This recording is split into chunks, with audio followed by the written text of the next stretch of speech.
Chapter 1. Steve Nash. United States, California, San Francisco Bay Area. In the office of the head coach of Santa Clara University's basketball team. Dick Davey, head coach of the Santa Clara Broncos, was reviewing the roster of new recruits for the 1995 season. Richie Roderick, height 2.12 meters, weight 103 kilograms. Good height, but unfortunately too light. In the Pac-10 conference, this guy will get knocked around. Mike Royce, height 2.07 meters, weight 127 kilograms. Great weight, strength should be good, but too short for the center position. He would get eaten alive. Tony Evans, Kelvin Lamont. He almost ignored the guards and forwards on the roster and went straight to the list of new center recruits for the team this year. The reason was simple. The Santa Clara Broncos had solid options at the power forward, small forward, and shooting guard positions. As for the point guard position, that goes without saying.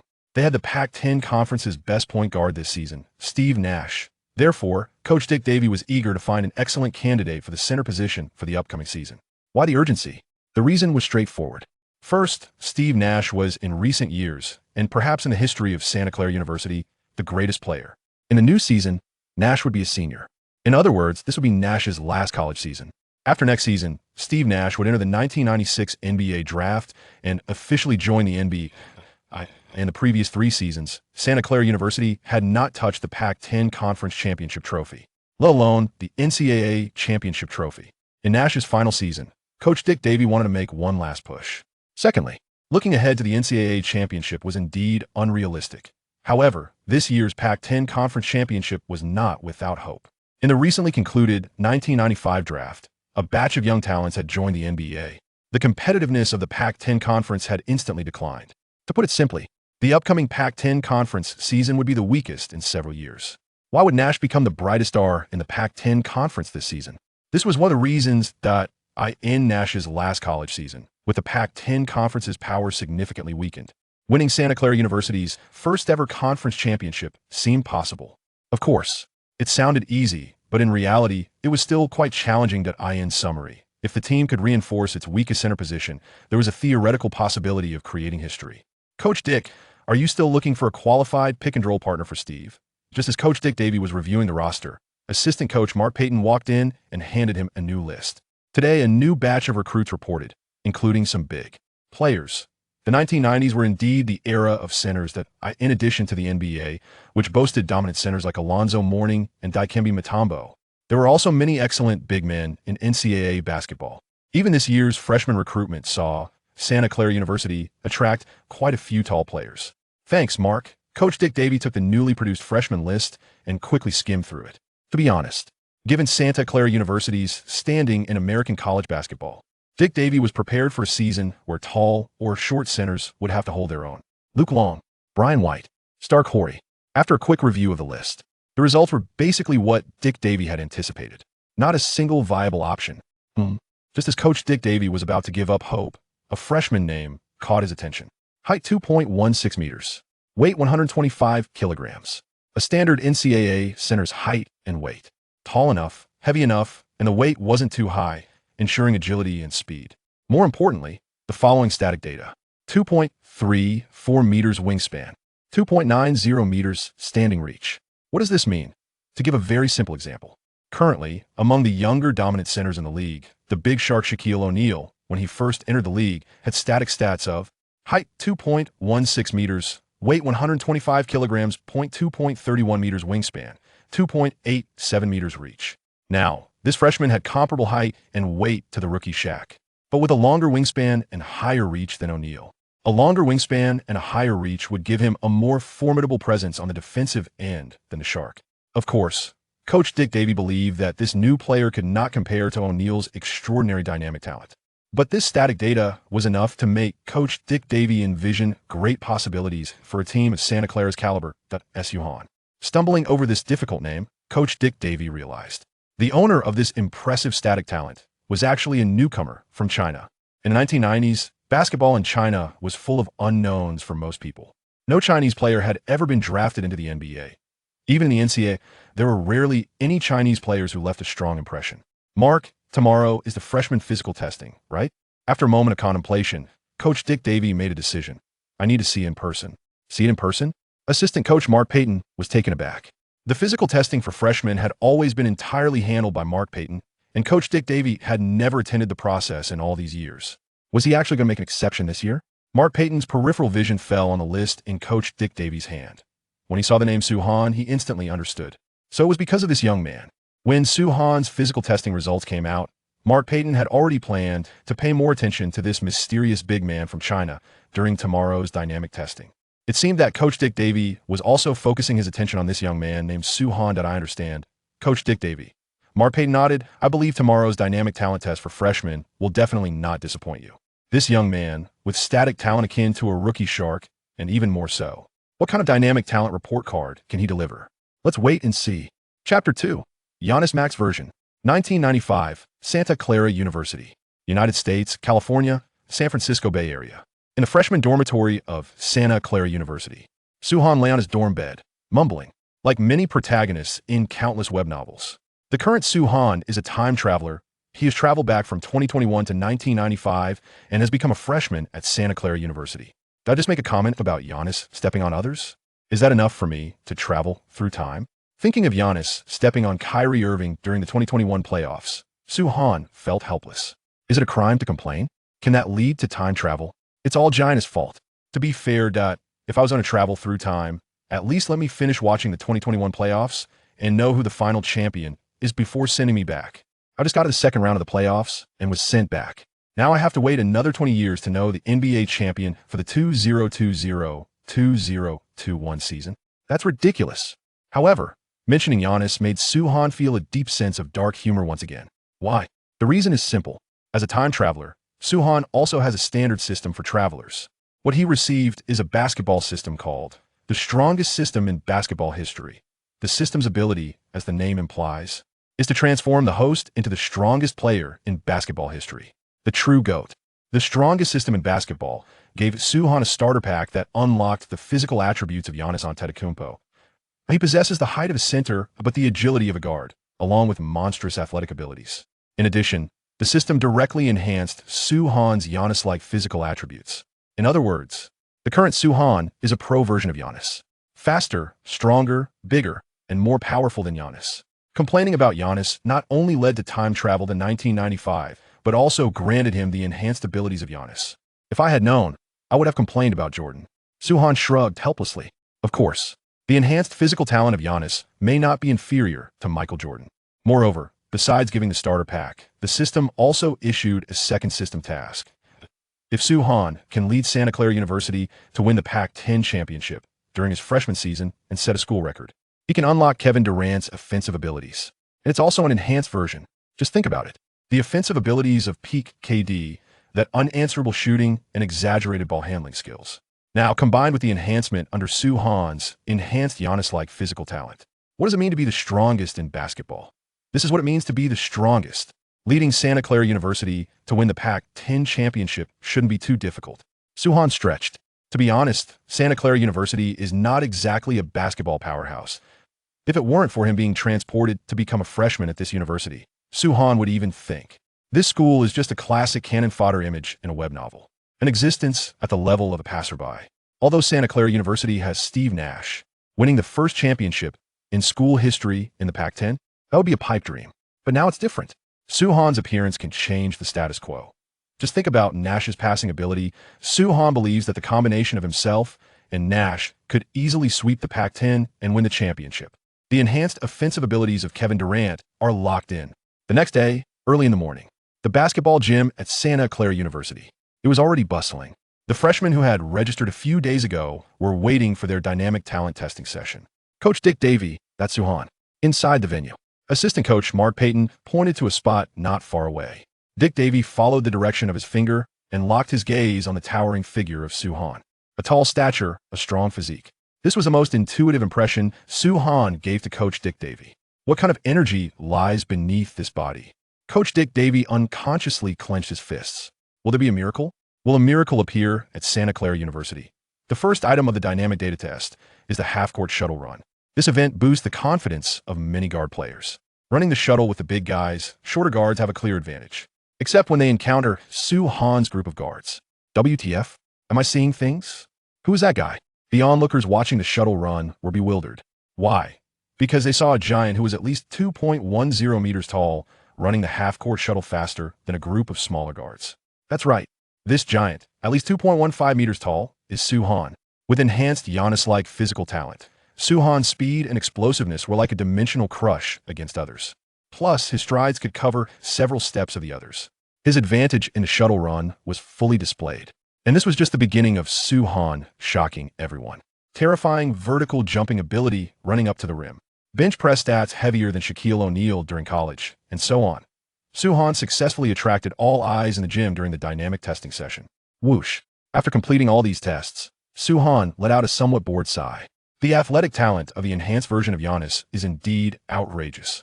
No matter how he exerted himself, he already delivered a jaw-dropping report card. If he went all out, perhaps these testing stats could be further improved. Coach Dick Davey, after watching Soo-Han's entire testing session, Mark Payton on the sidelines was already dumbfounded. Soo-Han's static talent is already top-notch.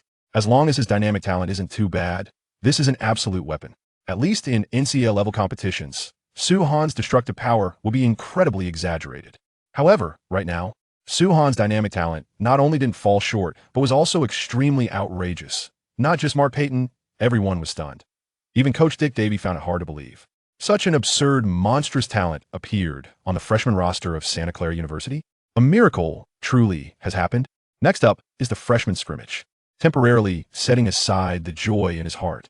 As the head coach of Santa Clara University, Dick Davey eagerly fast-forwarded to the freshman scrimmage segment of the day's agenda. The highly anticipated superstar rookie, Soo-Han, naturally received some special attention. The freshman team that Soo-Han was on not only had to compete in the first match, but also consisted of players whose physical stats were all below average.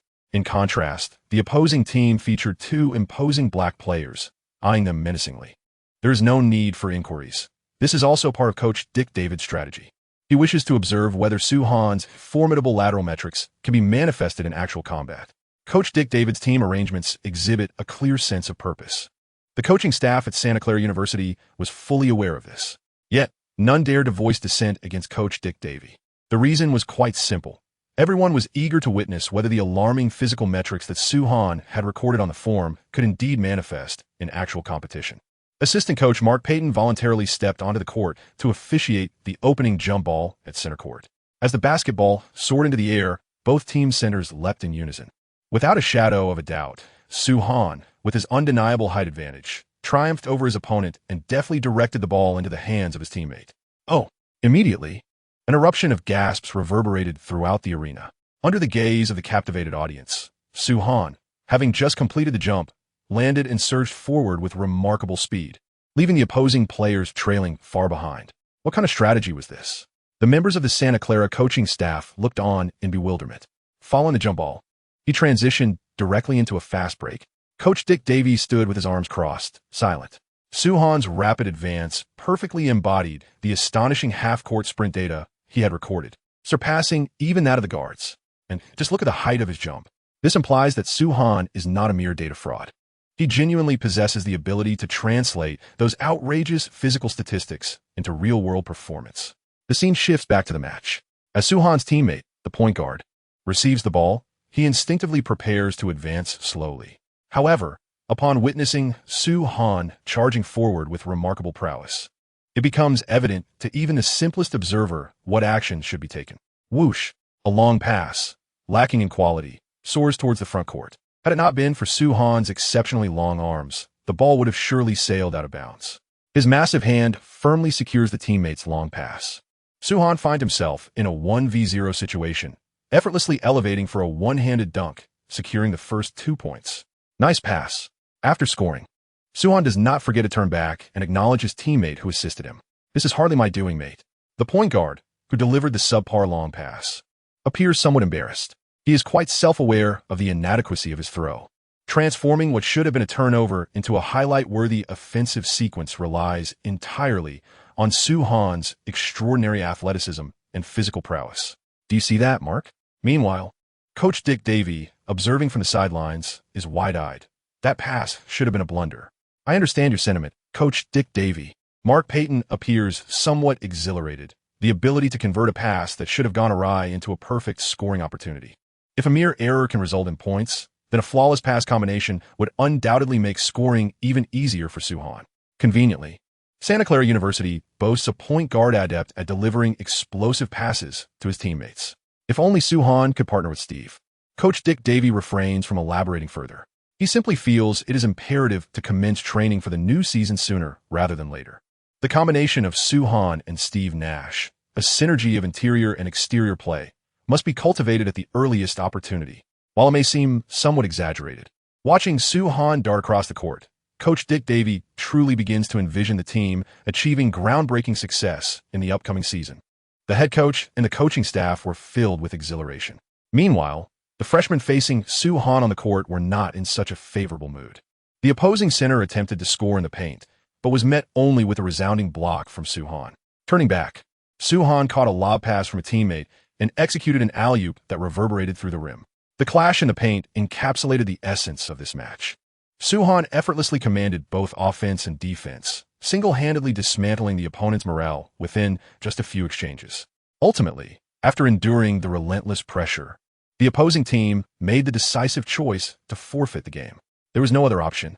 The game was utterly one-sided. Just look at the ludicrous score of 25-0.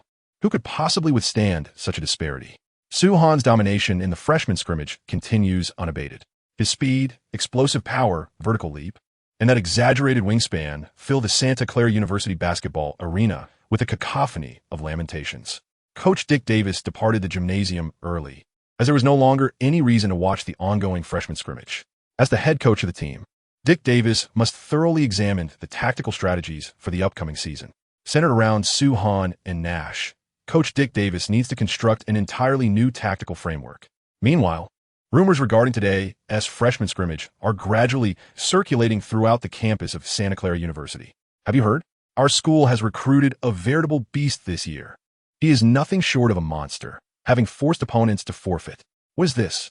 I've heard he has reduced many freshmen to tears. Look over there. The tall fellow sobbing must have faced off against the beast. It is said that he is taller than Shaquille O'Neal, faster than Michael Jordan, and possesses greater strength than Karl Malone. The increasingly absurd rumors spread throughout the campus, drawing more and more students into the Santa Clara University basketball arena. Among them is the Santa Clara University basketball team, featuring the backcourt linchpin of this season, SteveNash. To be frank, rumors such as defeating opponents to the point of forfeiture or reducing them to tears do not pique Nash's interest in the slightest. However, is he taller than O'Neal, swifter than Jordan, and stronger than Malone? This piqued Nash's interest immensely. Does such a combination of physique, speed, and strength truly exist in the world? As the son of the wind entered the basketball arena with 9 parts skepticism and 1 part anticipation, he was astonished to discover that the venue was already brimming with inquisitive students.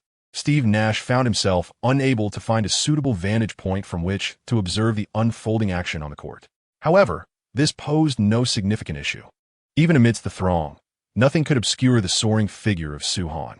As Nash lifted his gaze, he could clearly see a colossal body elevated above the ground, emphatically slamming the ball into the hoop, despite being flanked by 2 opposing African-American centers, who were also in mid-air. Chapter 3. A Casual Dunk. Following the conclusion of the intra-team training match, Suhan instantaneously became a campus sensation at Santa Clara University. Within the confines of the university, it seemed that nearly everyone was aware of the newly acquired monstrous presence in the team's interior line. The rumors surrounding Suhan only grew more fantastical with each retelling. The subject of these tales, Suhan himself, remained largely indifferent to the embellishments. Those accounts certainly sounded surreal, yet they were indeed grounded in reality. It is no exaggeration to say that we can begin to anticipate the upcoming season of the Pac-10 Conference. Within the campus of Santa Clara University, excited students began to engage in lively discussions about basketball. Had they not witnessed Suhan's terrifying performance in the freshman exhibition match, they would not have dared to speculate so boldly about the team's prospects in the forthcoming Pac-10 season. All of this confidence stems from Suhan. Later, within the confines of the Santa Clara University basketball arena, the inaugural training session of the new season commenced. As a highly anticipated newcomer, Suhan garnered the admiration of the entire Santa Clara Broncos team, led by the illustrious SteveNash during his very first practice. The reason? It is quite simple.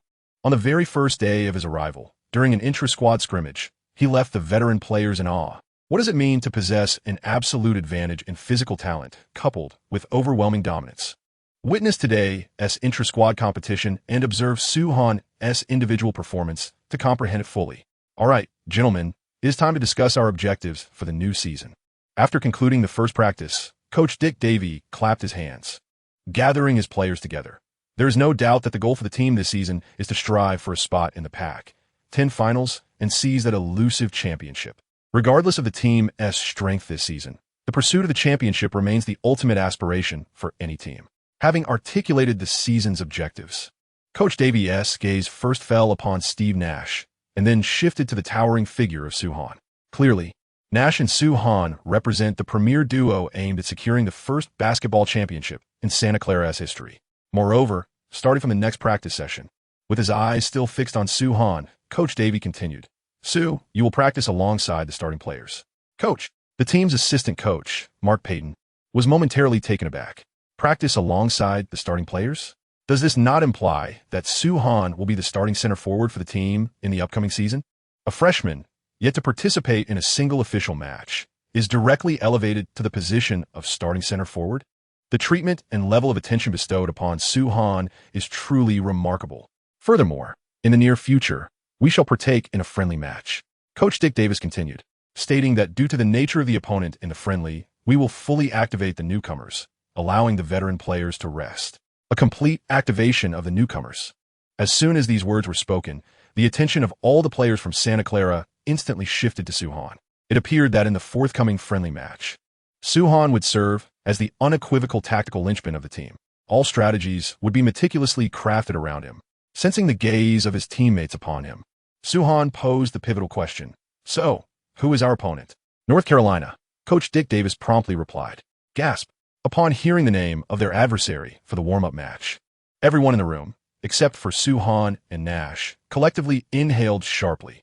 North Carolina, a traditional powerhouse in the NCAA, is also the alma mater of the basketball legend, Michael Jordan. This summer, North Carolina has successfully recruited two super freshmen, Antoine Jamison and Vince Carter.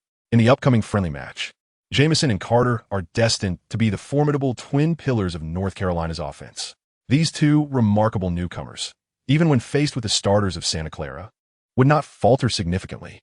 Moreover, what they are about to confront is merely a group of fresh faces from Santa Clara. The players from Santa Clara exchanged glances, as if they could already foresee the impending calamity that awaited them in the upcoming scrimmage. A disastrous outcome seemed utterly inevitable.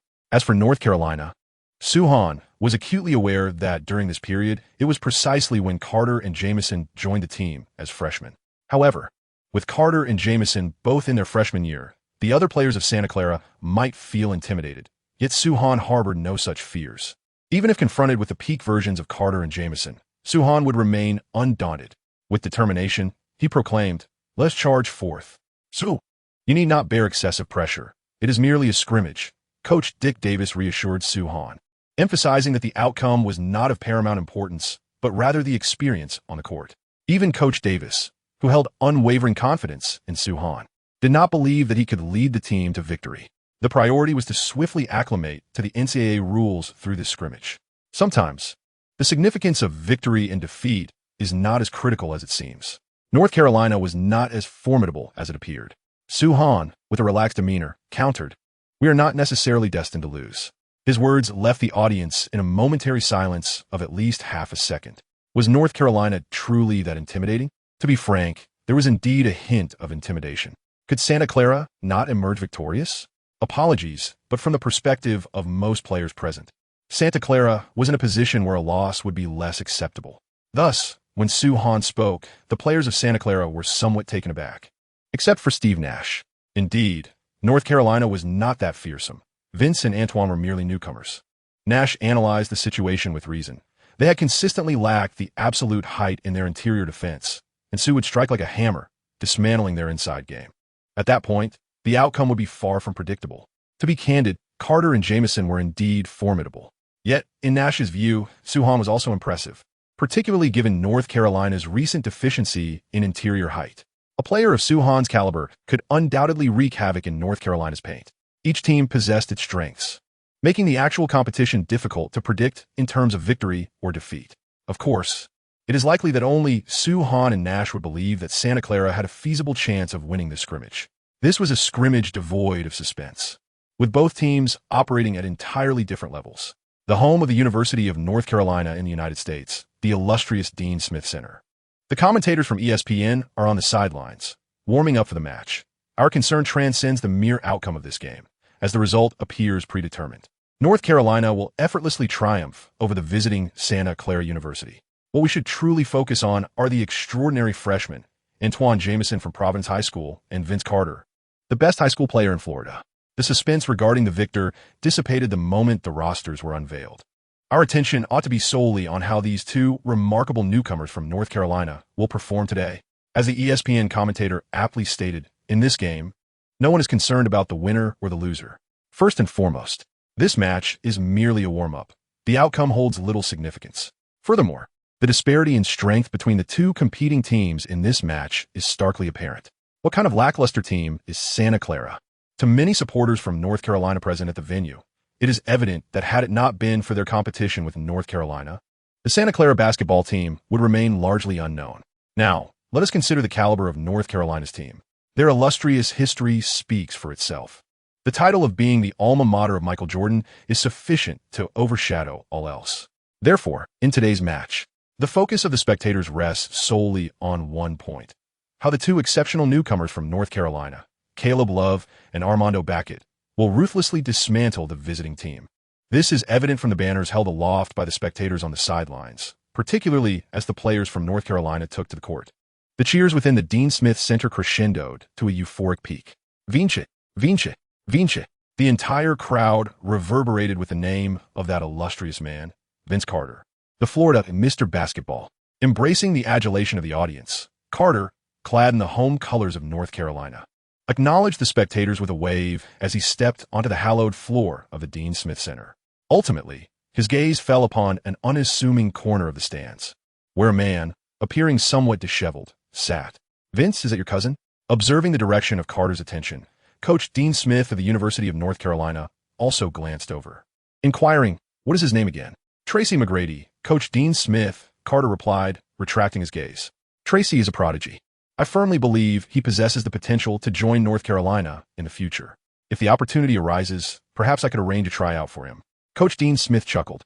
"But first, we must secure victory in today's game." Although it was merely a trivial exhibition match, Coach Dean Smith regarded every contest's outcome as significant. After all, this was Vince Carter's inaugural game representing North Carolina. The debut must not only result in a win, but also be a resounding triumph. "I understand, Coach." Carter nodded, and then turned to immerse himself in the pregame warm-ups, receiving the basketball tossed by a teammate. Carter's first shot during warm-ups was an emphatic dunk that thundered down upon the rim. The electrifying display elicited a roar of approval from the crowd. Listen to the cheers of the fans. The ESPN commentator interjected at the opportune moment. Everyone is here to witness the spectacle that is Vince Carter. Amidst the tumultuous applause of the home crowd, the visiting Santa Clara University team also made their entrance into the arena. Upon arrival, some of the newcomers from Santa Clara were visibly intimidated by the overwhelming atmosphere. The atmosphere here is undeniably comparable to the fervor found in the home games of certain NBA teams. Of course, the seasoned veterans, led by SteveNash, are entirely unfazed by such scenes. After all, they have competed at the NCAA level, and their experience equips them with a certain level of insight. Similarly, Suan, the core player of Santa Clara, feels no particular sentiment towards the current situation. Such a display is hardly intimidating. "Sue, do not feel any pressure," kindly advised Santa Clara's head coach, Dick Davey. "Focus not on victory or defeat, simply play freely." Although Sue had earlier expressed that North Carolina was not to be feared and that victory was within reach, Dick Davey remained convinced that today's triumph would belong to North Carolina. Thus, the outcome mattered little. What was important was that the young players could impress everyone with their performance. Suhan chose to remain silent. He understood that words held little weight. Everything would be determined by the game itself. During the pre-game warm-up, Sue cast a glance at the North Carolina players warming up on the opposite half. As anticipated, he was only familiar with Carter and Jamison. The others? Merely role players. Vince Carter, too, did not seem extraordinary. Meanwhile, on the Santa Clara side, a player commented on Carter's warm-up dunks. The speaker was Marlon Garnett, a junior at Santa Clara. As a fellow shooting guard, Garnett was unimpressed by Carter's dunking display, stating, "I believe Sue's dunks during practice are far more explosive." You are not wrong, Marlon, echoed another junior, LaDia Pierce. Every dunk Sue performs in practice surpasses what Vince can do. It is worth noting that Santa Clara is indeed a remarkable institution. Not only does it boast Nash, but also Garnett and Pierce, though regrettably, Nash is the genuine Steve Nash, while the other two are not Kevin Garnett or Paul Pierce. Hey, Sue, you ought to show these North Carolina guys what you're made of. Marlon Garnett shouted toward Suhan, who was stretching. Don't take it too seriously. Just throw down a dunk. The voice of this individual was neither loud nor soft, but just right, allowing the nearby supporters from North Carolina to hear every word distinctly. What does it mean to let these folks from North Carolina witness something? We have witnessed Vince Carter's dunks. What kind of spectacle have we not seen? Even more absurd was the casual remark about just performing any dunk. Should we take it lightly? To merely describe a random dunk as a spectacle? In the minds of this small faction of North Carolina supporters, the image of the player from Santa Clara plummeted to an all-time low. An arrogant and oblivious persona vividly emerged. Bang, bang, bang. Having completed his warm-up stretch, Suhan received a pass from his teammate and dribbled the ball a couple of times. He intended to warm up in a dribbling state to find his rhythm. With his teammates hyping up the atmosphere, he couldn't possibly falter now. With this thought in mind, Suhan decisively initiated his dribble. Bursting with explosive energy, he charged into the paint, soaring like a fierce beast from the east, performing a 360-degree two-handed slam dunk that shattered the rim. Boom! The powerful dunk reverberated, causing the hoop to vibrate ominously. Before Suhan could even land, the timer above the rim teetered precariously. Ultimately, this unfortunate timer could not withstand Suhan's might, snapping in half and plummeting down. WTF. The North Carolina fans, who had initially awaited a chance to mock Suhan, were left utterly dumbfounded. They exchanged glances, unable to believe the spectacle unfolding before their eyes. What is happening? A 360-degree dunk has caused the timer to malfunction? Chapter 4. Turning the Tide of Victory. What on earth? What transpired? What is this situation? Why has the timer stopped? United States, North Carolina. The renowned Dean Smith Center at the University of North Carolina. The spectators, witnessing the scene before them, found their perception shattered. Before their eyes, the timer above the hoop had inexplicably fallen to the ground. What is the situation? What exactly just transpired? Moments ago, the center from Santa Cruz executed a breathtaking dunk. The fans who had been attentively watching this side trembled as they responded. That player performed a 360-degree dunk. I witnessed it too.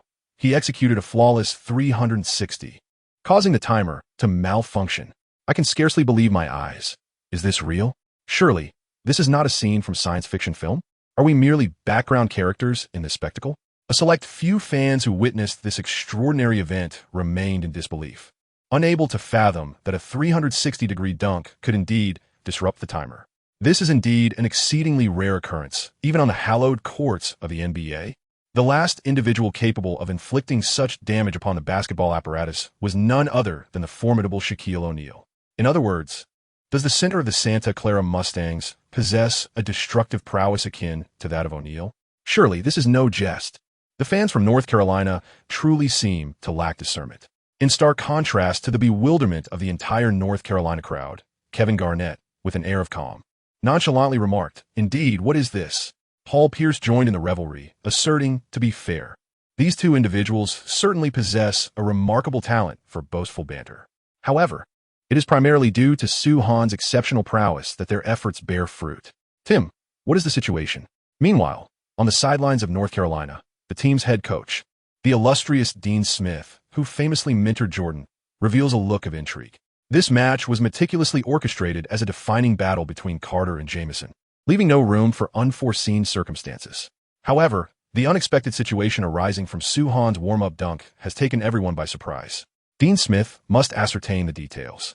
Coach, according to the information I possess, it appears that the venue's facilities are in dire need of repair. After understanding the situation, North Carolina's assistant coach, Tim Schroeder, responded swiftly. Indeed, the hoop at Dean Smith Center has seen better days, yet is far from the point of necessitating replacement. In other words, the dilapidation is merely a pretext. The true culprit behind the malfunctioning timer is Suhan's sheer destructive power. Vince on the North Carolina side. Jamison leaned closer. Carter, it seems our opponents are not conceding defeat just yet. Are you referring to that giant? Carter's gaze also shifted towards Suhan. Initially, this aerial artist from Florida had little enthusiasm for today's warm-up game. However, Suhan's astonishing dunk reverberated throughout the arena, igniting Carter's competitive spirit. What desire, you may ask? Undoubtedly, the desire to dunk over Suhan. Since you have showcased such prowess during the warm-up, I shall reciprocate with a dunk of my own. This game has become quite intriguing. In the stands, a man known as Tracy McGrady murmured abruptly. The camera panned back to the court as the venue's maintenance crew completed their repairs. The warm-up match between North Carolina and Santa Clara is finally returning to normalcy. After a brief interlude before the game, we are now ready for the official commencement of the competition. The commentator from ESPN heightened his voice. We can clearly see that the starting players from both teams have taken the field, as this is merely a friendly match. Both teams have opted to field their freshmen. For North Carolina, apart from Carter and Jamison, the other three players are relatively unknown utility players. On the other hand, Santa Clara's starting five can be described as the likes of Suhan and the average players A, B, C, and D. As both team starters take their positions, the centers stand at the midcourt. The referee tosses the ball high into the air, and the game is officially underway. During the jump ball, North Carolina's center leaps with great effort, seemingly striving to secure the initial offensive possession for his team. Unfortunately, Suhan, leveraging his significant height advantage, swiftly redirects the ball to his team's guard. Subsequently, the entire Santa Clara bench rises in unison, led by seasoned players such as SteveNash, Kevin Garnett, and Paul Pierce, all brandishing their towels. However, no one pays attention to what is about to unfold on the Santa Clara bench. From the court, Suhan, having completed the jump, bolts forward with remarkable speed, launching an assault on the front court. The five starters from North Carolina are caught completely off guard, left in the dust by the rapidly advancing Suhan. By the time they realize the gravity of the situation, the Santa Clara Mustangs guard has already executed a direct pass to the front court. Thud! With a solid grasp on his teammate's less-than-perfect long pass, Suhan strides past the three-point line, dribbles once, and then leaps into the air under the astonished gaze of North Carolina fans. The colossal Chinese athlete performs a one-handed slam dunk, scoring the first points of the game for his team. Fortunately, the newly installed hoop withstood Suhan's relentless assault. Unfortunately, the North Carolina fans in attendance erupted in disbelief. What did I just witness? My goodness, did that player just transition to the front court immediately after the jump ball? Surely this cannot be true. Moreover, his strides were astonishingly large and swift. He dribbled the ball only once from the three-point line to score. Tens of thousands of fans were left utterly dumbfounded. From warm-ups to the jump ball, and then to the first offensive play after the tip-off, Suhan's impact on the spectators was akin to tumultuous waves crashing one after another. They were undeniably overwhelmed. Well done, Su. The spectacle is far from over. After Suhan executed a thunderous dunk, the camera zoomed in on the Santa Clara Mustangs bench. Nash, Garnett, and Pierce waved their towels in a frenzy, as if everything had unfolded according to their expectations. A revelry was certainly in store. Coach Dick Davey of Santa Clara wore a smile that mirrored their excitement. From the very first possession, it was evident that Suhan remained unaffected by the electric atmosphere. My concerns had been unwarranted. Astonishingly, the opening points were scored by the visiting team. The ESPN commentator, after a brief moment of disbelief, realized that the first score came from the starting center of the Santa Clara Mustangs, Suhan. This was utterly remarkable. The freshman center from Santa Clara University had delivered an extraordinary performance on the very first possession. I could scarcely believe my eyes.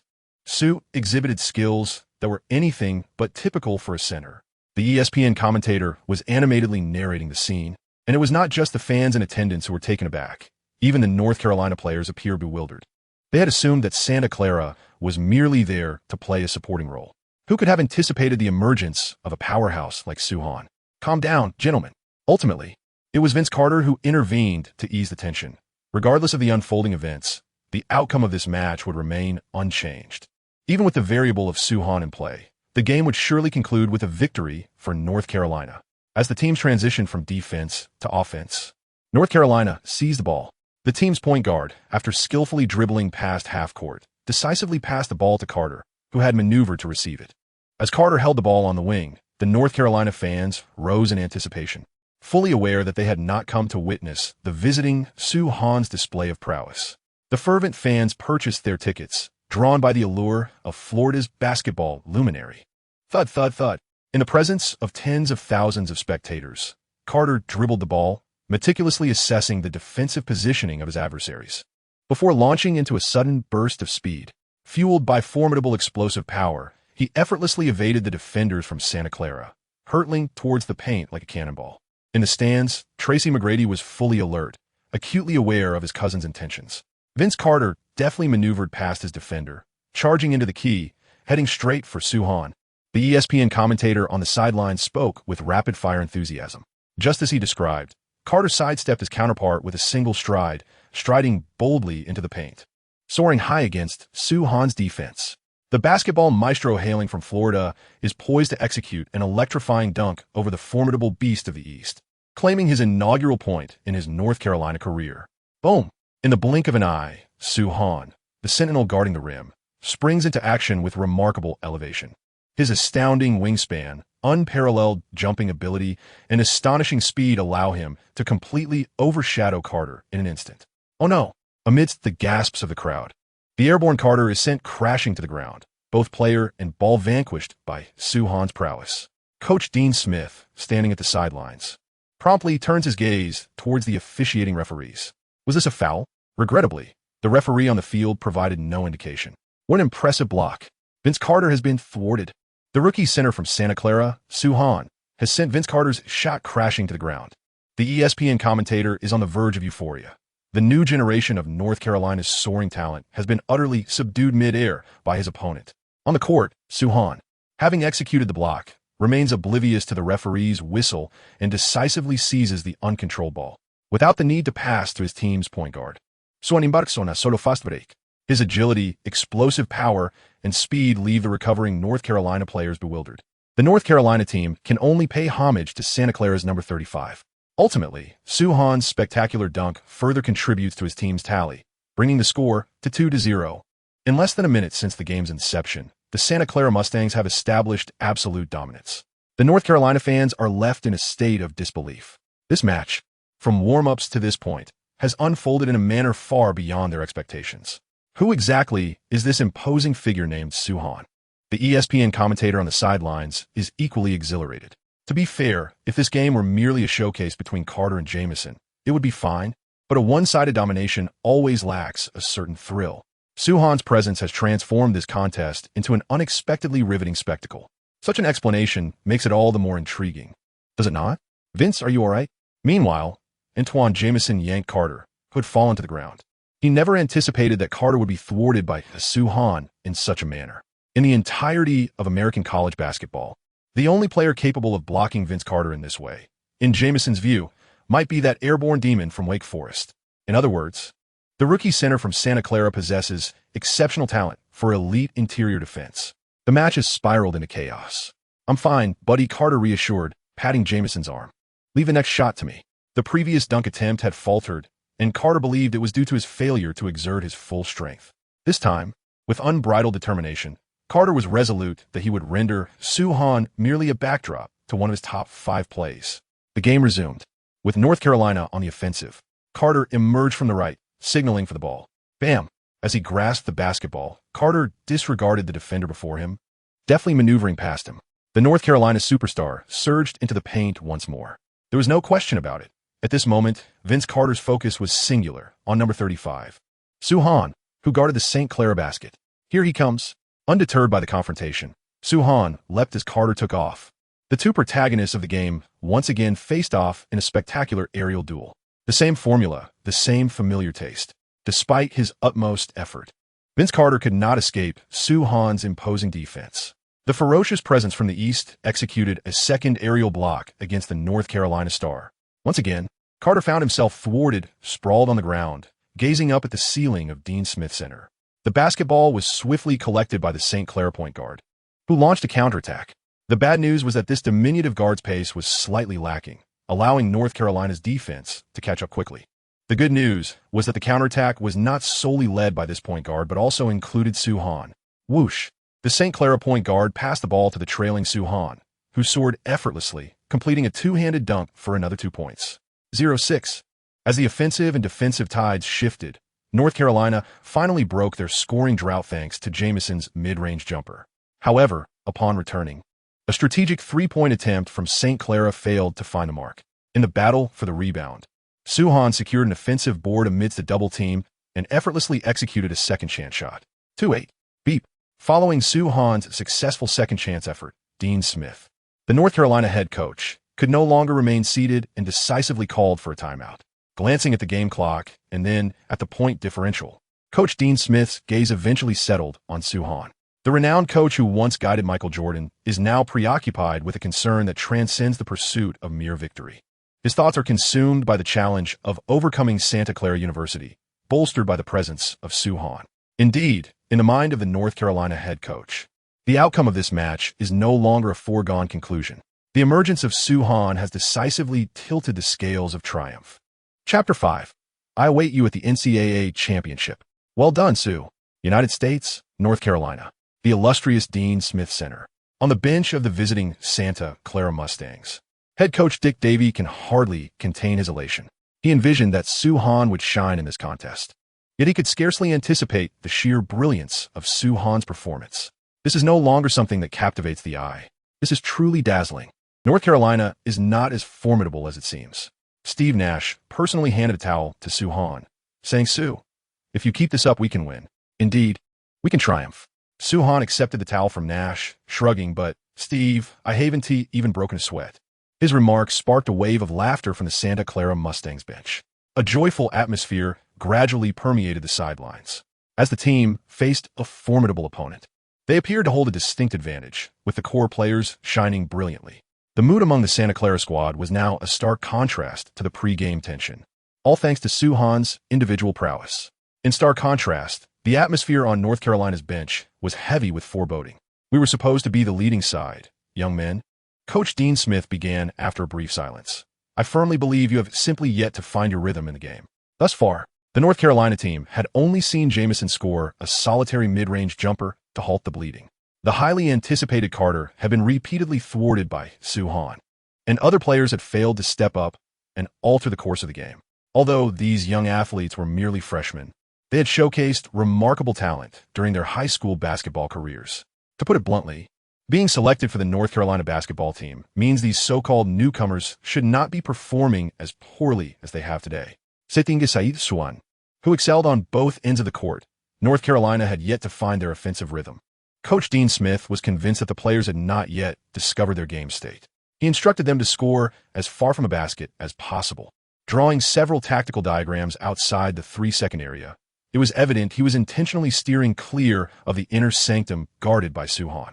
Today, this celestial beast from Santa Clara had established a no-fly zone in North Carolina's south home court, with no means to score inside. The offensive focus was shifted towards mid-range shots. After all, Jamison was known for his shooting prowess. Vince Carter, in addition to his extraordinary athleticism, possessed exceptional mid-range shooting skills as well. Upon returning from the timeout, the first offensive play culminated in a long two-pointer by Carter. Vince Carter appeared to abandon his inclination to attack the paint. Was he intimidated by Soo Han's defensive prowess? The ESPN commentator on the sidelines chuckled. It seems even Florida's basketball prodigy can experience moments of trepidation. Not only were the commentators on the sidelines filled with a sense of helplessness, but many fans of North Carolina present at the scene also let out a sigh. They had come to witness Carter's breathtaking aerial displays. Yet the new rising star from North Carolina was unequivocally thwarted by Soo Han, who rendered his attempts futile. The ticket was hardly worth the price. However, fortune smiled upon us as a new generation of prodigious talent from North Carolina landed. The celestial beast of Santa Clara University broke free. Soo Han remains an almost insurmountable force on the offensive end. The paint of North Carolina has essentially transformed into his personal garden. With a one-handed slam over defenders and powerful two-handed dunks, he displayed his physical prowess with utmost clarity. Even after his teammates missed their shots, Soo Han managed to secure offensive rebounds and even executed dunks over defenders. His athleticism left many former North Carolina fans in attendance utterly exhilarated, as they relished Soo Han's dominance in the paint. Missing out on Carter's aerial exploits was rendered inconsequential by witnessing Soo Han's prowess. The NCAA games differ significantly from the NBA, the most notable distinction being that NCAA matches consist of 2 halves rather than 4 quarters, with each half lasting 20 minutes. In the first half, Soo Han played for 15 minutes, astonishingly tallying 28 points, 15 rebounds, and 5 blocks. His performance of 28 points, 15 rebounds, and 5 blocks in a single half overshadowed any concerns about his 0 assists. After all, scoring more than the entire North Carolina team with sheer individual effort negates the need for assists. It is far easier to score by handing the ball to Soo-Han than expecting him to distribute it. Indeed, Soo-Han's 28 points surpassed the entire North Carolina team's first-half score. Led by Carter and Jamison, the young North Carolinians managed a mere 26 points in the half, falling short of Soo-Han's tally by 2 points. At the conclusion of the first half, Santa Clara found themselves ahead by 14 points with a score of 40-26. If one were to obscure the names of both teams, they would undoubtedly assume North Carolina was in the lead. During halftime, the commentator shook his head in disbelief. The truth remains, the leading side belonged to Santa Clara University. The visiting team, their superstar rookie center, Soo-Han, delivered jaw-dropping statistics in the first half. Although this was merely a warm-up match, I firmly believe Soo-Han will emerge as one of the most intriguing newcomers to watch in the upcoming NCAA season. This year's NCAA promises to be thrilling. The original cohort of superstars, such as Allen Iverson from Georgetown, Tim Duncan from Wake Forest, Marcus Camby, Ray Allen, Antoine Walker, and others, remain formidable forces. Additionally, a new wave of super rookies, including North Carolina's dynamic duo and Stephon Marbury from Georgia Tech, are poised for greatness. Now, we have yet another remarkable talent in Soo-Han. What kind of genius will emerge in this new season? At first glance, it seems to rival the NBA in every regard. Of course, how splendid will the new season of the NCAA be? It remains unpredictable, as it has yet to commence. However, the outcome of this warm-up match has already been determined. At the start of the second half, Soo-Han continued to exert pressure on both offense and defense. Meanwhile, on the North Carolina side, Carter and Jamison found themselves in a state of stagnation, struggling to score. The point differential between the two teams quickly widened in a short span, prompting Coach Dean Smith to call for multiple timeouts for adjustments. After these attempts yielded no results, Coach Dean Smith chose not to force the issue. With a decisive wave of his hand, Jordan's mentor replaced all the starters, conceding the match with several minutes to spare. On the side of Santa Clara, Dick Davey made no effort to conserve Soo-Han's stamina. Witnessing the colossal talent from the Middle Kingdom score his 40th point of the game, he, too, opted to substitute all of his key players. Ultimately, this warm-up match, which was expected to be dominated by North Carolina, concluded with a resounding victory for Santa Clara. Soo-Han's remarkable performance culminated in an impressive tally of 40 points, 22 rebounds, and 8 blocks. The game has come to a close, and we were fortunate to witness such an exhilarating contest. As the final whistle blew, the commentator on the sidelines was filled with excitement. Though this is merely a warm-up match, I believe the clash between the young leaders of both teams will ensure this game is etched in our memories. Rather than merely highlighting the young leaders of both teams, it was Soo-Han's performance that truly resonated with the audience. As the match concluded, numerous North Carolina fans surged towards the visitors' bench. Some audacious fans even tossed their North Carolina jerseys, seeking the autograph of Santa Clara's stellar newcomer, Soo-Han. Unfortunately, the imposing security personnel intervened, preventing these fervent fans from approaching. Nonetheless, it is remarkable that North Carolina supporters would turn their allegiance in such a manner. This, to some extent, reflects the explosive performance of Soo-Han today. The unfolding events exceeded my expectations. During the post-match interview, North Carolina's head coach, Dean Smith, shook his head, acknowledging the talented behemoth on the opposing side. It has been proven that the interior remains the focal point of this era. After pressing Soo-Han, Dean Smith also mentioned his own prodigy. I have complete faith in Vince. This is merely an inconsequential game in his collegiate career. Give him some time, and I am confident he will evolve into a superstar celebrated by all. As for Antoine Jamison, Dean Smith refrained from extensive commentary, for the simple reason that Jamison's performance today was rather ordinary, not as dazzling as Soo-Han's, nor as lackluster as Carter's. Meanwhile, after the conclusion of the game, Carter sought out Soo-Han on the visiting team's bench. I will be waiting for you in the NCAA tournament. Following their embrace, Carter was the first to speak. Before you face us again, you must not lose. The same goes for you, Vince, Soo-Han retorted. I certainly do not wish for this match to be our last encounter of the entire season. I assure you, it will not be the final showdown. Carter thumped his chest, appearing earnest. Soo-Han could only shrug in acknowledgement, since North Carolina and Santa Clara do not belong to the same conference.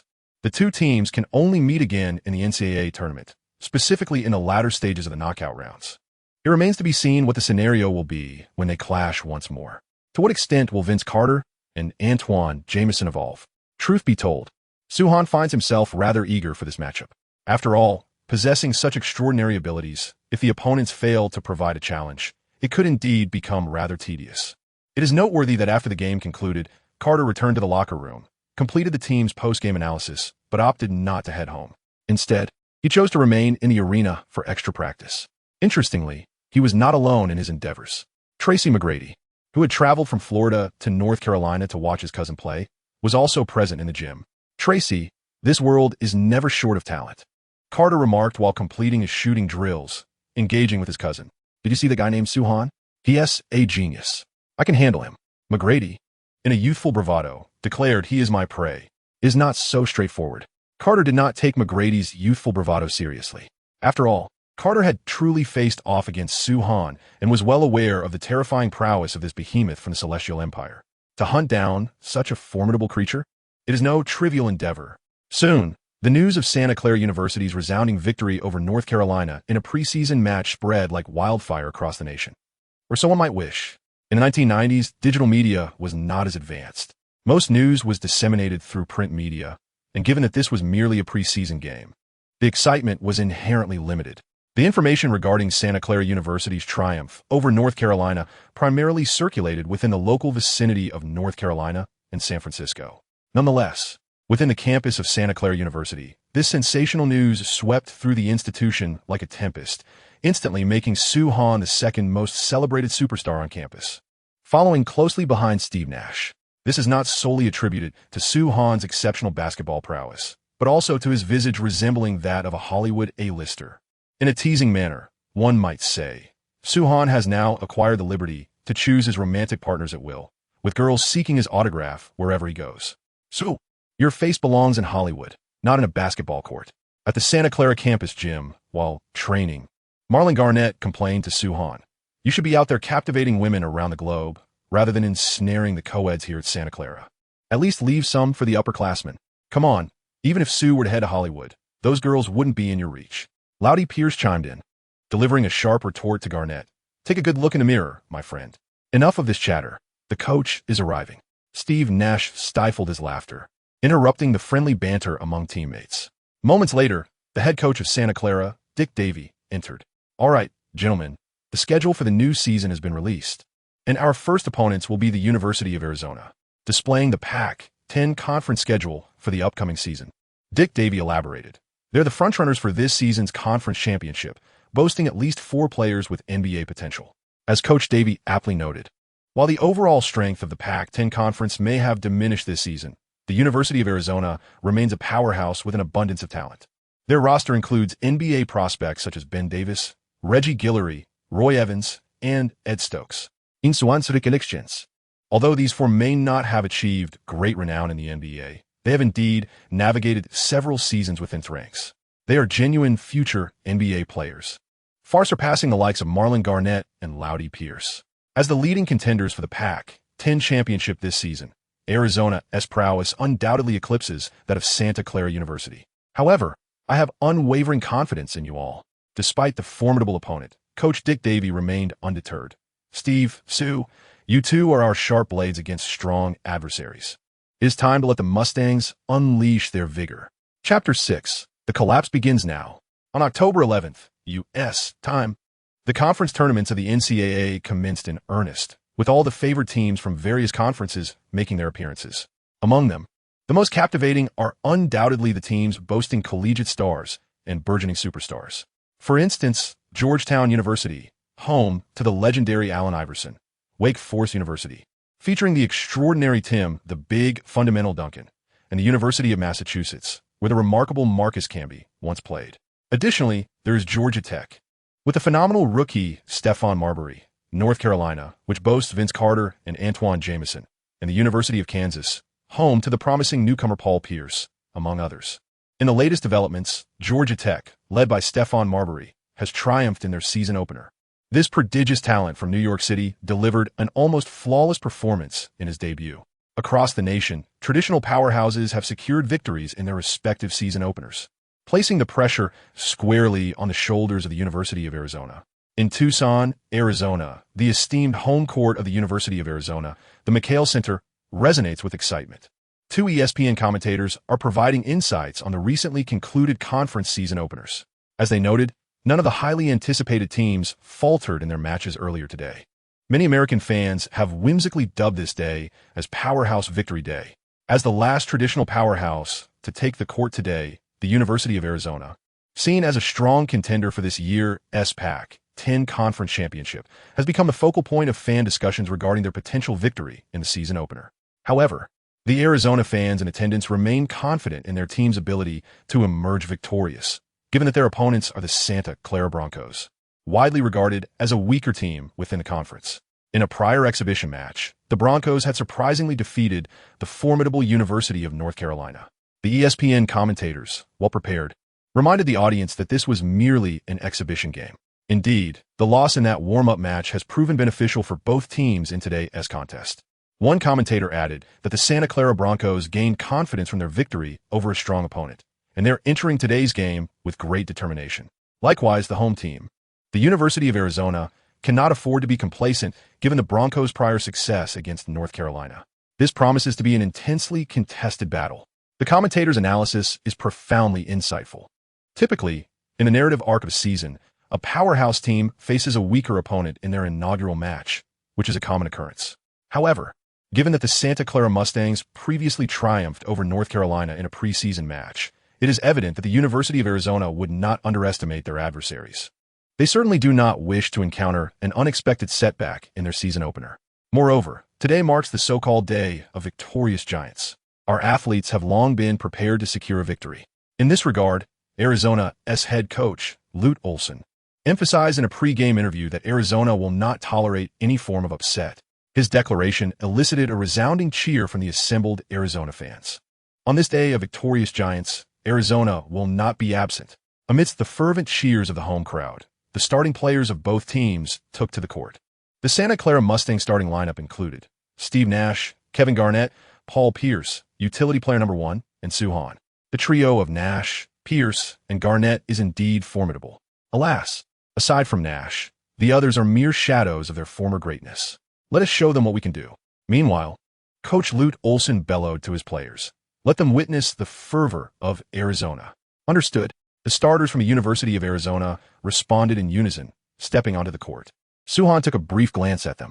Their starters are 1996 second-round pick Ben Davis, 1996 second-round pick Reggie Geary, undrafted player Roy Evans from the 1996 class, 1997 rookie Ed Stokes, and utility player number 2. With 4 future NBA-caliber players alongside NCAA starter-level talent. This lineup undoubtedly positions them as the frontrunners for the Pac-10 championship this year. What a pity. Before Soo-Han, these individuals appeared rather insignificant. It is imperative to note the starting center from Santa Clara. As both team starters took to the court, the ESPN commentators, well prepared, focused their attention on Soo-Han. This enigmatic giant from the Celestial Empire was the pivotal figure in Santa Clara's triumph over North Carolina in the warm-up match. Indeed, Soo is one of the highlights of today's game, yet he must confront Ed Stokes.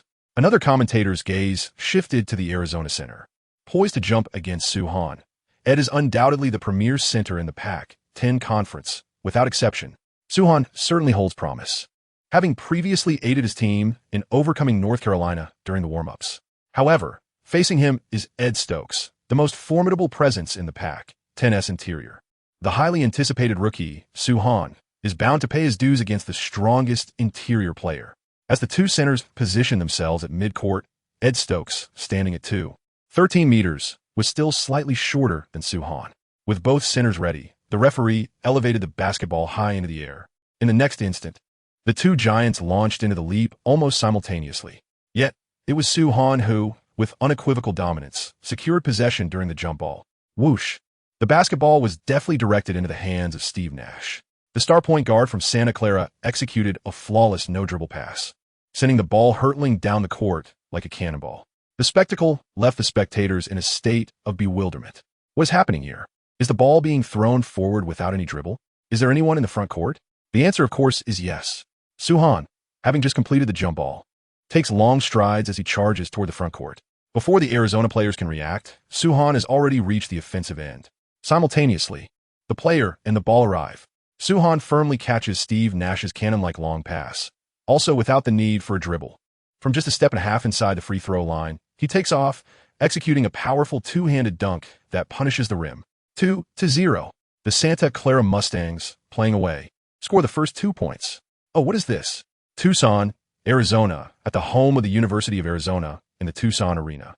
The ESPN commentator looks utterly bewildered. He can hardly believe the scene that has just unfolded before his eyes.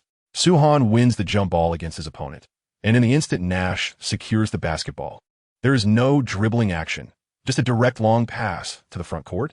Even more astonishing is that Soo-Han, having just completed the jump ball, has already initiated the fast break. The Santa Clara Mustangs players connect seamlessly without a single dribble throughout the entire sequence, all accomplished in less than 4 seconds. Can such an operation truly be accomplished? It is simply unbelievable. Another commentator expressed profound astonishment. Had I not witnessed it unfold before my very eyes, I would never have dared to believe it was real. Indeed, the connection between Soo-Han and Steve Nash is utterly outrageous. It has been demonstrated that the Santa Clara Mustangs will not yield easily. They refuse to allow the Arizona team, playing on their home turf, to secure a victory without a fight. Although the two commentators have regained their composure, the Arizona fans in attendance remain in a state of bewilderment. After years of watching games, they have never encountered such a spectacle. It has truly challenged their understanding of the game. Not just the fans, but even the players from Arizona appear utterly perplexed. Calm down, young men. On the sidelines, Arizona's head coach, Lute Olson, clapped his hands to rally his bewildered players. Do not be deceived by the opponent's tricks. While the recent events have indeed shaken his perception, Coach Lute Olson, with an impressive 39 years of coaching experience from 1956 to 1995, remains composed. Although the connection between Soo-Han and Nash is formidable, he perceives it merely as a strategic gamble by their opponents, aiming to intimidate a strong rival at the outset. As long as his players maintain their composure and do not fall prey to intimidation, they will prevail. In this match, no unexpected events were anticipated. The Arizona players swiftly regained their focus as Ed Stokes initiated a baseline throw-in, and Ben Davis advanced the ball past the half-court line. Confronted with Steve Nash's rather lackluster defense, Arizona's starting point guard deftly maneuvered past him and surged into the paint. Initially intent on executing a layup, Ben Davis hesitated at the sight of the imposing Soo-Han guarding the rim. His instincts kicked in, sensing that a straightforward shot would likely result in a rejection. After a fleeting 0.1 seconds of contemplation, he deftly passed the ball to Roy Evans stationed beneath the basket. The latter seized the ball, gathered himself, and prepared to launch for a thunderous dunk. However, to his dismay, Soo-Han leapt into the air, extending his arms to thwart Roy Evans, sending both him and the ball crashing to the ground. The officiating referee on the sidelines offered no indication of a foul. What a splendid cap. A rebound. Steve Nash reacted swiftly, bellowing at his teammates. Kevin Garnett promptly sprang into action, securing the rebound before passing it to Nash. The wind child seized the opportunity, decisively pushing forward for a counterattack.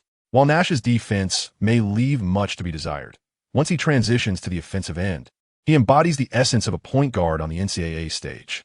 Roy Evans was sent sprawling by Soo-Han's block. Steve Nash launched a rapid counterattack. My goodness. Having just completed a defensive play, the towering giant from the Celestial Empire, Soo-Han, has already sprinted down court for the offensive response. Nash returned the ball to the advancing Soo, and the Celestial Giant scored 2 more points on the fast break. The counterattack from the Santa Clara Mustangs continues to stem from the synergy between Steve Nash and Soo-Han. The speed is astonishing. From Soo-Han's defensive play to the eventual connection with Nash, the Santa Clara counterattack is breathtakingly swift. Their offensive surge resembles a herd of wild Mustangs galloping with fervor. The Santa Clara Mustangs are galloping forth. This exchange of offense and defense has left the two commentators on the sidelines exhilarated. This is not yet over. In the next offensive play for Arizona, Ben Davis is still able to evade Nash's defense. This time, he opted to pass the ball to his teammate, Reggie Geary, who was positioned on the perimeter. The latter's 2-point attempt clanged off the rim. In the ensuing battle for the rebound, Soo-Han faced the double team of Roy Evans and Ed Stokes, asserting his dominance on the boards and effectively quashing any possibility of the opponents launching a second offensive. After securing the rebound, Soo-Han swiftly delivered the ball to Steve Nash, who skillfully maneuvered past the audacious Ben Davis. attempting a gamble for a steal. Nash then tossed the ball forward. Undoubtedly, it was Soo-Han, fresh from his remarkable 1v2 rebounding feat, who surged into the front court. The Arizona fans on the sidelines were once again left in astonishment, wishing to shout offside at the sight of Soo-Han reaching the front court ahead of everyone else. Alas, such a term does not exist on the basketball court. With a resounding thud, Soo-Han seized the basketball thrown by Nash, took a single dribble, and with two powerful strides, soared towards the free throw line for an emphatic dunk. From the midcourt to the free throw line, Soo-Han required merely one dribble. His long legs and expansive strides left the two commentators gaping in awe. 6-0. The onslaught from Santa Clara continued unabated. As the teams transitioned, Arizona struggled to find their rhythm offensively, still unable to find the net. The rebounds remained firmly within Soo-Han's grasp, and he promptly passed to Nash. On the sidelines, Coach Dick Davies signaled for a slowdown in pace. The tempo of the game had been excessively rapid since the start, necessitating a slight control to adjust the offensive rhythm. However, Nash, holding the ball, glanced at the still charging Soo-Han and disregarded Coach Davies' instructions. With a powerhouse like Soo-Han in the mix, to forego a fast break during a transition would be a gross misallocation of talent. Without a moment's hesitation, SteveNash launched a long pass to the front court. The classic connection between Steve and Soo-Han was once again on full display before the thousands of Arizona fans. "Get back!" roared Arizona's head coach, Lute Olson, nearly beside himself in frustration. Soo-Han found himself in a 1v0 situation in the front court, ruthlessly finishing with another 2 points. 8-0. The Santa Clara Mustangs extended their lead. With Soo-Han's thunderous dunk echoing through the arena, Coach Lute Olson called for the first timeout of the game, despite only 2 minutes having elapsed in the first half. The timeout, undoubtedly, arrived sooner than anyone had anticipated. Yet, observe the mortified expression on Coach Lute Olson's face. If he refrains from calling a timeout, the venerable coach with 39 years of experience feels that his team is on the verge of collapse. Chapter 7. The absolute sovereign of the court. Arizona was compelled to call a timeout, as Soo-Han from the Santa Clara Mustangs forced Arizona to relinquish its first timeout of the game. This timeout came a tad too early, but it was an unavoidable decision. In Tucson, Arizona, within the hallowed halls of the Tucson Arena, home to the Pac-10 Conference Championship favorites, the University of Arizona, two professional commentators from ESPN passionately narrated the unfolding drama. The match, which was anticipated to be a straightforward victory for Arizona, has unfolded in a manner that has exceeded all expectations. Observe the solemn expressions of the fans on the sidelines. Their spirits are far from the jubilant anticipation they held prior to the game. As articulated by the commentator, the spectators have transitioned from a state of elation to one of disillusionment. The stark contrast between their pre-game excitement and their current dismay is palpable. After all, witnessing one's home team being outperformed by a visiting team that is ostensibly inferior in strength is an exceptionally disheartening experience. It is imperative that we do not let our loyal supporters down. During a timeout, head coach Lute Olson turned to his players, his voice resonating with fervor. "Consider your performance today. Does it truly reflect the support of the thousands who have come to cheer for you?" He initially sought to instill pressure upon his disciples by referencing the disappointed fans. Subsequently, Coach Olson began to outline specific tactical adjustments. Roy, I require you to double-team that player named Suin. On the tactical board, he marked Suin S number 35, continuing with fervor. Do not allow this big man to score easily in the paint. Despite the information at hand indicating that this so-called Suin is merely a freshman, the decision to implement a double team against a newcomer may seem astonishing. Nevertheless, Coach Olson understands that Suin cannot be treated as an inexperienced player. Otherwise, the consequences could be dire. Furthermore, our offensive strategies must aim to circumvent the interior as much as possible. Coach Lute Olson meticulously devised several offensive plays focused on the perimeter. This bears a striking resemblance to the approach of North Carolina's head coach Dean Smith during the warm-up matches. Clearly, as a renowned figure in the NCAA, these seasoned strategists exhibit an astonishingly swift capacity for tactical adjustments. Upon returning from the timeout and witnessing Arizona's first offensive play conclude with an outside shot, Soo-Han was profoundly moved. Unlike the basketball narratives he had perused in his previous life, where inexperienced coaches stubbornly adhered to a singular strategy, helplessly allowing the protagonists to flaunt their prowess, this scenario was refreshingly different. The head coach of the NCAA, at the slightest hint of a shift, promptly implements corresponding tactical adjustments. Indeed, reality surpasses artistic creation. Setting aside these thoughts, Soo-Han executed a baseline pass to Nash.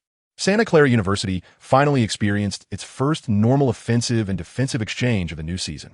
In the preceding encounters, they had concluded all plays with fast breaks, and now, the anticipation among the two commentators for a standard offensive sequence was palpable. What strategies would they deploy? Would the formidable duo of SteveNash and Soo-Han display their synergy in a half-court setting? In truth, neither Nash nor Soo-Han intended to adhere to any so-called strategy. As they crossed half-court, and Soo-Han positioned himself in the paint, Nash decisively bounced the ball into Soo-Han's hands. Bam! The colossal figure from the East, upon receiving the ball, backed down against his defender, E.D. Stokes. The latter instantly donned a mask of pain. The immense force radiating from Soo-Han's chest left the 13-meter giant from Arizona in utter distress. Goodness, that must hurt tremendously. Of course, the fans on the sidelines were oblivious to the agony inflicted by such power. They could only witness E.D. Stokes retreating helplessly. He was utterly unable to withstand Soo-Han's imposing advance. E.D. Stokes was thoroughly dominated by Soo-Han, but the drama was far from over. The commentator spoke at a rapid pace. Roy Evans abandoned his assignment and rushed to provide help, and Arizona adopted a double-team strategy against Soo-Han. Oh, I never anticipated that the championship-favored Arizona would resort to double-teaming a rookie center just a few minutes into the game. The other commentator was taken aback. It appears that Coach Lute Olson does not regard Soo-Han as merely a newcomer. So, the pressing question arises. How will Soo-Han respond? Will he opt to pass or to shoot?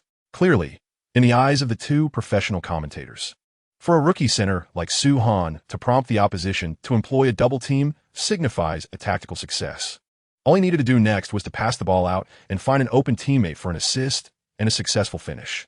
This possession for the Santa Clara Broncos was destined for victory. On the sidelines, Arizona's coach Lute Olson crossed his arms, clearly hoping that Soo-Han would refrain from passing. The astute coach harbored a desire for Soo-Han to act like an impetuous youth, recklessly attempting a one-on-two play, ultimately leading to his downfall. As the most brilliant star of this match since its inception, any failure on Soo-Han's part during an offensive maneuver would deliver a devastating blow to the formidable momentum of Santa Clara. Arizona could seize the opportunity to reverse their current slump. Thus, contrary to what the commentators envisioned, Coach Lute Olson eagerly anticipated the moment Soo-Han would falter in his one-on-two attempt. The camera returned to the court, where Soo-Han, confronted by a double team, turned his back against E.D. Stokes and forcefully pivoted to face the basket. Passing? That was out of the question. In Soo-Han's eyes, the only focus was the hoop. Was he truly going for a one-on-two? Coach Lute Olson was visibly excited. The fish had taken the bait. Boom! Yet, just as Coach Olson's hopeful gaze fixated on the unfolding scene, Soo-Han, rising forcefully, overpowered both E.D. Stokes and Roy Evans, resolutely slamming the ball through the hoop. The sound of their fall resonated simultaneously with the referee's whistle. Oh my God! After confirming the referee's ruling, the commentator leaped from his seat. The colossal Chinese player Soo-Han from Santa Clara had dunked over Arizona's two interior players while also drawing a defensive foul from the opponent. The 2 points counted, and a free throw was awarded. Incredible. It was utterly astonishing. Soo-Han had completely dominated the game. He was the unequivocal sovereign of the court today. Chapter 8. The most unexpected defeat in 39 years. Facing a double team, he managed to score with a dunk? Let's not forget, he also drew a defensive foul. Who was at fault? Was it E.D. Stokes? The Arizona fans on site were left in a state of bewilderment. Soo-Han's prowess had utterly reshaped their perception of the game. Is this truly just a freshman center? How is it possible that even the formidable interior presence of the Pac-10, Ed Stokes, cannot contend with him? Astonishingly, even the combination of Roy Evans and Ed Stokes, two notable big men, has been reduced to mere props for the opponent's dunks. This is utterly ridiculous. What the hell? E.D. Stokes, who was called for a foul, sprang to his feet from the floor and unleashed a torrent of words at the officiating referee. How could it be deemed my defensive foul when the ball itself has been overturned? This is utterly unreasonable, referee. Regrettably, the officiating referee completely disregarded the protests of E.D. Stokes. Whether it is reasonable or not, do I not possess a better understanding of the game than you? Admit your foul or not. Upon witnessing the referee's resolute demeanor, E.D. Stokes could only watch as Soo-Han approached the free throw line. To everyone's astonishment, Suhan's additional shot failed to find the net. "Rebound," shouted Root Olsen from the sidelines, urging his players to seize the opportunity. Unfortunately, E.D. Stokes remained engrossed in his verbal sparring with the referee, while Roy Evans appeared somewhat dazed. As the basketball ricocheted off the rim, an imposing figure soared within the paint. It was Suhan. The previously errant shooter took a powerful leap, securing the offensive rebound. With a one-handed slam dunk, Su completed a second-chance opportunity, converting a 2-1 into a 2-2, transforming a three-point play into a four-point play. Suhan's performance left the two commentators on the sidelines in awe. "Roy, can you please focus?" implored one. "Come on. That ball was clearly heading your way. That was your mistake." Having lost what should have been an easy rebound, a frustrated Roy Evans began to argue with E.D. Stokes. Such is the nature of college players, youthful, brimming with ambition and vitality, yet equally quick to ignite in anger. Moreover, having been thoroughly dominated by Suhan today, tensions began to flare between the two. For an already struggling Arizona team, this discord between their towering players was far from favorable news. Indeed, it significantly hindered the University of Arizona's subsequent attempts at a comeback. Offensively, they were forced to evade Suhan in the paint, striving instead for scores from the perimeter. Regrettably, the entire Arizona squad was experiencing an off night shooting-wise. In previous games, when their outside shooting faltered, they could rely on attacking the paint, but today, due to Suhan's presence, any foray into the interior resulted in rejection, effectively shutting down one avenue for scoring. With an inability to penetrate the paint and their outside shooting faltering, Arizona's offense descended into stagnation. In stark contrast, the Santa Clara Broncos thrived. Suhan, akin to a force of nature, dismantled Arizona's entire defensive scheme. In undermining the opponent's defensive strategy, he simultaneously provided his teammates with ample space to operate. SteveNash orchestrated the flow, galvanizing Garnett, Pierce, and others to rally together. They executed what was arguably the most flawless half of basketball the team had seen in several seasons. As the first half concluded, the visiting Santa Clara Broncos had erupted for 58 points, leading Arizona by a staggering 24 points, with a score of 58-34. It is well understood that in NCAA competitions, a halftime lead of 24 points can almost be regarded as a death sentence for the opponent. The performance delivered by Suhan during the first half left the two professional commentators utterly astonished. I could scarcely believe the statistics before me. Had I not witnessed the first half of the game with my own eyes, I would have doubted their authenticity. Upon reviewing the technical statistics, the ESPN commentator exclaimed, "Suhan achieved an astonishing efficiency, scoring 30 points, securing 16 rebounds, and delivering 6 blocks in just one half. This is undoubtedly the most remarkable performance by a rookie in NCAA history for a halftime showing, bar none." Another commentator has already proclaimed, even without consulting relevant materials, "I can confidently announce that Su will deliver the most flawless debut performance in NCAA history. A halftime tally of 30 points, 16 rebounds, and 6 blocks, all from a freshman competing in his inaugural NCAA game. This is undoubtedly the most flawless debut performance in the annals of NCAA history, utterly eclipsing a plethora of superstars who have shown in the NBA. I have a premonition that Suhan's emergence will alter the landscape of this season's NCAA championship." As a professional commentator, they possess the discernment. The Santa Clara Broncos, anchored by SteveNash and Suhan, will, to some extent, emerge as the dark horse of the NCAA tournament. Merely being part of the Pac-10 conference is insufficient. With a powerhouse like Suhan in the paint, complemented by the elite playmaking of SteveNash, Santa Clara's roster is destined to become a formidable contender in the NCAA championship. Indeed, they may even become the strongest underdog. However, discussing the NCAA championship at this juncture feels somewhat premature. Returning our focus to this Pac-10 conference opener, Arizona, deemed the frontrunner prior to the game, capitulated in the second half. The substantial deficit had rendered the players disheartened, merely wishing for the match to conclude swiftly, seeking to minimize the painful memories. Ultimately, the Santa Clara Broncos scored an impressive 97 points while limiting their opponents to a mere 70, securing an unexpected victory over the formidable University of Arizona with a nearly 30-point advantage. This stands as the most surprising defeat in my coaching career. During the post-game interview, Arizona's head coach, Root Olsen, shrugged and remarked, "We completely underestimated that giant named Suhan. In my 39 years of coaching, I have never encountered such a formidable freshman. Even Michael Jordan did not astonish me to this extent in his inaugural year." Since beginning his coaching career in 1956 and up to this year, Lute Olson has witnessed countless NBA superstars during their collegiate tenures, including Kareem Abdul-Jabbar, Larry Bird, Magic Johnson, Michael Jordan, and Shaquille O'Neal. A multitude of these superstars delivered remarkable performances in their freshman year, such as Jordan, who clinched the NCAA championship for North Carolina with a game-winning shot in his first year. Nevertheless, in the eyes of the seasoned coach Lute Olson, Soo-Hon is the one who most profoundly challenges his understanding of Super Rookie.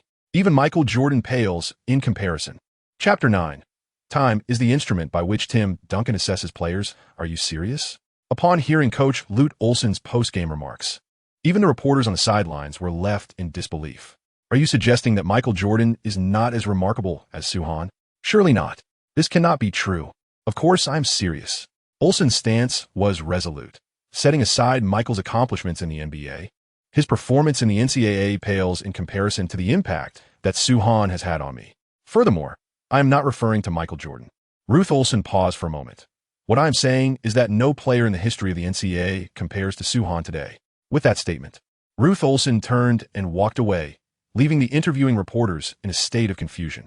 Frankly, Coach Olson's words were delivered in a rather understated manner. Yet, this seemingly simple statement resonated like thunder, exploding in the hearts of the reporters. In the annals of NCAA history, no one surpasses Soo-Hon of today. This statement is not one to be uttered lightly.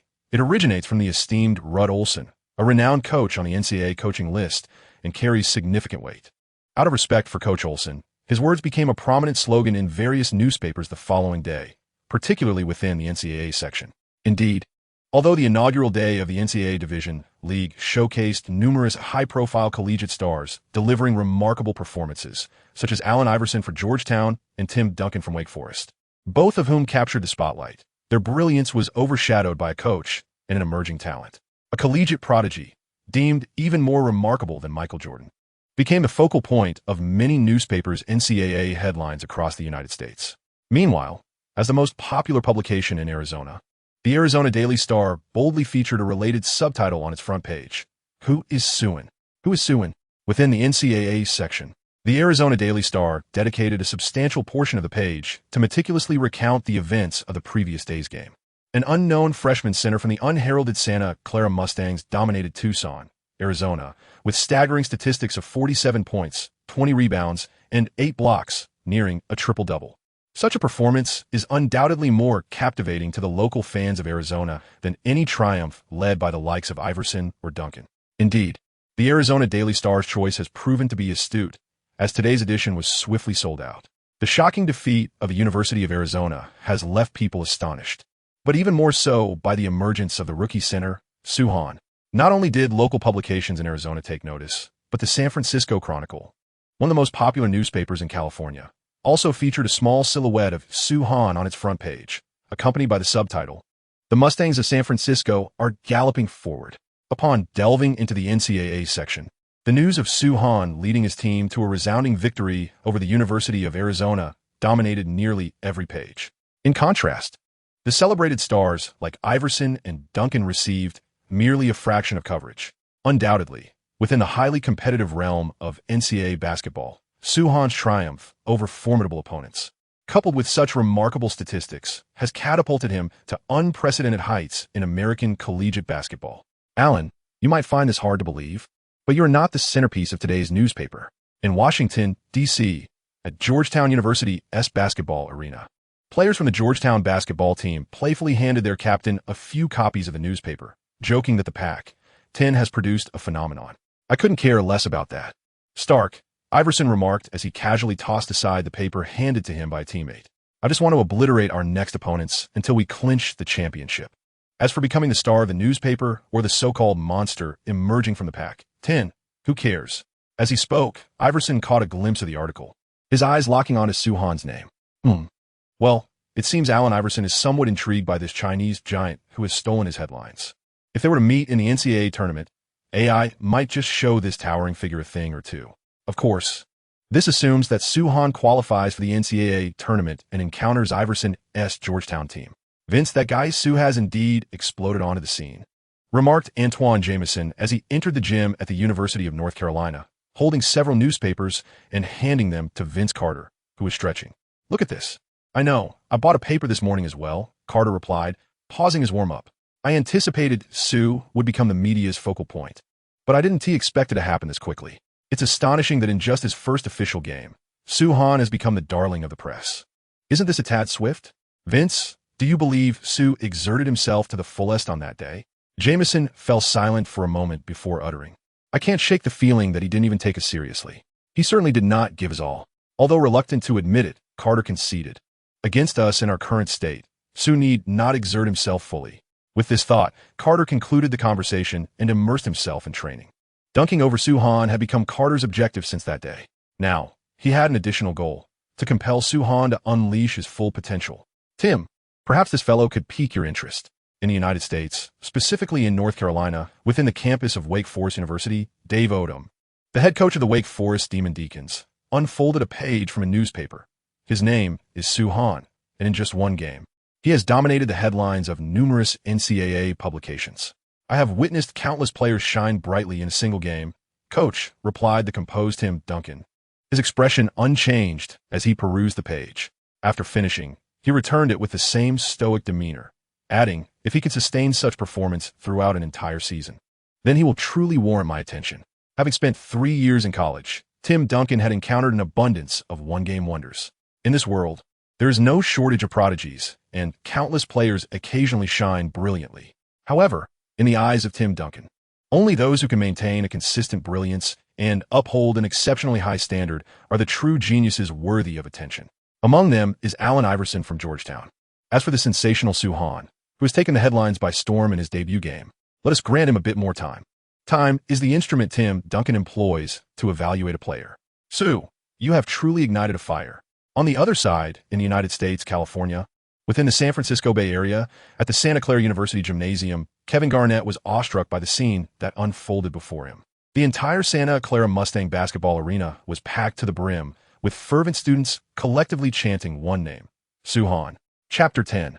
Facing UCLA, Suan, Suan, Suan. In the Santa Clara University Gymnasium, the enthusiastic fans overflowed the venue. Sue Han's performance against the University of Arizona had sent the entire Santa Clara community into a frenzy. Among the throngs of fervent supporters, there were also numerous female admirers. Sue Han's Hollywood-like charisma ensured he would attract a significant female following. What does it feel like to become a campus superstar?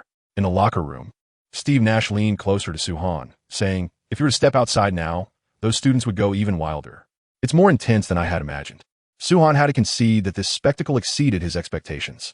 After all, counting the warm-up games, he had played only 2 matches in total. Could 2 games truly inspire such adoration from the students of Santa Clara? Surely, one wouldn't dare to write it so boldly in a novel. However, after pondering for a moment, this is quite reasonable. Santa Clara has never been renowned as a basketball powerhouse. Setting de Said Suan, the greatest basketball luminary in the team's history, is none other than Nash, who stands beside him. For a team historically lacking in basketball prowess, the emergence of a player like Sue Han, with such commanding influence, is akin to the rise of a prominent NBA star like Yao Ming in the Middle Kingdom. One can empathize with these students. Sue, your future fans will undoubtedly be even more fervent than they are.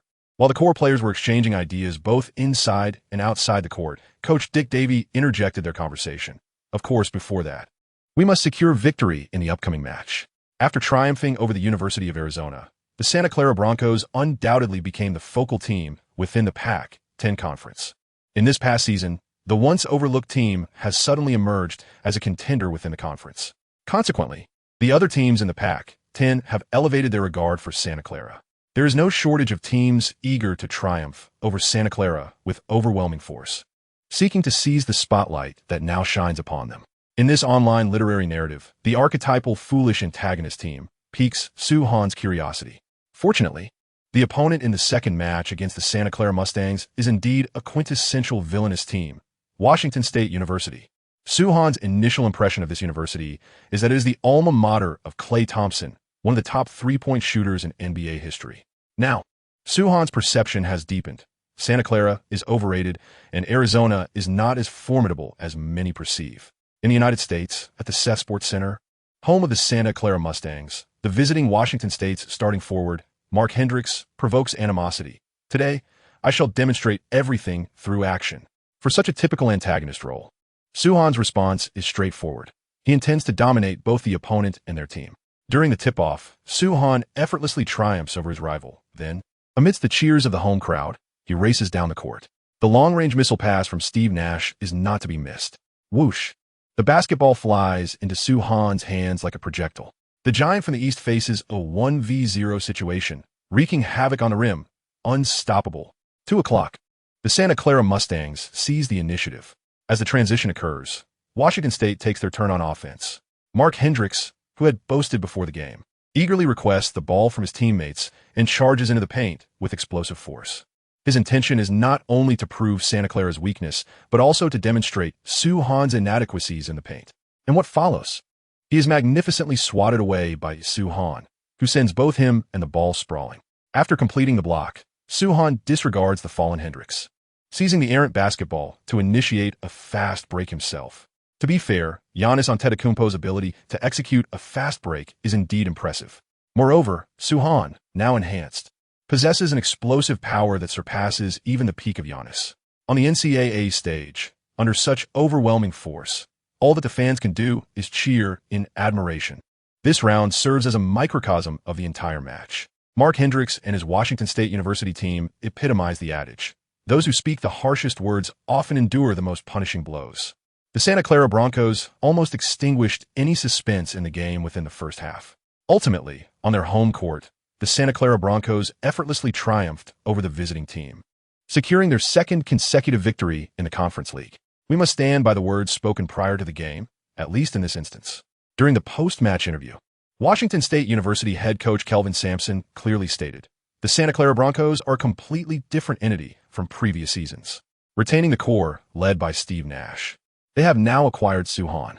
The Santa Clara team, bolstered by Soo-Han, is no longer comparable to its former self. After defeating Washington State, Santa Clara embarked on a series of away games.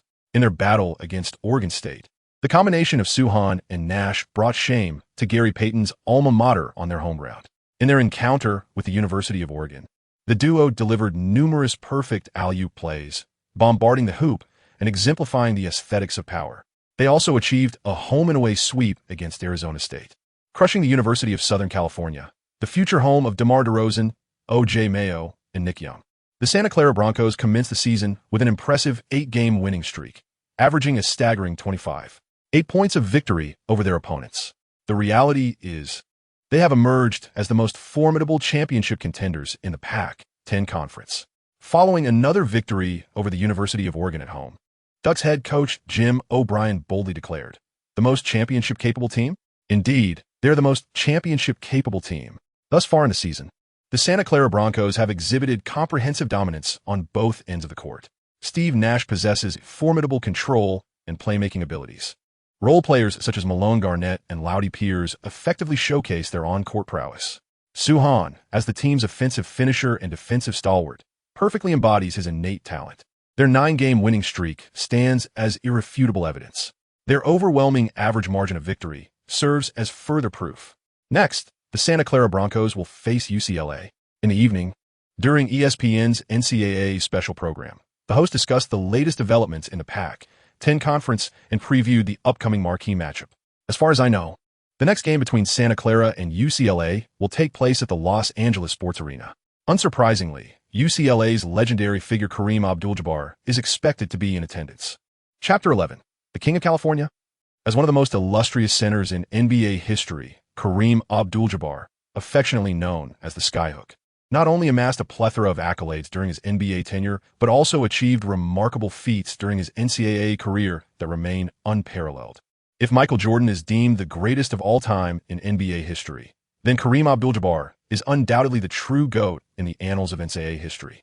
Throughout his NCAA journey, he was honored as the most outstanding player, MOP, for 3 consecutive years during the NCAA Final Fours and earned the title of NCAA's best center 3 times. Furthermore, in his 4-year collegiate career, he secured the NCAA championship trophy 3 times, boasting an impressive record of 88 victories against merely 2 defeats. This dominance and ability to harvest honors undoubtedly position him as the foremost figure in history. As a legendary alumnus of UCLA, Kareem Abdul-Jabbar enjoys returning to his alma mater to witness some of the most anticipated games. The upcoming match between UCLA and Santa Clara is certainly one he is likely to attend. After all, the Santa Clara Broncos are currently one of the most talked-about teams in the Pac-10 conference. Given Jabbar's character, it would be impossible for him not to be intrigued. Indeed, I am preparing to attend UCLA's next game. In Los Angeles, during an interview with a local television station, Jabbar, addressing the camera, remarked, "However, I'm not attending to watch UCLA. They've been rather disappointing this year. To be frank, this year's UCLA team is indeed underwhelming. The strongest player on the roster, Charles O'Bannon, is merely at the level of second-round NBA draft pick. Thus, the sole reason for Jabbar's attendance at the Los Angeles Sports Arena for the next game is simple. I am there to see Suhan." Jabbar openly expressed his thoughts, adding that not only he but also his friend Magic Johnson is quite interested in Sue. Magic Johnson, the illustrious point guard, shares this interest in Suhan. The host of a Los Angeles television station keenly sensed something. "Are you implying that Magic might also attend UCLA's next game to watch Suhan?" If this speculation holds true, it would indeed be significant news. The legendary duo of Magic Johnson and Kareem Abdul-Jabbar could potentially be present to witness an NCAA tournament game, all for the sake of a rookie center.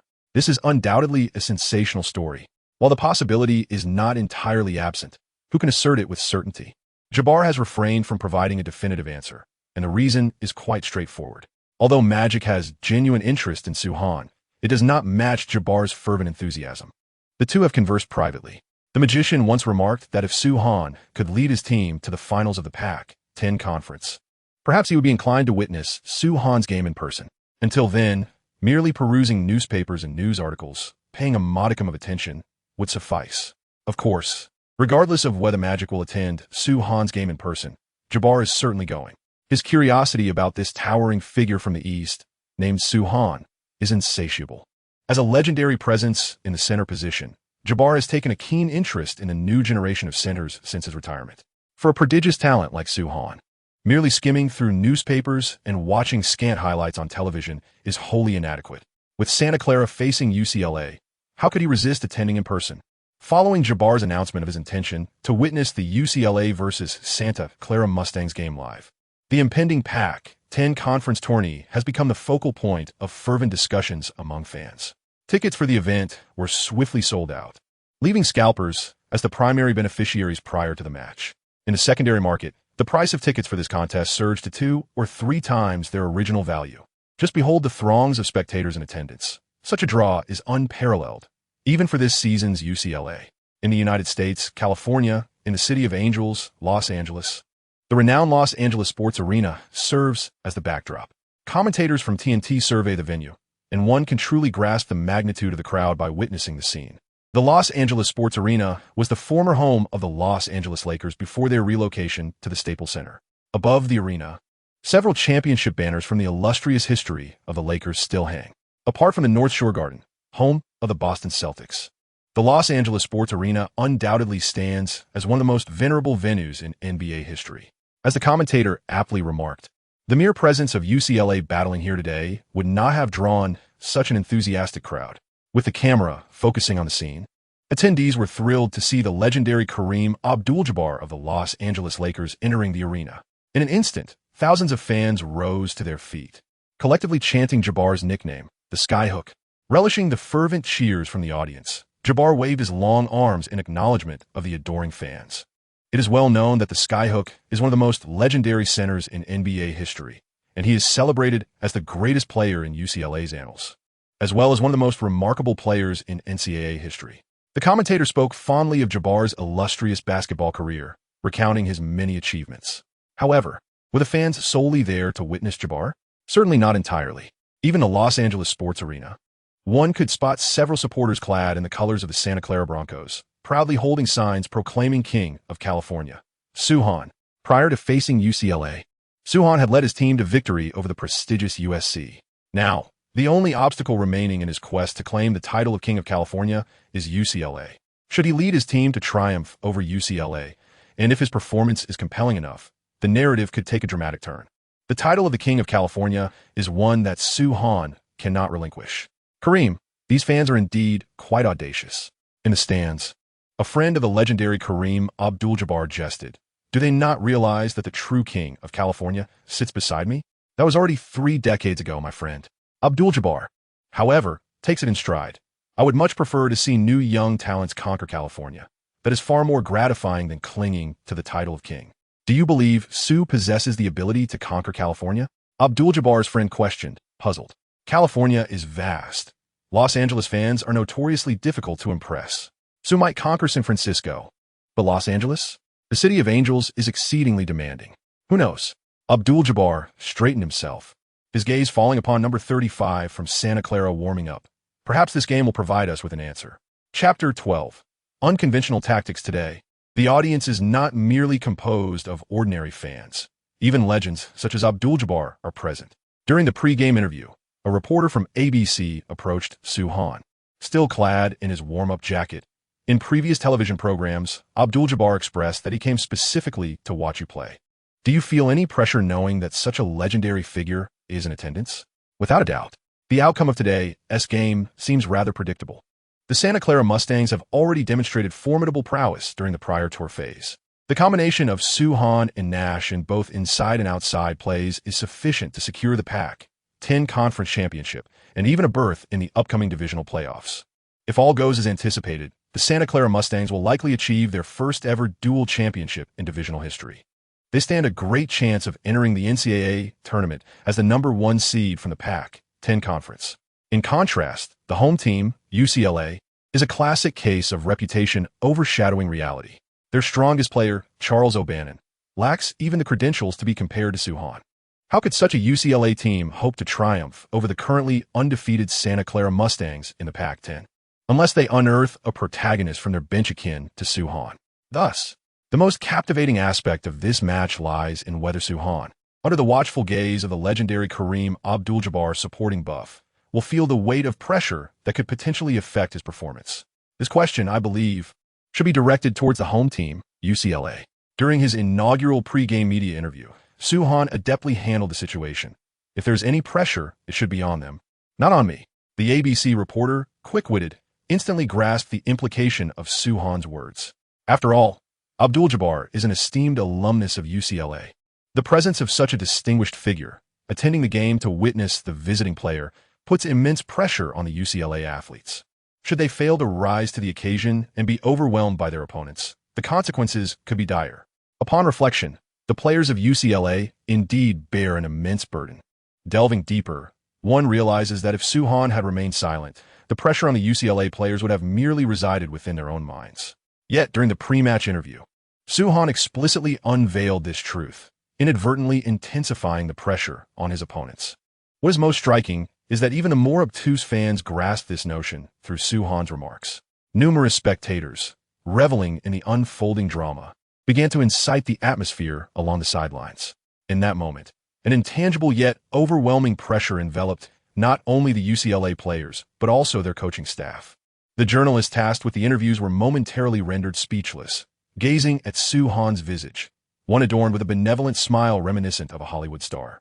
Could it be that all of this was part of Sue Han's intricate design? Was he operating on a fifth-dimensional level? It appears that today, Sue Han aims not only to dominate the UCLA players on the court, but also to administer psychological torment upon them. Meanwhile, the commentator from ABC, observing the UCLA players, exhibited a palpable sense of pity. Enduring the onslaught of this basketball prodigy, Sue Han, was a hardship in itself. The competition has yet to commence, yet psychologically, they have already succumbed to the torment inflicted by Sue Han. How utterly tragic. Moreover, this spectacle has not escaped the discerning gaze of the team's esteemed veteran, Jabbar. Alas, it is a pitiable thought. Increased pressure shall only forge our strength. Similarly, during a pre-match interview, UCLA's head coach, Jim Herrick, made a final stand. What cannot destroy us will surely make us stronger. It must be said that such a morale-boosting declaration from the head coach prior to the match has had some effect. At the very least, when the UCLA players stepped onto the field, their resolve remained unwavering. Regardless of the circumstances, they were prepared to face their fate with valor. On the other hand, the Santa Clara Mustangs bore expressions of ease, just as Sue Han had remarked. The pressure of this match, regardless of what one might say, will not rest upon them. Once on the court, Sue Han briefly assessed the starting lineup of UCLA. Apart from a potential second-round pick in 1997, O'Banion, he was unfamiliar with the other players. How abysmal is this UCLA team? Just look at the starting center who jump ball against Sue Han, Nikola Chachman, standing at a height of 2.06 meters. There was no doubt Sue Han effortlessly dominated the jump ball, and upon landing, he surged forward into the offensive zone. The entire UCLA squad could only follow the trajectory of Nash's explosive passes, helplessly watching as Sue Han executed a breathtaking 1-on-0 dunk, securing 2 points. Even though they were acutely aware that the Santa Clara Broncos would initiate their strategy in this manner, they found themselves incapable of keeping pace with Sue Han's rapid advance into the frontcourt. Here it comes, the Steve-Sue Han connection of the Santa Clara Broncos. The commentator from ABC on the sidelines appeared to be well prepared. Sue Han triumphed in the jump ball, and SteveNash's pass arrived right on cue. Such scenes have become commonplace in this year's Pac-10 conference. We have witnessed at least 9 connections between these two young players from Santa Clara at the start of the game. Another commentator added, numerous media outlets, along with the fans, have dubbed their opening play the Steve-Sue Han connection. The combination of SteveNash's passing and Sue Han's aggressive foray into the game is never absent. This tactical approach had crossed my mind before. In the stands, the legendary Kareem Abdul-Jabbar chuckled. Ultimately, that guy, Magic, sent me to the hospital for a checkup. The audacious idea of a center winning the jump ball and immediately storming into the offensive zone to await a teammate's pass. How could Abdul-Jabbar not have contemplated such a strategy? However, during his time with the Lakers, his teammate, Magic Johnson, swiftly extinguished that notion. On one hand, Abdul-Jabbar's athleticism during the Lakers era may not have supported such a fanciful tactic. On the other hand, could a center, after winning the jump ball, truly seize the scoring advantage with an absolute speed advantage? This sounds incredibly unreliable. Even with imagination akin to that of a magician, one would be reluctant to attempt such a strategy with a failure rate far exceeding its success rate. Yet this very tactic, which even the legendary Magic Johnson hesitated to embrace, has, years later, been transformed into a conventional weapon by 2 audacious young talents. Kareem rubbed his chin, eager for the surprises that the duo of Sue Han and Nash would undoubtedly bring him. Chapter 13. The Los Angeles fans turned. Jerry, that fellow Kareem, is currently at the Los Angeles Sports Arena. In a certain mansion in Los Angeles, the Lakers' legendary figure, Magic Johnson, reclined with a cup of coffee. His legs crossed, engrossed in a UCLA game. I know he seems particularly interested in a rookie center from Santa Clara. Opposite Magic, perusing a stack of documents, was none other than the Lakers icon and the team's general manager for this season, the logo man, Jerry West. Without pausing his actions, Jerry West inquired, I hear you're also intrigued by that young talent? Sue Han, the young player, performed admirably during the Pac-10 conference, albeit not without some shortcomings. Magic shared his thoughts on Sue Han. As you know, this season's Pac-10 is predominantly filled with underwhelming teams. Even the relatively stronger Arizona would merely serve as cannon fodder in the NCAA Sweet 16. Is it truly challenging to deliver a dominant performance in such a low-tier conference? Frankly, in Magic's eyes, the difficulty of becoming a globally renowned superstar seems trivial. Thus, while Magic is interested in Sue Han, it does not match the intensity of Kareem's fascination. Haha, let's set aside this young man's narrative and discuss matters of greater significance. The logo seemed indifferent to Sue Han's narrative. After all, Jerry West was a seasoned veteran accustomed to high-stakes situations. The antics of a college student stirring the waters of a division league were hardly enough to elicit a significant reaction from him. Magic also refrained from pursuing the topic of Sue Han. If Sue Han were truly deserving of excessive discourse, it would have to be in the context of leading his team to the finals of the Pac-10 conference. Meanwhile, in the city of Angels, Los Angeles, at the Staples Center, the legendary Kareem Abdul-Jabbar reveled in the exuberant cheers of the crowd. On the court, Sue Han once again delivered an impressive defensive block, a towering rejection that sent shivers down the spines of the UCLA players. With Kevin Garnett safeguarding the defensive rebound, he passed the ball to Steve Nash. Upon receiving the pass, the son of the wind took a dribble and swiftly advanced the ball forward.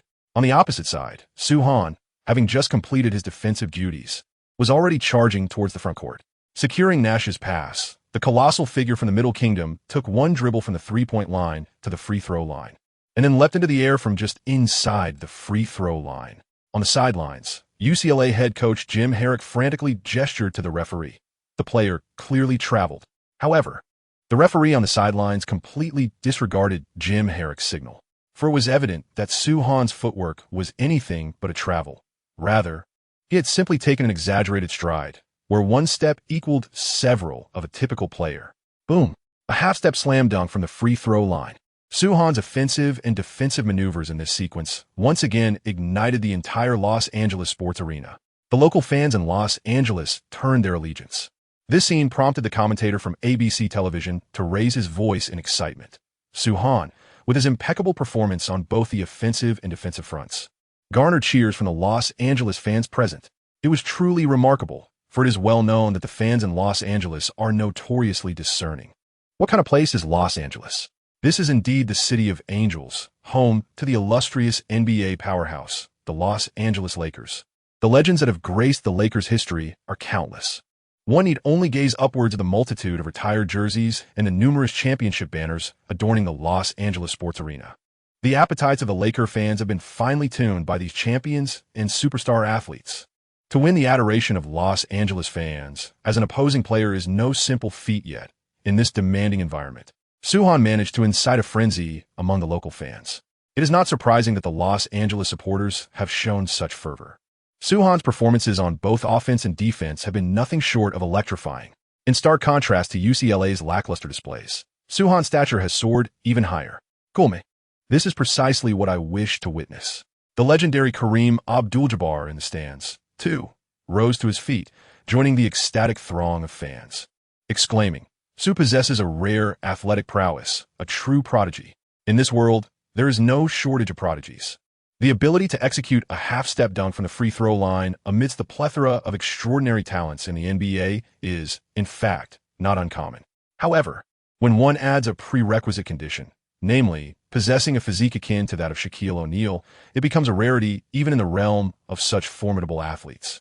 To say it is a rarity would be an understatement. In Kareem Abdul-Jabbar's memory, only the ancient behemoth of basketball, the Emperor Wilt Chamberlain, could accomplish such a feat. In other words, the current Soo-Han evokes in Abdul-Jabbar a sensation reminiscent of the legendary Jean Leon. This is indeed the most terrifying place. Another Wilt Chamberlain?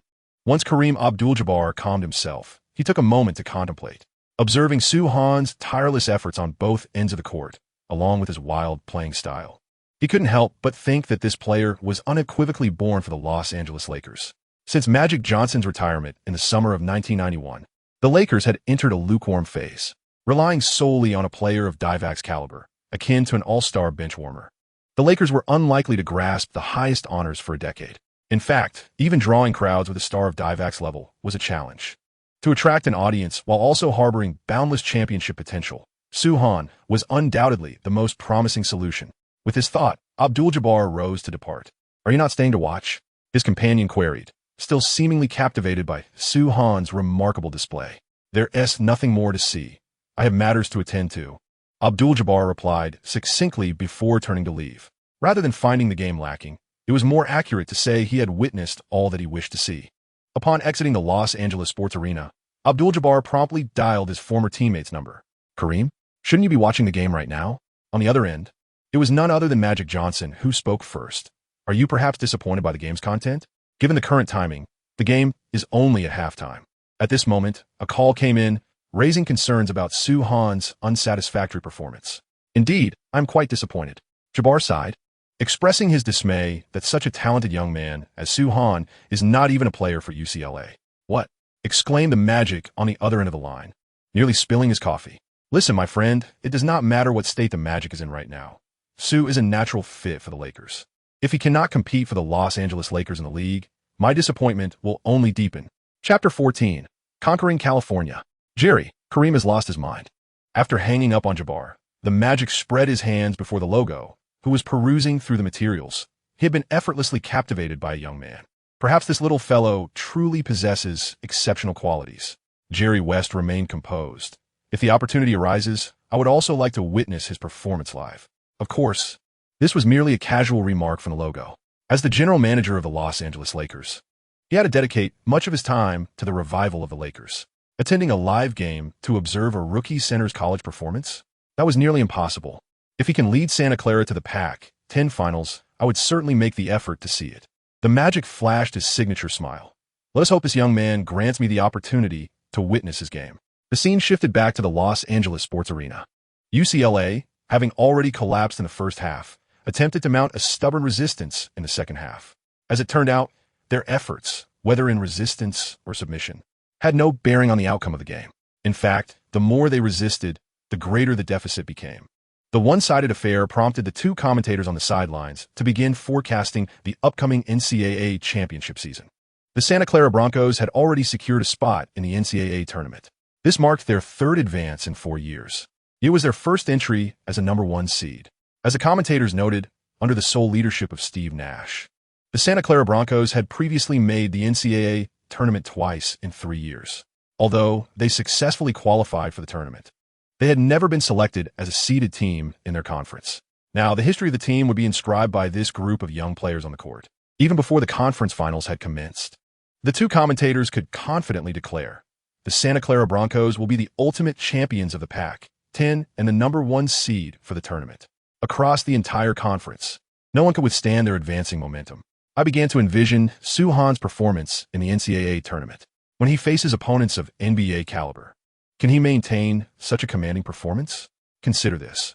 As the NCAA tournament approaches, Suhan and his team are set to confront the nation's most formidable collegiate athletes. Setting aside the talented sharpshooters, let us focus on the battles in the paint. Marcus Camby from the University of Massachusetts is no pushover. His defensive prowess has left many opponents in the interior lamenting their plight. Tim Duncan, the soaring demon from Wake Forest, is truly the chosen one. Even though Duncan has declared his intention to enter the NBA only after completing 4 years of college, numerous media outlets have nonetheless positioned him as the top star of the 1996 NCAA tournament. In other words, whether Duncan declares for the NBA in 1996 or 1997, he is undoubtedly destined to be the first overall pick. This season, the two dominant big men in the NCAA tournament are wreaking havoc on their respective opponents within their conference. Of course, this now must be adjusted to three dominant big men. Suhan, with his formidable performances, has captured the attention of the media, earning him a place among Marcus Camby and Tim Duncan as one of the three dominant big men of the 1996 NCAA tournament. As the match between the Santa Clara Broncos and UCLA nears its conclusion, two commentators engage in casual banter. The visiting Santa Clara Broncos, bolstered by the flawless play of Suhan and SteveNash, have decimated UCLA by a staggering 35 points, marking their 10th consecutive victory of the season. In the process, Suhan has elicited resounding cheers from the crowd. King of California, King of California, King of California. It is evident that Suhan has thoroughly captivated the discerning Los Angeles fans, coupled with the unwavering support from his loyal San Francisco admirers. Thousands of fans in attendance collectively hailed Suhan as KOC, the King of California. King of California? As the game concluded, Suhan stood from the bench and shrugged his shoulders. The title appears rather commendable, in addition to the accolades bestowed by the fervent fans present. Suhan also participated in a post-match media interview. The cheers of the spectators are not deceptive. Su, you have captivated the entirety of California. The applause from the audience continues to resonate, compelling the reporter from ABC to raise his voice. Will you be content with this? Certainly not. Neither I nor my team will settle for anything less. Suhan responded promptly. Our journey has only just commenced. The consecutive victories in the tour are trivial compared to the championship. Are you implying that the team's objective is to secure the ultimate Division League tournament and playoff championship? No, it is not merely about the tournament and playoff titles. In an utterly composed tone, Suhan uttered a statement that silenced the crowd for at least half a second. Our ambition is to claim the NCAA championship title. Conquering California and the Pac-10 conference is far from sufficient. Suhan and his team aspire to triumph in the NCAA championship, to conquer the entirety of America. The Santa Clara Broncos undoubtedly possess the prowess to achieve this. Similarly, UCLA's head coach, Jim Gillick, remarked in a post-match interview that they absolutely have the capability to win the NCAA championship. In Jim Gillick's view, Suhan is not merely boasting. Given the prowess displayed by the Santa Clara Broncos in this match, and throughout the NCAA championship, their aspiration to clinch the ultimate NCAA championship title is not without merit. Of course, prior to that, they must first earn the Pac-10 conference dual crown. Suhan and his team have not disappointed. On December 27th, 2 days after Christmas, the Santa Clara Broncos triumphed over UCLA on their home turf. They secured their 18th victory in the tournament. finishing with an impressive 18-0 record to strongly advance into the Pac-10 conference playoff stage. Moreover, this marks the first time in the history of the Santa Clara Broncos that they have won the Division League Tournament Championship. In the playoff stage, the combination of Sue Hahn and SteveNash remains unstoppable. They dominated the quarterfinals against the 8th-seeded Oregon University and decisively defeated Arizona University in the semifinals, leaving the preseason favorites to rue their fate. The Santa Clara Broncos have achieved a remarkable 20 consecutive victories, remaining undefeated from the tournament to the playoffs. The match has concluded. The Santa Clara Broncos have made history by reaching the Pac-10 Conference Playoff Finals for the first time. They now have the opportunity to win the playoff championship trophy for the first time in their history.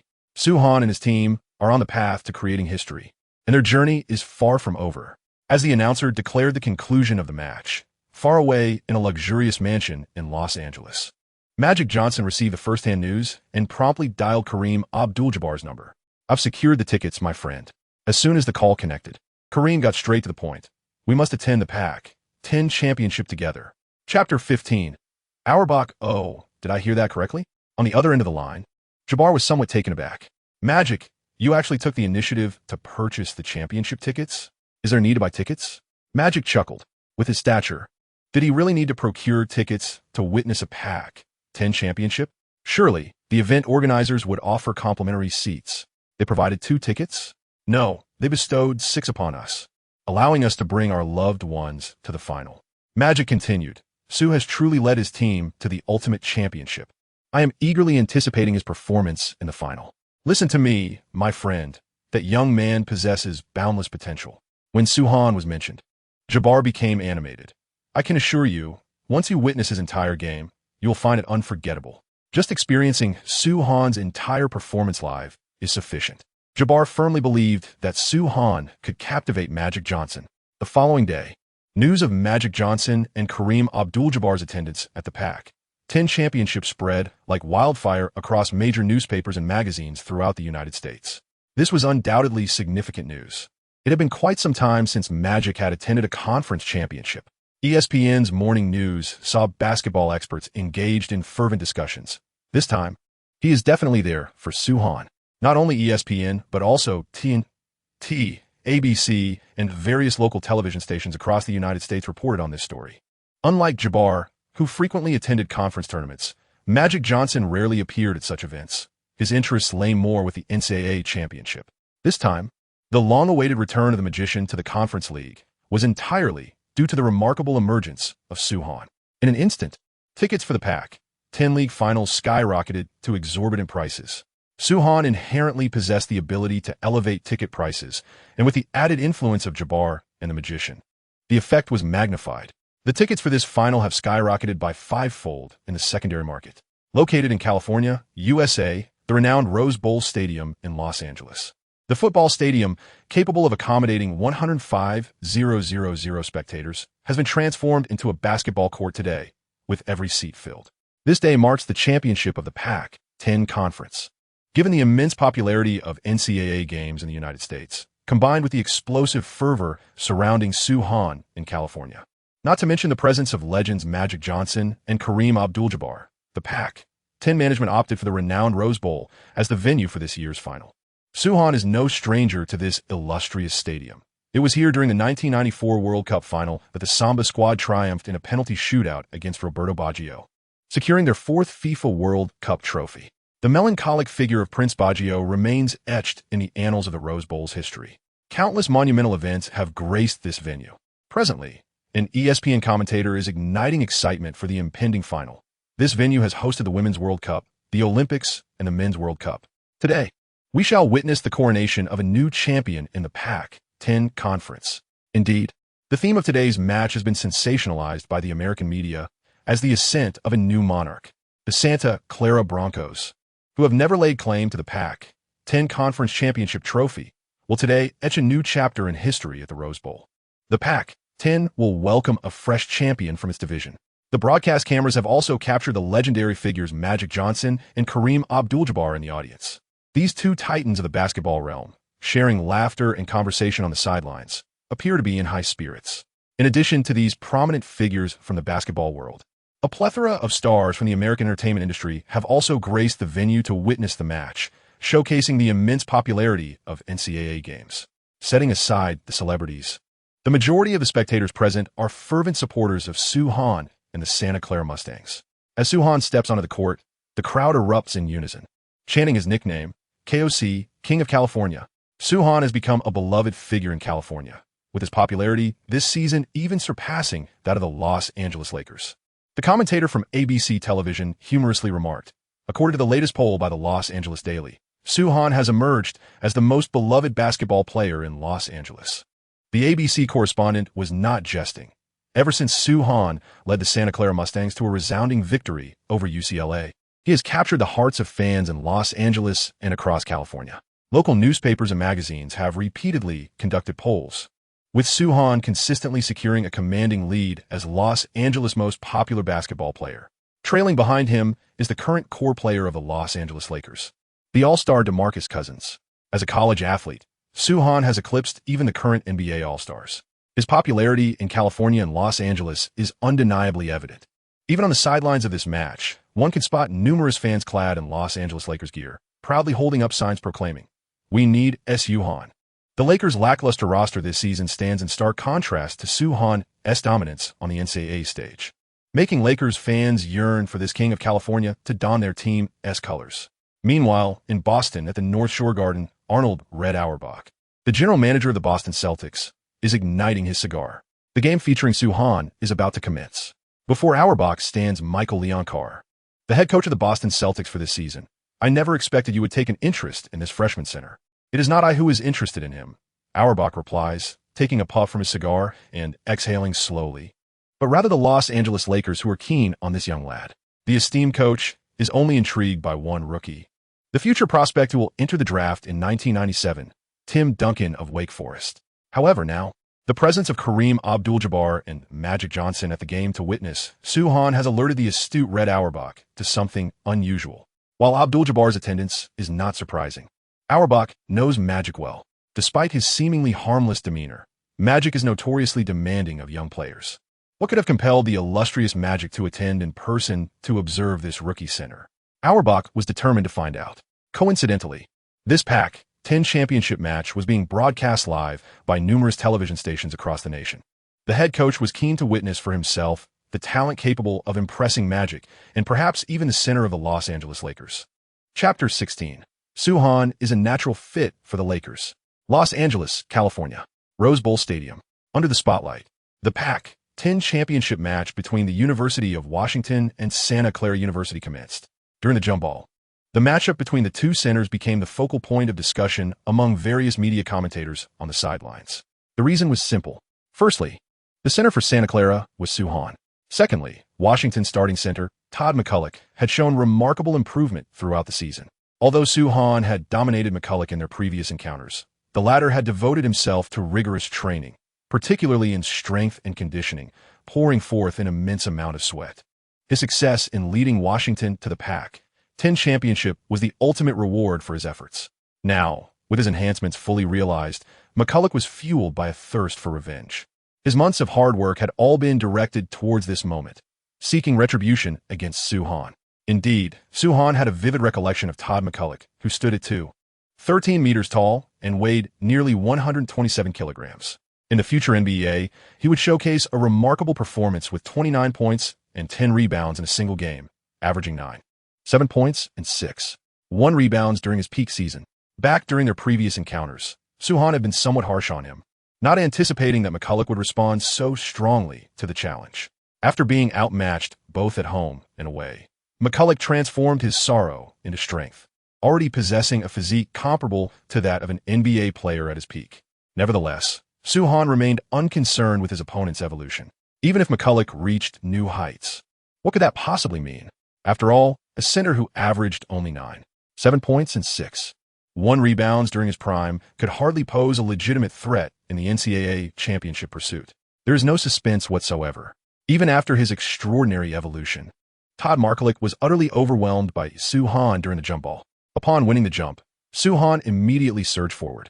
Steve Nash's cannon-like pass arrived just in time, connecting with Soo Han, showcasing the classic opening strategy of the Santa Clara Mustangs, captivating the Rose Bowl Stadium. Look at these young talents, my friend.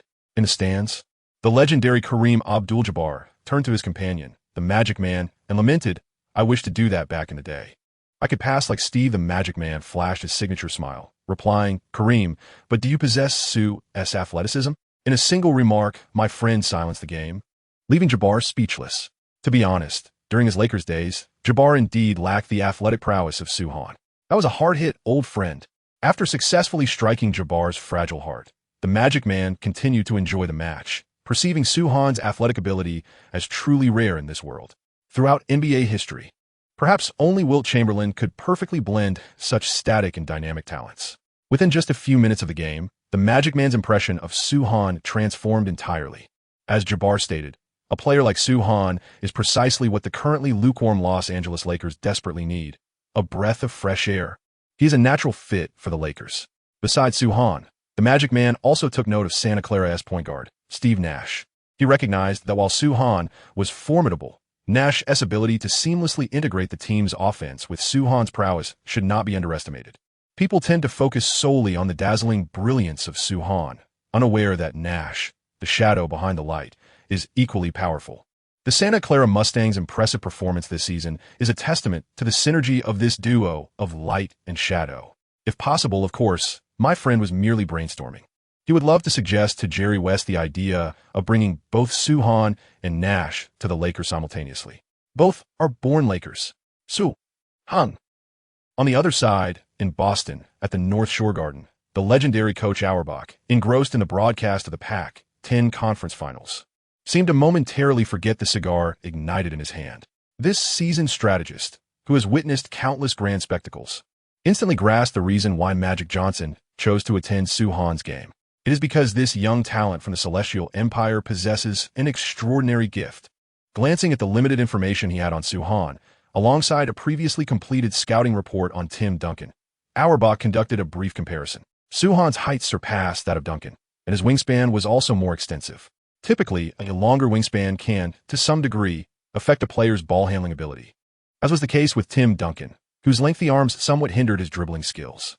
In contrast, Soo Han, the formidable interior force of the Santa Clara Broncos, has repeatedly showcased his ability to execute a dazzling coast-to-coast counterattack throughout this season's divisional league matches.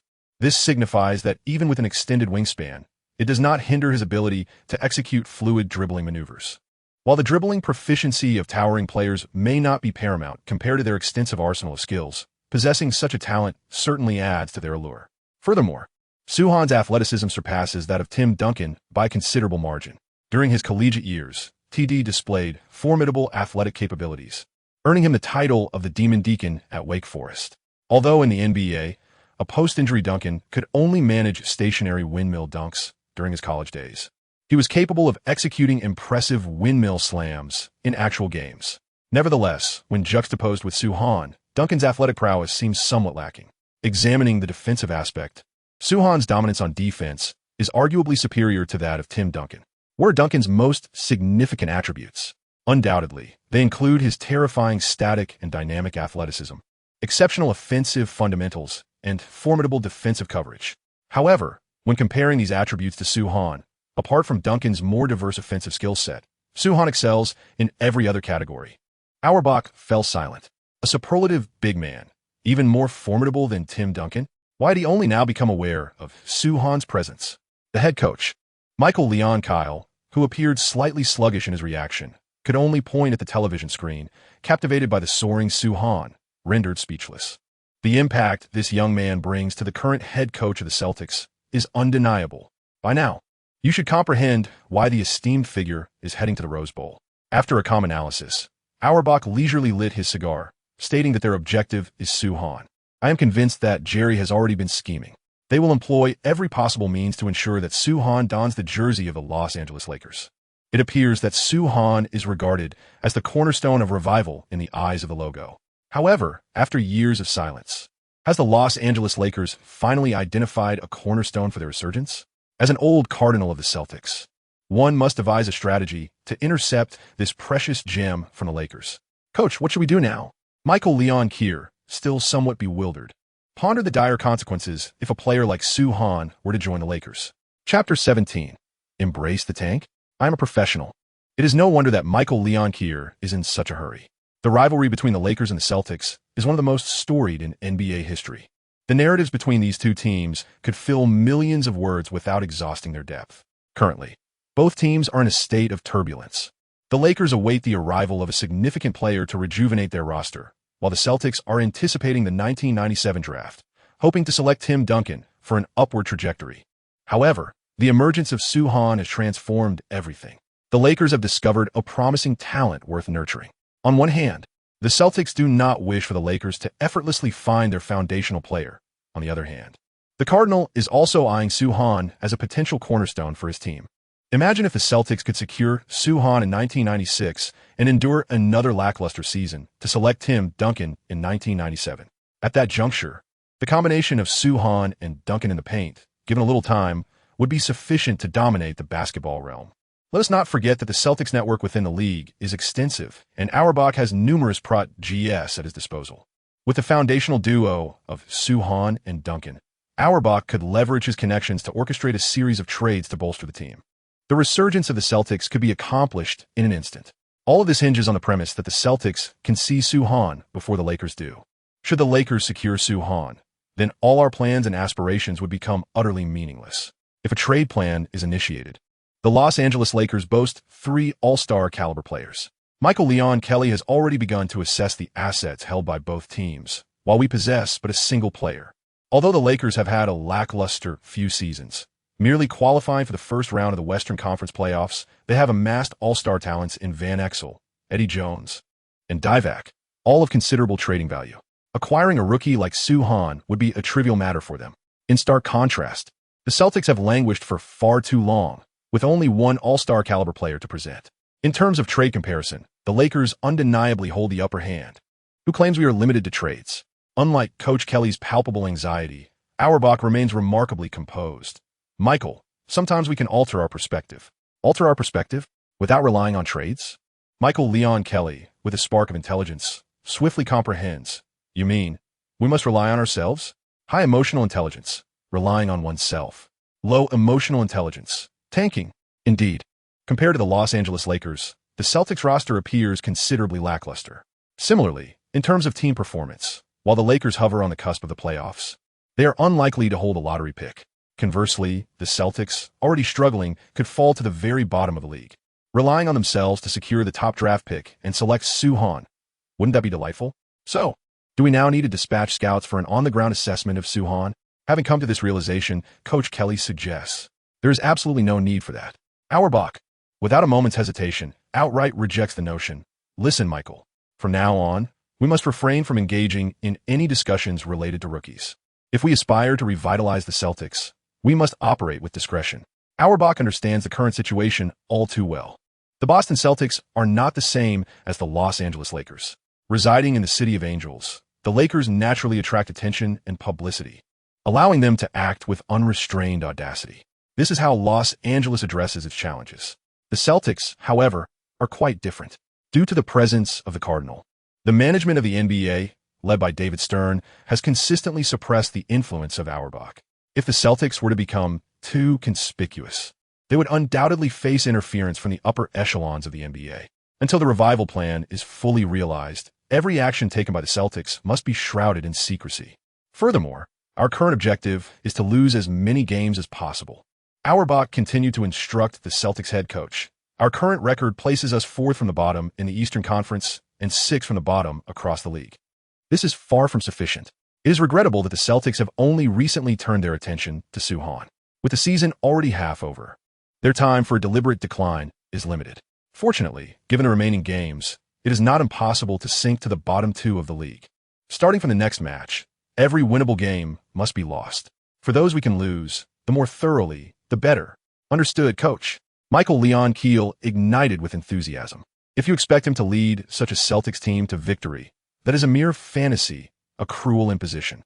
But if you ask him to embrace defeat, apologies. That is my specialty. The Celtics commenced their plan to undermine the competition. In Los Angeles, at the Rose Bowl, Santa Clara University had expanded its lead to an insurmountable advantage. Ultimately, amidst the ecstatic cheers of the crowd, Soo-han lifted the championship trophy of the Pac-10 tournament. "We are champions." On the court, SteveNash was overwhelmed with emotion, tears in his eyes. During his 4 years at Santa Clara, this exceptionally talented young point guard had never grasped this highest honor. Now, with Soo-han's remarkable emergence, Nash finally fulfilled his dream of championship glory. Soo-han, understanding the significance, handed the championship trophy to Nash. In his memories, Nash had not only gone without a collegiate title. Throughout his entire NBA career, he remained without a championship. For such a legendary point guard, yearning for recognition and a championship, failing to lift the trophy is indeed a poignant regret. Yet, competitive sports are inherently brutal. There will always be numerous tragic geniuses who spend their lives striving but never touch the pinnacle of honor. I must recommend two young talents to Jerry. In the audience, after witnessing the Pac-10 Championship Awards ceremony, Magic Johnson prepared to depart. 2. Jabbar pondered, "Are you recommending both Sue and Steve to Jerry?" "Indeed, Kareem," Magic has not denied. "I can see that Soo-han possesses an extraordinary talent, one capable of transforming the league and aiding the Lakers in their reconstruction. However, Steve Nash equally brims with potential. As a legendary point guard, Magic perceives the faint glow emanating from Nash at this moment. Given time, Nash is destined to make his mark in the NBA. Yet, more significantly, Steve Nash is Soo-han's teammate. Even if they were to singularly acquire Soo-han, the Lakers must construct a new foundational roster around him. The choice of point guard is particularly crucial. Rather than scouring the league, why not focus on Soo-han's golden partner from college? It would be a delight to reunite the twin stars of Santa Clara and Los Angeles, would it not? It is not solely Soo-han who merits attention. In Los Angeles, Jerry West's meeting with Magic has unexpectedly doubled in significance. Observe Magic's current attitude towards Soo-han compared to his prior stance. It is as if he has become a different person. Does this lad, Soo-han, truly possess such remarkable allure? Has a single game altered Magic's perception of him? Furthermore, it is not just Soo-han who deserves our focus. This statement conveys a sense of intrigue surrounding the character referred to as Logo, whose thoughts are shrouded in mystery. In Chapter 18, I wish to recommend another promising young talent. Indeed, Jerry, this recommendation extends beyond just Soo-han. The magician appears quite exhilarated, asserting that Soo, with his innate talent, is evident even to the most oblivious observer. I can assure you that once the NCAA tournament commences, his draft stock will undoubtedly soar. To secure this individual, your expertise is essential. As for how to manage Soo-han, the magician remains indifferent, leaving such matters to Jerry West, the Lakers' general manager. Given Soo-han's demonstrated prowess and potential, he is destined to be a coveted prospect in this year's draft. I wish to introduce another young player, Soo-han as teammate. Steve Nash. Are you referring to the senior point guard from Santa Clara? Jerry West seems to have some recollection of Nash, noting that he has viewed some of his highlights and acknowledges Nash's exceptional court control and passing abilities, recognizing him as a commendable young talent. The most crucial point is that Soo-han's brilliance has overshadowed Nash's own talents. This seemingly promising point guard may not generate an overwhelming buzz in the draft market. In comparison to Soo-han, orchestrating Nash's potential appears to be considerably more straightforward. The sole concern lies in Steve's ceiling. During this period, Nash had yet to reach the pinnacle that he would achieve in his future back-to-back MVP seasons. Even if the Logo holds Nash in high regard, it does not necessarily imply that he would facilitate Nash's integration into the team. Trust in my discernment. Magia exuded confidence, asserting that Steve would undoubtedly serve as the most effective catalyst for Soo-han, should you manage to reunite the two in Los Angeles. The Lakers would be on the precipice of a successful rebuild. Magic Johnson, however, harbors reservations regarding Nash's ultimate potential. The crux of the matter lies in the synergy between him and Soo-han, which could elevate Soo-han's capabilities to unprecedented heights.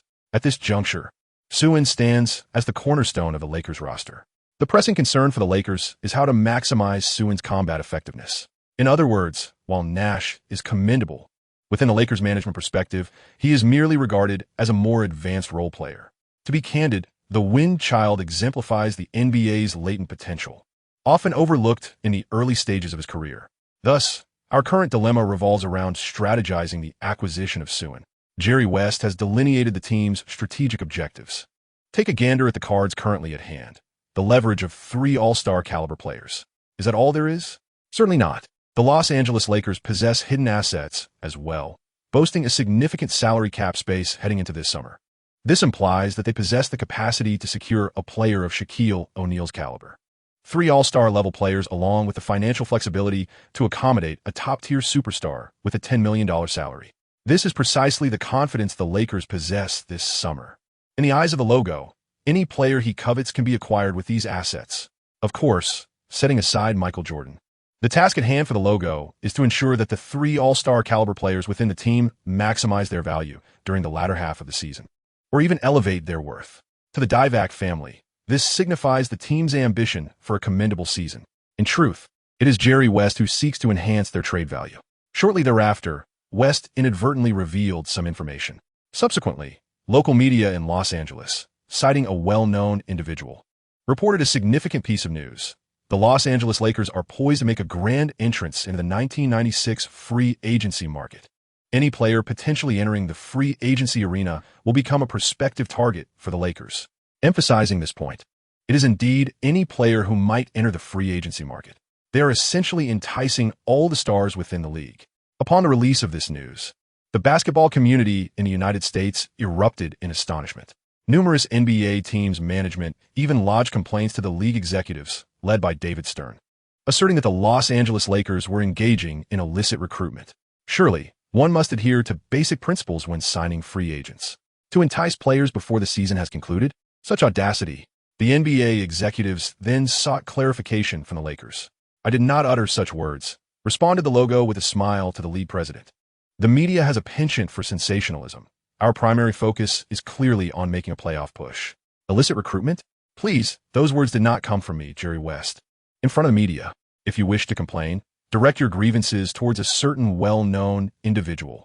It must be said, this tactic employed by the logo is rather shrewd, leaving many in the NBA management with no choice but to concede defeat. The Lakers are being remarkably ostentatious, boldly declaring their intention to sign a player of Shaquille O'Neal's caliber. In the United States, within the confines of Santa Clara University's gymnasium, a devoted Lakers fan, Kevin Garnett, was left dumbfounded while perusing the latest publication. My goodness, is this truly the Lakers' modus operandi? I am utterly enamored. With the league's salary cap escalating at an unprecedented rate, even some all-star players are now earning tens of millions annually. SteveNash glanced towards the indifferent Suhan, who seemed unfazed by the news. So, who do you think the Lakers are attempting to entice? Perhaps it is Shaquille O'Neal? Suhan did not take the news to heart. After all, as a time traveler, he was acutely aware that the Lakers would indeed sign the Big Diesel, O'Neal, this summer. The emergence of such news at this juncture is utterly commonplace. Wait a moment.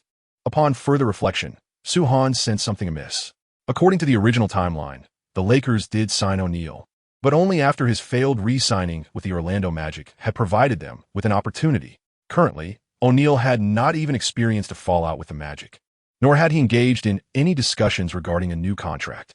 Is it not peculiar that the Lakers have made such an audacious move so soon? Certainly, having traversed time, a slight alteration in the timeline seems entirely plausible. The butterfly effect must surely come into play. Yet, amidst these cosmic ripples, Suhan remained primarily concerned with the rewards bestowed by the system. After aiding the Santa Clara Mustangs in securing their inaugural Pac-10 tournament championship, he completed the system's task and successfully acquired Kevin Durant's offensive prowess. And, to his fortune, it was an enhanced version. Thus, from this moment onward, Suhan not only possessed athletic talents surpassing those of Giannis Antetokounmpo, but also wielded the extraordinary shooting abilities and ball-handling skills reminiscent of the Grim Reaper, Durant. Moreover, the system has assigned a second task to assist the Santa Clara Broncos in securing the NCAA championship title. The reward for this endeavor includes the passing vision and passing ability of the legendary Magic Johnson, and it is, once again, an enhanced version. Just imagine, a person endowed with superior physical attributes, greater speed, agility, and leaping ability than Giannis Antetokounmpo, combined with the formidable shooting and ball-handling skills of Kevin Durant. Furthermore, possessing the court command and imaginative passing techniques reminiscent of Magic Johnson, what does it truly mean to be the greatest in the annals of basketball history? This is the strongest in the history of basketball. Chapter 19. Who says that only those standing in the light can be considered heroes? With the conclusion of the Pac-10 conference playoffs, the results of various individual awards for the tournament were promptly announced. Suhan, without a shadow of a doubt, was elected the most valuable player of the Pac-10 Conference Tournament and was also named to the first-team All-Tournament. Additionally, he was honored as the most valuable player of the Pac-10 Conference playoffs, securing a place on the first team of the playoff stage. His teammate, SteveNash, made it to both the All-Tournament and All-Playoff first teams. However, the remaining players from the Santa Clara Mustangs did not achieve any personal accolades. It is evident that the judges are not fools. They are acutely aware that the remarkable accomplishments of this team are not attributed to any so-called collective effort. Rather, it is solely the dynamic duo of Soo-Han and Nash that has driven their success. As for the others, mere supporting players. Aside from the conclusion of the Pac-10 Conference, other NCAA conferences are also gradually reaching their finale. Teams that have clinched their respective conference championships have successfully qualified for this season's NCAA tournament. Even those highly regarded teams that fell short of the championship have received invitations to the NCAA event, securing their places in the tournament. This grand celebration of collegiate basketball talent, not only across the United States, but also globally, is set to commence in March. Given the plethora of talent converging in this season's NCAA tournament, major media outlets in the United States have dedicated several special programs to spotlight these extraordinary talents. For instance, the renowned sports magazine Sports Illustrated was the first to publish its list of the top 10 players for this year's NCAA tournament. Topping the list, without question, is Tim Duncan from Wake Forest University. Even though Duncan has announced his intention to complete 4 years of college before officially declaring for the NBA next year, Sports Illustrated has unwaveringly placed him at the forefront of all NCAA super talents. The second position is held by the illustrious point guard Allen Iverson from Georgetown University. Georgetown is renowned for producing exceptional centers, having birthed legends such as Patrick Ewing, Alonzo Mourning, and Dikembe Mutombo. Yet, in this bastion of towering giants, the undeniable focal point is a diminutive point guard standing at merely 183 centimeters. Allen Iverson, with his dazzling playing style and formidable scoring prowess, has not only garnered a legion of admirers, but has also revitalized the esteemed legacy of Georgetown University. In third place, Sports Illustrated recognizes Marcus Camby from the University of Massachusetts as the most outstanding interior player poised for the 1996 NBA draft. Camby's defensive capabilities have always been his primary selling point, despite scout reports suggesting that the University of Massachusetts strategies were intentionally designed to inflate Camby's defensive statistics. His performance on that end of the court has still managed to capture the attention of numerous NBA franchises. They believe that defensive metrics cannot simply be fabricated at will. It is evident that these NBA executives lack a profound understanding of the game. If one can casually amass triple-doubles in the future, how can they dismiss defensive statistics so lightly? The fourth position belongs to Stephon Marbury, while the fifth is claimed by Rashid. As we move through the ranks to the 10th spot, Sports Illustrated finally acknowledges the newly crowned dual MVP of the Pac-10 Conference, Soo-Han. Indeed, given the Pac-10's overall strength this season, which is considered relatively weak among conference leagues, Soo-Han's dominating performances have not propelled him into the top 5 of Sports Illustrated's rankings. However, the sheer dominance displayed by Soo-Han warrants his inclusion in the top 10. To overlook him would be a true testament to a lack of basketball acumen. It is noteworthy that Slam magazine has chosen to spotlight Soo-Han, Marbury, and Vince Carter as the 3 most captivating newcomers in this year's NCAA tournament. In my opinion, Slam possesses a deeper understanding of the game. At Santa Clara University, within the hallowed halls of their arena, the latest issue of Slam features laudatory remarks from Ladanian Pierce, who commends the editorial team. Sue, I believe you should not only be among the 3 most notable newcomers, but should also be included in the top 5 players across all NCAA athletes this season. With Soo-Han's caliber, merely placing him in the top 10 is an oversight. Does Sports Illustrated truly grasp the essence of basketball? If not, they ought to refrain from publishing such articles. In this day and age, who still trust the media? Kevin Garnett expressed his discontent. It's outrageous that they overlooked Steve. This is simply absurd. SteveNash is a newly crowned champion point guard, yet his name doesn't even merit mention. This is utterly outrageous. I am indifferent to such matters, Malone. As one of the parties involved, Nash is quite unfazed by this. Soo-Han is the radiance of the Santa Clara Mustangs, and Nash willingly embraces the role of a shadow. The brighter the light, the deeper the shadow becomes. The deeper the shadow, the more vividly it accentuates the brilliance of the light.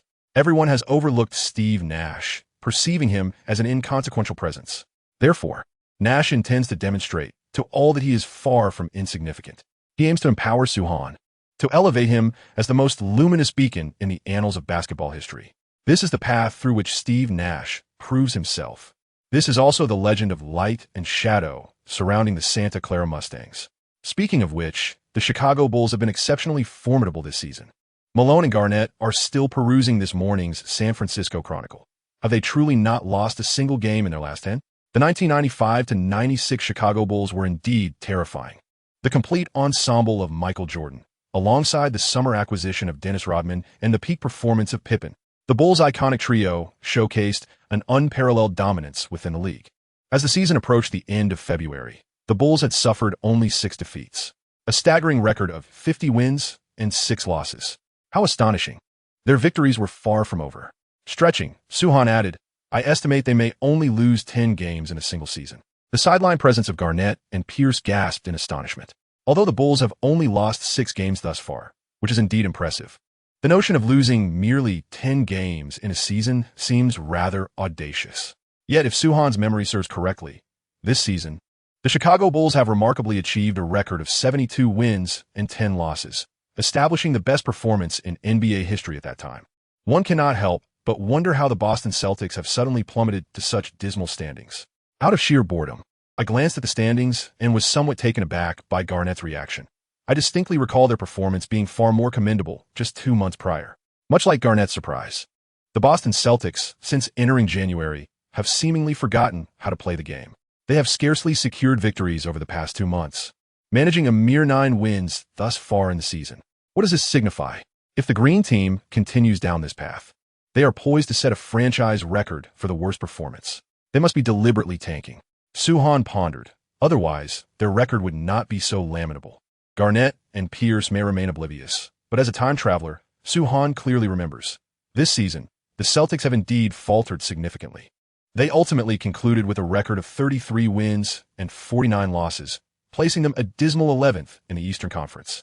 While their performance remains subpar, it is of an entirely different caliber compared to the current state of affairs. Thus, the Green Team's display is a blatant manifestation of unrestrained mediocrity, devoid of any limits. This is quite intriguing. Could it be that the Celtics are truly poised to secure the 2nd overall pick in their history? Alas, in Suhan's view, the Celtics tanking is utterly futile, for David Stern would undoubtedly never permit the Celtics of the Auerbach era any chance of revival. The timeline reveals that the Celtics missed out on the top pick in 1997, thus losing the opportunity to draft Tim Duncan, which serves as the best evidence of this. Therefore, although the Celtics tanking has been remarkably successful, Suhan finds himself feeling a twinge of sympathy for Auerbach a second too soon. Of course, the Celtics tanking is not entirely without merit. In the original timeline, the Celtics did not engage in such a strategy. Now they have fully embraced it, even sinking to the bottom of the league standings. This is destined to alter the draft order of the 1996 selection process, potentially even transforming the outcome of the 1996 draft itself. Contemplating this, Suhan's lips curled into a slight smile. If all unfolds as anticipated from this moment on, the subsequent timeline will be irrevocably rewritten. What awaits him is an unprecedented NBA? How intriguing indeed. Chapter 20. The battle commences. For the time being, let's set aside the state of the NBA. The brackets for this season's NCAA championship have been swiftly unveiled, to the astonishment of countless fans. The upper half of the bracket has been dubbed the Death Zone. This upper bracket features teams such as the University of North Carolina, Georgetown University, Wake Forest University, and other esteemed institutions. In other words, based on the current divisions, the 2 most prominent super talents of this year's NCAA championship, Allen Iverson and Tim Duncan, may very well encounter each other in the semifinals. It is noteworthy that Suhan and his Santa Clara Broncos also belong to the upper bracket. They're set to face off in the first round against the University of Kansas from the Big 12 Conference. Many media experts perceive Santa Clara's first-round matchup as unfavorable. In fact, many consider it the least desirable draw for any number 1 seed in the various divisions. Why is that? The answer is straightforward. First and foremost, this year's Kansas boasts the Big 12's best freshman, Paul Pierce. Although he is merely a freshman, Pierce has already begun to showcase his prodigious talent and capability. Not only is Paul Pierce a formidable player, but Kansas's starting lineup is also quite impressive. Their starting front court consists of Scott Pollard, standing at 2, 11 meters and weighing 126 kilograms, adept at contending with teams featuring dominant inside players, and Rafe LaFrentz, also measuring 11 meters and weighing 109 kilograms, who possesses commendable offensive skills and exceptional defensive capabilities. LaFrentz is regarded by many as a highly sought-after rookie from the 1998 draft, showcasing remarkable potential. The starting point guard, Jacques Vaughn, also embodies the qualities of a young player with NBA caliber. Had the team not been burdened by an influx of newcomers, which hindered their cohesion, Kansas could have emerged as formidable contenders for the top seed in the Big 12 Conference. Consequently, numerous experts believe that Kansas possesses a viable opportunity to triumph over the Santa Clara Mustangs. However, fortune may not be on our side. This sentiment is shared not only by basketball analysts but also by Santa Clara's head coach, Dick Davey, who wore a serious expression upon reviewing the schedule. Kansas undoubtedly represents a formidable adversary, a team of elite caliber. They have historically secured their first conference championship and enter the NCAA tournament as the #1 seed, only to encounter a team of elite status in the opening round. Such misfortune is unparalleled. Being placed in the upper bracket is already unfortunate enough. As if to add insult to injury, Marlon Garnett lamented, "Oh my God, we are actually in the same bracket as North Carolina, Georgetown, and Wake Forest." However, there was a glimmer of hope. Suhan glanced at the situation in the brackets. The formidable teams were all concentrated in the upper bracket, suggesting that their opponents in the finals would be considerably weaker. Upon hearing Suhan's observation, the remaining members of the Santa Clara Mustangs fell into a contemplative silence. The concentration of so many favored teams in the upper bracket resulted in a relatively lower average strength in the lower bracket. Although there were talented players like Ray Allen, Rashard Lewis, Antoine Walker, and Marcus Camby leading their teams, they paled in comparison to the likes of Iverson, Carter, and Duncan. Thus, Suhan's assessment was not misplaced. If they could navigate their way through the upper bracket to reach the finals, their opponents would likely be less challenging. However, therein lies the crux of the matter. They must first secure a place in the finals. Consider the circumstances of the upper bracket. If Santa Clara could triumph over Kansas in the first round, they might face North Carolina again in the round of 32. Should they overcome North Carolina, their opponent in the Sweet 16 would be Georgia Tech, led by the prodigious rookie Stephon Marbury. Even if they were to defeat Georgia Tech, the formidable challenge awaiting them in the quarterfinals would likely be Georgetown University, with none other than Allen Iverson at the helm. And even if they were to conquer Iverson and vanquish Georgetown, they would find themselves facing the formidable Wake Forest Demon Deacons in the semifinals. The path to advancement. Ahem. Coach Dick Davey cleared his throat twice. Before we discuss the finals, we must proceed step by step. Are we already looking ahead to the final match? The opponents in this round are rather formidable. On March 16, 2023, the highly anticipated NCAA championship, the most prestigious college basketball tournament in the United States, officially commenced. The spotlight fell upon the favored teams, each embarking on their respective journeys.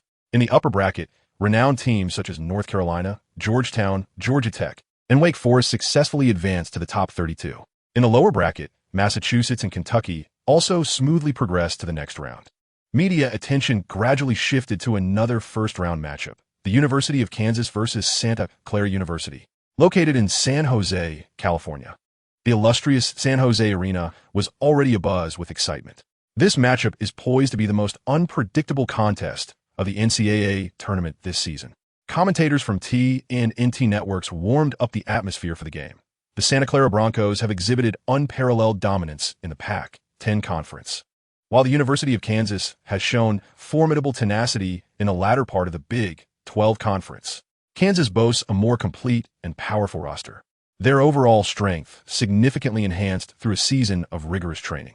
However, the Santa Clara Broncos possess the golden duo of Suhan and SteveNash. Who will prevail? Only the game will reveal the truth. Our presence in San Jose today is solely to secure a victory. In a pregame media interview, Paul Pierce expressed his unwavering confidence. "I am here to win."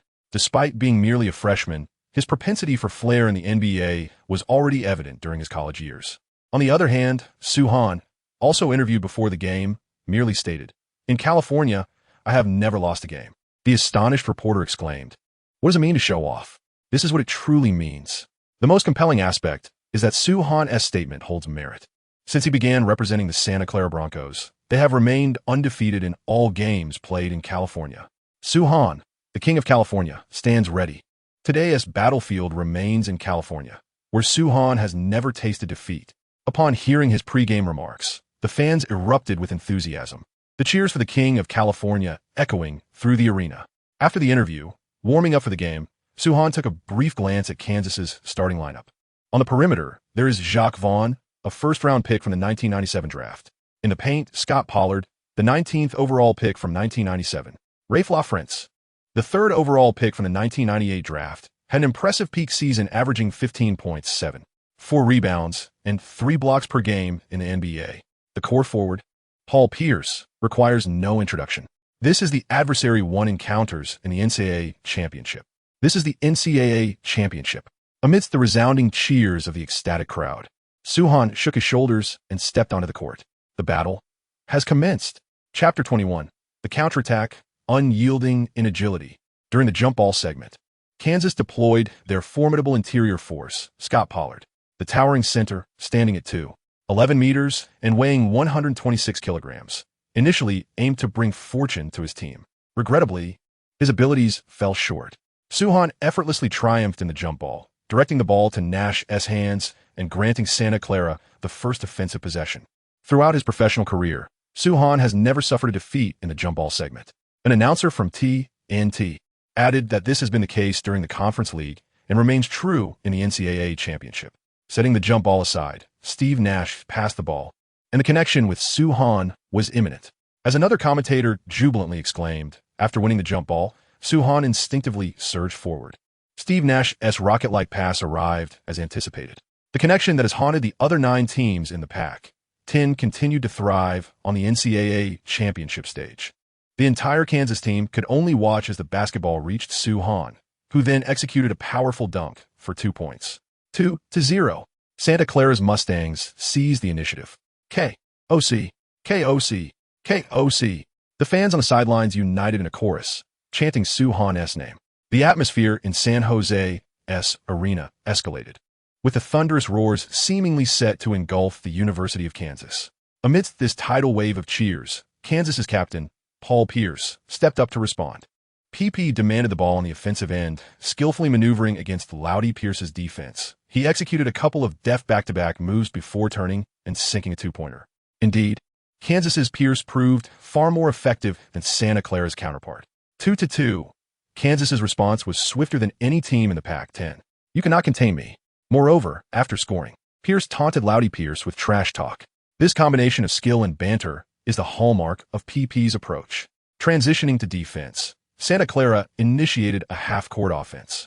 After Nash leisurely dribbled past the half-court line and awaited Soo-Han to position himself in the low post, he decisively delivered the ball into the paint.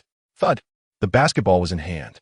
The Chinese giant withstood the defense of Pollard, took a dribble, spun towards the basket, overpowered his defender, and executed a one-handed dunk. Soo's offensive play this round was both resolute and efficient. This scene left the commentators astounded. Scott Pollard was utterly unable to react before being decisively dunked upon. To my surprise, the 126-kilogram Pollard was crushed like a mere schoolboy by Soo-Han. Another commentator wittily remarked that the towering and robust center from Kansas appeared as insubstantial as air in the presence of Soo. As Pollard passed by the commentary booth, he cast a murderous glare at the 2 commentators. "It's easy for you to talk. Why don't you step up?" Little did they know the tremendous force he had endured while attempting to defend against Soo. Even now, a dull pain lingered in Pollard's chest. Soo-Han's strength was undeniably overwhelming. On the offensive end, Paul Pierce sought to isolate and score, this time defended by the formidable duo of Malone and Garnett. Perhaps sensing Pollard's lethal gaze, the commentators shifted their focus. A drive to the rim, a mid-range shot. Unfortunately, it failed to find a mark. Pierce's second attempt ended in a clang. Underneath the basket, the Kansas twin towers, Pollard and LaFrentz, had effectively boxed Soo-Han out. Although Pierce missed a shot, Kansas seemed poised to secure the offensive rebound. Thud! Regrettably, despite not having the advantageous position for the rebound, Soo-Han utilized his terrifying leaping ability, speed, and wingspan to overpower the Kansas duo, snatching the defensive rebound amidst their encirclement. In truth, Soo-Han was not hindered by their weight or strength. He simply understood that he did not need to position himself rigorously against them. With his exceptional jumping ability, speed, and wingspan, he could easily soar above them. Securing the defensive rebound, Suhan passed the ball to SteveNash and then sprinted towards the front court. "Get back." The Kansas head coach, Roy Williams, fretted, stomping his feet as the Santa Clara Twins stars surged forward. Unfortunately, the coach's anxiety proved futile. Nash swiftly reached the front court, expertly slamming the ball against the backboard. As the basketball ricocheted off the board, it awaited the soaring Suhan, who was following closely behind. Dunk. The colossal beast from the east executed a two-handed alley-oop, adding another 2 points to the scoreboard. 6-2. Santa Clara's relentless offensive onslaught continued. "That was a beautiful pass, Steve," Suhan exclaimed, high-fiving Nash. "You fly too well." Nash does not seek accolades. In his perspective, the credit for this round predominantly belongs to Suhan. It is only when confronted with a flawless finisher that Nash can audaciously deliver his imaginative passes. Turning back, Paul Pierce, after backing down his opponent, draws the defense and passes the ball to the perimeter where Jock Vaughn awaits. The latter skillfully navigates past Nash's defense, making a precise move within the paint to find Rafe Lafrentz. The third overall pick of the future in '98 received the pass and leaped immediately, only to be met with a powerful block from Suhan, who arrived from the side. He successfully executed the rejection and then leapt again to secure the rebound. This time, Suhan opted not to pass, decisively carrying the ball for a swift solo counterattack. "Block him," roared Roy Williams, the head coach of Kansas, from the sidelines. He could not tolerate the opposing beast executing such a seamless drive. This is the onset of a momentous event. The Kansas players, obedient and swift, hurriedly positioned themselves to intercept the path of the colossal beast from the Celestial Empire as it launched its counterattack. In the next instant, tens of thousands of fans in attendance rose to their feet. Under their astonished gaze, Suhan, with the ball in hand, first executed a crossover to evade Jock Walker, then deftly maneuvered past the approaching Kansas guard. Finally, with a flawless spin, he glided past Pierce, who had attempted a risky steal. The trio of Kansas defenders was left utterly bewildered by Suhan's remarkable display of skill.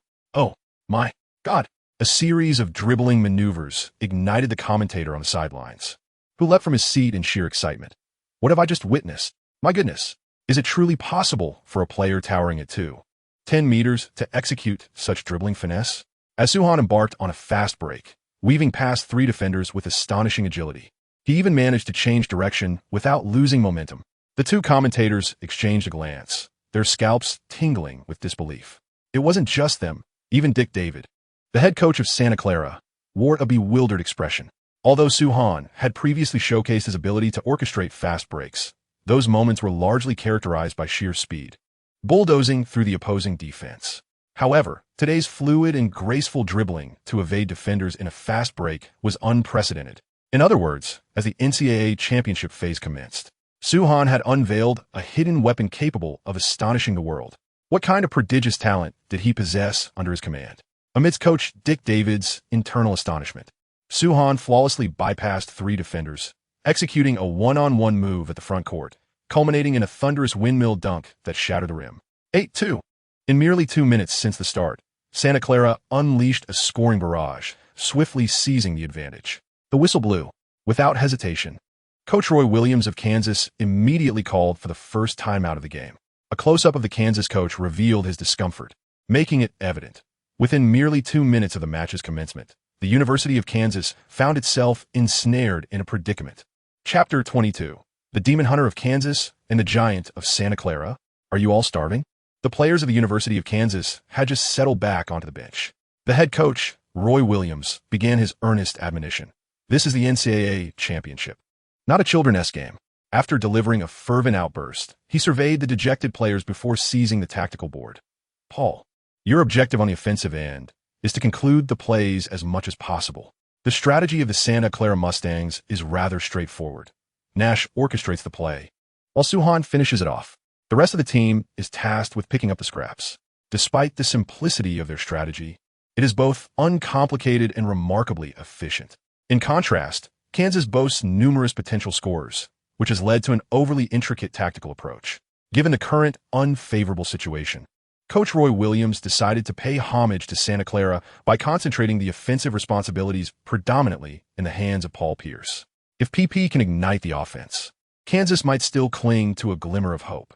Even if PP fails to be the catalyst, The boundless opportunities for shooting in this game could facilitate rapid development for this year's Big 12 Conference Rookie of the Year.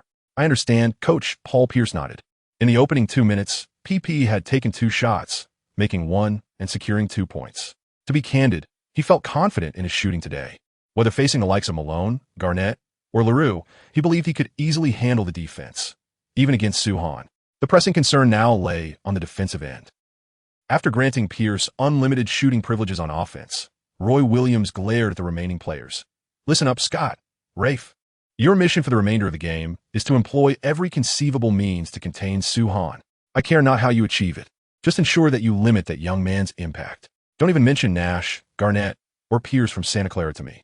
In the eyes of Coach Roy Williams, these individuals are akin to waste. The most formidable player from Santa Clara is undoubtedly Suhan. By neutralizing Suhan, the University of Kansas could reverse their fortunes. Understood. Coach, the Kansas front line, having endured a torrent of criticism from their head coach, is also harboring a wealth of grievances. Employing every conceivable method to subdue Suhan? Count us in. Following the timeout, there were no alterations in personnel for either side. Kansas retained possession of the ball. After dribbling past half court, Jacques Vaughn entrusted the ball to Paul Pierce. PP raised his hand to signal a screen, and then, confronted by the switch defender, SteveNash, he skillfully utilized his bulk to secure a 2-point basket. This served as a much-needed reprieve for the University of Kansas. As the teams transitioned between offense and defense, Santa Clara initiated their attack. Nash advanced cautiously past half court, and upon Suhan establishing his position, he lofted the ball to the Chinese giant. Thud! As the basketball found its mark, 2 towering Kansas players swiftly converged upon Suhan. Scott Pollard and Rafe LaFrentz executed a strategic double team against him. This was an expected maneuver in the face of a player of Suhan's caliber. Only a couple of teams in the entire NCAA would dare to engage in a one-on-one defense.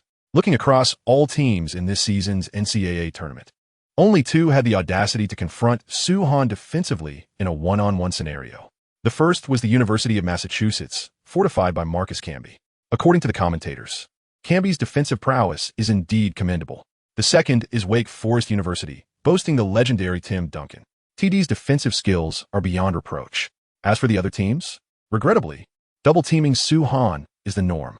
Returning to the court confronted with the double team, Suhan's immediate response was to brace himself against Scott Pollard. Weighing in at 126 kilograms, Pollard, eager to reclaim his pride after an earlier setback, committed fully to the physical contest, applying considerable pressure on Suhan. Indeed, while defending, he indulged in a few subtle maneuvers. It must be noted that in the NBA of the 1990s, physical confrontations on the defensive end were commonplace. A little roughhousing from the defense was hardly unusual. In the broader context of the NCAA, the same holds true. However, Pollard's tenacity could not endure for long.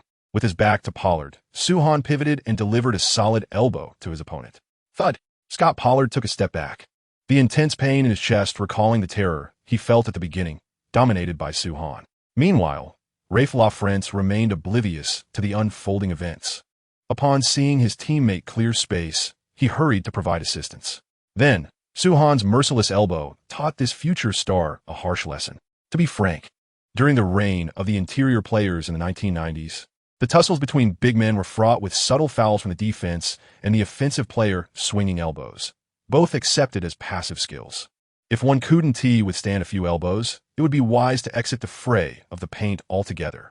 Thus, the referees on the sidelines overlooked the defensive maneuvers of the Kansas duo while also disregarding Suhan's slow-motion elbow strikes. Consequently, the 2 Kansas towers, having absorbed Suhan's elbows, could only endure the pain and serve as mere backdrops for Suhan's scoring in that sequence.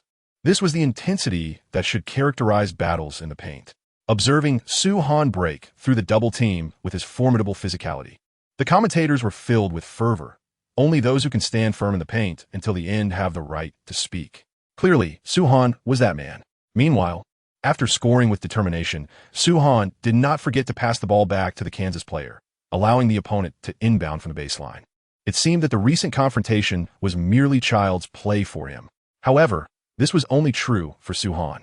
The broadcast cameras focused on the 2 brothers, Pollard and LaFrentz, who now wore expressions far from pleasant. The two individuals initially intended to simultaneously encircle Soo Han while providing ample physical resistance to one another, accompanied by subtle maneuvers to discomfort him. However, the situation has taken a turn. With a languid motion of his left and right elbows, Soo Han effortlessly subdued both adversaries. Subtle maneuvers? What a farce. Rather than inflicting discomfort upon Soo Han, they concluded that their own comfort was of greater priority. On the sidelines, Kansas head coach Roy Williams sensed an unusual shift in the demeanor of his team's Twin Towers. The defensive strategy devised for the team appeared to be rendered utterly ineffective. Fortunately, the offensive linchpin of University of Kansas, Paul Pierce, who had been granted unlimited shooting privileges, proved to be exceptionally formidable. After a series of successful scoring plays, the exuberant Pierce fixed his gaze upon Soo Han. In that moment, Pierce, fully engaged, resembled a hunter in pursuit of his prey. Soo Han was to be his next target. Aware of the other's scrutiny, the towering player from Santa Clara met the Kansas hunter's gaze with an innocuous smile. Who is the true prey? The answer remains uncertain. Chapter 23. A spectacular scene unfolds ahead of schedule. In the United States, California, at the San Jose Sports Arena, the first round of the NCAA championship continues. In the first half, the Kansas Jayhawks and the Santa Clara Broncos exchange blows offensively. The Broncos, leveraging Soo Han's formidable dominance in the paint, dismantled their opponent's defensive structure. Consequently, the Jayhawks opted to abandon their defensive efforts. Coach Roy Williams raised the banner of offense, urging the entire team to unleash their full potential on that front. In such circumstances, offense might indeed serve as the best defense. Paul Pierce led the charge, repeatedly scoring with his newfound offensive freedom. Overcoming both Karl Malone and Kevin Garnett was merely the beginning. During a Kansas offensive possession, Pierce actively called for the ball, positioning himself at a 45-degree angle on the wing and signaling for a screen from Scott Pollard, the Jayhawk center. With the screen, Pierce evaded his defender, but the Santa Clara Broncos swiftly executed a defensive switch. Standing in Pierce's path was none other than the focal point of the match, Soo Han. Paul Pierce finally confronted Soo Han's defense on the offensive end. The on-court clash sent the commentators into a frenzy. What is more significant is that this play clearly showcases Paul Pierce actively seeking out Soo Han for a confrontation. As the commentator has analyzed, under normal circumstances, Pierce could effortlessly handle his defensive counterpart in a one-on-one situation, even without the necessity of calling for a screen. Should he choose to call for a pick, PP could easily solicit any teammate to set a screen for him. However, this time, he was evidently intent on targeting Pollard. Pierce was awaiting the moment when Soo Han would switch onto him. The two most illustrious prodigies of the match had finally arrived at this climactic confrontation. It was not just the two commentators present. The entire assembly of thousands of spectators stood in unison. This round may significantly influence the subsequent trajectory of the match. Should Pierce manage to score under Soo Han's defense, successfully slaying the Dragon, the Kansas Ravens would discover the optimal strategy of substituting offense for defense. Furthermore, Soo Han's fiery momentum will be considerably diminished by pages. Conversely, if Pierce fails to slay the Dragon, the burgeoning momentum of Kansas would swiftly crumble. Given Santa Clara's inherent advantage, should Kansas's momentum further wane, the match would essentially lose its suspense. To put simply, in this round of offense and defense, Pierce is wagering on his team's chances of victory. He bets on his ability to slay the Dragon. Thud, thud, thud. As the thousands of spectators hold their breath in anticipation, Pierce faces Soo Han, dribbling the ball with a measured pace. Listen, Soo, I'm also a Californian. This is my territory. While keeping an eye on the dwindling shot clock, Pierce's mouth is equally active. Before you conquer California, I've already established myself as the king here. This is not mere bravado from Pierce. He is indeed a native Californian, even hailing from San Francisco, where the game is being held at the San Jose Arena. Furthermore, prior to joining the University of Kansas, Pierce was the star player at Inglewood High School in Los Angeles during his senior year. He was selected for the McDonald's All-American team and was named California's Player of the Year. With the support of his hometown BUF, his heart for slaying dragons is resolute. Paul Pierce asserts, thus, I can easily overpower you. Is that so? Then to give a try, Soo Han is utterly unfazed by Pierce's bravado. What is the use of flowery rhetoric? Let us settle this on the court. Pierce smiles and nods. A try? Then let us try. Their amiable exchange halts here. With a fierce glint in his eye, Pierce decisively backs into Soo Han. Clearly, PP does not possess the upper hand in strength. However, He does not intend to rely solely on brute force to overpower his defender. Aftera simbalik na llega in suan, pierce swiftly executes a familiar spin. Closing in on the hoop. This scene is one that Soo-han had witnessed countless times in various iconic moments from his previous life. Indeed, it resembles Carmelo Anthony's signature move, the laundry machine spin layup. To be frank, at this stage, Pierce's execution of the move is still somewhat lacking in finesse. However, he has successfully evaded his defender and created ample space for his shot. With a seamless series of maneuvers, Pierce, having distanced himself from Soo-han by at least a body length, reveals a triumphant smile. The skill he has diligently honed is meant for this very moment of glory. Bang! Yet, the question remains, will PP manage to score the shot? This is not solely his decision. Just as PP believed his shot was inevitable, Soo-han, who should have been several body lengths behind, suddenly soared from the side. The extraordinary leaping speed of the giant from the Celestial Empire, his inhuman vertical leap, and his remarkable wingspan were vividly displayed at that moment. Before the basketball reached its apex, Soo-han's merciless hand sent the ball flying out of bounds. Oh, my God! What transpired on the court caused the two commentators to leap from their seats. Heavens! Soo-han actually blocked Paul Pierce's sure shot. Every move from Paul Pierce in that sequence was executed with perfection, save for the final execution. In truth, Paul's maneuvers could easily outsmart any defensive player in the NCAA. The commentators were not jesting. Paul Pierce's spinning layup could indeed conquer any defender, except for Soo-han. This time, he may have encountered the only monster on this planet capable of thwarting such an offensive attempt. After completing the block, Soo-han landed and shrugged at PP. Reminiscent of that iconic moment when a future Anthony executed a spinning layup. The most classic scene of Sweet Melon was during his time with the Thunder, when his spinning layup was dramatically blocked by Giannis Antetokounmpo. Now, equipped with a heightened version of Giannis's talent, Soo-han easily blocked a freshman Pierce's spinning layup. Was there any difficulty? So easy indeed. In this round, Soo-han believed it to be a mere fundamental exercise with little difficulty. However, from the perspective of the other party, Pierce, the situation seemed utterly absurd. Despite having sent the defender flying so far away, how could he still be blocked? Is this truly something that humanity is capable of achieving? Pierce's gaze upon Soo-han underwent a profound transformation. He was indeed perceiving a monstrosity. You have performed remarkably well, Paul, Soo-han remarked, shifting to an innocuous demeanor upon witnessing Pierce's astonished expression. You nearly scored on me. You were just a fraction of a billion away. The match resumed with Kansas executing a sideline throw-in. Pierce decisively abandoned the idea of confronting Soo-han, choosing instead to take on Malone Garnett single-handedly. However, the imbalance in his mindset curtailed PP's fiery streak. The core of Kansas felt the detrimental effects of his psyche, leading to a significant decline in performance. Meanwhile, the offensive momentum of the Santa Clara Mustangs surged following Soo-han's block on Pierce, elevating their game to a new echelon. As previously acknowledged, Pierce's audacious gamble during that pivotal moment extinguished any suspense surrounding the match. At halftime, the Mustangs had established a lead so substantial that it appeared insurmountable. Although the game had not officially concluded, it was in essence already over. As the halftime break commenced, the commentators proclaimed the impending fate of Kansas. We can already extend our congratulations to the Santa Clara Mustangs for their effortless advancement to the next round. Chapter 24. Our ambition extends beyond the top 32. To be candid, is there any suspense remaining in this match? Observe the stark disparity in the scoreline between the two teams at halftime. Perhaps only the most devoted fans of the University of Kansas would maintain that there is still a chance for a turnaround. The reality is that the Kansas Jayhawks, trailing their opponents by 27 points at halftime, have effectively concluded their journey for this season. This young team has met its fate in the first round of the NCAA tournament. Ultimately, the outcome of the match was devoid of any surprises. The Kansas Jayhawks, after a little over 3 minutes into the second half, substituted all their starters, led by Pierce. On the other side, Coach Dick Davey of the Santa Clara Broncos did not squander the endurance of players like Soo-han, making sweeping substitutions. The point differential between the two teams consistently hovered within the range of 27 to 32 points, and they gracefully concluded the match in mutual understanding. We actually advanced to the round of 32. As the game came to a close, SteveNash on the bench found it hard to believe. Why?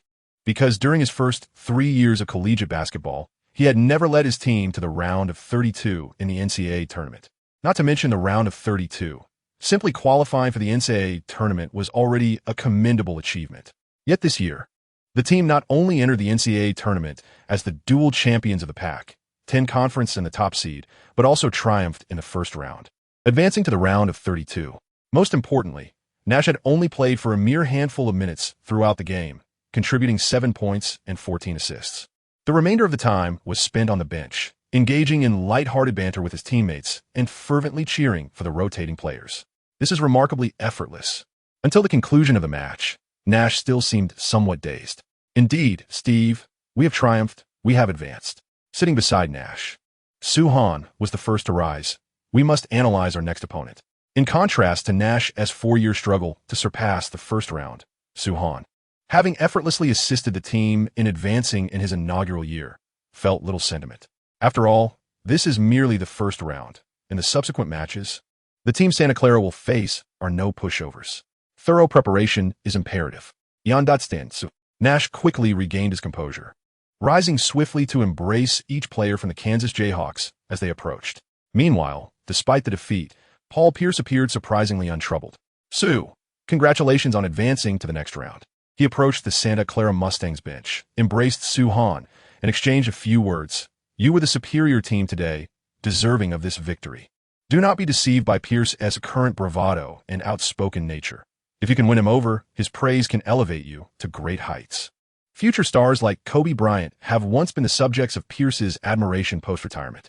Speaking of which, would you consider entering the NBA this year? Casually broaching the subject, Pierce seemingly tossed out a question that weighed on his mind. If you declare this year, the competition will be fierce.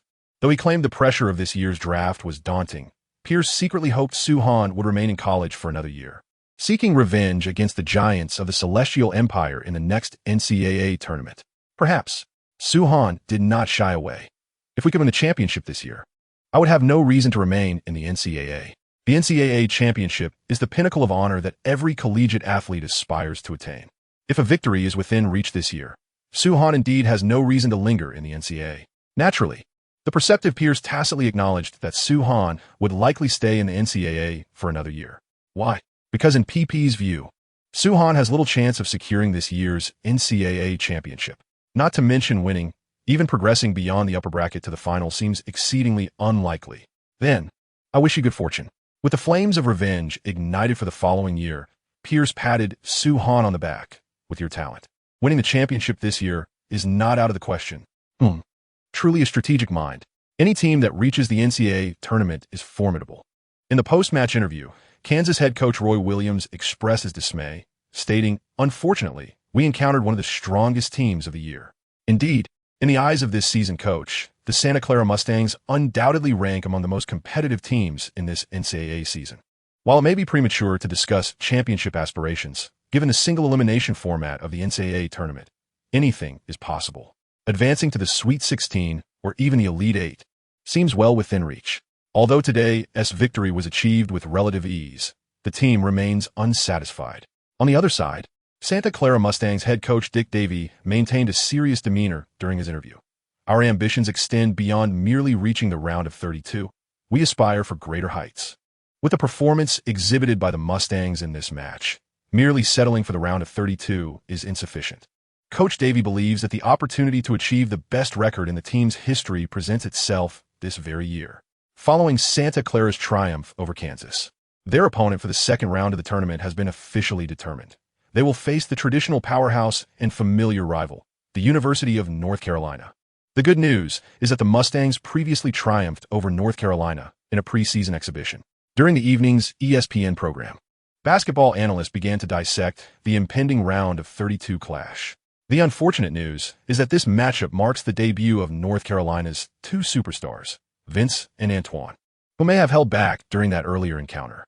Not only did they hold back, but these two young prodigies have also demonstrated significant improvement throughout the season's conference play.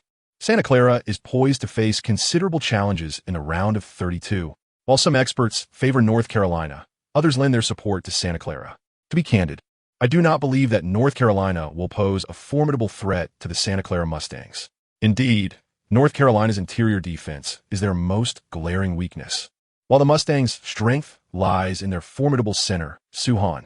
Did Carter and Jamison truly hold back in that preseason exhibition? Were they genuinely restrained? Or simply overwhelmed by Soo-Han's prowess? Furthermore, Carter and Jamison's visible progress in conference play?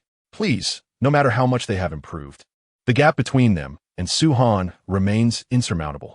The experts at ESPN have been divided into two factions, each unable to persuade the other. It must be said, the NCAA tournament exemplifies this reality. Owing to the nature of single elimination matches, where a single contest determines victory or defeat, any number of factors could sway the outcome of the game. No one can predict which team will advance to the next round of the playoffs. This unpredictability is precisely what makes the NCAA tournament immensely popular in the United States. A powerhouse team may falter at any moment, while an underdog could achieve the extraordinary. Ultimately, the results remain uncertain until the final buzzer sounds, illuminating the red lights above both hoops. Chapter 25. The Warriors will not be defeated by the same adversary twice. The madness of March in the NCAA continues unabated. In the second round of the playoffs, several favored teams have successfully progressed to the next stage. Among them lies the upper bracket, the Georgia Institute of Technology, home to Stephon Marbury and Georgetown University, where Allen Iverson played. To delve into the saga of Marbury and Iverson, one must commence at the hallowed grounds of street basketball in the United States, Rucker Park. Stephon Marbury, a true New Yorker, had already garnered fame at Rucker Park. He was once deemed the king of the streets of New York. At least, he held that title until Allen Iverson set foot in Rucker Park, where Marbury was long considered the strongest player. Then AI emerged. Iverson's arrival shattered the myth of Stephon Marbury on the streets of New York. From that moment, the tale of Marbury and Iverson's rivalry transformed into a captivating narrative whispered throughout the city. I will continue to win until I face that guy, Allen Iverson. After triumphing in the second round of the playoffs and advancing to the Sweet 16, Marbury, during a media interview, disregarded all NCAA participants and aimed directly at Iverson. I will defeat him head-on the NCAA stage. What profound obsession drives Marbury to hold on to thoughts of Iverson from the summer of '95 at Rucker Park to the madness of March '96? Before facing me, Stephon must first find a way to advance to the Elite Eight. Meanwhile, a little later, Iverson, leading his team to victory and successfully reaching the Sweet 16, responded to journalists' inquiries regarding Marbury's post-game comments. Every game from now on won't be easy to win. I hope everything goes smoothly for him. According to the schedule, if Marbury wishes to meet Iverson in the NCAA championship, both must triumph in the next round to encounter one another in the Elite Eight. In Iverson's view, leading Georgetown to the next round is a certainty. However, can Marbury's team advance as well? This certainly is no easy task. For if Allen Iverson's memory serves him right, Georgia Tech's next opponent will be the victor between North Carolina and the Santa Clara Broncos. North Carolina, of course, needs no introduction. A storied powerhouse bolstered by superstars like Vince Carter and Antoine Jamison. As for the Santa Clara Broncos, Allen Iverson naturally stretched languidly as he walked back through the player tunnel. In truth, Stephon Marbury is well aware of the tournament structure. He knows that only by overcoming his next adversary can he hope to stand before Iverson. Equally, he possesses an audacious confidence rivaling that of AI. Regardless of whether it is North Carolina or Santa Clara, any opponent that stands between him and a rendezvous with Iverson shall merely serve as a stepping stone. It must be said that the stars of the '96 generation are indeed brimming with pride, embodying the quintessential essence of a hero. Meanwhile, the other matchups of the NCAA championship have officially commenced. In the United States, at the renowned Dean Smith Center of the University of North Carolina, the venue is already filled to capacity.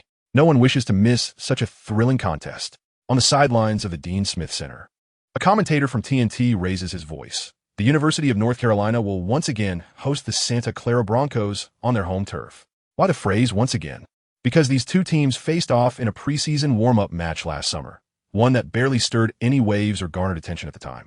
Yet today, should we revisit that encounter, it would reveal an intriguing narrative.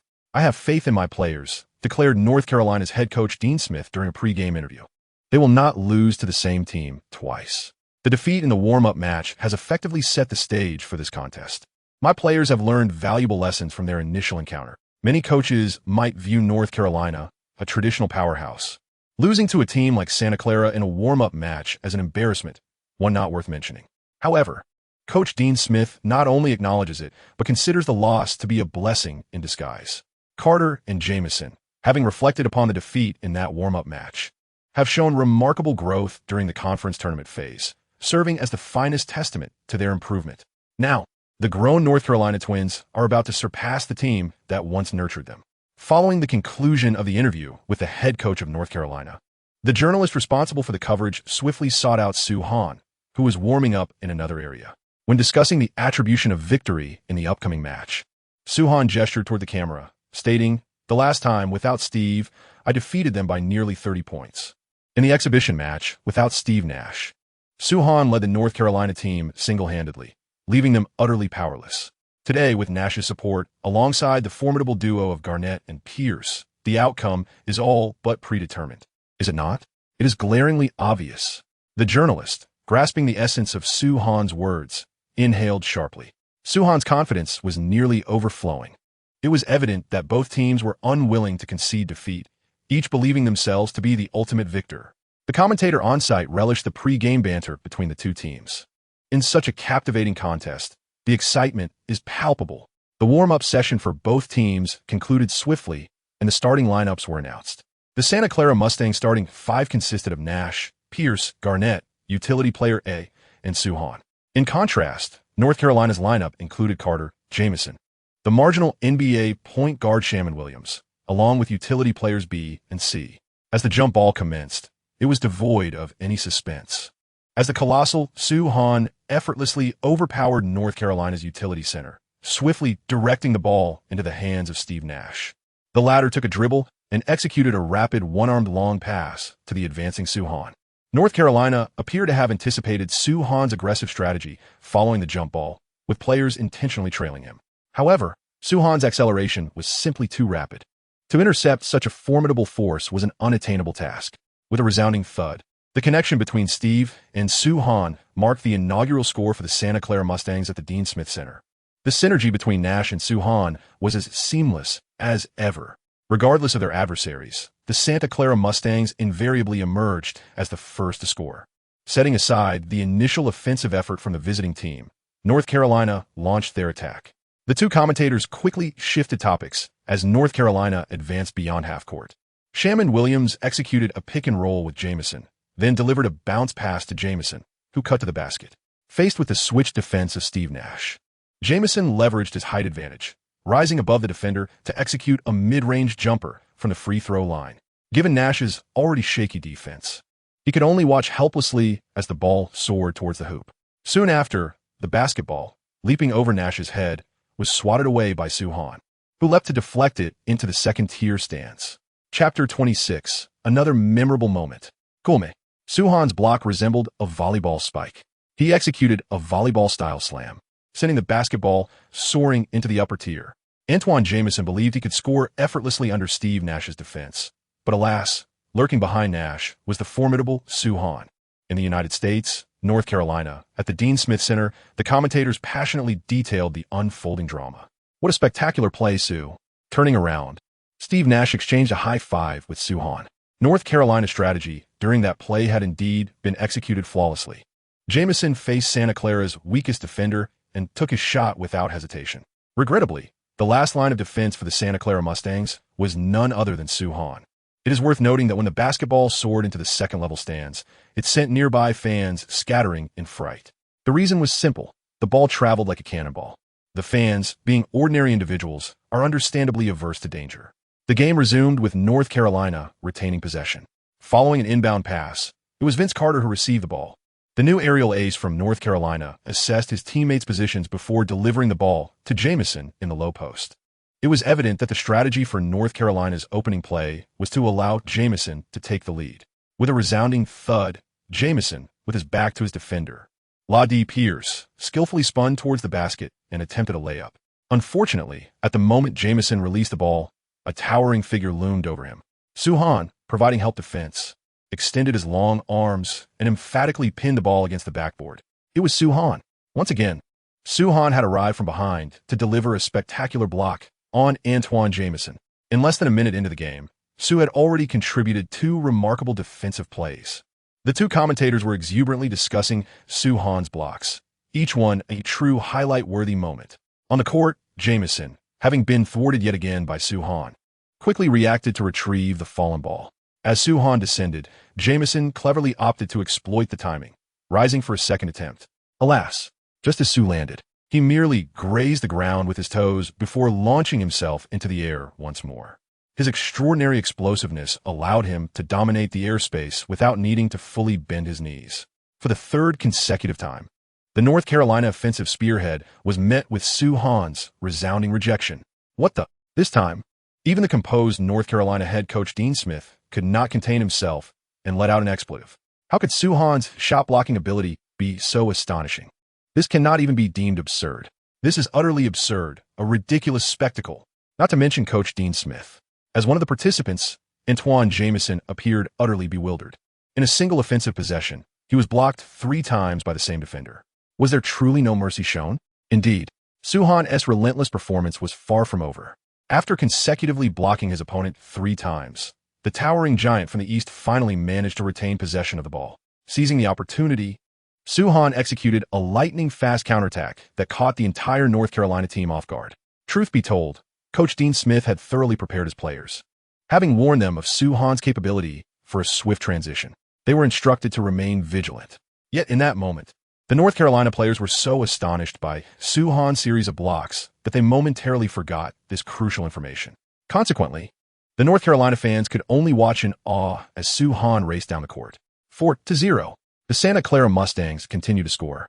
This is precisely why I hold him in such high regard, Michael. Meanwhile, in Boston, at the North Shore Garden, the esteemed coach Arnold Red Auerbach, having set aside time to watch the game broadcast, lit a cigar. He engaged in analysis with the team's head coach, Michael Kyle, stating, Soo not only exhibits formidable dominance on the offensive end, but his athletic prowess and physical attributes ensure his formidable presence on defense as well. Observe the recent defensive sequences. His coverage nearly encompassed the entirety of the paint. While many may extol Soo-Han's blocking ability, a true connoisseur recognizes that there is more than meets the eye. There lies an intrinsic quality known as defensive coverage area.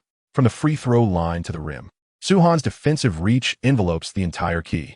This sweeping defensive capability is something that, when surveying the entire NCAA landscape this year, Auerbach has only witnessed in Tim Duncan. Soo's performance on the offensive front is indisputable, yet possessing such a caliber of defense is truly remarkable. Auerbach took a puff from his cigar, exhaling slowly. I find myself eagerly anticipating the moment he encounters Tim in the postseason, should the opportunity arise. The Cardinal genuinely yearns to witness the spectacle of a showdown between Tim Duncan and Soo-Han. What a magnificent scene that would be. The two prodigies, each once held in high regard, raise the question of who possesses the greater prowess. If one could, through 2 consecutive years of strategic decline, welcome both TD and Soo-Han into the fold, the mere thought of such a picturesque frontcourt partnership stirs the very DNA within Auerbach. Truth be told, if the Celtics could indeed forge a duo of Duncan and Soo-Han in the paint, the revered coach would yearn to reclaim the helm of the Boston Celtics, indulging once more in the thrill of coaching. Coach, I believe that Vince Carter possesses considerable merit as well. As Auerbach extols the virtues of Soo-Han, Coach Michael Leon Keel is eager to showcase his own discerning eye, noting the multitude of offensive maneuvers at his disposal. Yet, there remains a significant gap. When Carter is mentioned, Auerbach's enthusiasm evidently wanes. Listen, Michael, today's league is dominated by the interior game. High-caliber big men are always more worthy of development than their perimeter counterparts, except for Michael Jordan. However, how many Jordans exist in this world? Just because Carter hails from North Carolina does not mean he is destined to become the next MJ. That is quite a stretch. Though Auerbach regards Carter as lacking the stature to be compared with Soo-Han, it is Vince Carter who rises to the occasion during the match. Taking on the mantle of leading North Carolina's counterattack after Jamison is thoroughly subdued by Soo-Han. Carter emerges from the left side, receiving a pass from Shammond Williams, and sinks a three-pointer. This marks his 3rd successful three-point shot of the game, as the basketball prodigy from Florida showcases his scorching shooting touch.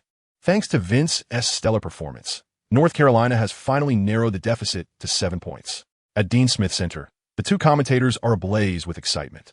Soo-Han dominates the paint on both ends of the court, while Carter, poised at the perimeter, consistently responds with counterattacks. The back-and-forth action is undeniably thrilling. Keep it up. Vince, focus on finishing your attacks from beyond the arc. Coach Dean Smith shouts towards Carter on the court, stay away from the paint. Evoit Suhan's defensive zone. Suhan's defense is indeed formidable, his coverage expansive. However, Carter is striking from beyond the three-point line. No matter how extensive your defensive reach may be, can it extend beyond the arc? In the eyes of Coach Dean Smith, this seemed utterly impossible. On the side of the Santa Clara Mustangs, Nash feigned a pass inside, only to distribute the ball to the wide-open Marlon Garnett on the perimeter, who then assisted his teammate in executing a mid-range jumper, securing 2 points. Conversely, North Carolina's offensive strategy continued to revolve around Carter. Following a series of off-ball screens, Carter circled to the right corner, arms outstretched for the ball. Shamond Williams decisively delivered the ball to the corner, albeit with a slightly low trajectory, necessitating Carter to bend down to retrieve it before he could elevate into a shooting stance. Whoosh! However, before Carter could release his shot, Suhan, sprinting in from underneath the basket, soared high into the air. It appeared as though he was suspended in midair, anticipating Vince Carter's three-point attempt, ready to execute a block. More critically, at that moment, Carter had completed all his pre-shot movements. Even though he was aware that his shot would be blocked, the arrow was already drawn, and he had no choice but to release it. Whoosh! Bam! There was no suspense whatsoever. The basketball just released by North Carolina's new aerial ace was swatted away by Suhan, who had been waiting in the air, sending it flying out of bounds. It was reminiscent of the classic block scene by Zion Williamson, known as Fat Tiger, showcasing an astonishing performance by Suhan on the NCAA stage, soaring through the air, prepared to deliver a rejection. Chapter 27. Suhan is the UFO. Oh, my God, what is happening? Ladies and gentlemen, what is this? In the United States, North Carolina, at the Dean Smith Center, the two commentators in attendance leapt from their seats, their faces etched with disbelief. Did Suhan truly take off before Carter shot and, while airborne, await the opponent's release to execute the block? What is this operation? It is something unheard of and unseen. What on earth? The fans from North Carolina by the sidelines are equally bewildered. This moment, unprecedented even for two seasoned basketball commentators, rendered them speechless. How could they possibly have witnessed such an event? They could only stand in awe. Dean Smith, the head coach of North Carolina, was equally stunned, frozen in place. He had intended to rally his players with a fist pump after Carter sank that corner three-pointer, but before he could utter a word, Suhan's incredible block left him at a loss. Coach this. At the Boston Garden, Coach Michael Lianke found himself bereft of words. He turned to his mentor, the venerable Red Auerbach, uncertain of what to say. Suhan's remarkable play had truly shattered his vocabulary. Auerbach, who had been sipping his coffee, nearly choked, or perhaps it was simply the surprise of Suhan's performance that took his breath away. Michael, you should know what to do next, Auerbach finally said, giving Coach K a knowing glance. Yes, I understand. Coach K suddenly grasped the next steps he needed to take. Is there really any need to ask? Of course. The answer is to continue unabated in the pursuit of mediocrity. One must strive to emerge victorious in this season's contest of inadequacy and secure the coveted first overall pick. It is possible that some media outlets still believe that Suhan has not firmly established his claim to the top position in the 1996 draft, and he remains uncertain about whether he will even declare for it. The Boston Celtics must continue to prepare diligently for every eventuality. Returning to the Dean Smith Center, it is evident that the entire North Carolina team has been rattled by Suhan's recent block. When attempting to inbound the ball, they committed a fundamental error, paying homage to a future legendary player with the surname Joe. The quick-witted Kevin Garnett seized the opportunity, deftly passing the ball into the hands of SteveNash. Nash and Suhan executed a classic two-pronged attack, leaving the North Carolina players unable to respond in time. As they watched the St. Tac twins deliver an alley-oop worthy of the top 5 plays, turning back to the court, Vince Carter's shooting touch from beyond the arc has been stifled by Suhan's block, rendering it ineffective. After a series of missed long-range attempts, the new flying man from North Carolina opted to return to his roots. On the offensive end, utilizing a screen from a teammate to shake off his defender, Carter drove forcefully into the paint, gliding through the air. Even in his freshman year, Carter's aerial prowess was already remarkable. In this moment of suspended gliding, taking advantage of the timing differential, the player is certainly poised to overwhelm the opposing defenders. Unfortunately, he has encountered Suhan. The formidable giant from the Celestial Empire specializes in dismantling all flamboyant maneuvers. Suspended in midair? Bring it on. Oh, Suhan has once again thwarted Vince Carter's airborne layup. The superlative talent from North Carolina soared through the air like a UFO, yet Suhan's defensive prowess unequivocally asserts, I am a true UFO. The two commentators on site are utterly exhilarated. Carter's flight was impressive, and his gliding form was nothing short of exquisite, rightfully earning him the title of UFO. However, in comparison, Soo-Han, who also suspended and glided through the air to achieve the block, is far more deserving of the UFO designation. UFO? What a delightful moniker. Perhaps this was merely the offhand banter of the commentators, yet many fans watching the live broadcast have etched this unique nickname into their memories. Prior to today, Soo-Han was known as the King of California, a title he earned during his time in the Pac-10 Conference. Now, having transcended the confines of the conference and entered the NCAA tournament, it is indeed time for a fresh moniker. The term UFO, denoting an unidentified flying object, evidently aligns more aptly with Soo-Han's aerial feats today. As Soo-Han remains engaged in the game, he remains blissfully unaware that the crowd has tacitly embraced his new nickname. Otherwise, he might have been gentler in his approach to Carter.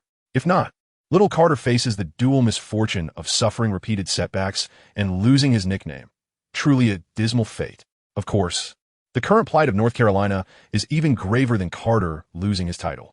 Antoine Jamison has been thoroughly subdued by Soo-Han. Their sole beacon of hope, Vince Carter, is ice cold from the perimeter and, when driving inside, merely contributes to Soo-Han's blocking statistics, despite Coach Dean Smith's repeated timeouts to recalibrate the team's strategy. The players' shooting woes persist. Even the best tactics fail to find the net. In contrast, the strategy of the Santa Clara Broncos is succinct and straightforward. On Coach Dick Davies' tactical board, one can discern only two numbers, 13 and 35. The two numbers correspond to the jersey numbers of SteveNash and Soo-Han. For the Santa Clara Mustangs, their strategy was straightforward. Pass the ball to Nash or to Soo-Han. Ultimately, the game unfolded without any surprises. The North Carolina team, once a formidable force, faced a disheartening defeat on their home turf, succumbing to the Mustangs by a staggering 26 points. The silver lining was that North Carolina lost by just 1 point less than Kansas. As the game concluded, a commentator quipped from the sidelines, "The bad news is, their season ends here." It was a lopsided affair, with North Carolina's resistance lasting barely 10 minutes. At least they mounted a respectable counterattack, which surpassed the efforts of the Kansas Jayhawks. Listening to the post-game banter from the two commentators, Paul Pierce, watching the live broadcast from home, couldn't he help but exclaim in frustration, "Why drag Kansas into the conversation when discussing North Carolina?" But in all honesty, North Carolina's performance today indeed surpassed that of Kansas in the first round. With their twin stars, they hold a promising future ahead.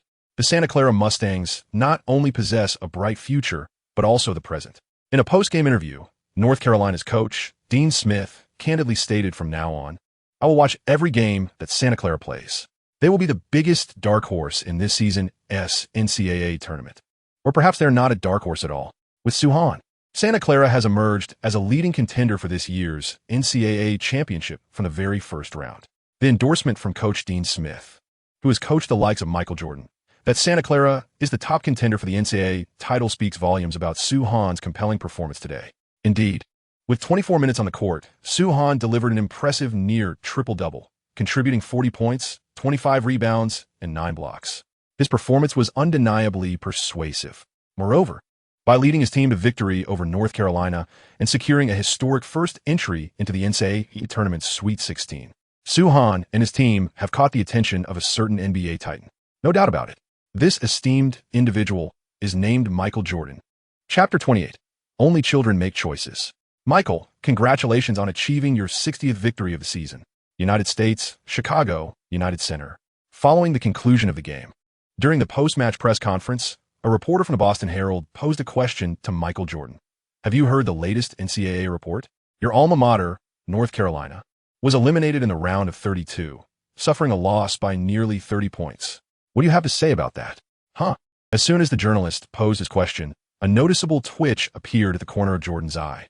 He had just secured his team's 60th victory of the season, triumphing over the New York Knicks while delivering an impressive performance with 36 points, 11 rebounds, and 5 assists. Yet, the very first inquiry directed at him pertained to the elimination of his alma mater, North Carolina. Had it not been for the fact that Jordan was in high spirits following the win, he might have unleashed his ire upon the journalist. "I have no time to concern myself with NCAA games, especially at this early stage of the round of 32, he remarked, a smile gracing his face as he shrugged. "Perhaps I will pay some attention when the finals arrive. However, Your alma mater lost by nearly 30 points, without allowing the journalist to finish. Jordan's commanding presence made his dismissal clear. His words, coupled with that piercing gaze, rendered the Boston Herald reporter silent, returning him to his seat. The other journalists present regarded the Boston reporter with a look of admiration. The courage displayed by the colleague who posed the initial question is commendable. To dare to press further with inquiries directed at Jordan is indeed audacious. The subsequent journalists centered their questions around Jordan's performance in today's match. Although they were eager to broach the topic of MJ's alma mater, North Carolina, facing elimination, the caution instilled by the earlier questioner rendered them hesitant to take the lead. As the post-game interview concluded on a lighthearted note, Jordan traversed back to the players' tunnel, where he encountered a departing Scottie Pippen. "Michael, I heard North Carolina was eliminated," Pippen remarked, unperturbed by the gravity of the situation. "They lost by 30 points, despite North Carolina's defeat by only 26 points. Pippen considered both margins indicative of a significant downfall. "Is that so? What of it?" Jordan replied with an air of nonchalance before turning to leave. Yet, after a few paces, MJ pivoted back, inquiring, "How did that bunch of inept players manage to lose?" Pippen, seemingly prepared for this question, responded with a grin. "They were bested by a team boasting a towering center. The media heralds him as the heir to the era of centers, claiming he will revolutionize the current landscape upon entering the league." Pippen's words were not mere conjecture. Following Suhan's triumph over North Carolina, marking the team's inaugural advancement to the Sweet 16, American media, particularly those from California, began fervently publishing articles. Suhan will be the successor to the era of centers. The UFO from Santa Clara will undoubtedly transform the league. His entry into the league may shatter the existing paradigm. One must admit, the media, especially those from California, possess an exceptional knack for sensationalism. They undoubtedly do not hold back in their exaltation of Suhan, the king of California. However, upon hearing Pippen's assertions, Jordan turned away in disinterest. The heir to the era of centers? He will alter the existing landscape of the league upon his arrival? Please, it is not centers that dominate the era of centers, but rather myself, a guard. What purpose does an additional big man serve? As for altering the league's dynamics, let's be clear, the fate of the league structure rests solely in the hands of Michael Jordan. Although Jordan swiftly lost interest in the topic, he nonetheless paid heed to the young giant from Santa Clara.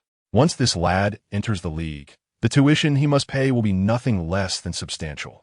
As for Jordan's so-called tuition, one need only inquire with the numerous rookies he has mercilessly dominated to grasp its significance. It is noteworthy that following today's game, the Bulls' record stands at an impressive 60 wins and 9 losses, maintaining their position at the pinnacle of the league while vying for the best record in history. Conversely, the last place in the league remains firmly held by the Boston Celtics, who even suffered a 17-point defeat today against the second-to-last placed Vancouver Grizzlies. In the post-game interview, despite securing a victory, the head coach of the Vancouver Grizzlies bore an unmistakable expression of discontent. The Grizzlies may have triumphed in this round, yet they have ultimately suffered a profound defeat. On the other side, the head coach of the Celtics, Michael Leon Kyer, who also participated in the post-match media interview, could barely conceal the joy etched upon his face. In this recent turn of events, the Boston Celtics may have faced defeat, yet they emerged victorious in a different sense. As the current NBA season approaches its conclusion, the landscape becomes increasingly discernible. The Chicago Bulls stand as a formidable force, intent on establishing regular season records and reclaiming the illustrious Larry O'Brien Trophy. The next tier of teams seeks to challenge the Bulls at their peak performance, while others merely aspire to secure a playoff berth. Additionally, there exists a cohort of teams, epitomized by the Celtics, who are seemingly intent on emulating the legendary talents of the 1996 draft class. These teams not only vie for Oscars on the NBA stage, but also dispatch their elite scouts to the NCAA tournament as the Sweet 16 is poised to commence. To my knowledge, the audience present today encompasses more than just fervent fans.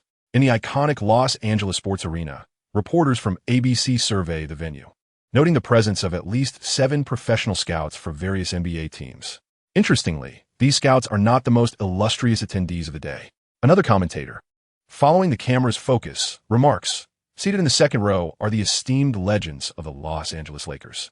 Indeed, today's gathering includes not only fans and scouts, but also Lakers icons such as Kareem Abdul-Jabbar, Magic Johnson, and the then general manager, Jerry West. The presence of Magic and Kareem at the sidelines is hardly surprising, as they have publicly expressed their admiration for the rising star Soo-Hwan on multiple occasions. However, Jerry West's presence is particularly significant. As the Lakers' general manager, he wields considerable influence over player transactions. His attendance at the event ignites a wave of excitement among the media, who instinctively sense that he is eyeing a particular rookie sensation in today's matchup. Could the Lakers be preparing to make a splash in the 1996 draft? Recent reports suggest that they are poised to make a bold entry into the free agent market, armed with a substantial salary cap. After years of dormancy, the storied purple and gold franchise appears ready to make significant moves come the summer of 1996. It seems the Lakers are intent on acquiring both a super rookie and a top-tier star. Chapter 29. Surprising versus unexpected. You may find it hard to believe, but I am here merely as a fan today.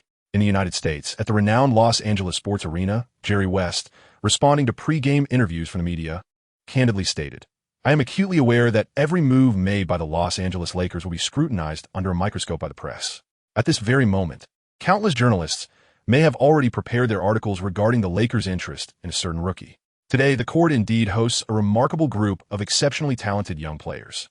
Whether it be Stephon Marbury, SteveNash, or Soo-Hwan, each of them embodies extraordinary potential. However, it is imperative to recognize that these young athletes are all lottery-level rookies. While our objective this season is to advance further in the playoffs, Logo's remarks are particularly intriguing. He first acknowledges the superstars within both teams competing today. Marbury, Nash, and Soo-Hwan are undoubtedly rookies of lottery caliber. Simultaneously, Logo reiterates the Lakers' aspiration to achieve greater success in this season's playoffs. This implies that the Lakers are unlikely to secure a lottery pick this season. Without a lottery selection, how can they possibly acquire 3 rookies of lottery caliber? It must be said, the old gentleman's rhetoric certainly has its charm, leaving the journalists present momentarily stunned. Jerry, that fellow, far away in Boston, Auerbach, upon hearing Jerry West's somewhat disingenuous pregame remarks, couldn't help but scoff. These media reporters are fools, who said that without a lottery pick, one cannot select a lottery talent. The Lakers could simply trade their 3 all-stars for a lottery selection. Of course, the reporters on site might believe that the Lakers would never trade their all-star players for rookies. However, in the eyes of the esteemed Auerbach, this precisely exemplifies Jerry West's style. After all, whether it be Van Exel, Eddie Jones, or Divac, none of them compare to the potential superstar wearing jersey number 35 today, Soo-Hwan. Those 3 are merely all-star caliber players at best. Yet Soo-Hwan possesses the potential to become a historic-level star. Although Jerry West professes to be merely a fan today and delivers his points with sound reasoning. The camera returns to the Los Angeles sports arena. The commentator hesitates. But why do I find it so hard to believe? The Logo's words are deceiving. Indeed, we must set aside Jerry's true intentions for now and focus on today's game. Another commentator shifts the topic back to the match itself. It is well known that prior to this season's NCAA championship, Slam magazine announced the 3 most anticipated super rookies for the tournament. Among them were Vince Carter from North Carolina, Stephon Marbury from Georgia Tech, and Soo-Hwan from Santa Clara. Unsurprisingly, this season's Rookie of the Year will likely emerge from these 3 players. Currently, Soo-Hwan has bested Vince Carter in a head-to-head confrontation, if he can eliminate Stephon Marbury in today's Sweet 16 matchup. The Rookie of the Year title will be beyond doubt. As the commentator noted, the front-runners for this season's Rookie of the Year are Carter, Marbury, and Soo-Hwan. Soo-Hwan has already triumphed over Carter. Now, between the remaining 2 young talents, whoever advances further in the NCAA championship will undoubtedly draw closer to the coveted Rookie of the Year award. In other words, today's game is not merely a Sweet 16 encounter, but also a fierce contest for the NCAA Rookie of the Year. I hold no interest in the so-called Rookie of the Year. In a pre-game media interview, Stephon Marbury candidly declared, "I just want to win this game and face Allen in the next round." In comparison to the recognition gained from these so-called accolades, Stephon Marbury yearns far more to triumph over Allen Iverson. In his heart, the acknowledgement derived from a direct confrontation with AI holds far greater significance than any award. What a profound obsession it is. Rookie of the Year? I have no interest in such trivialities. Similarly, Soo-Hwan, in a pre-game interview, expressed indifference towards this accolade. Aside from the ultimate championship, any award is utterly meaningless to me. Unlike Marbury's deep fixation on Iverson, Soo-Hwan believes that personal accolades pale in comparison to the honor of winning the NCAA championship. That is the paramount honor that every collegiate player aspires to achieve throughout their college career. To be frank, both Marbury and Suhan are entirely justified in their perspectives. However, the commentator who introduced the Rookie of the Year matchup as a gimmick before the game found themselves in an awkward position. This narrative, which neither player found appealing, was promptly discarded. The two commentators on-site refocused their attention on the game itself. The pre-game warm-up concluded, and the starters from both teams took to the court. The Santa Clara Broncos starting lineup remained unchanged. Nash, Garnett, Pierce, the utility player A, and Suhan.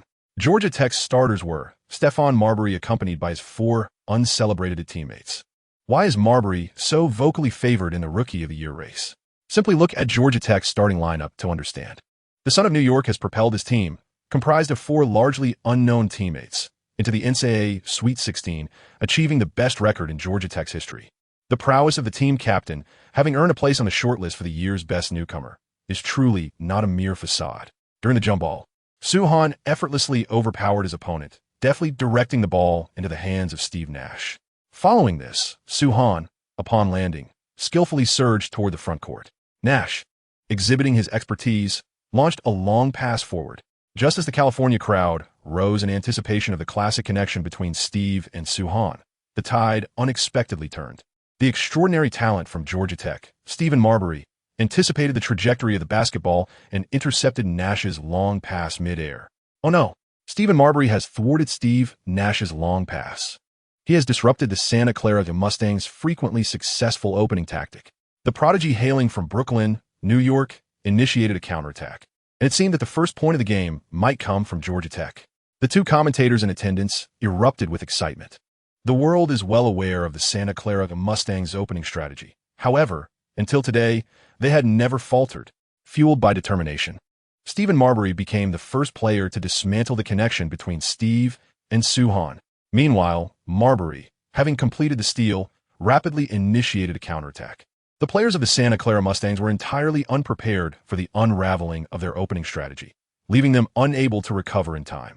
Coupled with Marbury's lightning-fast speed, he surged toward the front court and prepared for a layup. It appeared that Georgia Tech was on the verge of securing the first point of the game. Just at that critical moment, once again it was Suhan. The formidable giant from the East surged from behind Marbury, swatting the basketball away into the stands. The intense duel on the court had the commentators' hearts racing.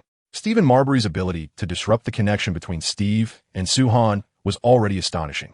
It was equally remarkable that Suhan, typically positioned on the opposite half, managed to chase down the court and execute a block against Marbury. This has utterly surpassed everyone's expectations. Chapter 30. Steven the Roaring Emperor Marbury. The astonishing speed of Suhan's defensive recovery allowed him to block Marbury's layup during this play. Frankly speaking, if such a maneuver were executed by anyone else, I would be astounded, except for Suhan.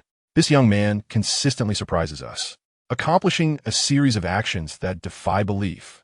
At the NCAA Sweet 16 in the United States, the two commentators on the sidelines rapidly analyzed the offensive and defensive performances of this play. Marbury's aerial interception was undoubtedly spectacular. He was the first player to unravel the connection between Steve and Suhan. However, the commentators completely overlooked Marbury's interception because, following that, Suhan's chase-down block from nearly half the court was even more unbelievable. Jerry, if you ask me why I changed my perspective, this play might just be the answer. In the stands, Magic Johnson was engaged in a lively conversation with Jerry West. Sue's athletic prowess is simply explosive. He is a true prodigy. We need a player of his caliber. Sue is the quintessential big-game player, perfectly embodying the essence of the Lakers. As Magic Johnson aptly stated, the Los Angeles Lakers are infused with a flair for the spectacular. Relying solely on Van Exel, Eddie Jones, and Divac is simply inadequate to uphold the lineage of dazzling basketball. In contrast, Suhan embodies that very essence. This young man, brimming with infinite potential, is indeed the true answer capable of bearing the resplendent banner of beautiful basketball for the Los Angeles Lakers. Choosing Suhan is undoubtedly the right decision. I share this sentiment. Kareem Abdul-Jabbar nodded in agreement, stating that, as his buddy remarked, Sue is inherently a Laker. Jerry West remained silent, merely nodding to indicate his acknowledgement. In truth, at this moment, the Logo's heart began to race with anxiety. Initially, when the decision was made to trade for Suhan, the Logo's internal calculus suggested that the maximum cost would entail parting with merely an all-star player, as Sue had only begun to make a name for himself within the confines of the Divisional League. Moreover, this was during a period when the Pac-10 conference was experiencing a decline in competitiveness.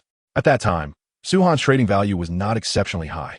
However, now, as Suhan continues to captivate fans across America, and indeed the globe, he has repeatedly transformed public perception of his abilities. The trading value of this colossal entity from the Celestial Empire is soaring at a velocity akin to that of a rocket.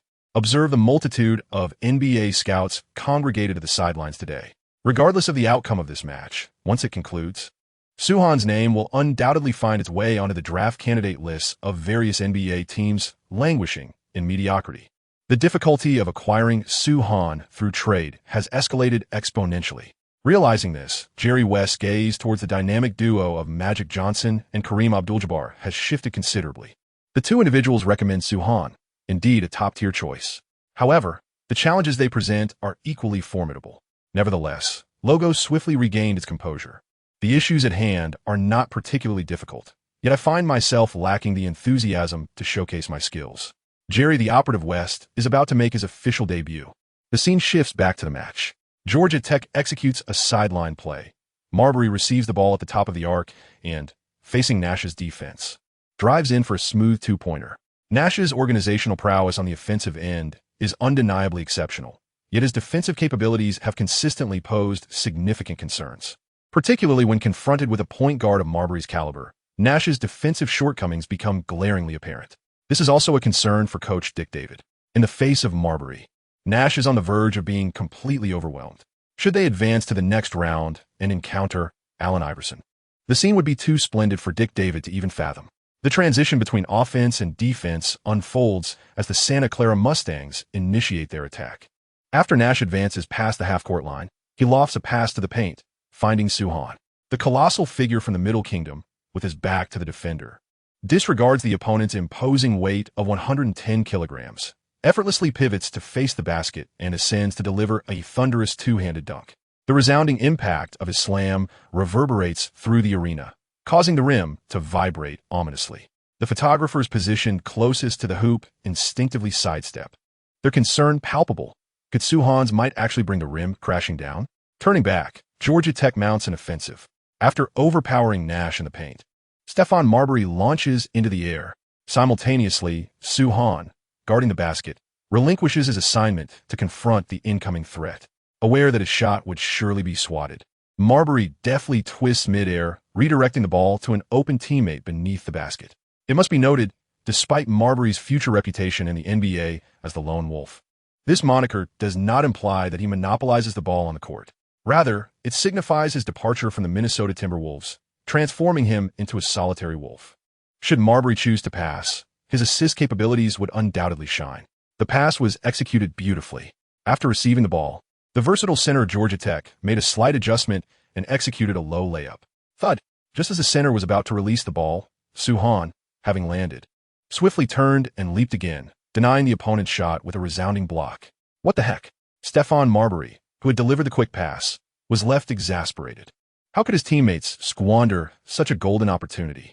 Yet, Suhan remained unfazed by these thoughts. Observing Kevin Garnett seize control of the ball and pass it to Nash, Suhan decisively joined the counterattack.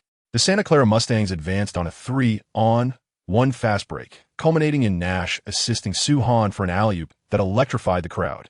In the next possession, Georgia Tech was back on offense. Marbury, showcasing his individual prowess, scored 2 points despite Nash's defense.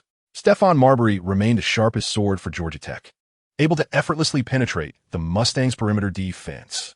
However, the burden of scoring weighed heavily on him, as his teammates offered scant support. In stark contrast, the Santa Clara Mustangs found their offensive resolutions considerably more manageable. The two commentators provided a thorough analysis of the unfolding dynamics on the court. Marbury's scoring ability was indeed top tier. Not only Nash, but the entire perimeter defense of the Mustangs was akin to a playground for the New York native. The crux of the matter lay in the fact that Marbury was the only player capable of stepping up to score for Georgia Tech. On the other hand, the Mustangs featured Suhan, whose prowess needed no elaboration. Today, Nash's shooting touch from beyond the arc was also quite commendable. Do not be misled into thinking Nash was merely a passer during his college years. His shooting talent had already begun to shine through in his early days. While Marbury managed to penetrate Nash's defense on offense, the Windwalker occasionally struck back. Furthermore, players such as Garnett and Paul Pierce contributed with opportunistic scoring. The dual-core engine of the Santa Clara Mustangs, coupled with their collective strength, left Marbury feeling isolated and overwhelmed. Damn it! As halftime concluded, Marbury returned to the locker room and, in front of the entire team, hurled his towel to the ground, bellowing at his group of teammates. Can you not be of any use? Are you even helpful at all? Chapter 31. This problem is becoming increasingly difficult. To be fair, it is difficult to blame Marbury for his outburst in the locker room. The lack of support from his teammates today was glaringly insufficient. Throughout the entire first half, aside from Marbury's impressive 15 points, the remaining players from Georgia Tech combined to score a mere 14 points, less than Marbury's individual tally. This group of mere tools was utterly overwhelmed by the offensive onslaught of Soo-Han and Nash, lacking even the capacity to retaliate on the offensive front. This is utterly absurd. The opportunity to face Allen Iverson in the NCAA championship was within reach, yet it was squandered due to this inept team. Marbury's fury is entirely justifiable. In the second half, Steven, it would be best if you refrained from passing the ball. Once Marbury regains his composure, the head coach of Georgia Tech directly advises him to pursue the method he deems most likely to secure points. At this juncture, the outcome of the game has lost all suspense. Georgia Tech's disadvantages are insurmountable, and they cannot devise a strategy to contain Soo-Han. Even the remaining players of the Santa Clara Broncos have begun to find their rhythm, each capable of showcasing their skills. A strategic concession of the game is in play, allowing Marbury to elevate his draft stock. In the eyes of the head coach of Georgia Tech, this was the final gesture the team could offer to Stephon Marbury. Little Marbury could only accept this outcome. The true lone wolf has emerged. Ultimately, the conclusion of this match unfolded without any unforeseen circumstances. Marbury basked in the glory of scoring during the second half. As long as he refrained from attacking the paint and focused on Nash, the lone wolf remained invincible. And what of defensive matters? Please win or lose. Who cares about the team's defense being dismantled by Soo-Han? Although Marbury relished his personal performance in this game, he did not forget to glean wisdom from the defeat. Basketball is a team sport. Relying solely on one's own formidable prowess ultimately proves futile against many adversaries. If he wishes to overcome Allen Iverson in the future NBA and aspire to the highest honors, he must secure reliable allies. Meanwhile, on the sidelines, as the score gap widened, Marbury's statistics shone brightly. The Georgia Tech head coach decisively substituted all the starters. On one hand, this signaled the abandonment of the game. On the other hand, it was a protective measure for Marbury, ensuring that the finest player in Georgia Tech's history remained unscathed before the draft, preserving his stock.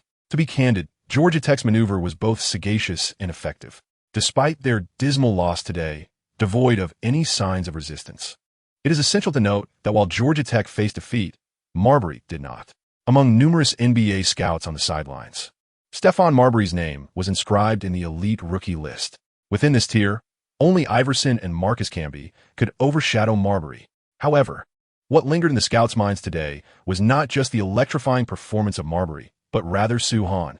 In the eyes of most scouts, both Marbury and Iverson belong to the elite tier. AI undoubtedly stands as the preeminent figure of this category. If he were 9 meters tall, he could ascend even further. Regrettably, his height confines him from reaching new heights. Indeed, above the elite rookie list, there exists an S tier. Prior to today, the sole super rookie of this S class is none other than Tim Duncan from Wake Forest. After today, in this newly released rookie list, one name stands out: Soo-Han of the Santa Clara Mustangs. In this match, Soo-Han's unparalleled performance on both offense and defense completely captivated all the scouts present. Prior to this, these professional scouts could only analyze the young center through newspaper reports or snippets of his games, with very few having the opportunity to witness a complete game live. After observing Soo-Han's entire performance, they unanimously categorized him as a rookie capable of rivaling Tim Duncan. However, that is merely to say he stands alongside Duncan. If Tim Duncan had participated in the 1996 draft, he would undoubtedly remain the unwavering first overall pick in the eyes of scouts. Even Soo-Han would have to take a step back. This situation appears increasingly complex, Jerry. Observing the scouts, who seem to have unearthed a treasure, Magic Johnson and the audience also recognized the gravity of the situation. Soo-Han's prominence has reached unprecedented heights, making it far from simple for the Lakers to secure him. Indeed, you have presented me with a formidable challenge. Logo rubbed his temples. The real concern is not merely that these scouts recognize Soo Han's talent. It is that Jerry West understands that after this game, Soo Han has transcended mere potential. He has emerged as a candidate for the 1996 first overall pick in the eyes of many scouts, with such talent that rivals Tim Duncan's. Alongside the unique context of TD not entering the draft, who else could claim the top spot, if not him? As Jerry West perceived, this topic was brought to light during the evening ESPN news segment, where several seasoned basketball analysts openly discussed it. To speak candidly, I believe Soo Han is the best candidate for the first pick in the 1996 draft. The first analyst wasted no time on pleasantries. In the absence of Tim Duncan, no one can challenge Soo Han's position. I concur with your assessment. Another analyst commended his colleague.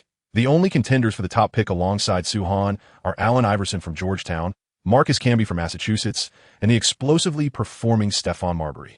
It is well known that basketball is inherently a game for the Giants.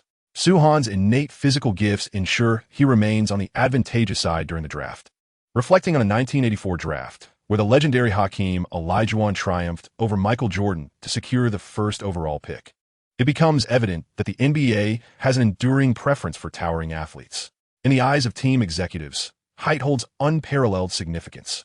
Consequently, in the competition for the coveted top pick, the vertically disadvantaged Allen Iverson and Stephon Marbury were eliminated early on. Thus, the only remaining contender capable of rivaling Soo Han was Marcus Camby.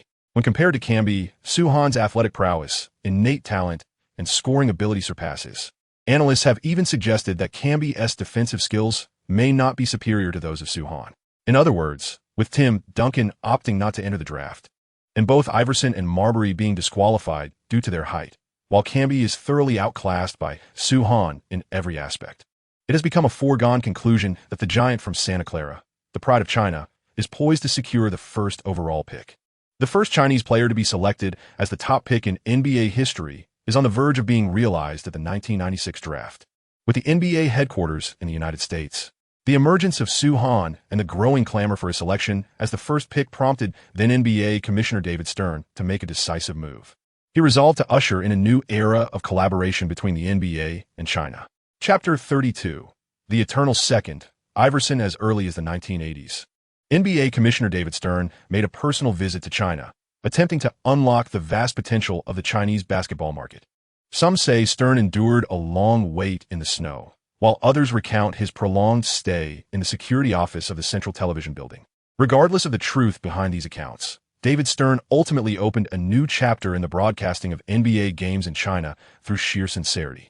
However, at that time, NBA broadcasts in China were limited to game footage sent via videotapes from the United States. The era of live television broadcasts, and even online streaming, was still a distant dream. Following this, the NBA's growth in China began to slow.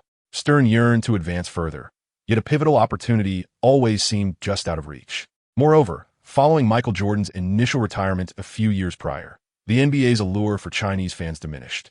Even with Jordan's return midway through the last season and his team's remarkable performance this season, reigniting the Chinese market proved to be a formidable challenge. Nonetheless, now, an opportunity for the NBA to further its development in the Middle Kingdom has finally emerged. Indeed, what David Stern perceives as the chance to usher the NBA into the era of live broadcasts in China is none other than the sweeping phenomenon of Soo Han captivating the entire nation. Stern is already prepared with the game tapes of Soo Han's performances during the NCAA tournament. He has even established communication with the NCAA officials. Should Soo Han advance to the Final Four, or even the championship, the NCAA will grant broadcasting rights for the semifinals and finals to China. This presents a splendid opportunity for China to initially stream Soo Han's NCAA games, gauging the response of the Chinese market towards this towering figure. This could serve as a springboard, gradually leading to the era of NBA live broadcasts. To be frank, David Stern's plan is remarkably meticulous, surpassing that of his future successor, whose competence remains questionable. The itinerary for the NBA president's journey to China is already in motion. As Stern prepares to initiate a new era for the NBA in the Middle Kingdom, the other matches of the NCAA tournament ignite with fervor. Tim Duncan, without a doubt, leads his team to victory, advancing to the Elite Eight. For Duncan, there is but one objective: to aid Wake Forest in capturing that elusive NCAA championship trophy. In another bracket, Marcus Camby's Massachusetts and Antoine Walker's Kentucky also triumphantly advance. The final match to commence features Georgetown University. Allen Iverson effortlessly scores 25 points, propelling his team into the Elite Eight. According to the schedule, Georgetown's forthcoming opponent will be the Santa Clara Broncos, who eliminated Georgia Tech. I eagerly anticipate the clash with Santa Clara, as they are among the most formidable contenders in this season's NCAA tournament. In a post-match interview, Allen Iverson candidly expressed, "They are strong, but ultimately, victory will belong to us." As discussions surrounding the 1996 draft's first overall pick intensify, it appears that many are placing Sue Hahn ahead of you, Allen. During the press conference, a reporter from the Boston Herald inquired, "What are your thoughts on this matter? Do you believe Sue Hahn possesses the capability to overshadow you as the number 1 pick in the 1996 draft?" This journalist is not speaking frivolously. In the latest issue of Sports Illustrated, the predictions for the draft ranking of the 1996 class have taken a turn. Previously ranked 10th, Sue Hahn has ascended to the pinnacle after the exclusion of Tim Duncan. Allen Iverson, meanwhile, finds himself in the second position. It was reasonable for Iverson to occupy the second spot when Duncan was in the mix, but now that Duncan is no longer in the picture, how is it that Iverson remains in the second position? This has sparked widespread discussion within the realm of American basketball. Coincidentally, the latest issue of Slam magazine has also positioned Sue Hahn at the pinnacle of the 1996 draft predictions. Allen Iverson has consistently secured a place within the top 2 rankings. The updated draft forecasts from these 2 prestigious publications have amplified the call for Sue Hahn to become the first overall pick across the nation. Iverson's status as a perennial second-place contender appears to be solidified. I have never been concerned with what the media may proclaim. Regarding this matter, AI's stance is notably indifferent. They assert that I should pursue football as my height does not suffice to render me a basketball star. They contend that basketball is a sport for giants. Yet what has transpired? The outcome is that Iverson not only became a luminary in the realm of NCAA football, but also captivated numerous fans in NCAA basketball, leading Georgetown back to the Elite Eight after many years. Basketball may be deemed a sport for giants, and Georgetown University is renowned for producing centers. However, even in such a formidable environment, Allen Iverson seems to defy the odds, carving out his own path to superstardom. In summary, does what the media asserts hold any significance? At least in Iverson's eyes, their statements are mere drivel. As for who will be the first overall pick in the 1996 draft, after addressing the media, Iverson made it clear, the answer will unequivocally be me. If one were to inquire whether Iverson harbors any discontent regarding the draft predictions, the answer would undoubtedly be affirmative. What the media says is one matter. However, being surpassed in the draft order by Sue Hahn is an entirely different issue in Iverson's perception. The center known as Sue Hahn has consistently overshadowed his own brilliance in the media realm. Now, the two are poised to face each other directly in the NCAA championship. The anticipation is palpable as the world prepares to discern who truly is the most formidable rookie of the 1996 class, and who stands as the unequivocal number 1 pick of that year. Undoubtedly, following Allen Iverson's characteristically vibrant post-game interview, his remarks have become the focal point of nearly all American media outlets. The battle for the top pick in the 1996 draft is about to commence. Is Allen Iverson indeed the ultimate answer of the 1996 draft? How will Sue Hahn's conundrum be resolved? Iverson asserts that he is the definitive solution to this challenge. The intrigue surrounding the matchup between Sue Hahn and Allen Iverson has, through extensive media coverage, evolved into the most fervent topic of discussion across the United States. The inferno of excitement has even reached the NBA. I shall attend the match in person. New York, the United States, at the world-renowned Madison Square Garden. After aiding his home team, the New York Knicks, in triumphing over the visiting Washington Bullets, the King of New York, Patrick Ewing, expressed during a media interview that he is not merely a supporter of Georgetown University, but also an ardent admirer of Allen Iverson. As a legendary center emerging from Georgetown, Ewing harbors great affection for his younger compatriot, Iverson. Witnessing the overwhelming fervor surrounding this Elite Eight matchup, Ewing felt compelled to support his mentee. Not only Ewing, but Alonzo Mourning, the pivotal center for the Miami Heat, along with his college teammate Dikembe Mutombo, also affirmed their intentions to attend the Georgetown versus Santa Clara quarterfinals in person, ready to cheer for their alma mater and their prodigy, Iverson. The attention surrounding this elite top 8 has soared to unprecedented heights. It is not solely this group of Georgetown alumni who are drawn to the spectacle. Unsurprisingly, I too plan to witness this match in person. In the United States, California, Los Angeles, the basketball emperor Will Chamberlain, appearing on a local television program, candidly revealed, "To be honest, I am a devoted fan of Suhan." Chapter 33. The Basketball Emperor versus Georgetown's Three Greats. I began following his games back when that young man was still conquering California. Will Chamberlain, present on the Los Angeles television news program, unequivocally stated, "Since then, I have been his fan, and that has not changed. So, will you choose to attend his quarterfinal match in person?" The host of the program expressed surprise, considering that the basketball emperor has rarely attended NBA games since his retirement. After all, he has been preoccupied with his own pursuits, leaving little time for basketball. Can there truly be another sport as captivating as basketball? Clearly, there is not. Now, even the legendary figure who seldom graces NBA games is preparing to attend an NCAA match for a collegiate player. This is undeniably a monumental news event, far surpassing the enthusiasm of past legends such as Ewing, Mourning, and Mutombo rallying in support of Georgetown. Naturally, I shall be present to cheer for him. The Great One is indeed genuine. I have a premonition that he will become a cornerstone of the Lakers. The alumni from Georgetown are gathering to support their alma mater, and I must stand in solidarity for the future pillar of the Lakers. Chamberlain's candid response left the show's host utterly flabbergasted.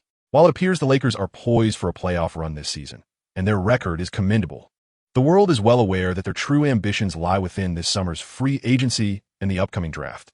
However, speculation abounds regarding the draft, as no one knows what Jerry West has in store. To think that Chamberlain, a former teammate of the logo, would be so forthright, truly authentic. Moreover, the statement made by the Great One afterward was telling. When it comes to support, even the trio of Georgetown's formidable centers would have to yield a bit in the presence of the Great One. This is truly a remarkable spectacle. Meanwhile, due to the presence of Georgetown's three prominent centers and the basketball emperor, Will Chamberlain, who have both declared their intention to attend the event in person, the NCAA Elite Eight Showdown, already marked by immense fervor, has seen ticket prices soar to unprecedented heights. Consequently, numerous financial institutions in the United States have observed a rather intriguing phenomenon. Throughout this season, ticket prices for many NCAA games have exhibited an astonishing upward trajectory. What then do these particular matches have in common? The answer is quite straightforward. These matches are all contests featuring the Santa Clara Mustangs. In other words, they all include Suhan.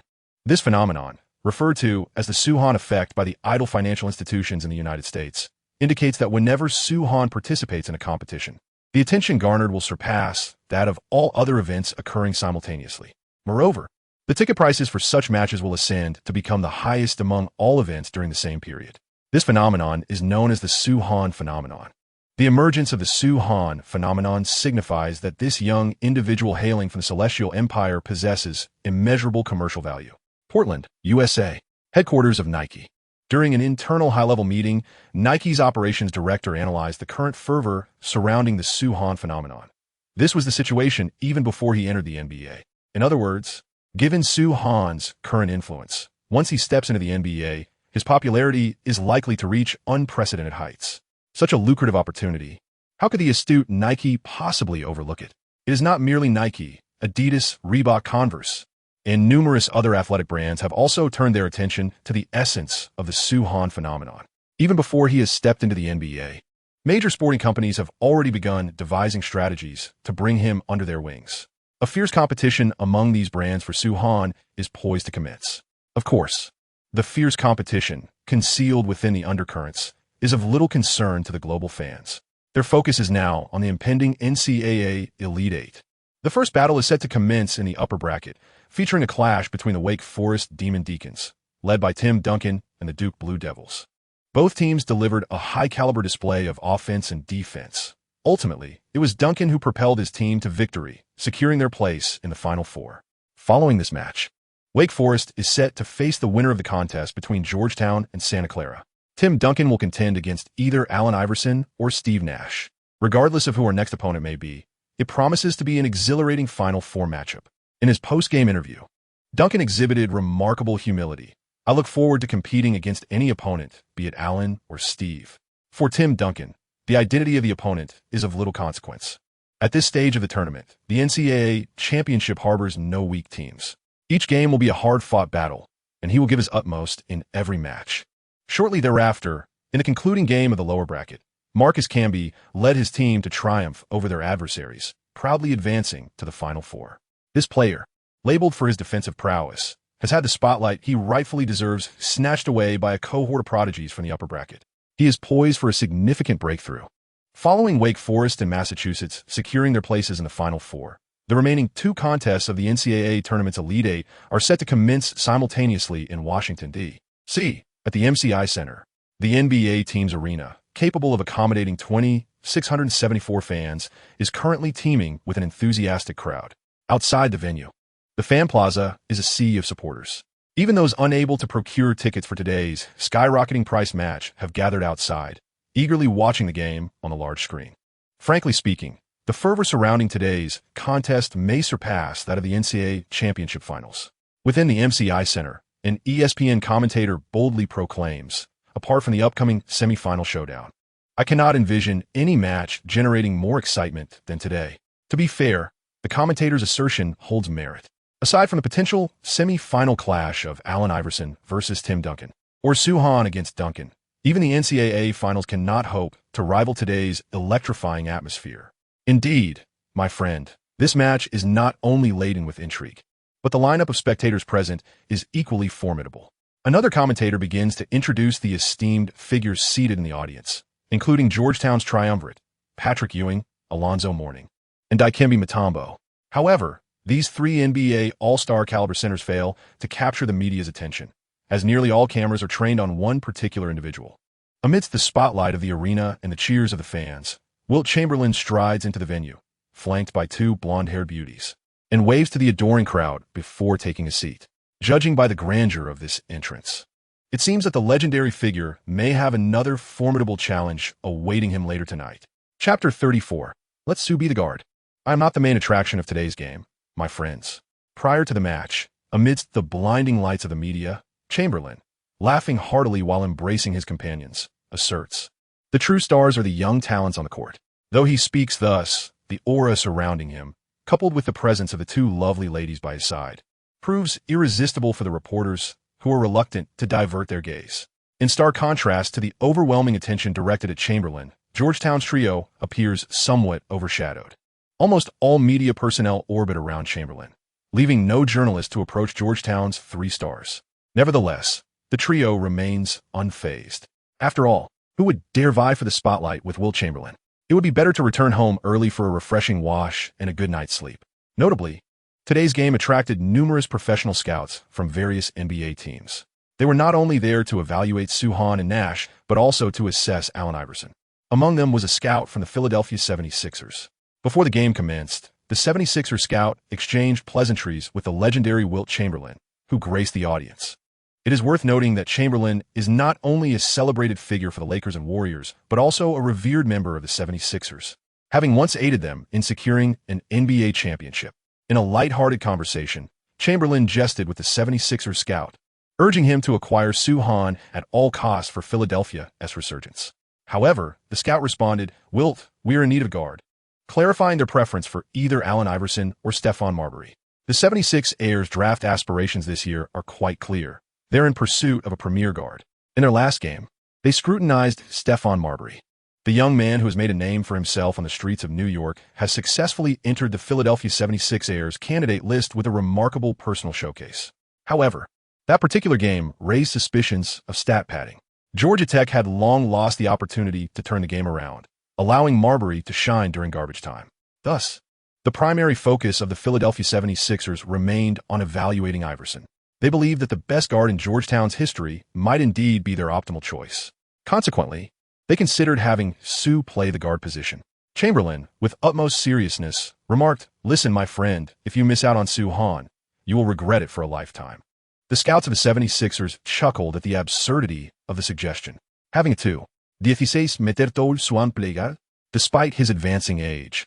The charm of humor in Chamberlain remained as top-notch as ever. "I'm not joking," he insisted, realizing the skepticism from the others and choosing to conclude the conversation with a smile. In his recollection, similar choices made by teams like the 76ers were not without precedent. Transporting us back to the 1984 NBA draft, the Portland Trail Blazers, holding the second pick, could have chosen Michael Jordan. However, at that time, the Blazers management, already possessing the glide, was reluctant to select another player in the same position as Jordan. They ultimately opted for the center, Sam Bowie.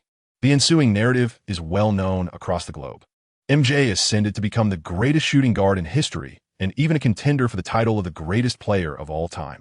As for Sam Bowie, perhaps his most significant accolade in life was being the second overall pick in '84, surpassing Jordan. The scene shifts back to the court. The pregame warm-up between Georgetown University and Santa Clara swiftly concluded, and both team starters took to the floor. Santa Clara's lineup remained consistent. Nash, Pierce, Garnett, utility player number 1, and Suhan. In contrast, Georgetown's approach was more straightforward. Allen Iverson accompanied by his 4 playmaking teammates. This configuration seems familiar to Suhan. In the previous match, Georgia Tech's starting lineup featured a similar arrangement of 1 Marbury, supported by 4 role players. However, there exists a disparity among these role players. Those emerging from prestigious institutions like Georgetown are undoubtedly exceptional. Although Georgetown boasts a cadre of outstanding role players, it was still Suhan who triumphed in the jump ball. The colossal figure of the Middle Kingdom successfully secured the jump and charged toward the front court. This time, SteveNash displayed his acumen, elevating the trajectory of his long pass. Allen Iverson, initially intent on replicating Stephen Marbury's opening interception from the last game, found Nash's elevated pass evading his grasp. In the front court, securing Nash's high-arcing delivery, Suhan executed a stunning 1-on-0 dunk, scoring once again. The connection between Steve and Suhan marked a long-awaited return to the court. SteveNash is undoubtedly a genius. In a luxurious mansion in Los Angeles, Magic Johnson, watching the live broadcast of the game, decisively remarked after witnessing Nash's long pass, "Jerry, you must find a way to bring both of them to the Lakers." "I know, I understand." Simultaneously, the logo grinned while watching the game, already contemplating his next move. Once again, it is Suhan and Nash. Otherwise, why not take the position of Lakers general manager? Returning our gaze to the MCI Center, Georgetown remained unfazed by the Santa Clara Mustangs' opening offensive. Allen Iverson took the lead, shouldering the responsibility of the team's offensive efforts. The illustrious guard from Georgetown, facing the formidable defense of SteveNash, deftly maneuvered left and right, rendering the Santa Clara Mustangs' perimeter defense utterly ineffective. The wind child was utterly incapable of staving off Iverson's relentless assault, even feeling that IS speed surpassed that of Stephon Marbury in the previous match. To be candid, Iverson was not merely swift. His dribbling rhythm was a masterclass in finesse. Once more, Allen Iverson evaded his defender, sinking a mid-range jumper. The Georgetown maestro toyed with the opponent's perimeter defense at will. Through his performance, Allen conveyed to the scouts in attendance, "This is truly the most formidable guard of the class of '96. The two commentators were equally enthralled. Suhan transformed into an interior predator on the offensive end, wreaking havoc. Allen Iverson, on the other hand, became the court sprite, repeatedly showcasing mesmerizing ball-handling skills. The back-and-forth exchanges elevated the match's excitement to unprecedented heights. Wilt, this is precisely why we value Allen. In the stands, the Philadelphia 76 Air Scout was equally exhilarated. "We seek a premier ball handler, and Allen is the answer." The coach merely nodded with a smile, remaining silent. For on the court, SteveNash had already crossed half-court. Was it merely crossing half-court? Was Nash's dribble sufficient to leave Georgetown's head coach, John Thompson, bewildered? Was it enough to propel fans from their seats? Was it adequate to straighten the spines of the two professional commentators? Certainly, it was far more than just Nash crossing half-court. Upon doing so, SteveNash passed the ball to Suhan, not to the low-post Suhan, but to the Suhan station beyond the three-point line. Positioned there, Suhan was not merely a transitional hub for Santa Clara's offensive play. He lowered his center of gravity and embarked on a drive from beyond the arc. The two commentators were rendered speechless. The towering Suhan, at 2.16 meters, handled the ball like a guard, executing a dramatic change of direction that left his Georgetown defender bewildered. With a grand stride into the paint, he soared for a thunderous dunk. Chapter 35, A Moment to Remember, another iconic scene. Come on, ladies and gentlemen, behold this play. Washington, D.C., MCI Center. The commentator on the sidelines leapt from his seat. Suhan initiated from beyond the three-point line, mimicking Allen Iverson's dribble move, evading his defender to complete a resounding dunk. Indeed, my friend, you are absolutely correct. Another commentator also stood to elaborate. Su is akin to a 2.16-meter AI. Observe what Suhan has accomplished on the court. He held the ball beyond the three-point line, executed a sweeping crossover with remarkable agility, effortlessly evading his defender. Subsequently, he soared through the paint to deliver a thunderous dunk. It may sound deceptively simple. Such maneuvers are commonplace among any elite guards in the NBA, and even among small forwards. This is a fundamental skill. However, Soo-Han is far from being merely a guard or a small forward. He stands at an impressive height of 2.16 meters and weighs 125 kilograms, classifying him as a formidable center. To perform a maneuver reminiscent of Allen Iverson's breakthrough while maintaining such a towering stature and weight beyond the three-point line is indeed remarkable. Do you believe that Soo-Han's astonishing display ends here? Certainly not. In the next play, still beyond the arc, Soo-Han grips the ball with one hand, simultaneously turning his body while positioning his dribbling arm behind him. This action evoked a sense of familiarity among the three prominent players from Georgetown seated in the audience. Indeed, was it not the very pose that Michael Jordan himself often favored? As three NBA centers who had once been under the tutelage of MJ, they were well acquainted with the maneuver that Soo-Han was currently executing. Little did they know, countless elite NBA perimeter defenders had fallen prey to this very move. Serving merely as a backdrop to MJ's scoring prowess, could be that Soo-Han was about to transform from a 2.16-meter Allen Iverson into a 2.16-meter Jordan? Ewing, Mourning, and Mutombo simultaneously pondered whether this was a tad too extravagant. However, when it came to Soo-Han, such an execution might not be as exaggerated. With a resounding thud, after striking the iconic Michael Jordan pose, Soo-Han swiftly faced the basket, deftly maneuvering through his legs before delivering a crossover that left the defender sprawled on the ground. One cannot truly blame the utility center from Georgetown for this play. He has exerted every effort to lower his defensive stance, attempting to disrupt Soo-Han's dribbling exhibition. In his perception, a towering figure of 2.10 meters could never possess a dribbling center of gravity as low as that of Soo-Han. If he could merely lower himself a tad further, he would undoubtedly be able to interfere with Soo-Han's ball handling. The reality has proven otherwise. There's a reason why this fellow can only serve as a mere tool. His vision is rather limited. It is essential to recognize that in the future, the basketball community will affectionately refer to Kevin Durant as the Grim Reaper. Apart from his exceptional shooting talent, his ball handling skills are equally remarkable. Prior to his significant injury, KD's ability to change direction with astounding amplitude, unmatched speed, and remarkable efficiency showcased his elite caliber. Now, Soo-Han possesses not only Durant's shooting prowess, but also his formidable ability to integrate the ball with his movement. Let's not forget, it is an enhanced version.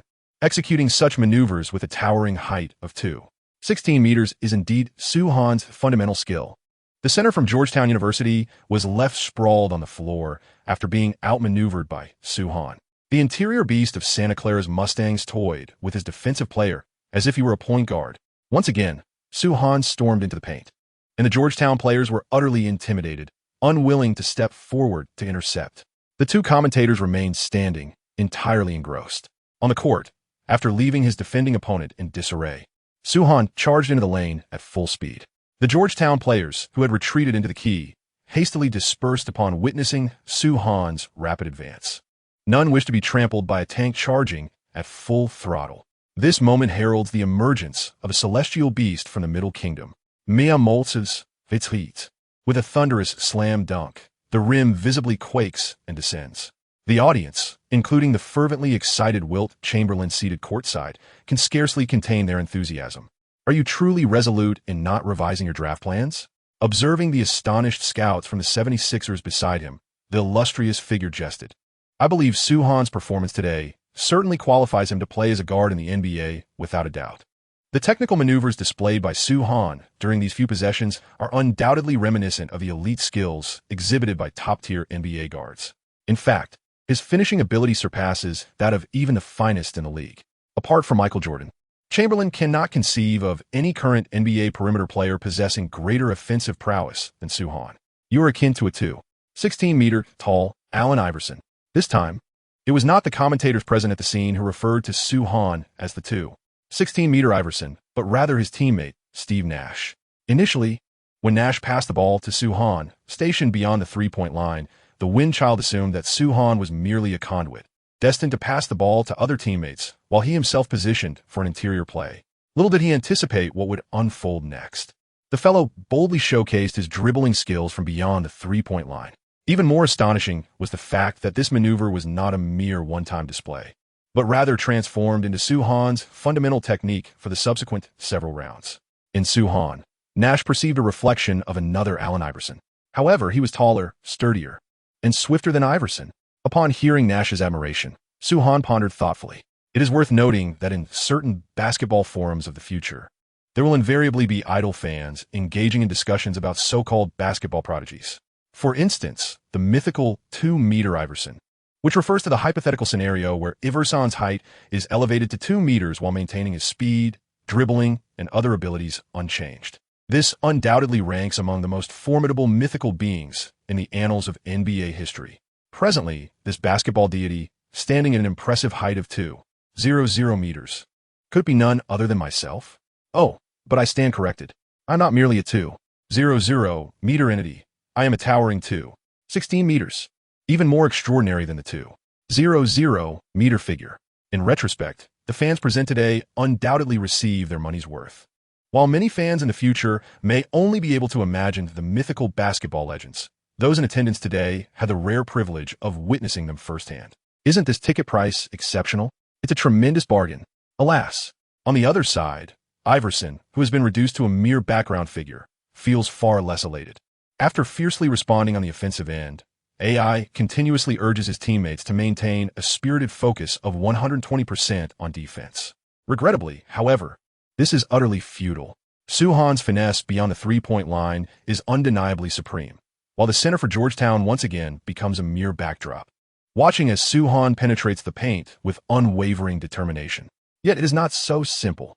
This time, as Suhan soared into the restricted area, preparing for a thunderous dunk, the relentless Allen Iverson surged forward, wrapping his arms around the celestial beast. AI was willing to incur a foul rather than allow Suhan to wreak havoc beneath the basket. Immediately, the photographers in the arena erupted into a frenzy, nearly deranged as they incessantly pressed their shutters. For in that very moment, as Iverson clutched Suhan, the celestial beast, undeterred, hoisted the basketball and forcefully slammed it into the hoop. Chapter 36. Iverson, you might not believe it, but I took flight OH. My God, what am I witnessing? Washington, D.C., MCI Center. The two commentators on site were rendered speechless. Suhan, astonishingly, completed a two-handed dunk while carrying Allen Iverson on his back. This is beyond imagination. In my many years of commentary, I have never encountered such an extraordinary moment of scoring while bearing an opponent. Not only has it never been seen on the NCAA stage, but even the NBA, I have never witnessed such a feat. These two commentators are certainly not newcomers. They have covered numerous NBA and NCAA games of varying scales, witnessing many remarkable moments along the way. Even so, witnessing Suhan, burdened with a staggering 150-pound AI, complete a slam dunk was an unprecedented spectacle for them. Truly, it was absurdity personified. The astonishment was not confined to the two commentators. The over 20,000 fans in attendance were left utterly speechless. What is happening? Is it possible to perform a dunk while carrying someone? Is Suhan even human? This is nothing short of divine. The fans present exchanged glances, each contemplating the other. Words lingered on the tip of their tongues, yet they swallowed them back. Acutely aware of their own limited vocabulary, they found themselves at a loss, unable to articulate the emotions that surged within them at this very moment. This time, it was not only the commentators and fans who were left in astonishment. Even one of the parties involved, the AI, couldn't help but laugh after making its landing. How absurd it was to take off right from the spot. Having traversed the courts for many years, Iverson has witnessed countless spectacles. Yet, he had never encountered a scene quite like today's. The photographers present were also caught up in a collective frenzy. What truly defines a remarkable moment? This is truly an iconic moment. Unsurprisingly, Suhan's breathtaking slam dunk, reminiscent of Allen Iverson, is destined to become the highlight of this NCAA season. Destined to be replayed time and again in the future. Even after these two extraordinary talents transition to the NBA, this moment will undoubtedly be immortalized. Shown repeatedly across various platforms. The entire arena, including fans, commentators, and players, was momentarily left in awe. Once the bewilderment faded, the officiating referee blew the whistle. Regardless of how magnificent the play was, Allen Iverson's foul could not be overlooked. Suhan's 2 points counted, and he simultaneously drew a defensive foul from AI, earning a coveted 2-1 opportunity. Su, you truly live up to your reputation. This time, even the previously furious Iverson could not help but smile and give Soo-Han a thumbs up. Such a scoring method is something I could never have imagined. AI is not merely flattering Soo-Han. Can you picture the 183 centimeters tall Iverson dreaming of executing a personal dunk? What a ridiculous dream this is. Even if another version of you were to appear, I could still score. Soo-Han offered Iverson an innocuous smile. He was not jesting. How much does Iverson weigh? At most 150 pounds. Even if another Iverson were to join the fray, with an additional masculine presence, I would still effortlessly seize points as if plucking them from a pouch. Swish! Standing at the free throw line, Soo-Han confidently made his additional shot. Ever since unlocking the enhanced version of Durant's abilities, Soo-Han's free throws have reached a realm of mastery. Perhaps the coaches of other teams are still unaware. Allowing Soo-Han to approach the free throw line is tantamount to gifting points. After the brief interlude on the court, Georgetown regrouped on the offensive front. Allen Iverson, facing SteveNash's defense, remained like a sprite on the court, deftly maneuvering past the son of the wind. His dribbling performance on offense garnered unanimous approval from the scouts on the sidelines. Had it not been for Soo-Han's sudden emergence, Iverson would undoubtedly have been the prime candidate for the top pick in the 1996 draft. Regrettably, Iverson bid farewell to Duncan, only to encounter Soo-Han. The position of the top scorer may perhaps be destined to elude him. While many scouts present lamented for Iverson, their attention increasingly gravitated towards Soo-Han. The celestial beast of the East showcased dribbling skills on the offensive end that rivaled those of Iverson, who says there can only be one court sprite. The towering figure of 2.16 meters, a magnificent court sprite, captivated the eyes of scouts, fans, and commentators alike. Is it still feasible for us to embrace failure? In the stands, after witnessing Soo-Han's unparalleled talent in dribbling during this match, the scout from the Philadelphia 76ers mused to himself, without the first overall pick, it is utterly impossible to sign Soo. This moment, the scout has finally come to realize the extent of his and the team's management's folly. Why select a defender? Why not choose Soo-Han to play the position? Regrettably, the 76ers' record this season has placed them a mere third from the bottom in the Eastern Conference and fourth from the bottom in the league overall. The aspiration to secure the coveted first pick from the Toronto Raptors, Vancouver Grizzlies, and Boston Celtics seems insurmountable. Reflecting on the Celtics, the scout has finally discerned why their performance has been so dismal this season. They are blatantly tanking in pursuit of Soo-Han. As the season nears its conclusion, the prospect of reversing their fortunes against the Raptors, Grizzlies, and Celtics appears nearly impossible. The 76ers may indeed find themselves, as the coach lamented, missing the chance to seize Soo-Han and, consequently, their opportunity for resurgence. They can only hope that Soo will abstain from entering this year's draft. Wilt Chamberlain, standing nearby, jested, suggesting that would leave them another season to embrace the art of losing. However, unlike Duncan, Soo-Han does not have a promise to his mother tethering him. His level of technical prowess, talent, and ability has shattered the NCAA ceiling. Remaining in the NCAA would be a mere squandering of time. The prodigious talent from the East has no rationale to linger in the NCAA. This summer, he will undoubtedly opt to bring his gifts to the NBA. The Philadelphia 76ers have already missed their prime opportunity for ascendance, unless a miracle occurs during the draft lottery. Contemplating this, Chamberlain tightened his embrace around two blonde, blue-eyed companions. Curiosity piqued about which team would ultimately claim the remarkable Soo-Han, a being who continually challenges perceptions and understanding. Could it be that Arnold, that fellow, is destined to emerge victorious once more? Arnold, the legendary figure known as Red Auerbach of the Celtics, has a storied rivalry with the coach that could fill over 200 chapters. In summary, Chamberlain is fervently opposed to the notion of Soo-Han falling into the hands of the Red Auerbach. Yet, the Celtics, in their pursuit of Soo-Han, appear utterly unrepentant.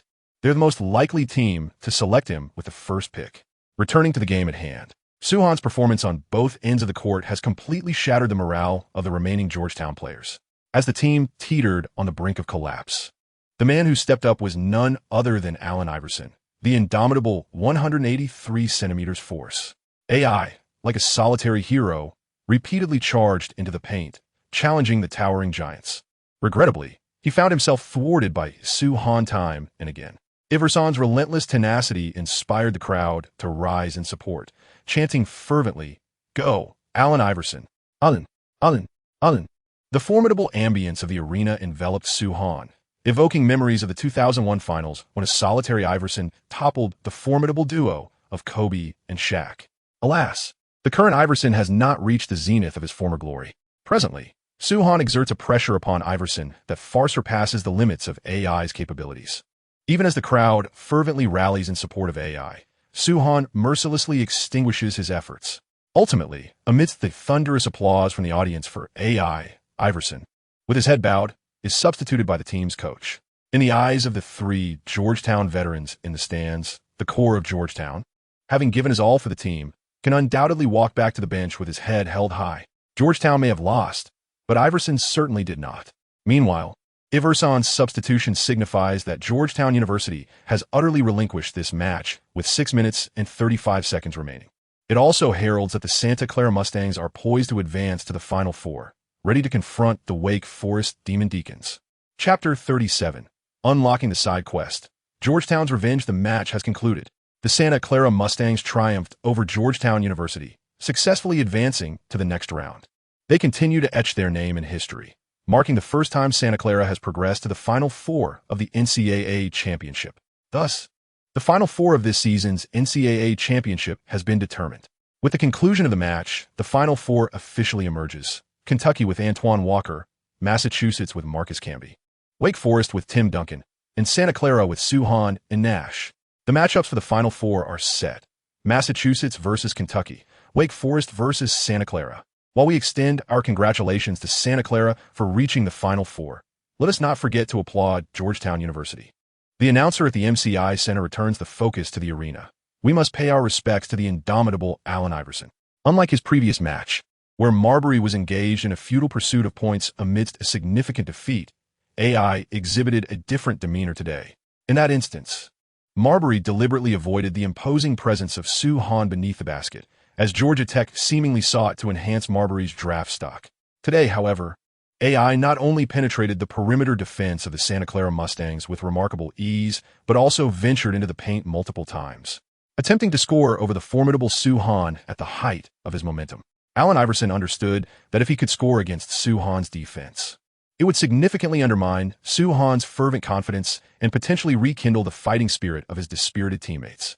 Thus, although both were solitary heroes, AI's challenge against Suhan, despite its ultimate failure and lower efficiency compared to Marbury, garnered him greater recognition from the scouts present. At this moment, Allen Iverson rightfully claimed the title of the most formidable guard of the 1996 class. Congratulations to you, Sue. As the game concluded, Iverson took the initiative to approach Suhan, and the two embraced in a gesture of mutual respect. This scene was captured by countless photographers on the sidelines. There is ample reason for the public to believe that the story of these two young individuals is far from over. The narrative between Iverson and Suhan has only just begun. Sue, Allen is indeed formidable. Observing Iverson's despondent departure, Nash, who approached Suhan, remarked with a hint of melancholy. Had his teammates provided him with some support, the outcome of today's match may have been different. Even if his teammates were exceptionally strong, victory would still belong to us. Suhan interrupted Nash's somewhat self-doubting discourse. Steve, do not underestimate yourself. We are the light and shadow of Santa Cruz. We are the best partners. Indeed, today, Iverson wreaked havoc under Santa Cruz's perimeter defense. His offensive prowess utterly overwhelmed Steve Nash, leaving him in tatters. However, let's not forget that Nash is not primarily known for his defensive capabilities. Despite being thoroughly outmatched by AI on the defensive end, Nash bore tremendous pressure and fulfilled the team's playmaking responsibilities on offense. Not being able to match Iverson in scoring is hardly a grave concern.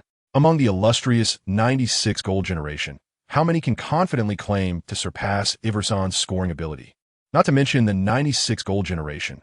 Throughout NBA history, there are few guards with a superior scoring capacity than Iverson. It is evident that Nash is experiencing a moment of existential doubt after being outperformed by Iverson today. Suhan must help his golden partner regain his composure. After hearing Suhan's words, Nash appeared contemplative. Meanwhile, as the twin stars of Santa Cruz conversed, the media reporters eagerly sought out the Georgetown trio seated on the sidelines. Witnessing their alma mater's elimination was undoubtedly a bitter pill to swallow. The reporters were keen to hear what these three NBA All-Star caliber centers had to say. I am thrilled to have witnessed such an exhilarating match, and I assure you it will be a topic of discussion for some time, declared the most authoritative voice. None other than the king of New York, Ewing. The gorilla smiled at the camera and expressed, likewise, I have something to say to Soo-Han. Although you triumphed today, your story with Georgetown is not yet concluded. Allen Iverson, the younger brother from Georgetown, may have lost the match, but as the senior members of the Georgetown trio, they must help their younger brother reclaim his honor. Otherwise, was today's game merely a futile endeavor? Ewing's declaration instantly sent waves of excitement through the interviewing journalists. It seems that once Soo-Han enters the NBA, there will be much to behold. Did Patrick Ewing actually say that? A little later, during the post-match press conference, Soo-Han was somewhat taken aback upon hearing the reporter's recounting of Ewing's words. I am quite familiar with this narrative. Defeating a minor boss and inciting the wrath of a major one. This trope is indeed a common thread in the realm of Chinese web literature, and it seems I have unwittingly encountered it myself. Art, as they say, is undeniably rooted in reality. Ah, here we are. Having unlocked the game's chapter concerning the revenge in Georgetown, I eagerly anticipate the continuation of the tale intertwined with Georgetown, yet for now, I shall not dwell on such thoughts. After a moment of contemplation, Soo-Han continued to speak with poise. The journey of the team is far from over, and I prefer to focus on the challenges that lie ahead. The challenge he referred to is undoubtedly the impending showdown against Tim Duncan's Wake Forest University in the upcoming semifinals. The elite Final Four clash has been sensationalized by the American media as the true championship battle of the NCAA tournament. In the eyes of numerous media experts in the United States, regardless of which team from the lower bracket advances to the finals, it will merely be a trivial affair for Santa Clara and Wake Forest, a mere formality to be casually consumed. In other words, the prevailing sentiment among the media is that whichever team, Santa Clara Broncos or Wake Forest Demon Deacons, prevails in the semifinal will ultimately claim the championship title. As fervent discussions about the impending NCAA Final Four intensify across the nation, NBA Commissioner David Stern has quietly arrived in China and made his way to the Central Broadcasting Headquarters. Unlike his previous visit, which required prolonged waiting, this time his circumstances are notably different. This time, David Stern effortlessly met with the leaders of the Central television station. David, it's been a long time. The leader greeted him warmly, fully aware that Stern would not have come in person without a significant reason. It seems that the collaboration between the NBA and the Central television station is poised to advance to a new level. In recent years, there has been a keen desire on the part of the Middle Kingdom to foster further development of the NBA within its borders. After all, profit reigns supreme, and this is a considerable pie. Yet, there always seems to be a missing element at the critical juncture, a catalyst to bridge the gap. Indeed, it has been quite some time. David Stern is certainly aware of the sentiments from this side as well. Thus, today, he has come to introduce the groundbreaking opportunity to the Central television station. As the two esteemed leaders engaged in conversation, Stern gestured to his assistant to play a videotape he had brought along. The videotape contains a comprehensive compilation of Soo-Han's offensive and defensive highlights, spanning from the first match of the Pac-10 League to the NCAA Championship's Sweet 16. Chapter 38. Soaring through the skies, what is this? In the Celestial Empire, at the Central Television Building, the leadership was astonished as they scrutinized the footage on the tape. The video showcased what appeared to be an American basketball game. However, the protagonist was not an American player, but rather an Asian individual. An Asian player taking center stage in American basketball? Yet, it did not seem to be an NBA court. The curiosity of the Central television leaders was piqued. They were eager to discover the identity of the star featured in this tape. This was a recording of the American Collegiate League, specifically the NCAA Championship. David Stern leisurely explained, the protagonist in this video is named Soo-Han, a native of the Celestial Empire. Upon hearing Stern's words, the leaders were even more taken aback.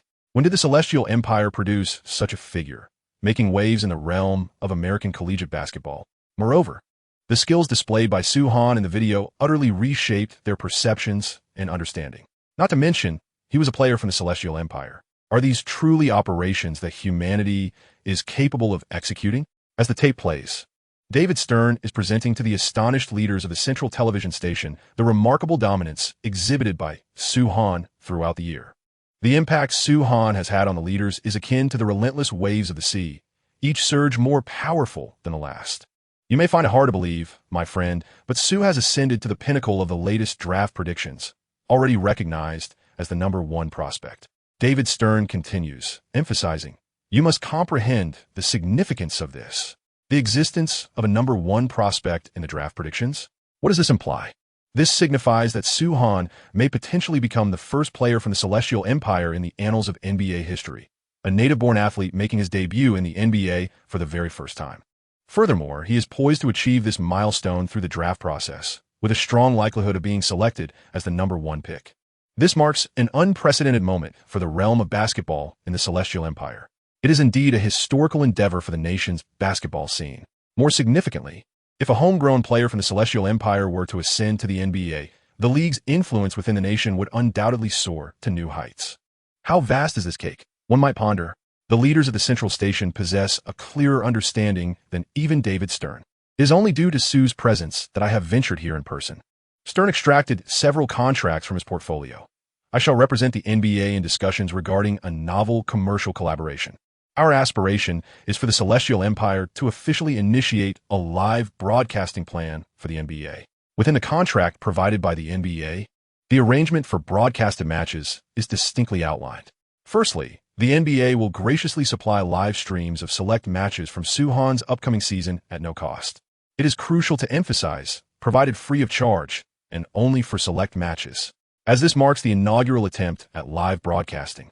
The NBA is acutely aware that it must first allow the Central Station to sample the waters without charge. Expecting the Central Station to pay for broadcasting rights without witnessing any returns is simply untenable. Furthermore, the decision to offer only a selection of high-profile matches is entirely reasonable. Popular games generate buzz and attract viewership, while clashes involving lesser-known teams yield fewer spectators, adversely affecting overall revenue data. In addition to providing free access to select matches featuring Soo-Han, the NBA has also granted the Central Station access to games involving prominent teams. For instance, the Chicago Bulls, led by Jordan, and the New York Knicks, featuring Ewing, among others. The matches of these prominent teams are similarly equipped with complementary live streaming sources, yet they belong to the category of essential broadcasts. In addition to ardently promoting Soo-Han, the NBA aspires for other league stars to secure a substantial market share within the realm of the Middle Kingdom. This preemptive measure seeks to mitigate potential future declines. Even in the event of Soo-Han's retirement, the presence of other NBA stars is anticipated to maintain a significant influence in the Middle Kingdom, thereby preventing a precipitous decline for the NBA in this market. It must be acknowledged that the NBA strategy is indeed meticulous. They have even prepared for the eventuality of Soo-Han's retirement. This free contract is set to be signed for a duration of 4 years. David Stern further elaborated that after this period, they could negotiate the next phase of collaboration based on the revenues generated from the live broadcast during those 4 years. Such decisions are not solely mine to make. Although the NBA's stance is marked by sincerity and earnestness, the leadership of the Central Television Station is not naive. They have opted to deliberate internally for a while. Moreover, we also have certain conditions to propose. The current situation is quite evident. The NBA is eager to penetrate the market in the Middle Kingdom, thus placing the Central Television Station in a position of negotiation power. It is entirely reasonable to present certain conditions. David, might we borrow some of the footage of Soo-Han's NCAA games for our broadcasts? The leader of the Central Television Station explained to David Stern. First and foremost, we wish to familiarize the basketball enthusiasts in the Middle Kingdom with Soo-Han's existence. Secondly, I wish to gauge the extent of Soo-Han's appeal within the Middle Kingdom's basketball community. Lastly, should the viewership of this footage be promising, we hope to secure the rights to broadcast subsequent NCAA matches, exclusively featuring Soo-Han's games. As you are aware, if the NCAA broadcast garners significant popularity, the NBA's live streaming plans will undoubtedly proceed more smoothly. To be frank, the leader of the Central Television Station exhibits remarkable foresight. In a matter of minutes, he conceived a strategy that ensures no loss. Acquiring NCAA footage and live streaming sources without cost serves to generate anticipation for the NBA's broadcasting plans. Even if the NBA's live streaming initiative ultimately falters, there remains a possibility of capturing the NCAA market fortuitously. Furthermore, witnessing the atmosphere of American college basketball might even ignite a similar fervor within the realm of college basketball in the Middle Kingdom. Truly a masterstroke. Without a doubt, David Stern, fully aware of the other party's intentions, nodded without hesitation. Not only can we provide these footage for free, but I will also engage in discussions with the NCAA on your behalf. Originally, David Stern intended for the central broadcasting station to first experiment with live-streaming NCAA games. Should the NCAA broadcast prove to be exceptional, it would pave the way for unobstructed NBA broadcasts. Now, with this initiative being proactively suggested by the central station, Stern could graciously oblige. Why not embrace such an opportunity? If feasible, I hope you might also consider dispatching reporters to cover the live NCAA events. Stern contemplated the possibility that live broadcasting might yield even better results. I shall ponder this, yet prior to making any commitments, we must first assess the impact of the recorded tapes. Ultimately, we must discover what kind of tempest these tapes, brought by the esteemed NBA president, can stir within our realm. After discussing serious matters, David Stern promptly returned to the United States. He needed to establish communication with the NCAA to swiftly secure the live broadcast source. The efficiency on this side of the world was equally impressive.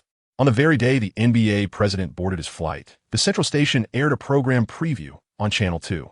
The earliest viewers in our realm, upon catching a glimpse of the preview, mistakenly believed it to be a promotional advertisement. After all, no one had witnessed our players soaring with such grace as depicted in the trailer. Subsequently, the audience was left astonished by the subtitle displayed at the end of the program.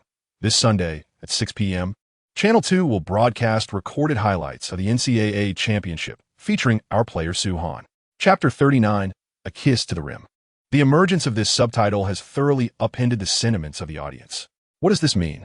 Were we merely watching a television commercial? Was that not a real basketball game? The NCAA, the Collegiate Basketball League in the United States? And this player from our homeland, Soo Han, what does that entail? The individual who just moments ago soared across the screen, dominating a group of formidable opponents, is one of our compatriots? In an instant, the entire nation erupted in astonishment. It is worth noting that in the late 1990s, the internet industry had yet to blossom into its future potential. The primary means by which people consumed information were newspapers and television. Now, on television, especially on a channel as official as CCTV2, there is an actual promotion for a player from our country who can seemingly defy gravity. The magnitude of discussions that Soo Han can incite in our nation is unimaginable. Did you witness the preview on CCTV2 yesterday? I saw it, but I harbored doubts about its authenticity. Indeed, that individual named Soo Han seems too extraordinary. I am inclined to believe it is fabricated. Yet, it is CCTV. How could they possibly deceive us? Regardless, I am determined to watch the recorded broadcast on Sunday night to discern the truth. In university campuses across our nation, similar dialogues abound. After all, Soo Han is merely a freshman, roughly the same age as these students. Consequently, the cognitive dissonance he presents to his peers is far greater than that experienced by other basketball fans in our country. How can there be such a disparity among university students? Naturally, Soo Han's impact extends beyond the campuses, sparking widespread discourse. His presence is nothing short of phenomenal. At precisely 6 p.m. on Sunday evening, when CCTV2 commenced broadcasting the footage presented by David Stern, numerous leaders at CCTV, who were monitoring the viewership ratings in real time, were left astounded. Why? The answer is simple. Even though it was merely a recorded segment, CCTV2 for that evening shattered annual viewership records. It even broke historical ratings records for sports programming. Let us not forget, this was just a recording. If Soo Han's NCAA or NBA games were broadcast live, prepare accordingly. Arrange for a team to travel to the United States, with all travel expenses covered, realizing that a substantial opportunity was at hand.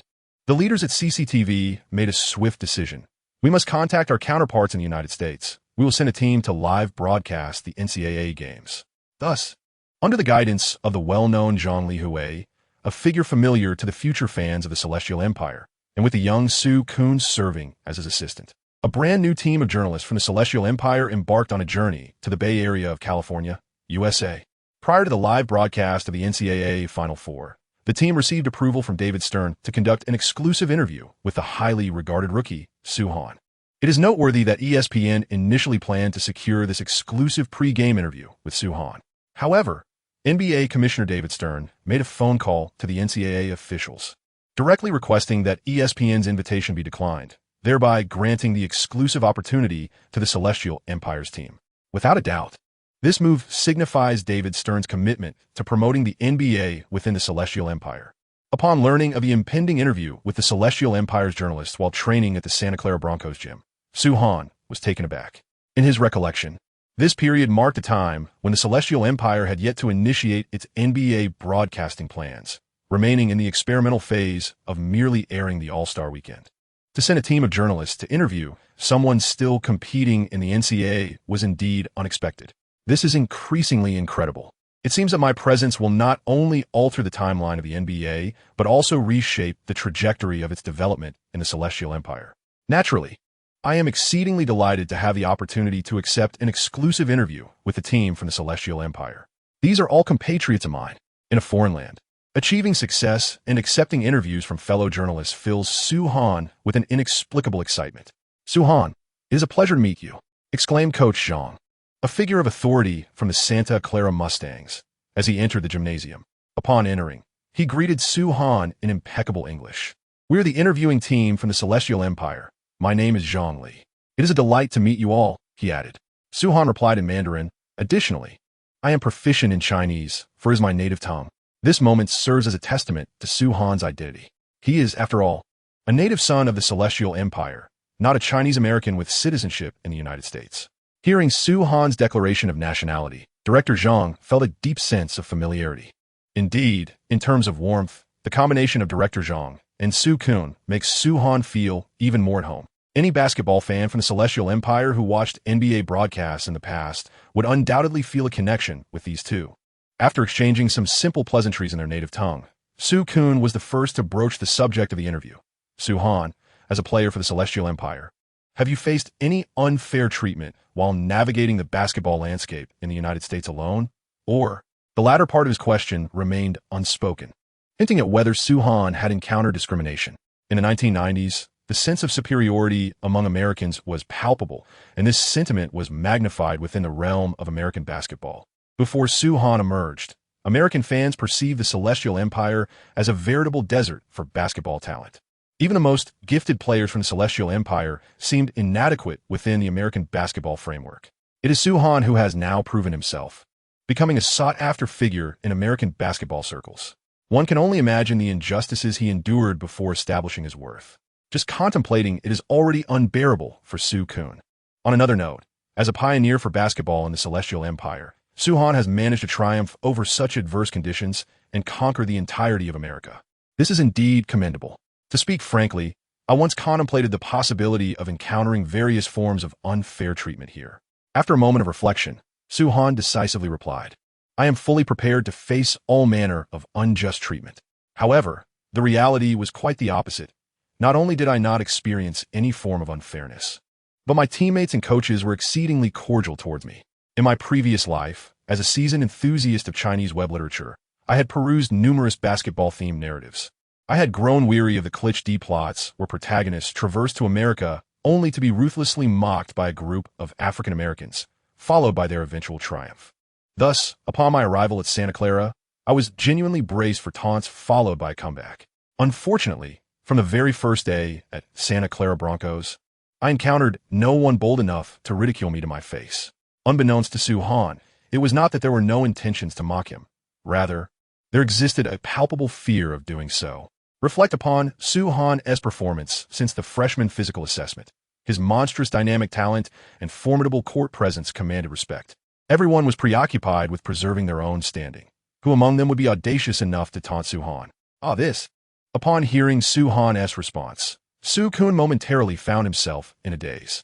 According to the original script, when he posed this question, Su-Han should have lamented his experience of unfair treatment, leading to an inspiring tale of his rise. Yet this narrative seemed somewhat askew. Ultimately, it was the experienced coach Zhang who stepped forward to continue the interview. "Little Su, you will soon face Wake Forest University in the NCAA Final Four. As the final championship approaches, do you feel an increasing sense of pressure?" In response to Coach Zhang's inquiry, Su-Han replied with practiced ease.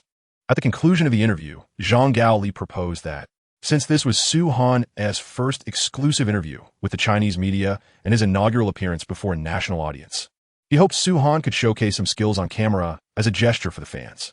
Naturally, Su-Han would not decline such an opportunity. After surveying the gymnasium, his gaze fixated on the hoop. He approached the basket, shedding his outerwear to reveal his well-defined physique. Then, amid the puzzled expressions of Zhang Gaoli and Su-Kun, he leaped high into the air. As his head soared above the rim, Soo-han tilted his head and puckered his lips to kiss the hoop. Chapter 40. The legend above the rim. In the heart of California, within the San Francisco Bay Area, lies the gymnasium of Santa Clara University. Even for Soo-kun, who knew well that he belonged to the staff and should refrain from expletives, he could not help but utter a curse. The reason was simple. Soo-han's astonishing leap to kiss the rim was nothing short of breathtaking.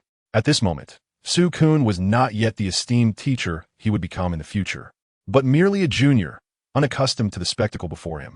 Just as he was beginning to grasp the nuances of the game, Soo-han delivered a stunning performance that left him utterly awestruck.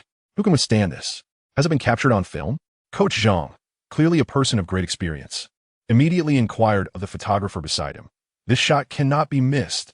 Undoubtedly, Soo-han's recent act of kissing the rim will once again ignite fervor across the nation. This remarkable gesture he has presented to the fans is truly extraordinary. Coach Zhang, do you think Soo-han can reach the top of the backboard? After bidding farewell to Soo-han, as Soo-kun walked back to the hotel, he couldn't help but ask Coach Zhang beside him, given his recent display of jumping to kiss the rim.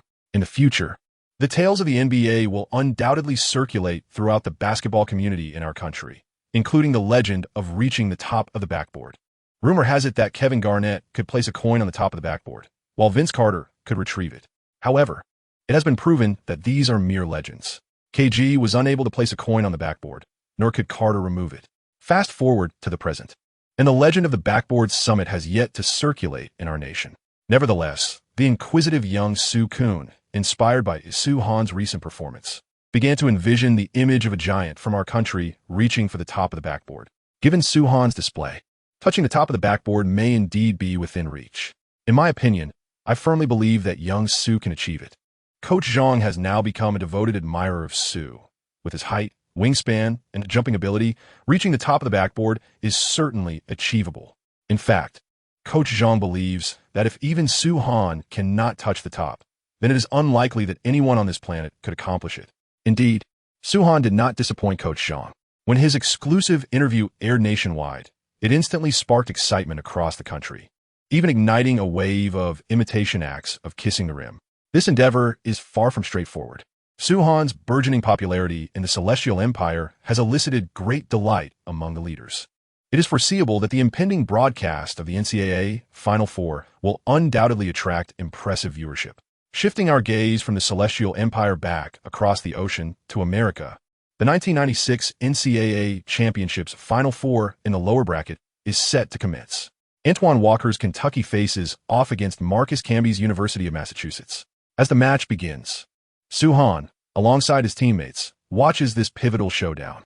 In Soo-han's recollection, the ultimate victor of this contest would be Antoine Walker's Kentucky, which is also destined to emerge as the season's NCAA champion. However, the unfolding of this match diverges significantly from Soo-han's original memories. Marcus Camby leads his team to an astonishing comeback in the final moments, securing a resounding victory in this Final Four clash. Massachusetts becomes the first team of the season to lock in a place in the championship game.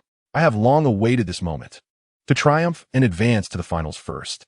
Following the game, Marcus Camby passionately declared in an interview, "I'm tired of people incessantly discussing Tim Duncan, Allen Iverson, and Soo-han. The media only cares about the upper bracket, utterly neglecting our existence. Now, I wish to state, do not overlook any team entering the NCAA tournament, for any team holds the potential to be the ultimate champion." Camby had evidently been holding back since the commencement of the NCAA tournament. This 1996 Defensive Player of the Year and his team have been overlooked by the media. As he articulated, the media has fixated solely on the matchups in the upper bracket, fixating on Iverson, Duncan, and Soo-han. Now, Camby has delivered his finest performance in both offense and defense during the Final Four. He is proclaiming his presence to the world with his formidable display. What a stirring and audacious script. One must be fervent in their youth. We seem to have truly underestimated this young man who has surged forth from the lower bracket.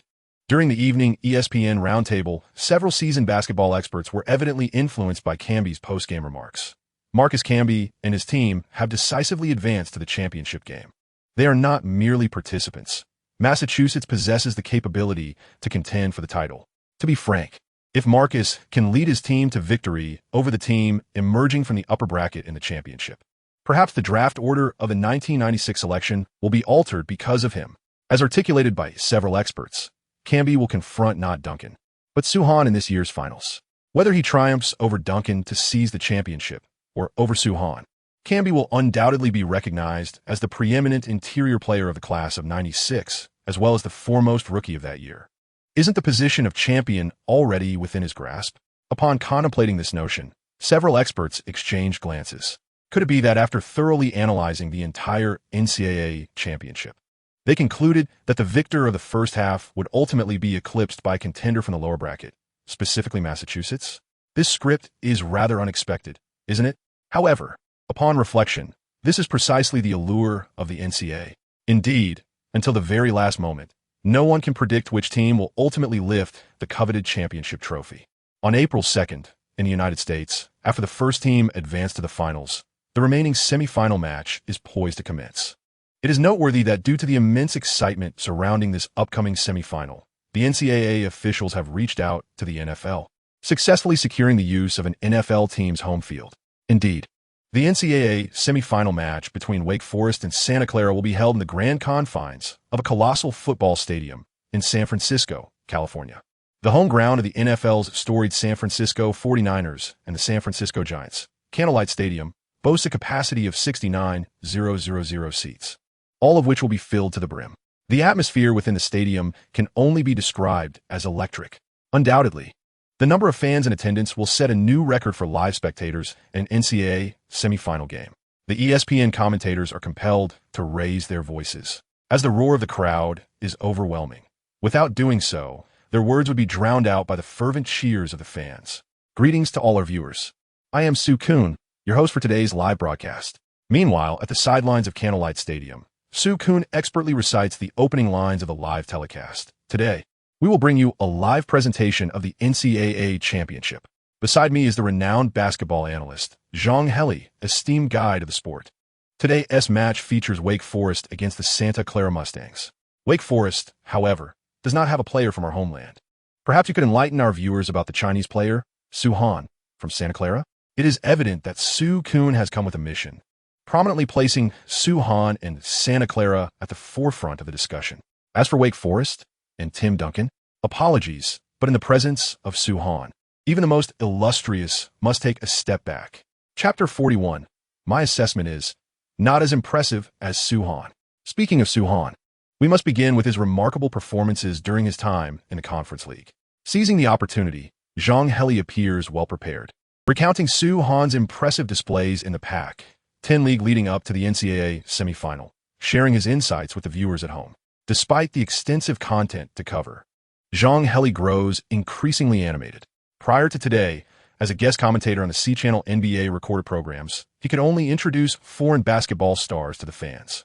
There was a time when he dreamt of the chance to present a player from our homeland to the audience. How wonderful that would be. Now, that opportunity has finally arrived. This fantasy has finally come to fruition. How could Coach Zhang possibly contain his excitement? In stark contrast to the evident bias from C television, the ESPN commentators on site maintained a commendably impartial stance, giving due consideration to both sides. The journalist responsible for pregame interviews promptly located the pivotal figure of Wake Forest, Tim Duncan, and commenced the interviewing process. This journalist appears to be highly skilled, posing questions from various intricate angles. A moment's negligence could easily lead one into the traps he has meticulously set. However, these intricate questions are mere child's play in the presence of Duncan. His responses are not only succinct and illuminating, but also deftly sidestep all potential pitfalls. He answers, yet does not fully disclose, leaving the journalist who came to interview him feeling quite unsettled. Though Duncan may appear somewhat taciturn externally, his inner workings are remarkably astute and refined. Tim, we are but a step away from making history. Once Duncan concluded his pre-game interview, he returned to his half of the court to warm up. Dave Odom, the head coach of Wake Forest, approached him, stating, "This game is of paramount importance." As Odom articulated, throughout the illustrious history of Wake Forest University, they have reached the NCAA tournament's Sweet 16 on 8 occasions, with 6 appearances in the Elite 8 and 3 in the Final Four. In each of those 3 seasons that they advanced to the Final Four, they ultimately fell short of progressing further. Even during Duncan's first 2 years, their best achievement remained the Final Four. This year, once again, the opportunity to return to the Final Four and set a new record for the team lies before Tim Duncan. Logically speaking, In this exhilarating moment, Duncan, as the cornerstone of the team, should undoubtedly be overwhelmed with excitement. Yet, paradoxically, he remains astonishingly composed. "I understand, coach." After his tranquil response, Duncan continues to immerse himself in the pre-game warm-up. The serene demeanor of the team's leader in the face of such monumental pressure alleviates the weight of anxiety from Dave Odom's heart. As the stakes escalate, the mindset of the players becomes increasingly vital. Duncan's ability to remain as calm as a still pond signifies that he is, at this very moment, in his prime state. This is the true essence of leadership. So, this is indeed the venue for the ultimate semifinals. On the other side, during the warm-up at the Santa Clara Mustangs half, SteveNash, cradling the ball, surveyed the entire Candlelit Arena. The sight of 69,000 fans in attendance moved this star point guard from Santa Clara to exclaim in awe. This is the culmination of the NCAA Championships Final Four. In Nash's preceding 3 years of collegiate competition, he had never advanced beyond the round of 64, let alone experienced a spectacle such as today. Indeed, Steve, this is the atmosphere of the NCAA Final Four. Suhan glanced around the arena and then patted Nash on the shoulder. "It is time to give it our all. Just look at the fervent fans on the sidelines and the electrifying ambience in the air." With such a charged atmosphere, it is difficult not to feel one's blood surge with excitement. Nash, too, was ignited by the moment. Just as Suhan stated, "Let's engage wholeheartedly." The pre-game warm-ups swiftly concluded, and the starting lineups took to the court. The starting five for the Santa Clara Broncos remained: Nash, Garnett, Pierce, utility player number 1, and Suhan. On the Wake Forest side, aside from Tim Duncan, the only player Suhan recognized was Rusty LaRue, if his memory served him correctly. This fellow is destined to bask in the glory of an NBA championship with the Bulls. Apart from Duncan and LaRue, the other 3 starters for Wake Forest are merely role players, numbered 234. To be candid, Garnett and Pierce from Santa Clara also fall into the category of supporting players. However, the distinctive names of these two lend them an undeniable allure. Upon the entrance of both starting lineups, a plethora of cameras converged on the center line, the incessant click of shutters filling the air. Why did the photographers become so fervent? The answer is quite simple. Suhan and Duncan stood shoulder to shoulder on either side of the center line. The soaring demon from Wake Forest and the celestial beast from Santa Clara were poised for their inaugural clash. As the crowd of fans, viewers in America, and audiences in the homeland held their breaths in anticipation, the chief referee tossed the ball high into the air. The game commenced. Suhan and Duncan leapt almost simultaneously, racing neck and neck for a brief moment, but it was the colossal figure from the homeland who seized the advantage first, his long arms reaching out to direct the ball into the hands of teammate. After the jump ball, Suhan landed and immediately sprang into action. This marks the iconic opening tactic of Santa Clara, with the connection between Steve and Suhan. However, this time, Suhan has indeed dashed forward. Yet Nash's pass has failed to materialize. Just after the jump ball, the tools of Wake Forest surged towards Nash, effectively obstructing the passing lane of the Windchild. It is evident that Wake Forest has come well prepared. The classic opening strategy faltered, compelling Nash to recalibrate and cautiously dribble past the half-court.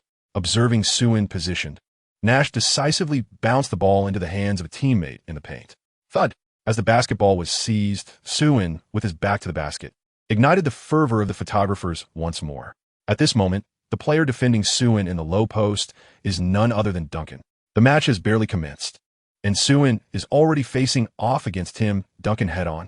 The ESPN commentator on the sidelines passionately narrates, "The scene that the world has been eagerly anticipating has arrived a tad too early." How will the inaugural confrontation between Sue and Tim conclude? The anticipation from the other commentator is palpable. In this round, did Suhan execute the score? Or did Duncan achieve the defense? Bang! Amidst the commentary of the live announcer, Suhan, confronted by Duncan's relentless defense, leaned slightly against his opponent, swiftly pivoted to face the basket. In an instant, he leapt, executing a one-arm dunk that sent the ball soaring into the net. In this moment, Duncan, during the initial confrontation, did not lose his position at all. However, Suhan's swift turnaround was simply too rapid. Duncan was caught off guard, unable to leap in time as Suhan soared above him to slam the ball through the hoop. What an astonishing display of speed from young Sue. At the CTV commentary booth, Coach Zhang spoke first. What we refer to as projectile velocity, or the speed of the jump, is precisely what Suhan utilized to outmaneuver the defender. Coach Zhang, as far as I know. The player tasked with defending Soo Han from Wake Forest is named Tim Duncan. Soo-kun glanced at his compiled notes. Duncan is set to enter the draft in 1997, and it is said that many teams are eagerly awaiting his arrival. I would suggest these teams consider alternative targets. Without a moment's hesitation, Coach Zhang declared, "Our Soo Han is far superior to this Duncan." Chapter 42. The colossal beast of the Heavenly Empire breaks free. While Coach Zhang extolled Soo Han's virtues, Wake Forest advanced the ball past half-court. Tim Duncan received the ball from the wing, facing Soo Han's defense directly, and then expertly executed a shoulder fake before taking a probing step. Soo Han, ever vigilant, retreated a step to prevent Duncan from driving to the basket. In that fleeting moment of opportunity, Duncan seized the chance to release a mid-range jumper, the ball kissing the backboard before finding its mark. Despite having just been eclipsed by Soo Han's explosive play, this did nothing to dampen the confidence of Wake Forest superstar. This iconic bank shot serves as Duncan's response. It seems that the number 21 from Wake Forest possesses remarkable skills. In the commentary booth, just moments ago, extolling Soo Han, Coach Zhang's tone shifted dramatically. Let us not dismiss this shot merely because it banked in. It is far from a stroke of luck. I believe this shot was meticulously planned, aimed directly at the backboard. Despite Coach Zhang's advanced years, he once represented our nation in the World Championships, earning the title of top scorer. As the saying goes, amateurs revel in the spectacle, while connoisseurs discern the nuances. With Duncan's release, Coach Zhang immediately recognized that his opponent is a seasoned veteran. It appears that Soo Han, in his inaugural live match, has already encountered a formidable adversary. Soo-kun interjected, "Our basketball fans are indeed fortunate." Certainly, Coach Zhang continued. In the past, Soo Han's opponents merely stood by to be defeated, unlike Duncan today. He dares to retaliate. This competition has become quite captivating. On the court, Soo Han, after receiving the ball in a low position, once again decisively overpowers Tim Duncan, forcefully scoring 2 points. Duncan, always giving his all, feels he is not at a disadvantage in terms of strength. Yet each time, he falls just a fraction short of successfully defending against Soo Han. Despite the pressure on the defensive end, Duncan shows no mercy on the offensive side. Positioned near the free throw line, he attempts to back down Soo Han, but finds himself unable to withstand the might of the Chinese giant. Without hesitation, Duncan executes a deft jump shot, sending the ball through the hoop. To be fair, Duncan truly deserves the title of super rookie that countless teams aspire to emulate. Currently a junior, his level of technical proficiency is already comparable to that of his future NBA career. His arsenal is plentiful and his skills are remarkably refined. Coach, if we could simultaneously possess both Tim Duncan and Soo Han. In Boston at the TD Garden, Coach Michael Kyle Lyon, watching the live broadcast of this match, has already begun to indulge in wild imaginings. The two premier interior rookies showcased their prowess at the Candlelight Arena. Should they join forces as teammates, they would undoubtedly create a formidable alliance at the North Shore Garden, dominating their opponents in the paint.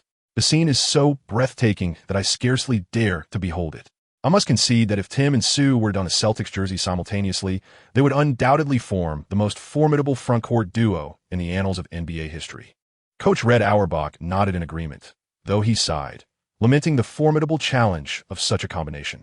As Soo Han's prowess on the court continues to flourish, Auerbach cannot help but surmise that even if this individual were to join the Celtics, he would never acquiesce to mediocrity. The coach even believes that with Soo Han on the roster, the Celtics could never truly falter. Even if Soo Han were selected, the Green Team might very well miss out on Duncan. Nevertheless, Auerbach still held a contingency plan. Even after securing Soo Han in '96, the esteemed coach had a strategy to acquire Duncan in the summer of '97 without resorting to a losing season, thereby creating a magnificent Twin Tower alliance. This is Auerbach's Plan A, the ultimate revival scheme of the Celtics. Even unbeknownst to Coach Michael Leon Kyle, the scene shifts back to the TD Garden, where the first half of the game between Wake Forest and Santa Clara unfolded, showcasing an explosive offensive duel between Duncan and Soo Han. Neither of the two formidable big men could contain the other. In this scene, Soo Han skillfully navigates past Duncan, effortlessly scoring as if he were harvesting vegetables.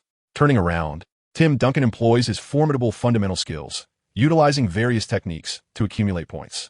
Although Soo Han's scoring methods appear more straightforward and forceful, Duncan's intricate maneuvers yield equal results. As the first half concludes, the scores stand at 39-33, with the Santa Clara Mustangs holding a slender 6-point lead. This is the smallest margin they have enjoyed at halftime this season. The ESPN commentator, perusing the technical statistics, notes that Soo-Han remains an unstoppable force, having amassed 22 points, secured 14 rebounds, and recorded 3 blocks in the first half. His performance, a double-double of 22 and 14, suggests he is on track for a significant overall double-double today. Meanwhile, Tim Duncan is tirelessly striving to preserve his team's hopes of victory, contributing a commendable 17 points, 7 rebounds, and 1 block in the same period. After reviewing both teams' performances in the first half, the consensus among observers worldwide is that today's semifinal may only reveal its victor at the final moment. The numerous NBA scouts present exhibit expressions of satisfaction. Among the various attributes they have been assessing in Soo-Han, one crucial skill remains untested: his ability to perform under pressure. Throughout his career, Soo-Han has often overwhelmed his opponents swiftly, leading games to a point of certainty, thus never encountering critical moments. Consequently, these scouts are unaware of his capabilities in clutch situations. Fortunately, this game offers a rare opportunity for everyone to observe how Soo-Han reads the game in critical moments. Keep it up, young men, keep it up. In the meantime, within the Wake Forest locker room, head coach Dave Odom applauds his players. You performed admirably in the first half. Maintain this momentum, and victory is within our grasp. In Odom's game plan, he characterizes Santa Clara as a blitzkrieg team, adept at rapidly increasing their lead and decisively eliminating suspense from the match. They possess formidable scoring abilities, particularly with Soo-Han's dominant performances on both ends of the court. The colossal giant of the Celestial Empire consistently obliterates opponents on the offensive end while simultaneously extinguishing their hopes of counterattacks on the defensive front. However, today unfolds differently. Soo-Han remains a formidable force on offense, proving difficult for Duncan to contain. Yet, Duncan, on the offensive side, poses his own challenges for Soo-Han. With Santa Clara failing to establish a decisive lead, the prospects for Wake Forest will only grow increasingly favorable. Just as the throngs of fans and scouts eagerly anticipate the game reaching a pivotal moment, Dave Odom opines, if Wake Forest can indeed resiliently drag the game into a critical juncture, victory will undoubtedly belong to the Wake Forest Demon Deacons. Steve, we can switch up our offensive strategy in the second half, he suggests. Meanwhile, in the locker room of Santa Clara, head coach Dick Davey reflects on the first half as proceedings. Sitting nearby, Soo-Han engages in hushed conversation with Nash. Are you suggesting that? Nash swiftly grasps Soo-Han's intent, his eyes gleaming with understanding. I see it now, Soo. The halftime intermission concludes swiftly, and the starters from both teams return to the court. Wake Forest takes the initiative, commanding the opening possession of the second half. The fiery Duncan from the first half proactively positions himself at the arc to support his teammates. Through Duncan's facilitation, his comrades successfully execute their tactical play, culminating in a three-point shot from the forward. Even after an exhilarating first half, Duncan willingly embraces his role as a supportive player for his teammates as the second half commences.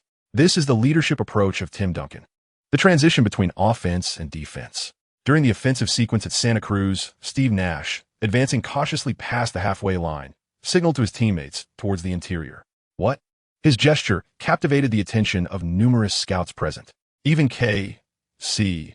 and Auerbach, situated far away at the North Shore Garden, were momentarily taken aback. Having traversed the NBA for many years, they recognized Nash's gesture all too well. Was it that the quintessential pick-and-roll signal from Stockton to Karl Malone? Has Nash just appropriated Stockton's iconic gesture? Wait a minute. Does this not imply that Santa Clara intends to employ a pick-and-roll strategy? Who is the one collaborating with Nash on the pick-and-roll? Is there any doubt? It is, of course, Soo-Han. Right from the outset, Santa Clara executed a pick-and-roll strategy. Coach Zhang in the commentary booth instantly recognized it. They have Nash executing a pick-and-roll with Soo. Soo swiftly maneuvered off the screen, and Nash's pass was already en route to the left side of the basket. Before Coach Zhang could finish his sentence, Soo-Han, having rolled to the basket, soared high into the air, delivering an emphatic alley-oop dunk that sent the ball crashing through the hoop. The tactical coordination displayed by Santa Clara on this play was executed with a swiftness that surpassed even Coach Zhang's rapid-fire commentary. Nice pass. After completing the alley-oop score, Soo-Han celebrated by high-fiving Nash on the way back to defense. All along, Nash had been privately reviewing videotapes of top NBA point guards collaborating with star big men alongside Soo-Han. Ultimately, these two players of exceptional basketball intellect reached a consensus. Nash and Soo-Han would initiate their pick-and-roll from the arc. drawing the opponent's interior defenders out and exposing the opposing paint. Subsequently, Soo-Han would cut sharply to exploit the vacated interior. This tactical approach shall prove to be an indomitable force. The question arises, what if the opposing interior player refuses to step out and switch to guard Nash? On the court, Tim Duncan, upon encountering Nash and Soo-Han's pick and roll for the second time, opted not to switch, but rather to continue shadowing Soo-Han. The outcome was that SteveNash, from beyond the arc, released the ball, sinking his first three-pointer of the match. Come on, finally hitting that crucial three. Nash let out a rare roar of triumph. Prior to this shot, he had faced 3 attempts from the three-point line without success. Had he failed to convert this one, the narrative might have unfolded differently. Fortunately, he lived up to Soo-Han's expectations and made that pivotal three-pointer. In the subsequent possession, Wake Forest failed to score, and Santa Cruz once again employed the Nash-Soo-Han pick and roll on the offensive end. This time, Duncan was torn between the fear of Nash launching a shot and the concern of Soo-Han driving hard to the basket. Caught in this dilemma, the wind child deftly tossed the ball towards the basket. The colossal beast from the east unleashed its fury, smashing down on the rim. Once again, they executed a flawless alley-oop following the pick and roll, while Soo-Han shrugged at the visibly troubled Duncan. Now, the pressure has shifted to Wake Forest. Chapter 43, Shattering the Perceptions of Basketball Fans Worldwide. Oh, the seamless synergy between Soo-Han and SteveNash in their pick and roll has exposed significant vulnerabilities in Wake Forest defense. We cannot place too much burden on Tim Duncan, as his teammates are unable to provide him with adequate support on the defensive end. In the United States, California, Candlelight Arena, the commentator from ESPN skillfully deflected blame onto Duncan. The two gentlemen are not entirely mistaken in their assertions. In defending against screens, one cannot solely rely on Duncan to resolve the situation. The remaining players of Wake Forest indeed failed to provide their leader with any semblance of assistance during the defensive sequences involving screens. However, Duncan harbors no dissatisfaction towards his teammates, who claims that he cannot manage it all on his own. Transitioning between offense and defense during Wake Forest's offensive possession, Duncan positioned himself near the free throw line to set an off-ball screen for his teammates. Subsequently, he cut towards the basket, received a pass, and then distributed the ball to LaRue, who was stationed beyond the arc. The latter, enjoying a wide-open opportunity, executed a three-point shot with remarkable precision. This could be seen as a breath of life for Wake Forest. However, it is well known worldwide that such a revival through offensive maneuvers is insufficient. They must devise a strategy to address the significant issues plaguing their defense. As SteveNash crossed the half-court line, he made that familiar gesture. Just before Soo-Han stepped up to set the screen, Duncan acted first. The moment Nash utilized Soo-Han's screen to shift to the other side, he was met with darkness. Tim Duncan not only fully disengaged, but also completely enveloped the ball-holding Nash. This encapsulates the secret behind Duncan's defensive prowess in screen and roll situations. Utilizing his remarkable wingspan and height advantage, he effectively envelopes the opposing ball handler, restricting all potential passing lanes. Concurrently, prior to his significant injury, Duncan exhibited exceptional athleticism. Should Nash attempt to penetrate, Duncan would still possess the confidence to execute a formidable pursuit defense against the ball handler. In the future, within the NBA, Duncan would emerge as an elite player in the art of screen and roll defense. His comprehension of this defensive strategy had already matured during his collegiate years. Duncan's defensive choices are indeed commendable. The commentary team was astonished as Coach Zhang realized that pursuing Soo-Han would be futile, leading him to decisively sever Nash's passing options. Defending the screen and roll is essentially a choice between guarding Soo-Han, who rolls to the basket, or containing Nash at the point of origin. Duncan understood clearly that opting to defend Soo-Han would be an unequivocal miscalculation. Thus, intercepting Nash at the source was the quintessential solution. In truth, Nash found himself severely pressured by the intensity of Duncan's defense, forcing him to create space and adjust his tactical approach. Meanwhile, LaRue, having been repositioned, exchanged defensive responsibilities with Duncan, returning to confront Nash. In this sequence, the screen and roll strategy employed by Santa Clara was single-handedly neutralized by Tim Duncan. However, Soo-Han seemed to anticipate that this tactic was not invincible. With 13 seconds remaining on the shot clock, he decisively moved from the low post to the three-point line, signaling for the ball. This scene ignited a fervent joy within the hearts of the spectators, including the commentators. It appears that Soo-Han is poised to enter his ball-handling mode. Positioned at a 45-degree angle beyond the three-point arc, he is indeed about to unleash his prowess. The ESPN commentator could hardly contain his excitement, exclaiming, "Is Soo-Han really going to isolate Tim Duncan beyond the arc?" Just as the commentator suggested. Following Soo-Han's dazzling performance in the NCAA tournament, his ability to handle the ball and execute one-on-one plays from the three-point line has earned him the moniker of ball-handling mode among fans. Now, once again, Soo-Han demands the ball beyond the arc, signaling the commencement of his ball-handling mode for a one-on-one play. Standing before him is none other than the legendary Tim Duncan of Wake Forest, the Skywalker himself. As the shot clock dwindles, Nash, without hesitation, delivers the ball to Soo-Han, who is stationed beyond the three-point line. Upon receiving the basketball, Soo-Han finds Duncan lowering his center of gravity to apply tight defense. In his prime, Duncan was undoubtedly one of the most formidable defensive players in NBA history, renowned for his expansive defensive reach. During his college days, he was equally capable of applying high-pressure defense from beyond the arc, just as he is today. As the arena holds its breath, eagerly anticipating the clash between Soo-Han's ball-handling mode and the fully engaged defensive Duncan, Soo-Han swiftly faces the basket.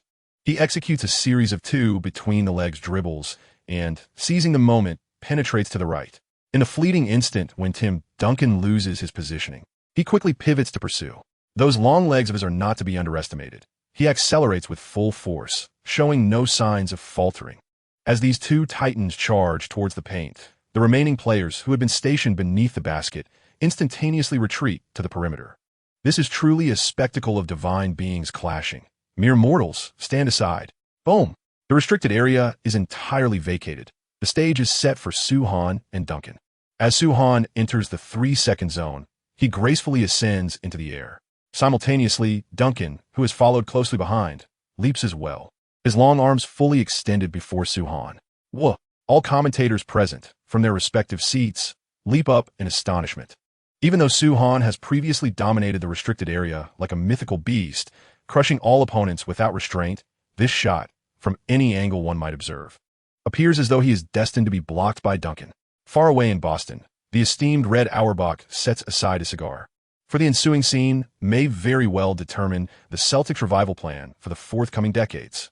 Amidst the astonished gazes of nearly 70,000 fans at the Candlelight Arena and countless viewers across the globe, Soo-Han, entirely enveloped by Duncan, tilts his body backward in midair, extends his arms fully, and with an upward motion, sends the ball soaring into the basket.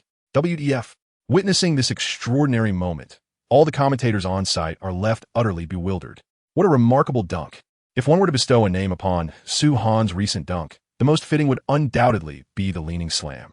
Indeed, Soo-Han charged towards the basket from beyond the three-point line, and amidst Duncan's impenetrable aerial defense, executed a powerful backward thrust that reverberated through the arena. Unbelievable! The commentators, left in sheer astonishment, could only express their incredulity. Can anyone claim that Duncan's defense was lacking? Please, he practically bore down on Soo-Han. A true display of masculine prowess. No one could have defended better than Duncan in that moment. Yet against such staunch defense, Soo-Han delivered a slam dunk that challenged the perceptions of basketball fans worldwide. As he completed the dunk, Soo-Han exhaled deeply, a palpable sense of relief washing over him. The future basketball luminary, Giannis Antetokounmpo, known as the Greek Freak, has previously executed similar backward dunks on the NBA stage, showcasing his extraordinary wingspan and dynamic athleticism in such scoring maneuvers. To be fair, having acquired a heightened version of Giannis's talent, Soo-Han longed for an opportunity to attempt this very dunk. Unfortunately, he had yet to encounter a worthy rival to showcase his myriad skills. But today, Soo-Han finally faced the opponent he had yearned for, granting him the chance to exhibit his full array of talents. Tim Duncan's moment in the spotlight had concluded. Now, let us witness Soo-Han's true form. Chapter 44. Passionate Clash versus Passionate Clash. In California, at the famed Candlelight Arena, Tim Duncan, the superstar center from Wake Forest University, stood with his hands on his hips, a colossal question mark hovering above his head. Who can elucidate the extraordinary occurrence that just transpired? Soon, the large screen in the arena provided Duncan with an answer. The event officials replayed the entire sequence of the previous moment, from Soo-Han's ball handling beyond the three-point line to his deft moves, culminating in a soaring dunk against Duncan's tight defense. It was a complete and public execution. Upon witnessing the replay, The question mark above Tim Duncan's head only grew larger. Is this an action that humanity can accomplish? Beep. Before Duncan could fully comprehend the physical principles governing this matter, the referee promptly blew the whistle from the sidelines. This shot, not only grants Soo-Han 2 valid points, but it also results in a defensive foul by Duncan. Soo-Han will be sent to the free throw line, receiving an opportunity for an additional penalty. What? At that moment, Tim Duncan's expression transformed into a question mark. It was not enough for him to merely serve as a backdrop. He also had to incur a defensive foul? How absurd. However, Duncan's internal monologue, when manifested in reality, revealed him standing expressionless on either side of the key, quietly awaiting Soo-Han to complete his free throw. It appeared that even when scored upon in such a manner by Soo-Han, Duncan maintained his composure remarkably well. In the commentary booth, Soo-Kun regarded this young man, unflinching in the face of adversity, with newfound respect. Truly, a man who dares to strike back against Soo-Han.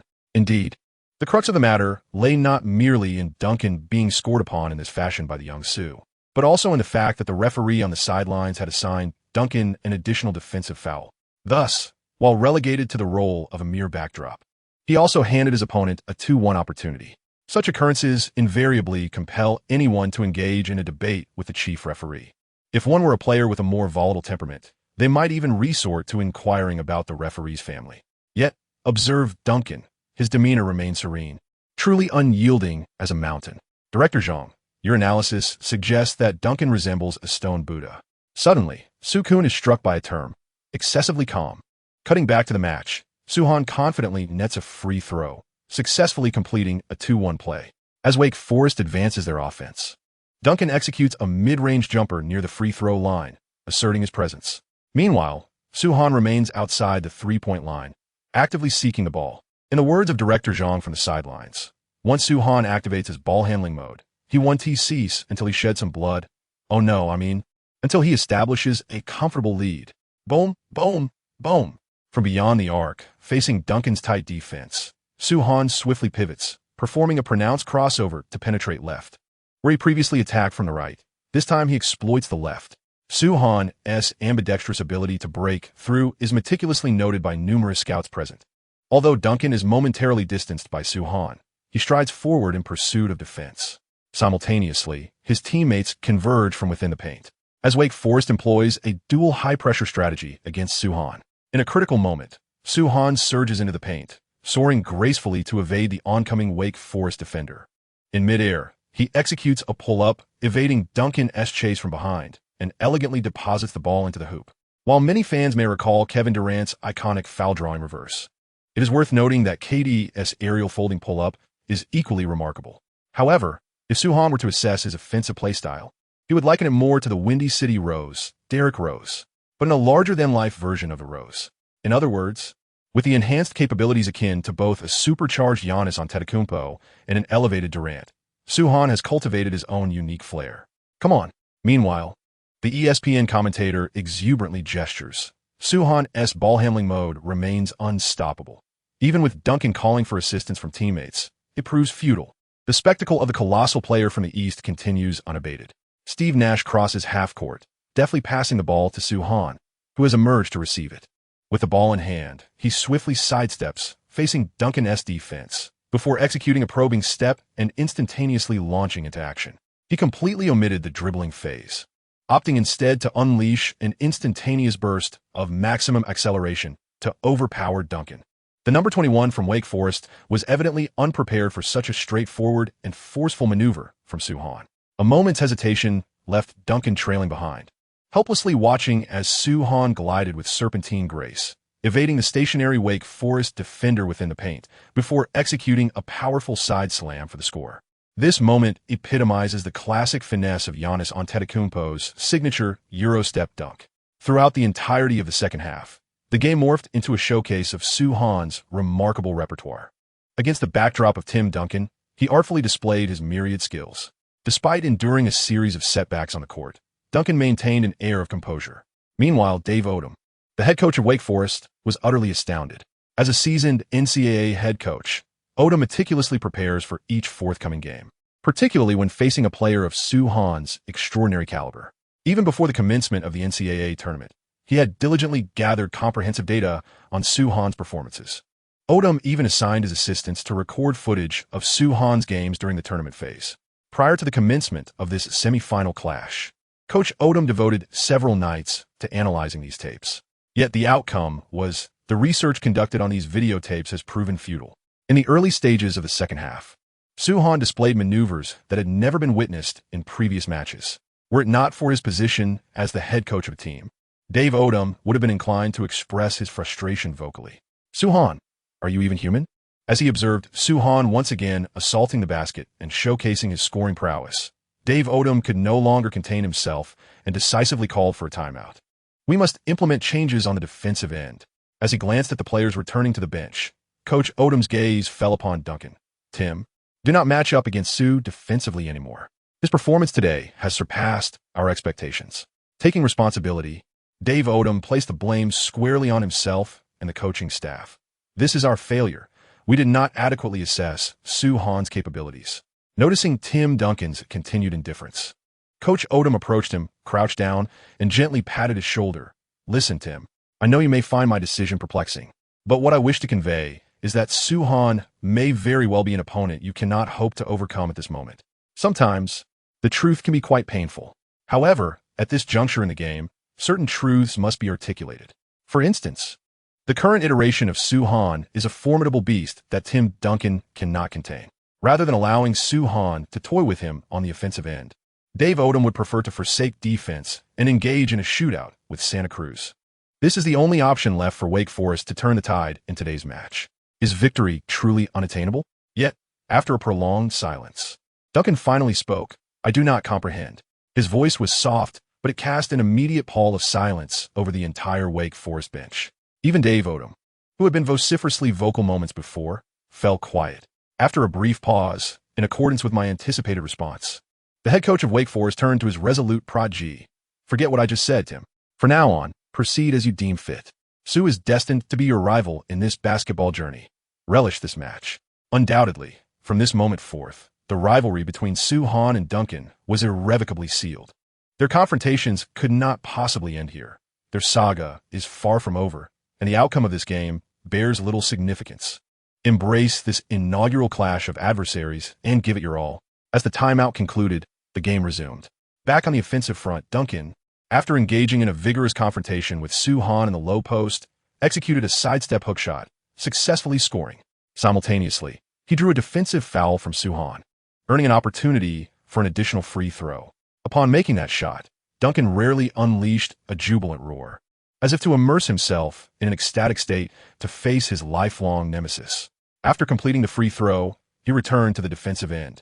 Once again, while matching up against Soo-Han beyond the three-point line, Tim Duncan lowered his center of gravity and emphatically slapped the floor of the candlelight court.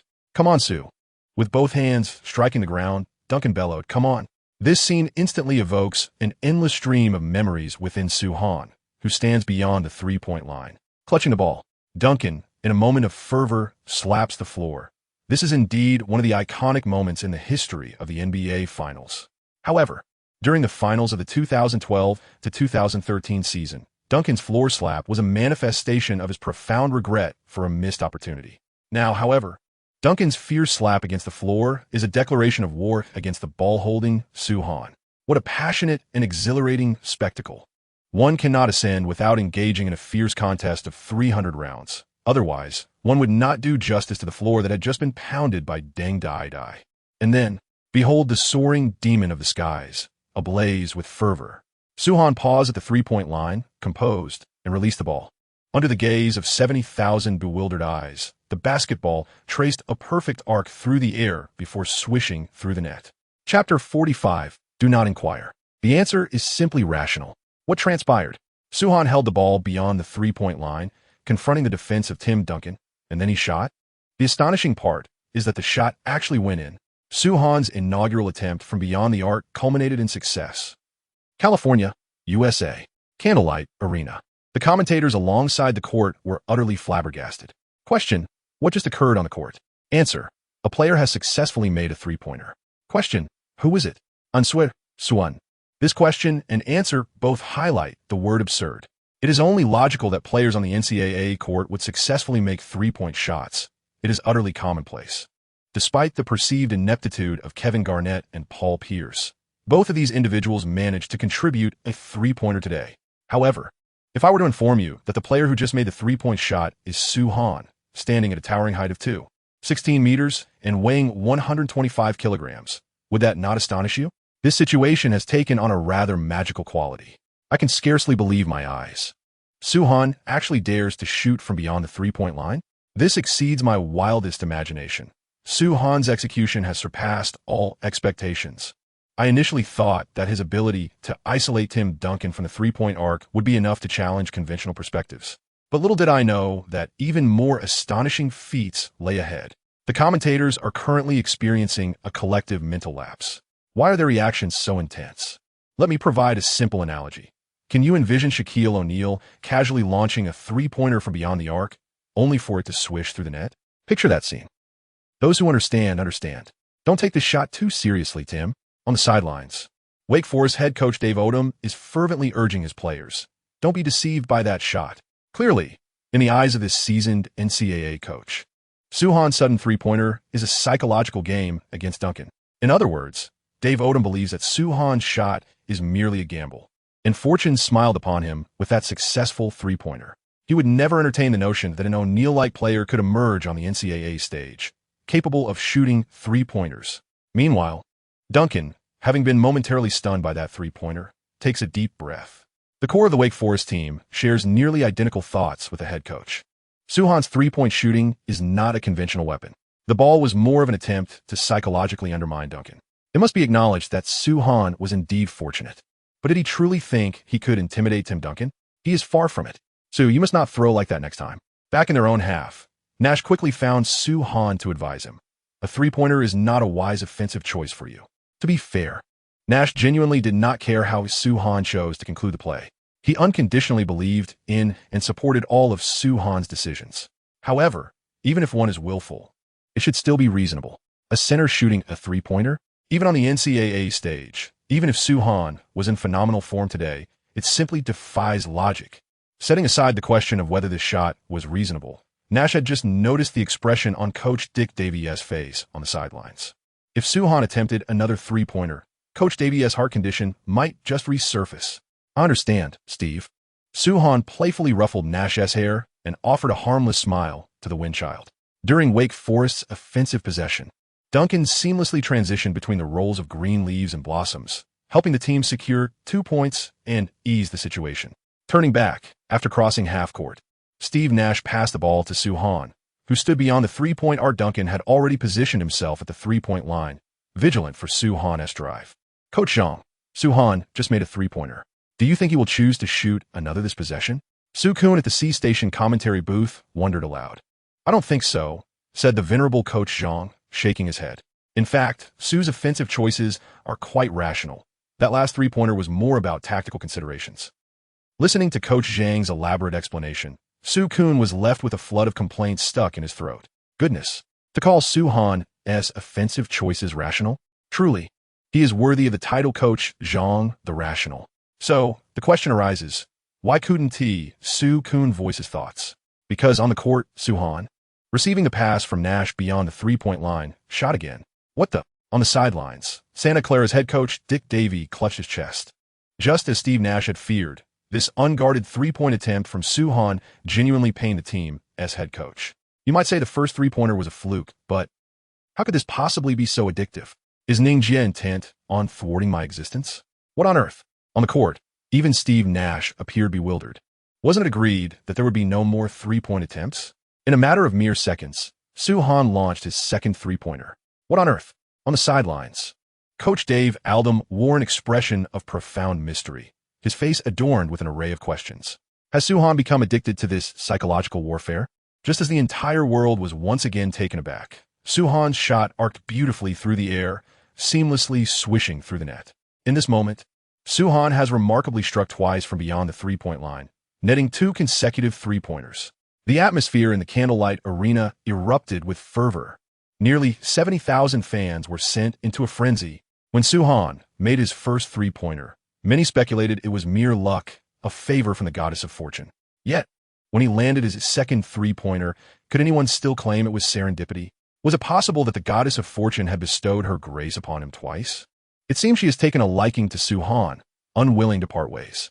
Director Zhang, what do you make of this play? At the commentary booth, Soo-kun momentarily faltered. Soo-han has landed yet another three-pointer. He has now succeeded in 2 consecutive attempts. In light of the earlier analysis by the esteemed Zhang, one might argue, when Soo-han attempted his first three-pointer, regardless of its outcome, the team's coach would have benched him immediately. Director Zhang's mind raced. However, the head coach of Santa Clara did not substitute Soo-han, which signifies something profound. It indicates that shooting from the three-point range is indeed a reasonable offensive option for him. Before Soo-kun could interject, Zhang seized the narrative. Let's set aside that previous play. Wake Forest's offensive possession has faltered, and Soo-han has secured the rebound, launching a counterattack.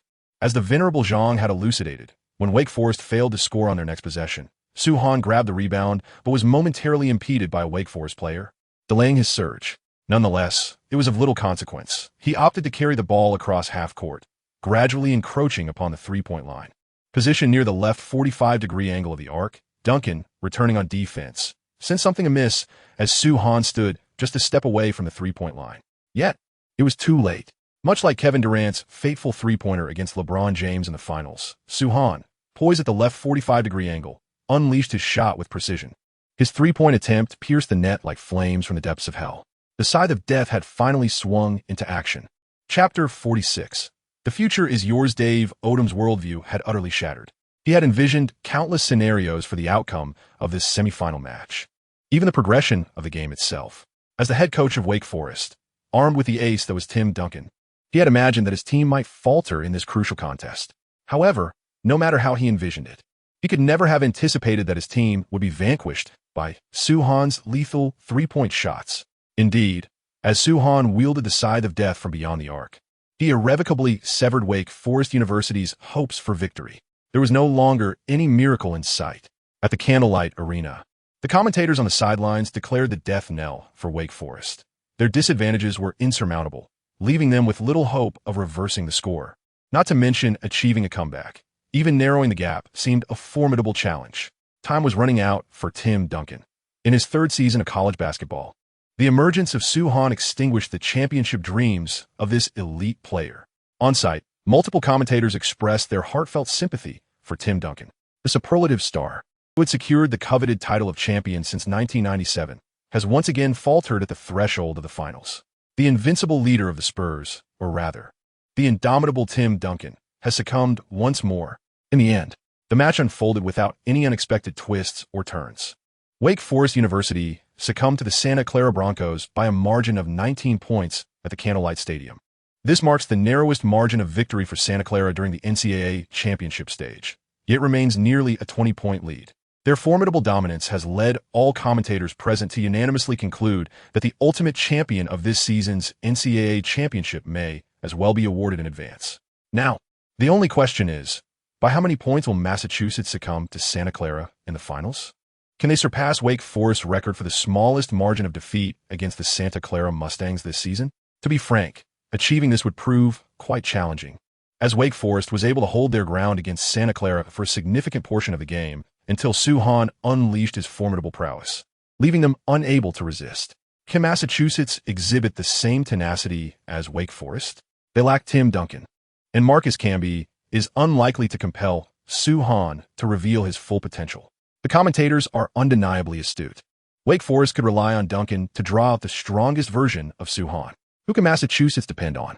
Surely, they cannot expect Camby to force Soo-han to unleash his utmost strength. Can they? Undoubtedly.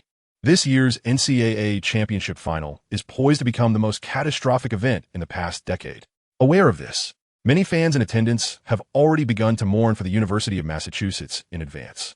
Notably, after the conclusion of the match, photographers captured a poignant moment of Duncan and Soo-han embracing each other in post-game camaraderie. The future is yours, Soo-han instinctively exclaimed as he hugged Duncan. Duncan, somewhat dazed, instinctively replied, suddenly realizing something felt amiss. Soo-han appeared to be even younger than himself. Shouldn't these words be addressed to him?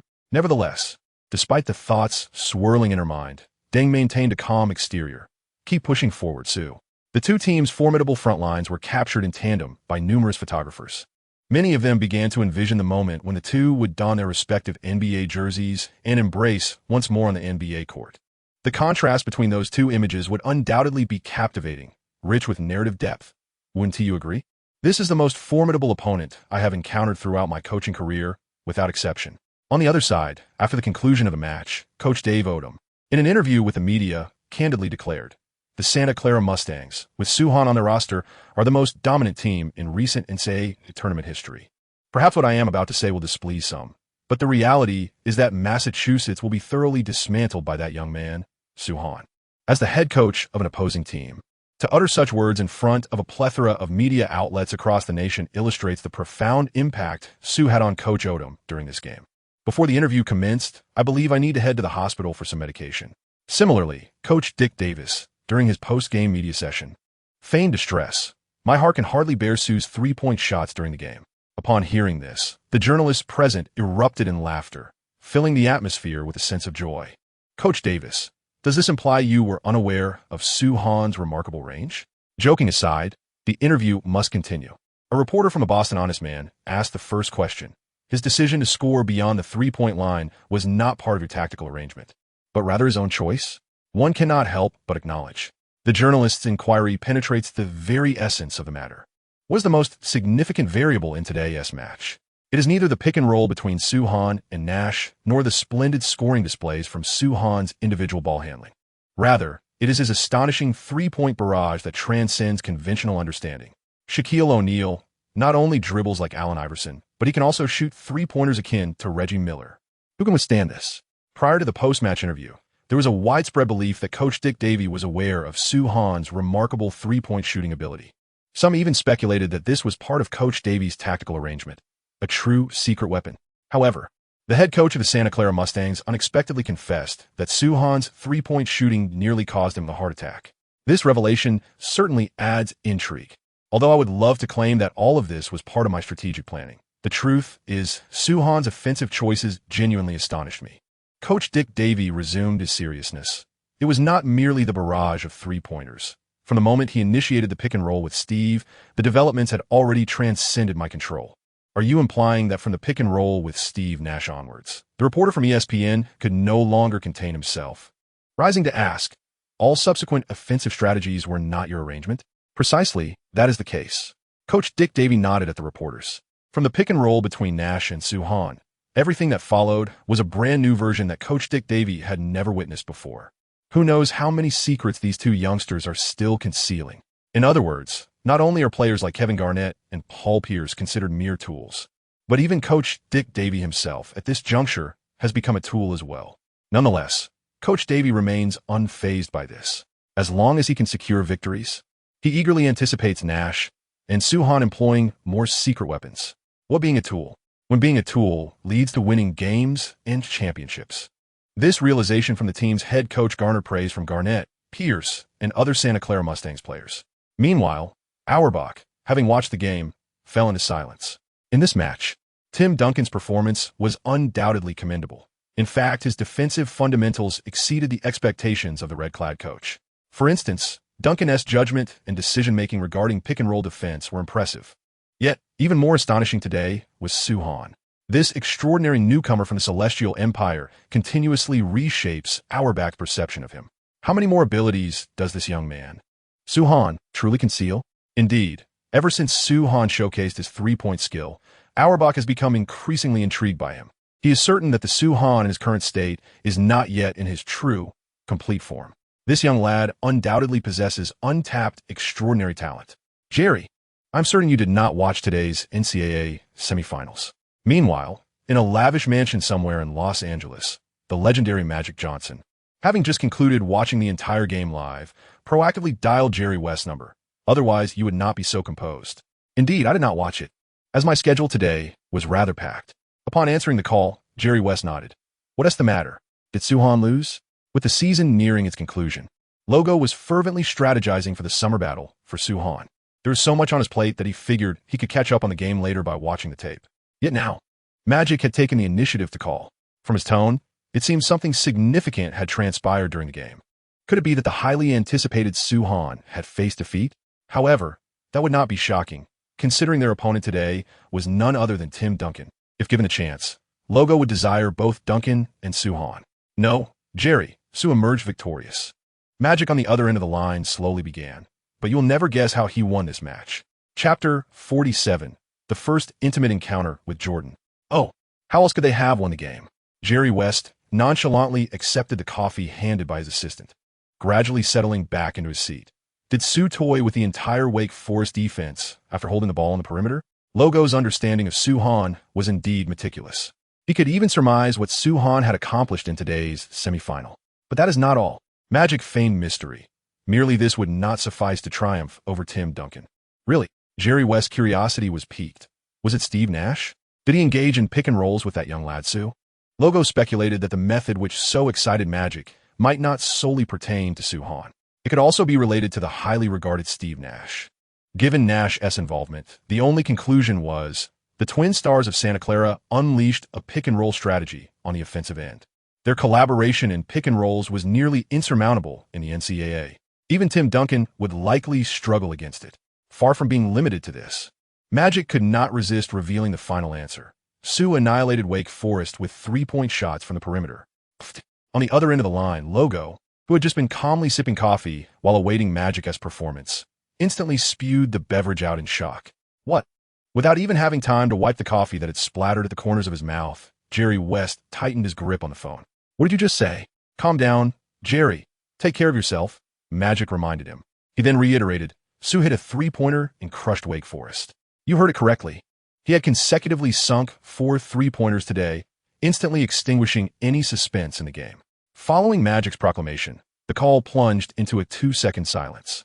After this brief pause, Jerry West's voice broke through, instructing his assistant to turn on the television and find the sports channel. Clearly, Logo was prioritizing the unfolding events, eager to catch any news related to this match. It was not that he doubted Magic's words. Rather, it was the extraordinary nature of the scene that left him astounded. Steve Nash executed a pick-and-roll with Suhan. Perfectly reasonable. Suhan entered his ball-handling mode, leaving Tim Duncan bewildered, entirely plausible. But Suhan hitting a three-pointer from beyond the arc to seal the victory against Wake Forest? That was simply unprecedented. Is this reasonable? This is quite unreasonable. Then, without hanging up the phone, Jerry West continued to watch the sports channel's edited highlights of the game. Undoubtedly, Suhan's barrage of three-pointers beyond the arc was the focus of their highlights. They showcased the entirety of Suhan's 4 consecutive three-pointers from every conceivable angle, offering a comprehensive view. Oh, after watching the edited segments, Logo suddenly realized he had not yet hung up. To his surprise, his friend had not hung up either. Buddy, why are you still on the line? Of course, I am still here, replied the magician on the other end, his signature smile evident. I am awaiting your feedback. Goodness. Upon hearing the magician's candid words, Jerry West exclaimed in amazement. What kind of feedback do you expect from me? Logo steadied his trembling hands and racing heart, saying, Listen, buddy, Sue is the hope for the Lakers' resurgence. I will spare no effort to bring this young man to Los Angeles. Even without today's game, I would have done so. Moreover, Suhan has delivered such an exceptional performance today. After hanging up the phone, West discarded the documents in front of him, now splattered with coffee. These were the various strategies he had devised to deal with Suhan this summer, all of which are now discarded. In order to ensure Suhan's absolute success, West has resolved to formulate an entirely new plan. He harbors a bold idea. This is undoubtedly the most audacious personal performance I have ever witnessed, unparalleled in its madness. Meanwhile, major television networks across the United States have turned their evening sports news segments into a comprehensive analysis of today's NCAA Final Four match. Suhan's inexplicable prowess has propelled his team into the ultimate championship. This towering figure from the Celestial Empire boasts an array of offensive techniques. He is the most formidable freshman I have ever encountered. This individual is nothing short of a warrior.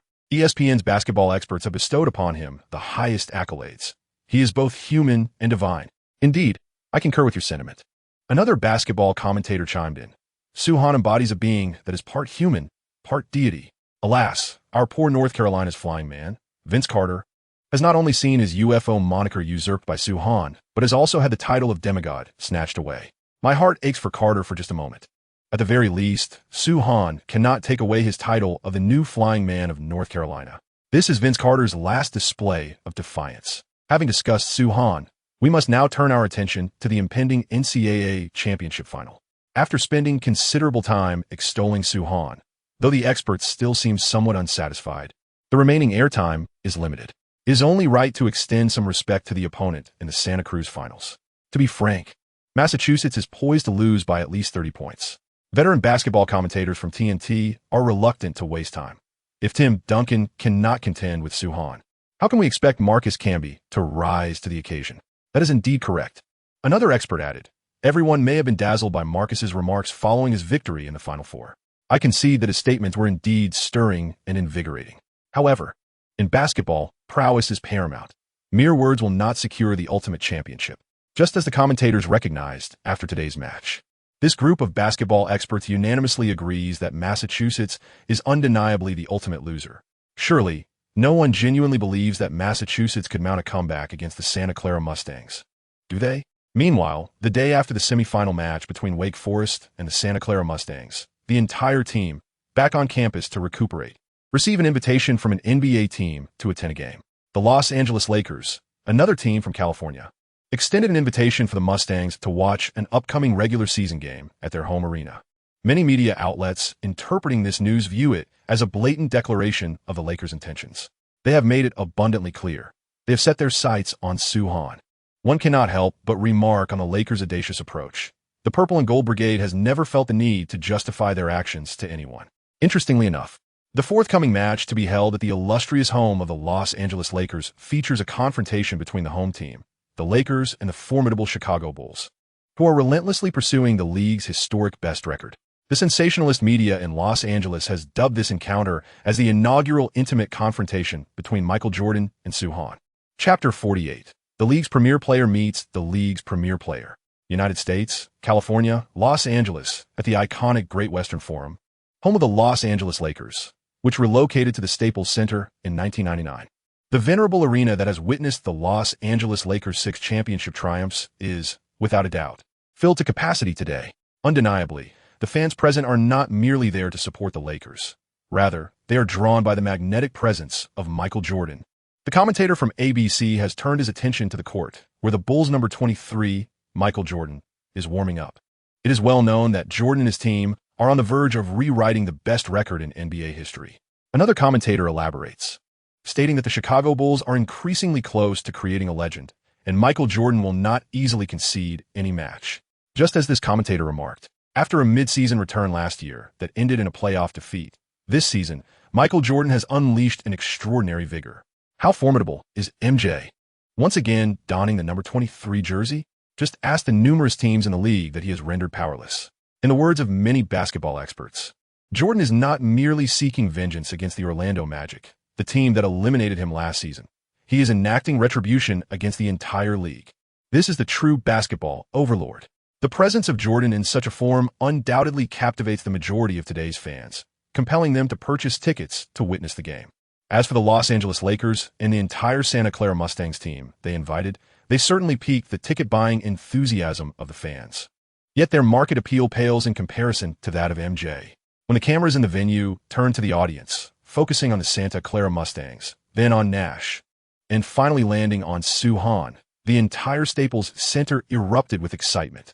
The crowd nearly rose to their feet in unison, chanting fervently, KOC, Coach, Coach. The fans of California reserved their most exuberant cheers for the King of California, Soo Han.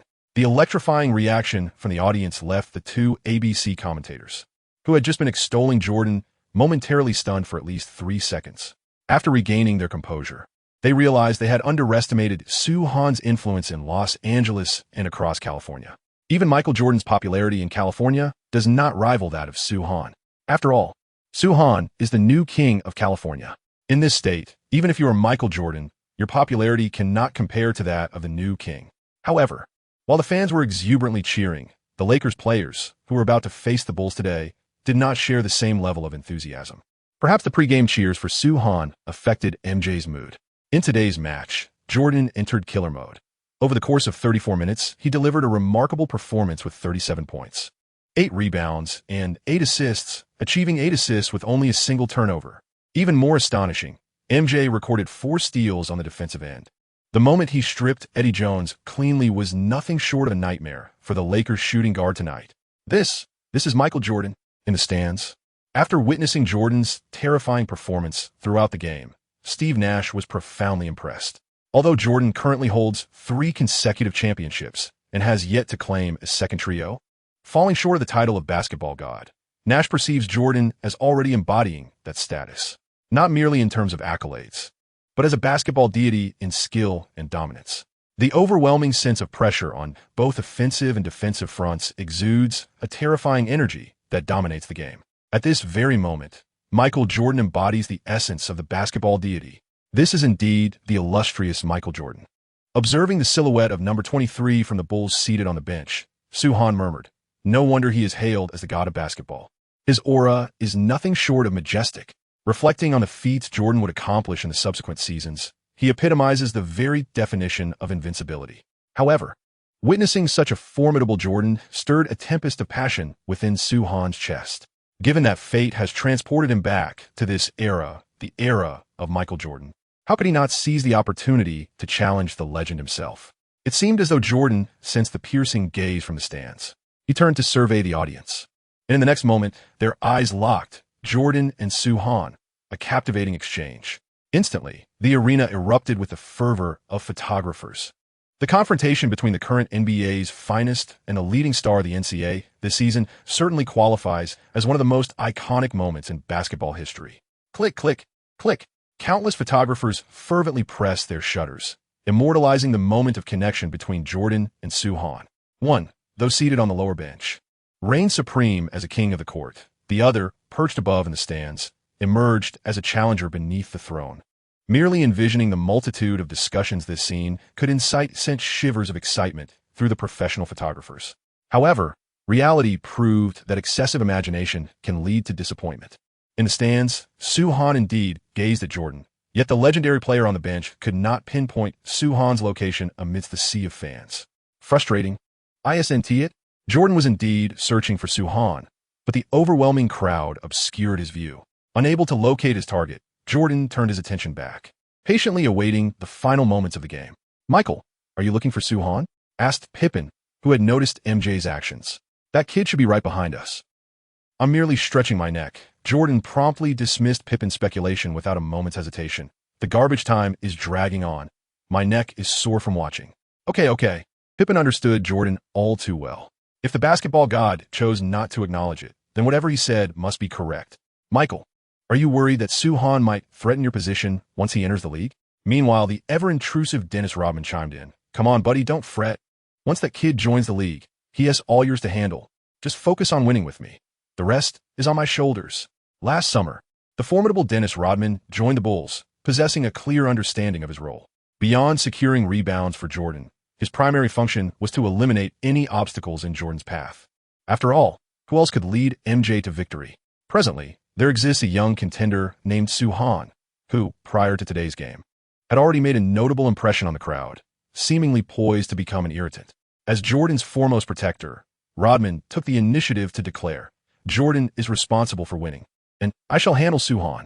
However, upon witnessing Rodman's fierce demeanor, Jordan merely cast a sidelong glance at him, silently questioning, "Are you aware of what you are saying?" With just that one look, the previously boisterous Rodman fell silent. Realizing his misstep, he raised his hands in a gesture of surrender. Rodman obediently returned to his seat, acknowledging, "I forgot. You are indeed Michael Jordan." Chapter 49. Pressure never belongs to us. After experiencing an NBA-caliber game at the Western Forum, the entire Santa Clara team returned to campus. Following a brief period of rest, the decisive battle of this season's NCAA championship was imminent. In China, CTV had already begun airing promotional clips for this final match 2 days in advance. However, despite being labeled as a promotional video for the championship, the spotlight was solely on Santa Clara, or rather, on Suhan. As for their opponents, Massachusetts, regrettably, they were overshadowed. In the United States, the anticipation for this championship was equally fervent. The NCAA tournament has always enjoyed immense popularity domestically, and this year, Suhan's rising stardom was nothing short of explosive. Even though this NCAA final is perceived as a lopsided contest, it has nonetheless generated an overwhelming demand for tickets. The phenomenon of Soo Han has resurfaced. In the eyes of many scalpers, Soo Han is the eternal deity. Just look at the ticket prices for this final, which have soared to 5 times their original value in the secondary market. Soo Han is undoubtedly the true progenitor of scalpers, surpassing even a biological father in their affection. The NCAA's emphasis on this final is evident from their choice of venue. In preparation for this momentous event, the NCAA has once again reached out to the NFL. This year's NCAA Championship Showdown will take place at the renowned Louisiana Superdome, a venue that has hosted the Super Bowl 6 times. This is a colossal dome-shaped stadium capable of accommodating over 73,000 spectators. Its significance is underscored by the numerous Super Bowls it has hosted. The decision to hold this year's NCAA Finals at the Louisiana Superdome is a testament to Soo Han's influence. On April 7, 2023, not even the NBA scheduled a single regular season game. For on this day, the championship final of the 1996 NCAA tournament is set to commence. This is the profound influence of the NCAA championship on the American basketball scene. Even events of NBA caliber must yield to the grandeur of the NCAA finals. In New Orleans, Louisiana, outside the expansive Louisiana Superdome, the Fan Plaza is teeming with crowds. Security personnel at the entrance, wielding loudspeakers, admonish the throngs not to purchase overpriced secondhand tickets at the door. In mere moments, ticket inspectors within the arena have already received no fewer than 1,000 counterfeit tickets. Indeed, Soo Han is not merely the father of ticket scalpers. He is also the progenitor of those who peddle fake tickets. This is the largest NCAA championship final scene I have ever encountered in my commentary career. As the camera shifts to the interior of the Superdome, transformed from an NFL venue into an NBA court, the announcer surveys the packed stands. I have heard that many prominent celebrities are in attendance, yet the reality is that, with my naked eye, I cannot spot them. As the announcer articulated, today's highly anticipated event has attracted numerous Hollywood stars to witness the spectacle. It is worth noting that the NCAA finals often transcend mere basketball games, evolving into grand showcases. However, today this assembly of Hollywood luminaries has evidently miscalculated, as the overwhelming crowd has made it challenging for the broadcast cameras to locate them, even if they are found. The sheer number of celebrities present limits the screen time allotted to each. Not only the Hollywood stars, but also many current and former NBA legends occupy the sidelines. The Georgetown trio, led by Patrick Ewing, requires no further introduction. Soo Han has activated Georgetown's revenge subplot, and naturally, these three are keenly attentive to his every move. The illustrious Lakers alumni, including Magic Johnson, Kareem Abdul-Jabbar, and Wilt Chamberlain, undoubtedly grace this occasion. However, seated beside the esteemed Magic are not his usual companions, but rather 2 striking blonde-haired, blue-eyed individuals. No further explanation is necessary for those in the know. Additionally, the Utah duo of John Stockton and Karl Malone has made their presence felt in the audience, since Nash appropriated Stockton's pick-and-roll gesture during the semifinals. Many media outlets have begun to associate these 2 players closely. Furthermore, media speculation has emerged proclaiming Nash as the next John Stockton. The cameras have also captured Gary Payton and Shawn Kemp, known as the Rain Man, as I gazed upon the large screen, showcasing the throngs of NBA stars arriving at the venue. I noticed the Celtics coach, Michael Leonkier, lowering the brim of his cap in an attempt to conceal his solitary presence. I hoped that the cameras would refrain from capturing his isolated figure. Interestingly, the director on site did not focus on Coach Kier at all. This was not due to a reverence for his silent wish, but rather because the director simply did not recognize Michael Leonkier. What a curious twist. Meanwhile, on the court, as Marcus Camby stepped onto the grand stage of the Superdome, preparing for pregame warm-ups, he surveyed the densely packed arena and couldn't help but exclaim, "Why on earth has this final been scheduled at the Louisiana Superdome? The scene is truly magnificent. Just look at the multitude of spectators present. If I were to be utterly overwhelmed by Soo Han, it would be an immense embarrassment." Initially, I had been bolstering my confidence before the finals, but upon witnessing the grandeur of the Superdome, I was instantly filled with trepidation. Regardless of what achievements Camby may attain in the NBA in the future, at this moment, he is merely a college student. He has never encountered a scenario of this magnitude. Gazing upon the densely packed audience, Camby perceives not individuals, but an overwhelming and intangible pressure that threatens to engulf him entirely. Do not succumb to pressure, Sue. On the other side, Coach Dick Davis of the St. Tac team, standing in the Superdome, patted Soo-Han on the back, advising him to relax and simply enjoy today's game. For Coach Dick Davis, leading the team to the finals has already exceeded all expectations. Should they secure the championship, it would undoubtedly conclude this journey with the most perfect punctuation. However, Coach Davis does not wish to impose any pressure upon his players. Pressure has never belonged to us, Coach. Soo-Han, repeating remarkably calm, turned and patted Coach Dick Davis on the shoulder, asserting the pressure always belongs to our opponents. Indeed, Coach, Soo speaks the truth, added Malone Garnett, who leaned closer. Massachusetts is the one under pressure. They're facing the beast that is Soo. For Malone Garnett and his teammates, today's match may very well be their last opportunity to partner with Soo-Han. It is the final chance to witness Soo dominate the opposition and relish the expression of despair on their faces. It is a thought that stirs a sense of nostalgia. Nevertheless, as supporting players, they must maintain their humility. To bask in the glory alongside Soo-Han is sufficient. They dare not desire anything more. See Station Number 2. See Station Number 2. Greetings to all our audience members. I am Soo Kuhn, your host for today's match. We will be live streaming the finals of the 1996 NCAA Championship. At the commentator's booth, Soo Kuhn and Zhang Heli engaged in a lively exchange, their excitement palpable. After all, if all goes as anticipated, the first championship in NCAA history, led by a player from our homeland, is about to be decided in the Louisiana Superdome. As commentators representing our nation, how could they not feel exhilarated? Now, let's set aside our previous discussion. The pre-game warm-ups for both teams have concluded, and the starting players have taken to the court. With both team starters on the field, Soo Kuhn shifted his focus. Soo-Han and Marcus Camby stand opposed. As the referee tosses the ball high into the air, the game begins. Chapter 50, Shocking the World. During the jump ball segment, Marcus Camby exerted every ounce of his strength as he leaped into the air. He executed what was arguably the most flawless jump of his collegiate career. Then, the core interior player from the University of Massachusetts fervently watched as Soo-Han, with an absolute height advantage, triumphed in the opening jump ball. The basketball landed in the hands of SteveNash, and the Santa Clara Broncos seized the offensive possession for the first attack. Whoosh! Without the slightest hesitation, Nash, upon receiving the ball, noticed that the opponents had failed to send a player to intercept him. The wind child decisively executed a skillful long pass to the front court.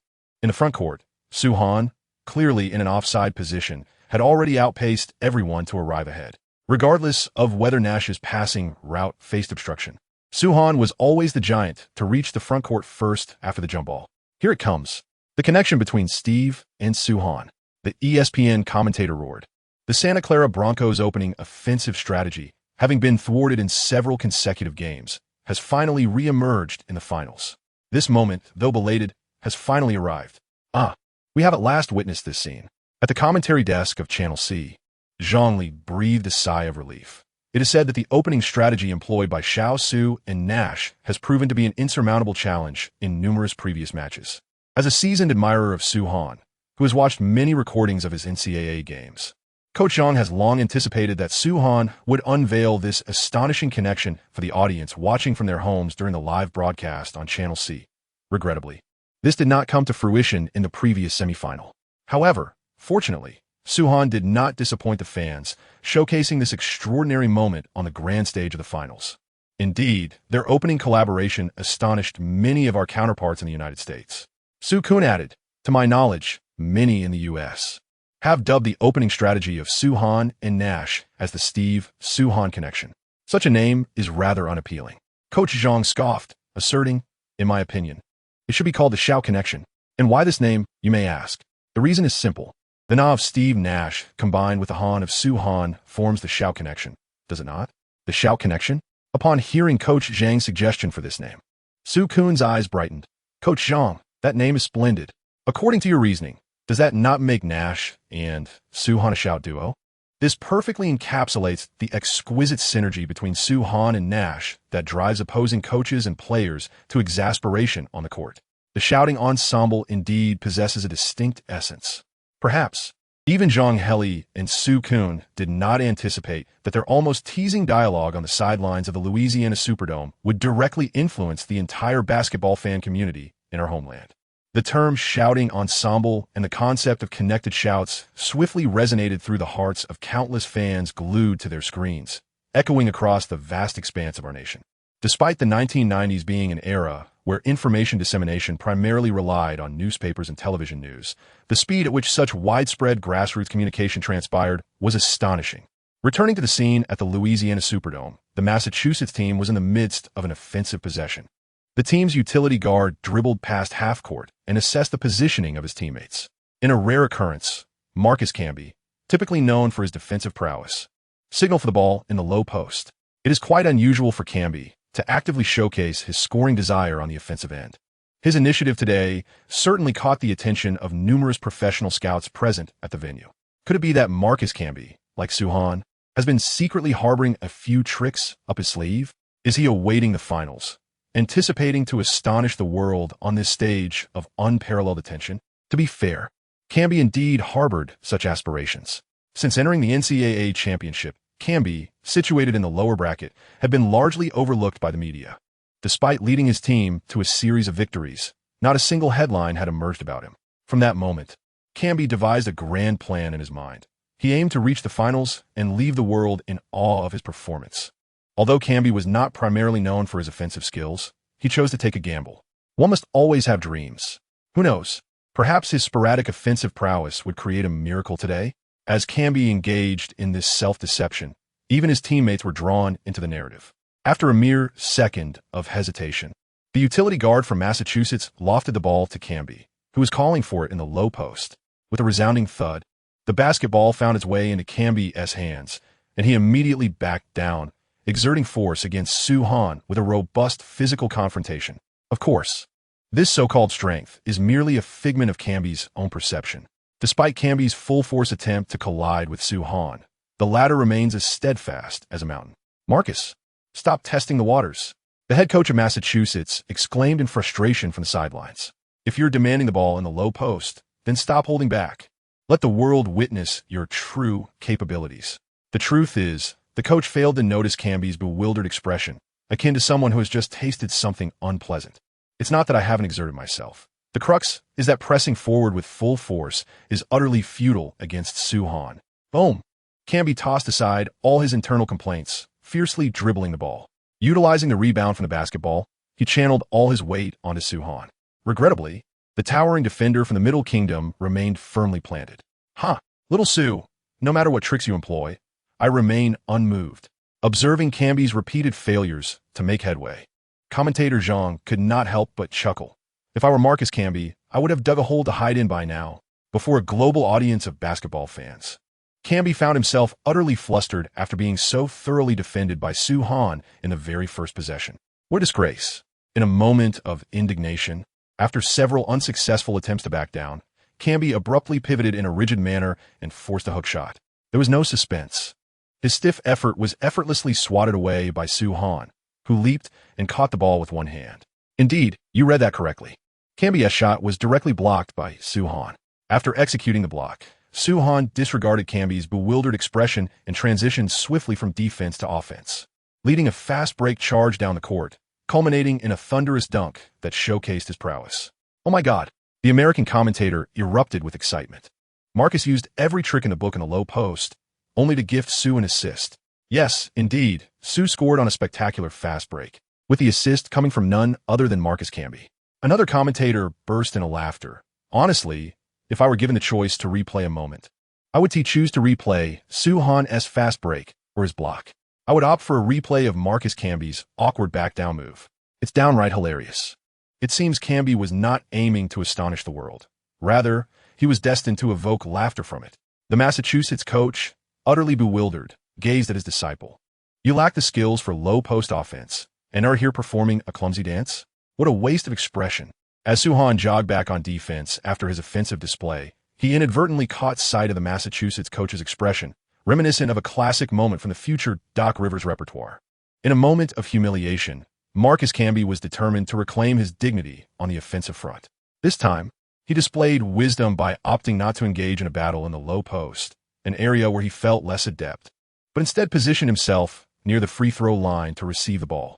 To be fair, despite Camby's rather limited offensive prowess, he possessed a somewhat reliable yet inconsistent mid-range jumper. Unfortunately, in the presence of Suhan, a mid-range shot was met with a resounding rejection. Just as Camby released the ball, Suhan soared towards him. delivering a powerful volleyball-style block that sent the ball careening away. Remarkably, the basketball, propelled like a cannonball, collided with the face of a Massachusetts player on the front line, leaving him no chance to react as he collapsed to the ground, momentarily incapacitated. A profound silence enveloped the Louisiana Superdome for a heartbeat, before it erupted in a frenzy. Chapter 51. The end of one era, the beginning of another. LaMelo, United States, Louisiana. New Orleans, Louisiana Superdome. Witnessing his teammate being emphatically rejected by Soo-Han, rendering him unconscious in an instant, Marcus Camby shouted in alarm. The Massachusetts team, now fully aware of the gravity of the situation, was engulfed in panic. What was happening? Had Soo-Han truly knocked LaMelo out with that block? Is this a game of basketball or a shooting match? Observing the panicked demeanor of the entire Massachusetts team, Soo-Han was taken aback. It turned out that this tool has a name. Oh my God, I can scarcely believe my eyes. Meanwhile, at the commentary booth beside the Grand Arena, the ESPN announcer is utterly bewildered. Soo-Han has delivered yet another block to Marcus Camby. Immediately following, the basketball, which had been deflected by Soo, struck the face of Massachusetts forward LaMelo Smith. Our poor LaMelo seems to be in quite a predicament. As the commentator noted, Soo-Han's block was undeniably powerful, leaving the young LaMelo Smith somewhat overwhelmed.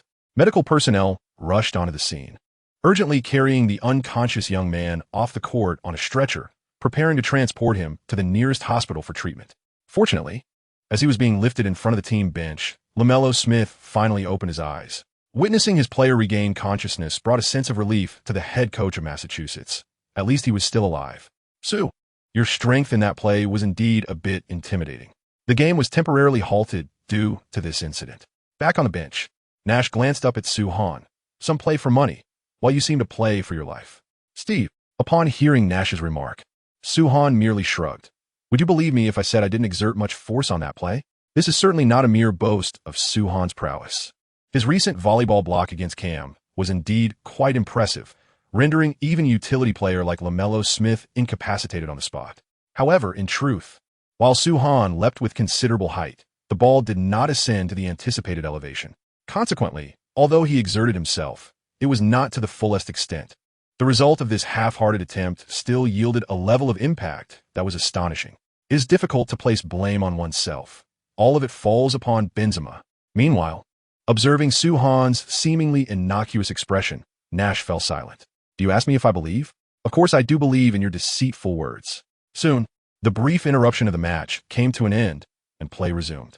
The latest news from the front indicated that the temporarily unconscious LaMelo Smith had regained consciousness and was about to undergo further concussion evaluation.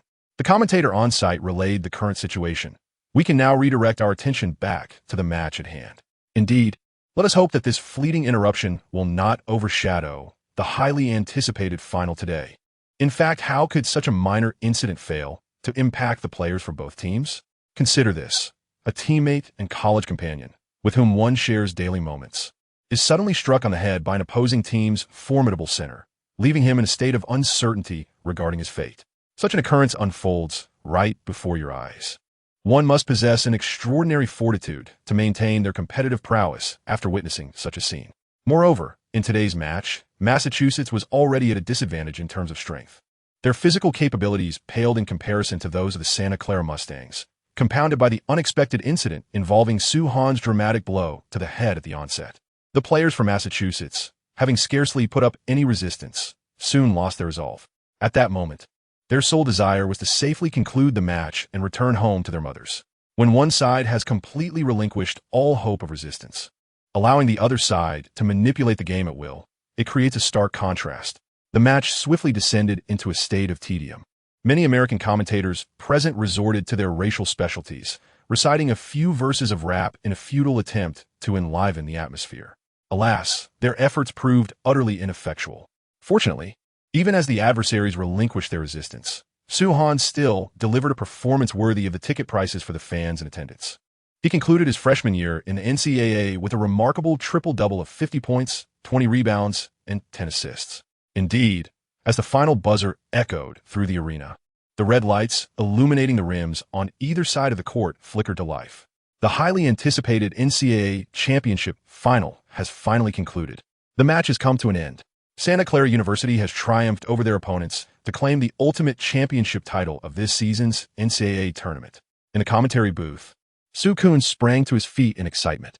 Soo-Han has won. Unlike Soo Koon's exuberant chatter, Coach Zhang, equally exhilarated, stood up and exclaimed, "We are champions! We are champions!" He was as joyous as a child, seemingly more delighted by Soo-Han's victory than he would have been by his own. The excitement was not limited to Zhang and Soo Koon. Across the vast ocean in the Celestial Empire, countless fans who tuned in to watch the NCAA final erupted in cheers. Even though the suspense had dissipated by halftime, it was only after the final whistle that these enthusiastic fans commenced their true celebration. "We have won." At the Louisiana Superdome, SteveNash, who had been waiting on the bench for the game to conclude, finally breathed a sigh of relief. "We are champions. I always knew we could win. I always knew we would be the last champions." The likes of Malone, Garnett, and Pierce, leading their fervent teammates, roared with passion as tears of joy welled in their eyes. This is indeed the ultimate championship of the NCAA. For these role players, their basketball careers are likely to conclude after graduation as they venture into various professions, continuing to shine in different arenas. Thus, the NCAA championship may represent the most resplendent glory in what may otherwise be a rather unremarkable basketball journey. I wonder, among the 70,000 fans present, when was your most glorious moment? During the trophy presentation ceremony, the Santa Clara coach, Dick Davis, spoke with tears welling in his eyes. "But I know, the most glorious moment of my life is right now." Nash, who had not shed a tear until then, finally found himself misty-eyed upon seeing the championship trophy.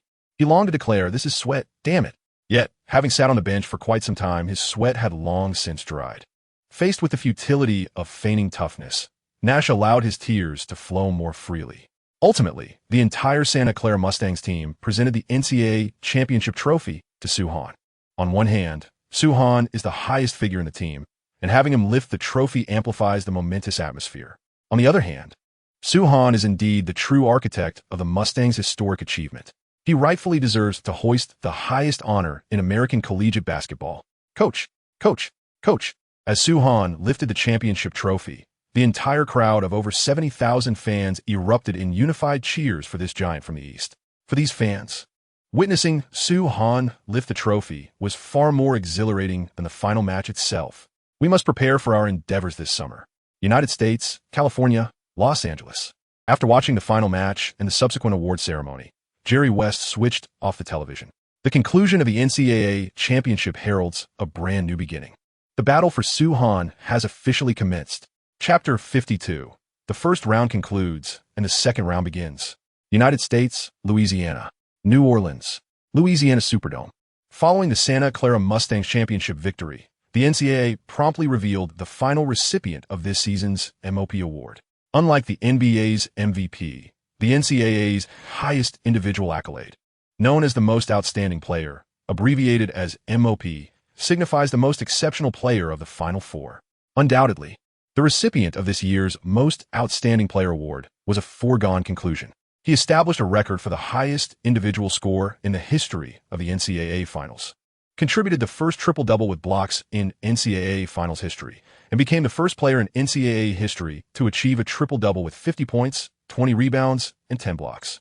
With an overwhelming performance, Soo-Han led his team to victory in the NCAA championship, earning him the title of Most Outstanding Player for the 1996 NCAA tournament. This momentous achievement has rendered him the first player from China to secure the MOP title in NCAA history, thus inscribing a new chapter in the annals of Chinese basketball.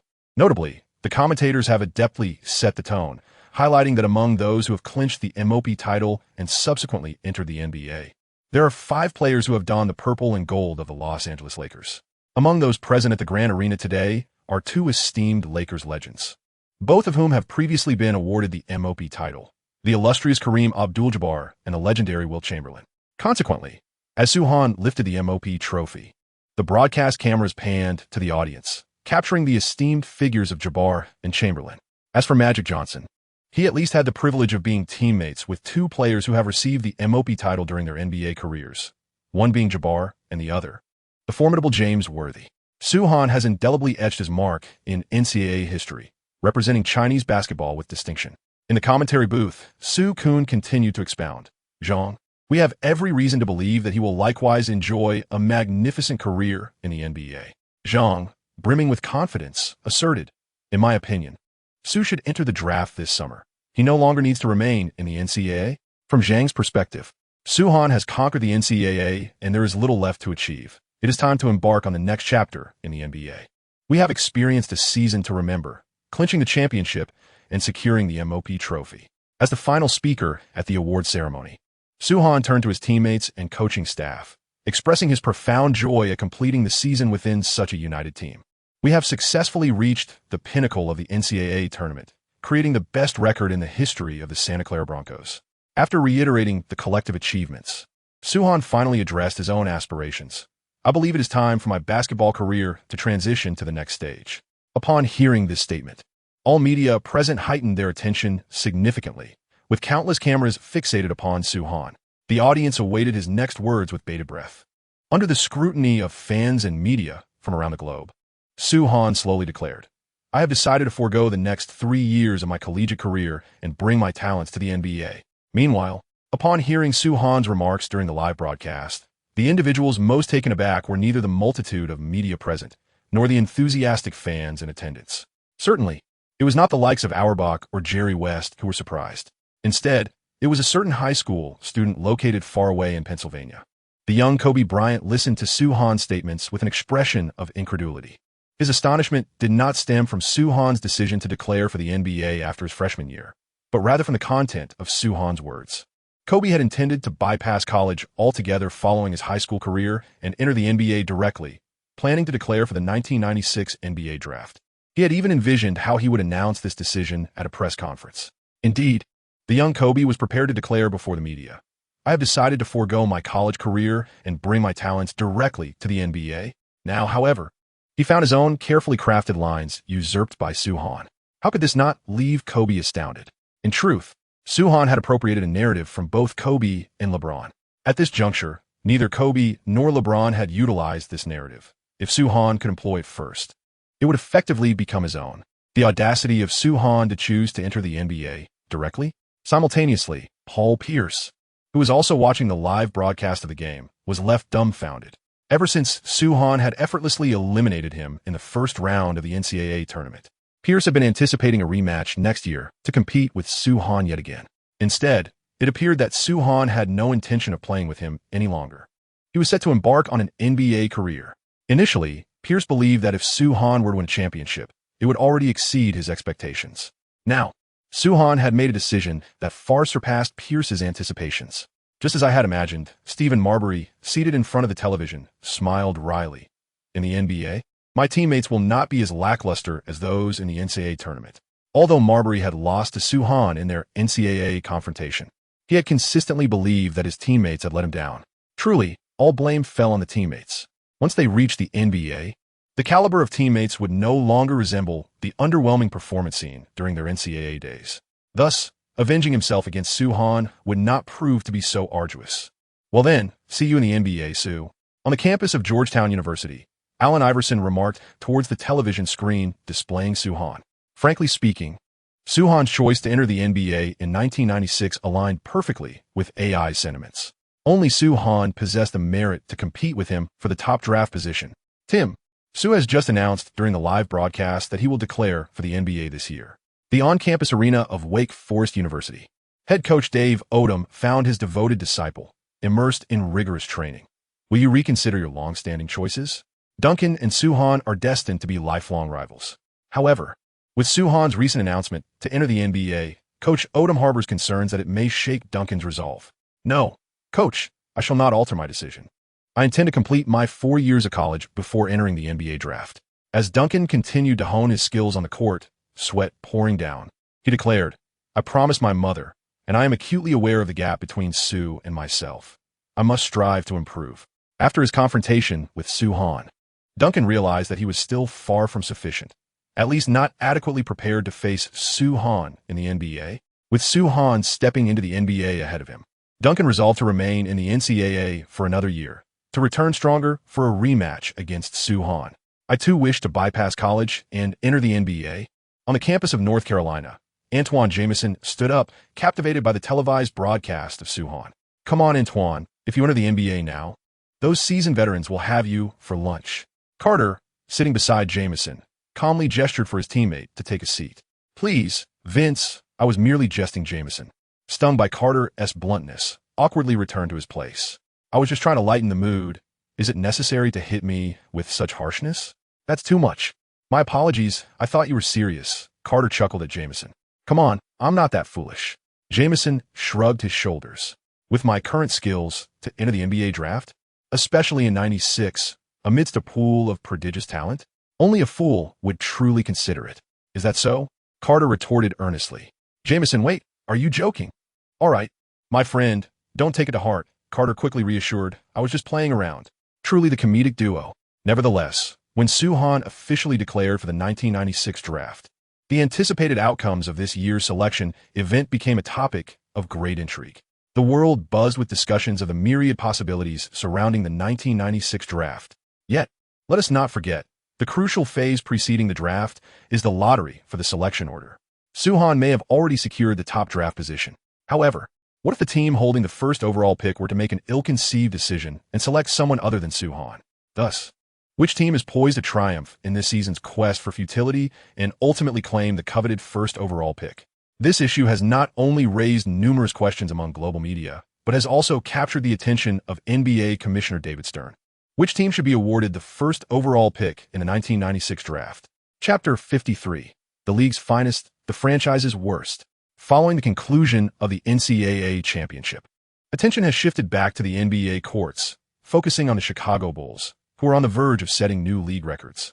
On April 21st, in a game against the Washington Bullets, the Bulls triumphed with a score of 103-93. Michael Jordan played merely 24 minutes, yet he managed to contribute 26 points, 4 rebounds, 4 assists, and 4 steals, effortlessly securing the final victory of the season for his team. Meanwhile, this marks the Chicago Bulls' 72-ND victory of the season, culminating in an impressive record of 72 wins and 10 losses. In achieving this remarkable feat, the Bulls have not only set the best record in NBA history, but have also become the first team ever to secure over 70 victories in a single season. Undoubtedly, Michael Jordan and his team are not merely content with establishing a superior regular season record. Hosts from major television networks across the United States share a unanimous perspective. Their ultimate aspiration is to clinch the coveted championship trophy. Moreover, Jordan is not seeking just one title, nor two, but desires an abundance of championships. Following the Bulls' triumphant establishment of the best record in NBA history, attention has shifted back to the league's struggling teams. It is widely acknowledged that the 1996 NBA draft is poised to feature an extraordinary array of talented players. Even though Tim Duncan opted to fulfill a promise to his mother by entering the draft in 1997, the emergence of the prodigious Allen Iverson has only heightened the significance of the 1996 draft class. Among the many teams in disarray, the Boston Celtics stand out, having displayed a lackluster performance all season long. Ultimately, they concluded with a dismal record of 11 wins and 71 losses, marking the worst in franchise history. Their commitment to losing is evident, as they seem to have abandoned all pretense. In truth, Coach Michael Layton is somewhat dissatisfied with the final record. Had the team not experienced an inexplicable surge in performance during their 11th victory, he could have kept their wins to a mere 10. By triumphing in this contest, the Celtics have secured a 25% chance of obtaining the first overall pick in the draft, suggesting a promising future ahead. Occupying the second-to-last position in the league is the Vancouver Grizzlies, who were expected to be at the very bottom. Their abysmal record of 15 wins and 68 losses positions them as strong contenders for the coveted first pick with a 19.9% chance of success. The Philadelphia 76ers, who made a late-season surge, ranked third from the bottom with a record of 18 wins and 65 losses. Although they did not finish last or second to last, they managed to overtake the Toronto Raptors, improving their odds for the first pick to 15.6, surpassing the Raptors by a notable margin. Speaking of the Raptors, their management is understandably frustrated. They had aimed to secure the worst record in the league, but were thwarted by the Celtics, who unexpectedly won 4 games, resulting in the Raptors finishing with 21 victories. Had the Celtics not performed in those 4 games, the Raptors would have likely concluded with 17 wins, thereby avoiding the indignity of being outpaced by the 76ers at the last moment. In the headquarters of the NBA in the United States, The names of the bottom 4 teams were presented before the league's executives. David Stern inquired, "Who do you believe should receive the first overall pick?" Perhaps many fans naively assume that the NBA draft lottery is entirely fair, transparent, and just. However, the harsh reality is that the lottery is only relatively equitable. The league's management retains the ability to manipulate the order of selections, particularly in a year as significant as this one.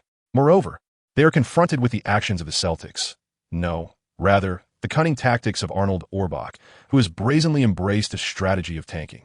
The NBA's leadership must intervene and take action. The president, I believe, should first exclude the Boston Celtics from consideration. Some high-ranking officials have expressed that Auerbach's conduct is egregious, as they are openly challenging the authority of the league.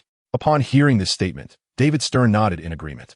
In truth, the president himself harbors similar sentiments. However, there are certain things he cannot articulate directly from his position, necessitating that others voice them instead. It is undeniable. The executive in question possesses keen insight, and his remarks resonate profoundly with Stern. As for Philadelphia, I believe it presents a commendable option.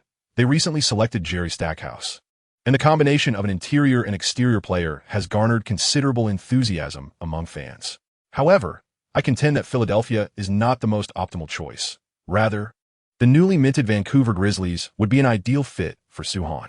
Having only recently joined the league, the Grizzlies are in dire need of a marquee player to invigorate their market. Equally, as a newcomer to the league, why should we not extend an opportunity to the Toronto Raptors, situated outside the United States, if we were to offer them Suhan? The potential market share with the Chinese demographic could be substantial. Moreover, let us not forget that Vancouver is also located in the Great White North, and providing them with Suhan could similarly stimulate the overseas market. Nevertheless, Toronto stands as the largest city in Canada. Vancouver, often dubbed the Northern Hollywood, can even be likened to Los Angeles. The ultimate allocation of the first overall pick has become a topic of fierce debate among NBA executives. Although they have yet to reach a definitive conclusion regarding its final destination, a consensus has emerged. The Celtics are poised to secure the second pick. On April 25, 1996, the NBA playoffs officially commenced. In the Eastern Conference first round, the Chicago Bulls unleashed their full might. Prior to the implementation of the best-of-7 format, the Bulls swept the Miami Heat 3-0, advancing to the semifinals. In the Eastern Conference semifinals, the New York Knicks stood as the formidable obstacle before the Bulls.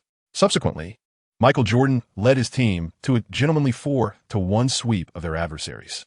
In the Eastern Conference Finals, the Chicago Bulls encountered the Orlando Magic, the very team that had eliminated them in the previous season.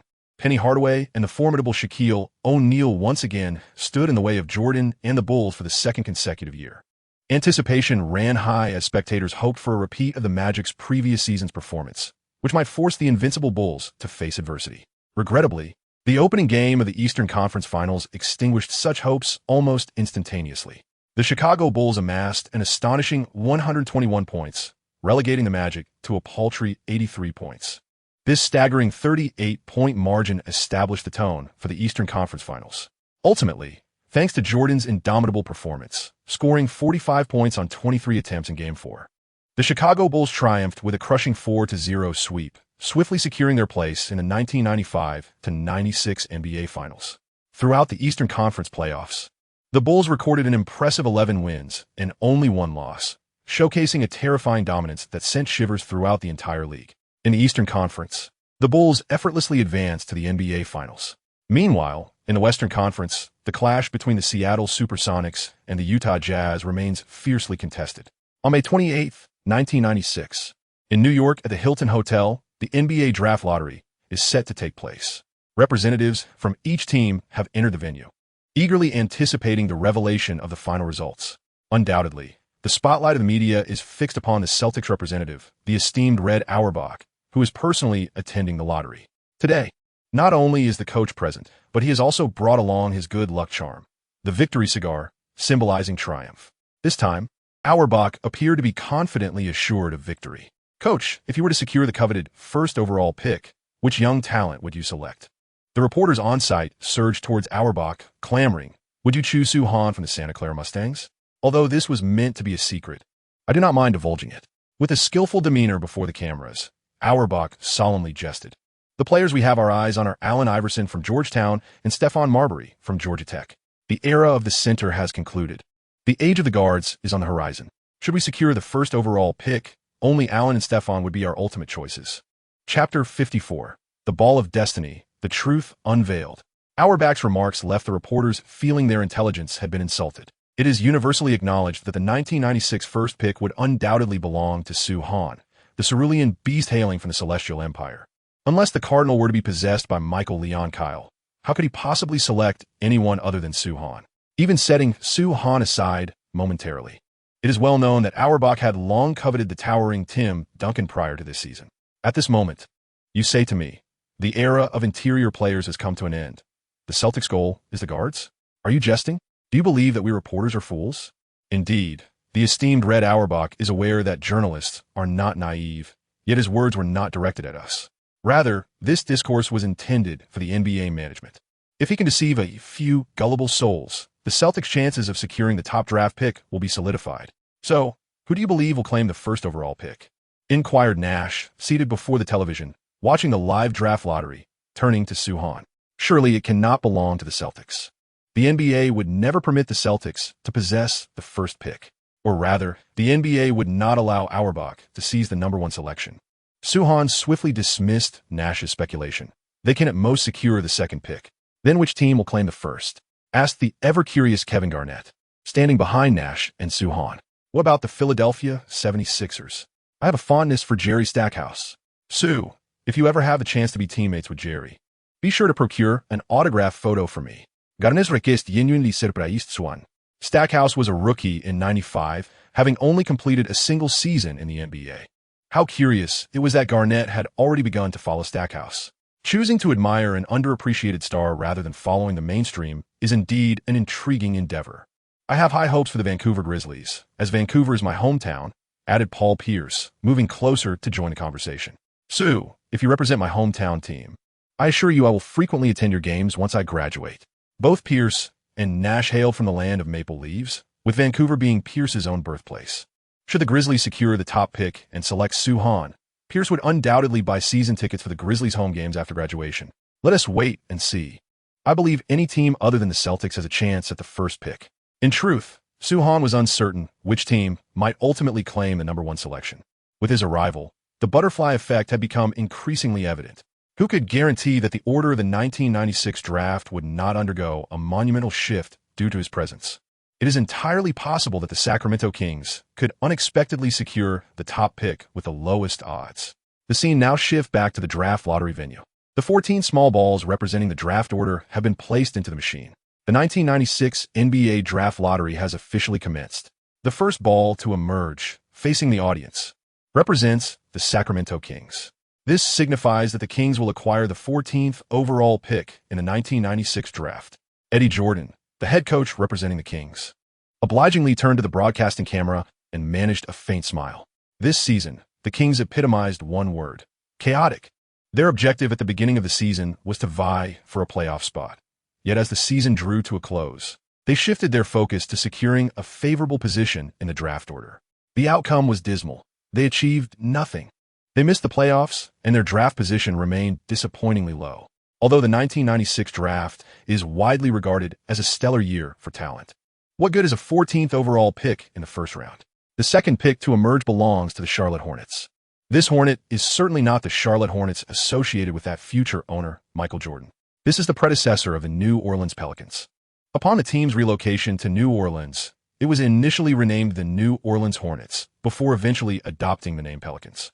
Upon witnessing the team's acquisition of the 13th pick, team general manager Bob Bass wore a wry smile. What remarkable talent can possibly be selected at the 13th position? One would be foolish to entertain such dreams. If players chosen at the 13th slot could ascend to become premier stars in the league, Bob Bass would feel compelled to purchase a lottery ticket. The allocation of draft picks from 12th to 7th remains unchanged from Sue Han's original recollection. This outcome was anticipated by him. After all, it was the emergence of the Celtics that altered the dynamics of the draft order. The true ramifications would be felt from the 6th pick onward. The 6th pick, in the original timeline, belonged to the Celtics, who had a record of 33 wins that season. However, now the Green Team languishes at the bottom of the league with a dismal record of 11 wins and 71 losses, rendering them incapable of securing the 6th pick. Instead, The sixth selection was claimed by the Minnesota Timberwolves, who were originally slated for the fifth pick. The fifth pick, which should have belonged to Minnesota, is now in the possession of the Milwaukee Bucks. Next comes the fourth pick. The journalists in attendance were left in stunned silence as the draft ball for the Vancouver Grizzlies rolled out. How could the second worst team in the league, the Grizzlies, fail to secure a top 3 draft pick? Team general manager Stu Jackson, representing the Grizzlies, was flabbergasted. In his view, the league must be manipulating the draft order behind the scenes. After all, that old fox David Stern would not allow Auerbach to have an easy time. Hence, Stu Jackson had come to witness the Cardinals' humiliation. Little did he know, he would become a casualty of the league's covert machinations. Indeed, a casualty.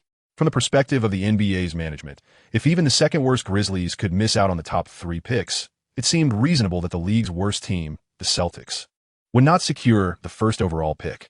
Thus, the Grizzlies tragically became the league's example of the so-called fair and just process. Meanwhile, the cameras focused on the remaining 3 teams, the Philadelphia 76ers, the Toronto Raptors, and the Boston Celtics. The top 3 picks in 1996 will belong to these 3 teams. The ultimate first pick would be awarded to one of them. Following the Grizzlies' misfortune, the draft ball, representing the Philadelphia 76ers, slowly rolled out. This signifies that the Philadelphia team has secured the 3rd pick. At the season's conclusion, they made a remarkable surge, ultimately achieving the coveted 3rd pick, which the 76ers can genuinely embrace. After all, the Memphis Grizzlies endured a dismal season to merely obtain the 4th pick. Likewise, this also indicates that the Boston Celtics are now one step closer to the coveted 1st overall pick. The photographers present have keenly observed the triumphant expression on Auerbach's face. Darnell Walker, the head coach representing the Toronto Raptors, was on the verge of exclaiming in frustration. Is it not enough that the Celtics defeated us 4 times in the regular season, causing us significant grief? Must they also tread upon us to secure the top pick in the draft? Is there no sense of justice? No rule of law? Then, under the weight of Darnell Walker's palpable resentment, just as Auerbach was about to ignite his victory cigar, the ball representing the Boston Celtics rolled before the audience. Despite possessing the league's worst record and having set a franchise low, the Celtics could only attain the 2nd pick in the 1996 draft. This also signifies that the Toronto Raptors have emerged as the ultimate victor of the coveted 1st overall pick, unexpectedly becoming the biggest winner in this year's draft lottery. Could it truly be the Toronto Raptors? After watching the lottery, Suhan felt somewhat bewildered. Was he destined to play in Toronto? Would he have the chance to be selected like Tracy McGrady in 97 or Vince Carter in 98? Michael, plans have altered. Meanwhile, on the other side, Auerbach, having concluded the lottery, promptly contacted the team's head coach, Michael Lyon Kyle. We must initiate the contingency plan. That scoundrel David Stern is playing tricks on me. Had it not been for the overwhelming media presence in the conference room, Auerbach would have already begun to extend his condolences to Stern's entire family. Fortunately, the Cardinal had anticipated this. Until the very last moment, the victor of the struggle for Suhan remained uncertain. Chapter 55, Auerbach vs. Jerry West. With the announcement of the draft lottery results, major media outlets across the United States commenced a new round of discussions regarding the potential outcomes of the draft. In the eyes of most media, Auerbach had been severely undermined by David Stern. The NBA was evidently targeting Boston's team deliberately. After the Celtics posted the worst record in their history, the final outcome was merely the 2nd overall pick. The league would not permit Arnold Auerbach to secure the 1st overall pick. They were not keen on witnessing yet another Celtics dynasty. According to these basketball experts, the league was clearly wary of Auerbach's influence. Should they grant the Cardinal such a prized asset as the 1st overall pick, he could undoubtedly conjure a spectacle for the world to behold. Some experts even suggested that despite the Celtics having just recorded their worst season, if they were awarded the 1st overall pick, they could instantaneously rebound and astonish the world in the next season. However, the league's actions were not without justification. The second-to-last Vancouver Grizzlies also secured only the 4th overall pick. Of course, some media outlets, ever eager to pander to the league's misfortunes, remarked that sometimes fate is indeed wondrously unpredictable. One can never truly know who will emerge as the ultimate winner. As soon as these experts speak, one can discern their seasoned analysts. While media specialists fervently debate the lottery results of the draft, teams holding lottery picks engage in an intensive series of rookie workouts. Back in 1996, the NBA draft combine did not exist. Individualized workouts for each lottery team were the key to unlocking the NBA careers of aspiring players. Among the teams extending invitations for workouts to promising rookies, the Boston Celtics remain the most proactive. The Celtics invited renowned guards such as Allen Iverson, Stephon Marbury, and Ray Allen to their training sessions. In interviews with the media, Celtics head coach Michael Leonkale has repeatedly expressed, "We truly aim to select a guard." To further enhance this performance, the Celtics also extended an invitation to high school guard Kobe Bryant from Pennsylvania. However, it must be noted that while Kobe was invited as a mere participant in this spectacle, his workout at the North End Garden significantly impressed the Celtics. Nevertheless, the Celtics remained focused primarily on Suhan, as the team continued to evaluate guard prospects. Auerbach persistently contacted the management of the Toronto Raptors to inquire about potential trade scenarios. Meanwhile, the Raptors, holding the coveted first overall pick, invited only 2 players for workouts: Marcus Camby from Massachusetts and the currently most coveted player, Suhan. In truth, the Raptors held little interest in Camby. Their intention was merely to convey to all that they sought an exceptional interior player through these rookie invitations. After completing Suhan's workout, Raptors head coach Darnell Walker publicly lauded Suhan through the media, sending a clear message to other teams interested in acquiring him. "If you cannot present a compelling offer to sway the Raptors, Suhan shall remain with us. Respected Cardinal, I hold you in high regard." Upon receiving a call from Boston, Toronto Raptors general manager Glenn Grunwald promptly stated his position. "However, as you know, our first overall pick was hard won. Indeed, it was no easy feat. The Raptors have been outperformed by the Celtics in 4 regular season games, ultimately descending from a stable position among the bottom 3 to the 4th from the bottom. Without the Celtics' audacious theatrics, would the Raptors have found themselves in such a predicament?" Clearly, Glenn Grunwald's remarks were laced with sarcasm. "You see, since we obtained the first overall pick, no fewer than 10 teams have expressed interest in trading with us." Upon hearing the trade proposal from Auerbach, Glenn Grunwald chuckled, deeming the offer of merely an all-star player and the second overall pick insufficient. Indeed, the initial trade offer from the Boston Celtics entailed an all-star alongside the coveted second overall pick from 1996, aimed at acquiring the top draft pick. Regarding salary cap adjustments, Auerbach indicated a willingness to absorb any undesirable contracts from the Raptors. In essence, the Celtics were prepared to exchange an all-star and a rookie of potential Allen Iverson caliber solely for Suhan. Should the Raptors be in need of a formidable interior player, the second overall pick could certainly be utilized to select Marcus Camby. This is a proposition involving an all-star player and Camby in exchange for Suhan. However, the Toronto Raptors regard this offer with utter indifference. As Glenn Grunwald aptly stated, following the Raptors' acquisition of the first overall pick, no fewer than a dozen teams have inquired about the possibility of trading for that coveted selection. Among them are the Los Angeles Lakers. Lakers general manager Jerry West has directly proposed a package deal featuring all-star center Divac and all-star caliber guard Eddie Jones for Suhan. In contrast, the Celtics all-star player would require an additional trade to secure. Moreover, the potential of the rookie selected with the second pick attaining all-star status remains uncertain. The Lakers are offering 2 established all-stars in exchange for Suhan, which is far more compelling than the Celtics' proposal. What is even more significant is that, despite the Lakers' earnestness and substantial assets, the Toronto Raptors were profoundly touched, yet ultimately opted to decline. What ist? Just a few days after the revelation of the draft results, the management of various teams has swiftly begun to present their bidding proposals. Even prominent figures, such as the Lakers and the legendary Cardinals, have personally reached out to the Raptors' front office. The rivalry between the Lakers and the Clippers has now extended to the competition for the first overall pick. What does this signify? It indicates that, as time progresses, the value of the Raptors' first overall pick will only increase. This presents a remarkable opportunity for the Raptors to transform their fortunes through strategic trade. Such a remarkable turn of events. Is it not rather presumptuous? Glenn Grunwald seems to be questioning his own faculties. How about it, Bishop? Boston, at the North Shore Garden. Coach Michael Lyon-Kyle anxiously inquired of Auerbach after he hung up the phone. What did Toronto have to say? They desire more. Auerbach, however, remained remarkably composed. Merely an all-star caliber player plus a high draft pick is insufficient to satiate their appetite.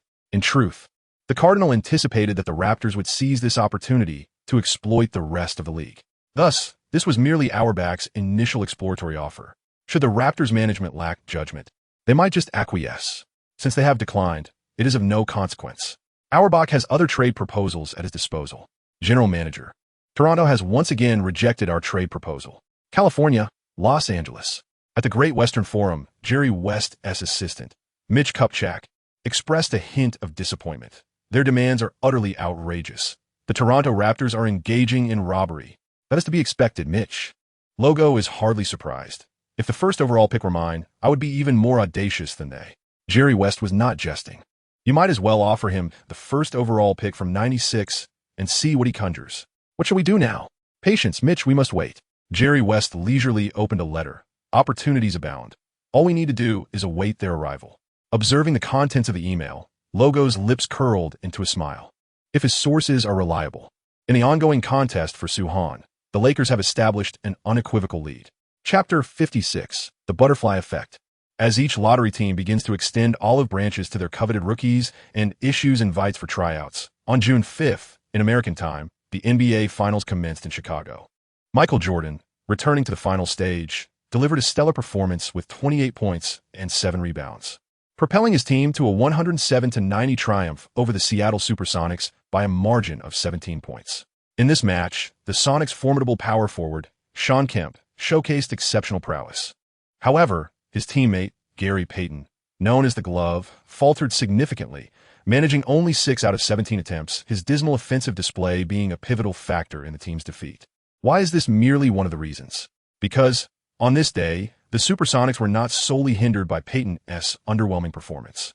With 3 out of 8, Schrempf, 2 out of 9 for Jose Hawkins, and 5 out of 14 for Sam Perkins. It was evident that the Seattle Supersonics had yet to fully recover from the grueling Game 7 of the Western Conference Finals. As the match concluded, the commentators sought to rationalize the Supersonics' loss, asserting that on the finals battleground, their adversary was the Chicago Bulls, a team insatiably yearning for championship glory. While the Supersonics had their share of challenges, having advanced through a tough Game 7 and with merely 2 days of rest before facing the finals, the Bulls would show no mercy. In Game 2 of the finals, the Bulls continued to defend their home court. The leading scorers of both teams, Jordan and Kemp, exchanged blows, each netting 29 points. The performance of the secondary stars proved to be decisive in determining the outcome of the game.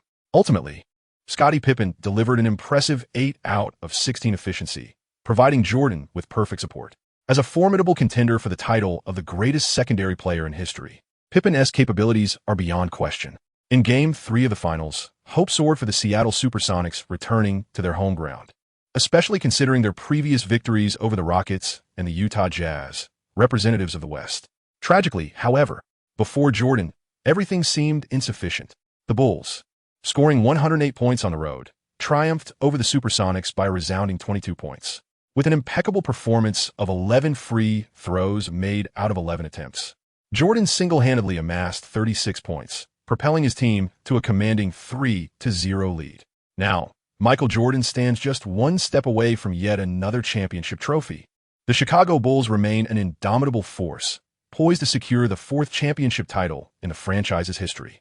Listening to the passionate commentary from the television broadcast, Suhan couldn't help but feel a surge of admiration after watching the game live. Jordan truly exemplifies greatness. Even the butterfly effect of his presence could not alter the course of this year's finals. If Suhan recalls correctly, the Bulls would lose the next 2 games, ultimately clinching the championship in Game 6 upon their return home. In the future, many would claim that Jordan's losses were due to being restricted by Payton. Others would suggest that Jordan intentionally lost those 2 games, wishing to secure victory on his home court and on Father's Day. From Suhan's perspective, he perceives the latter theory as more plausible. After all, the Bulls had already crushed the Supersonics by 22 points in Game 3, establishing a dominant 3-0 lead.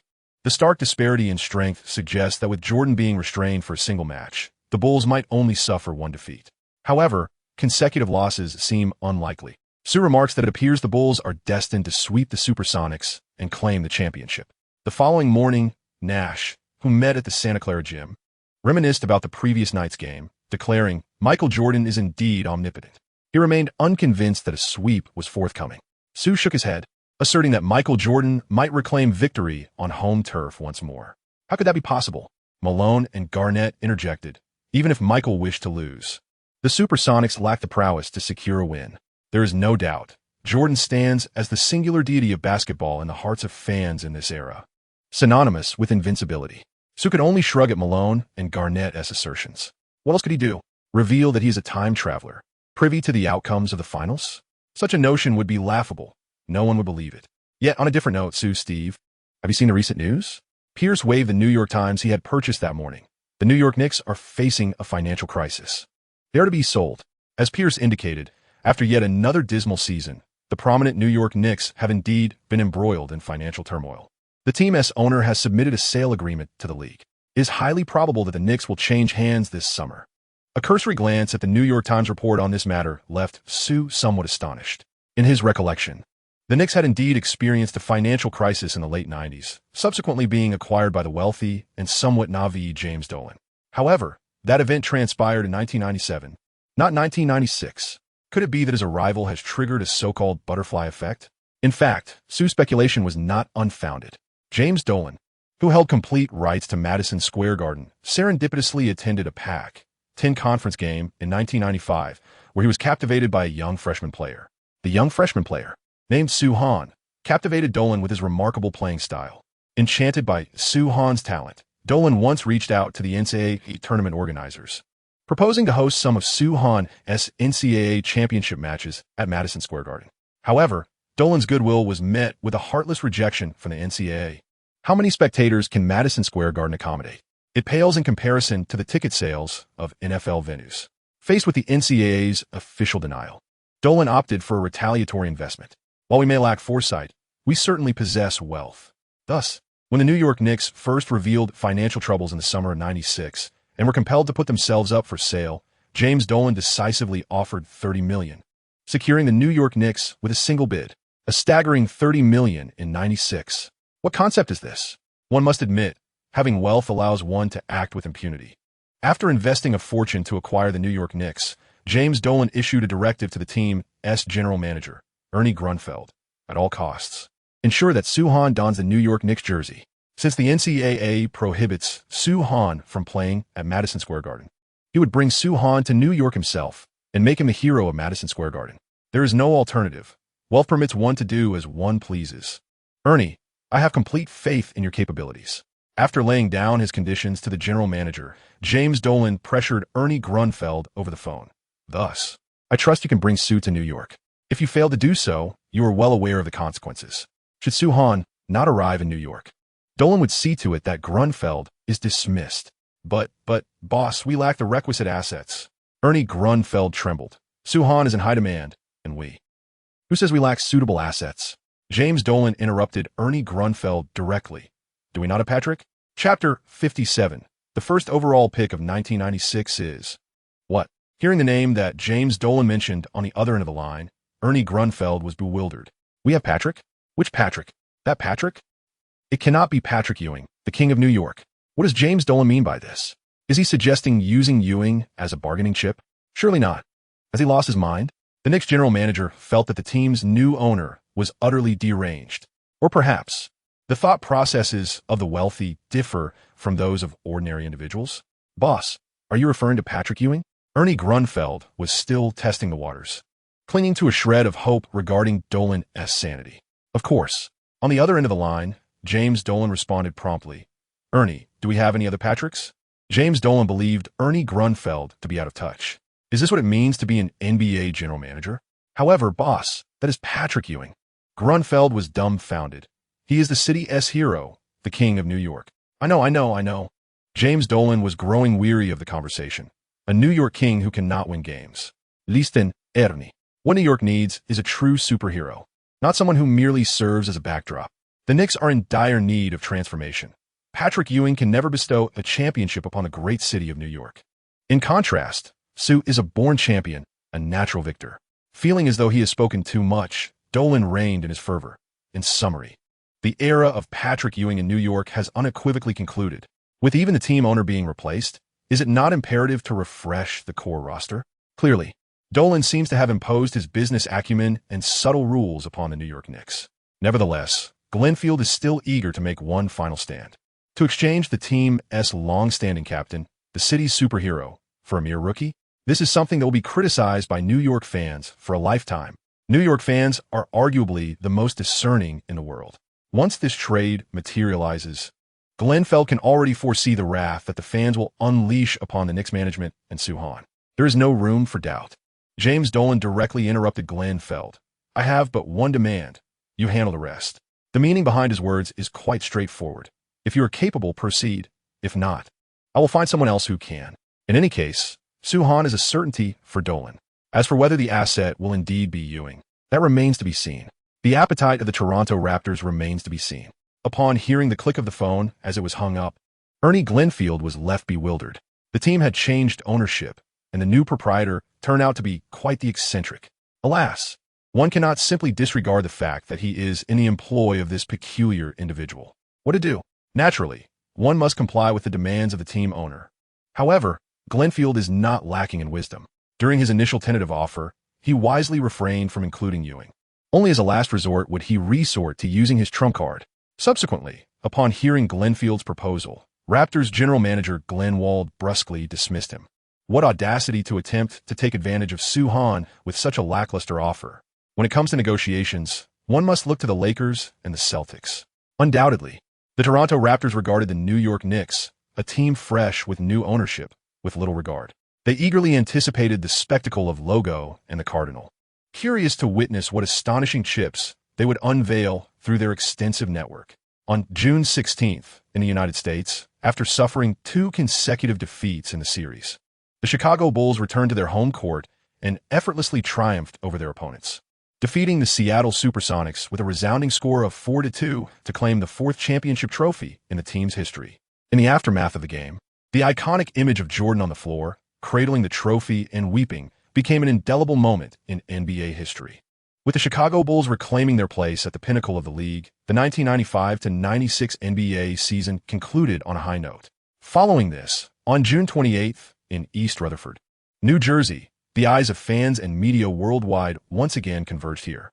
The reason was simple. The 1996 NBA draft was about to take place. The careers of 58 future stars in basketball would embark on a new chapter from this moment onward. Wait, why 58? Do not presume that someone is alluding to a certain 183 centimeters gentleman. The reason for the limited number of 58 rookies is that in 1996, there were only 29 teams in the NBA. The future Charlotte Hornets, formerly the Charlotte Bobcats, had yet to join the NBA family. At the draft venue, the media undoubtedly focused their spotlight on Soo-Han, seated in the front row, today as a rookie from the green room. Soo-Han was invited by the league to attend the draft. He became the first rookie from the Middle Kingdom in NBA history. The live broadcast cameras found Soo-Han. In the CTV studio, Soo-Kun was filled with excitement. We are about to witness the birth of the first rookie from the Middle Kingdom in NBA history. Due to the presence of Soo-Han, Channel C has opted to broadcast the entirety of this year's draft proceedings live. Countless fans from the Celestial Empire are glued to their screens, eagerly awaiting the historic moment when NBA Commissioner David Stern will utter Soo-Han's name. Notably, seated at the same table as Soo-Han are his college teammate SteveNash and his collegiate coach Dick Davey, with the Santa Clara Broncos clinching the NCAA championship. Nash's draft stock has surged. According to the majority of media predictions, this exceptional companion of Soo-Han is now regarded as a top 10 prospect. Besides Nash and Soo-Han, the draft event also features other notable newcomers such as Allen Iverson, Stephon Marbury, Marcus Camby, and Ray Allen. Additionally, the prodigious high school talent Kobe Bryant from Pennsylvania has also been invited to attend. A multitude of gifted individuals has gathered here, and even Soo-Han feels a surge of passion swelling within his chest. This is the illustrious 1996 Golden Generation. I shall also become a member of this esteemed cohort, stirring up turbulent waves within the NBA. At the appointed hour, NBA Commissioner David Stern ascended the stage. Ladies and gentlemen, welcome to the 1996 NBA Draft. It brings me great joy to announce that the NBA will be welcoming 58 exceptional young talents today. He recited his time-honored opening remarks with practiced ease. David Stern opened the envelope representing the Toronto Raptors' first overall pick. A knowing smile spread across his face as he proclaimed, with the first overall pick in the 1996 NBA Draft, the Toronto Raptors select Soo-Han from Santa Clara University. As the inevitable outcome was unveiled by the NBA commissioner, students across the vast campuses of the Celestial Empire found themselves in a frenzy upon hearing Soo-Han's name. In the CTV broadcast studio, Zhang Heli leaped up in excitement as David Stern announced the Raptor selection at the first pick. Soo-Han was crowned the top pick of the 1996 NBA Draft, marking him as the first overall draft pick from the Celestial Empire in NBA history. Chapter 58. The collapse of the timeline begins at this moment. The news of Soo-Han being chosen as the NBA's #1 draft pick quickly spread like wildfire throughout the Celestial Empire. This time, his rise to fame across the nation was devoid of any unexpected twists. This is largely due to the extensive promotion that Channel C had long conducted for Soo-Han. They had also meticulously prepared for Soo-Han's upcoming participation in the NBA. In fact, prior to the live broadcast of the NBA, they even aired the 1996 draft in its entirety. Is it not unreasonable that Soo-Han has yet to achieve nationwide fame across the entire Celestial Empire? Concurrently, in East Rutherford, New Jersey, the media present at the NBA draft was in an uproar. Although Soo-Han's selection as the first overall pick was already a widely acknowledged fact, the official announcement still stirred considerable excitement among the press. After all, he is the first rookie from the Celestial Empire in NBA history, the first lottery pick, and the first overall pick. Congratulations, Soo. Upon the revelation of Soo-Han's selection, SteveNash was the first to rise, embracing his teammate and brother, exclaiming, "This is the position you deserve. Your turn will come soon, Steve." Soo-Han bent down to pat Nash on the back, assuring him, "I guarantee you will be a top 10 pick. The cornerstone of the Santa Clara Mustangs championship." There is no doubt of Soo-Han's contributions. Yet, he firmly believes that the discerning gaze of NBA team management cannot overlook Steve Nash's pivotal role in the Mustangs' path to victory.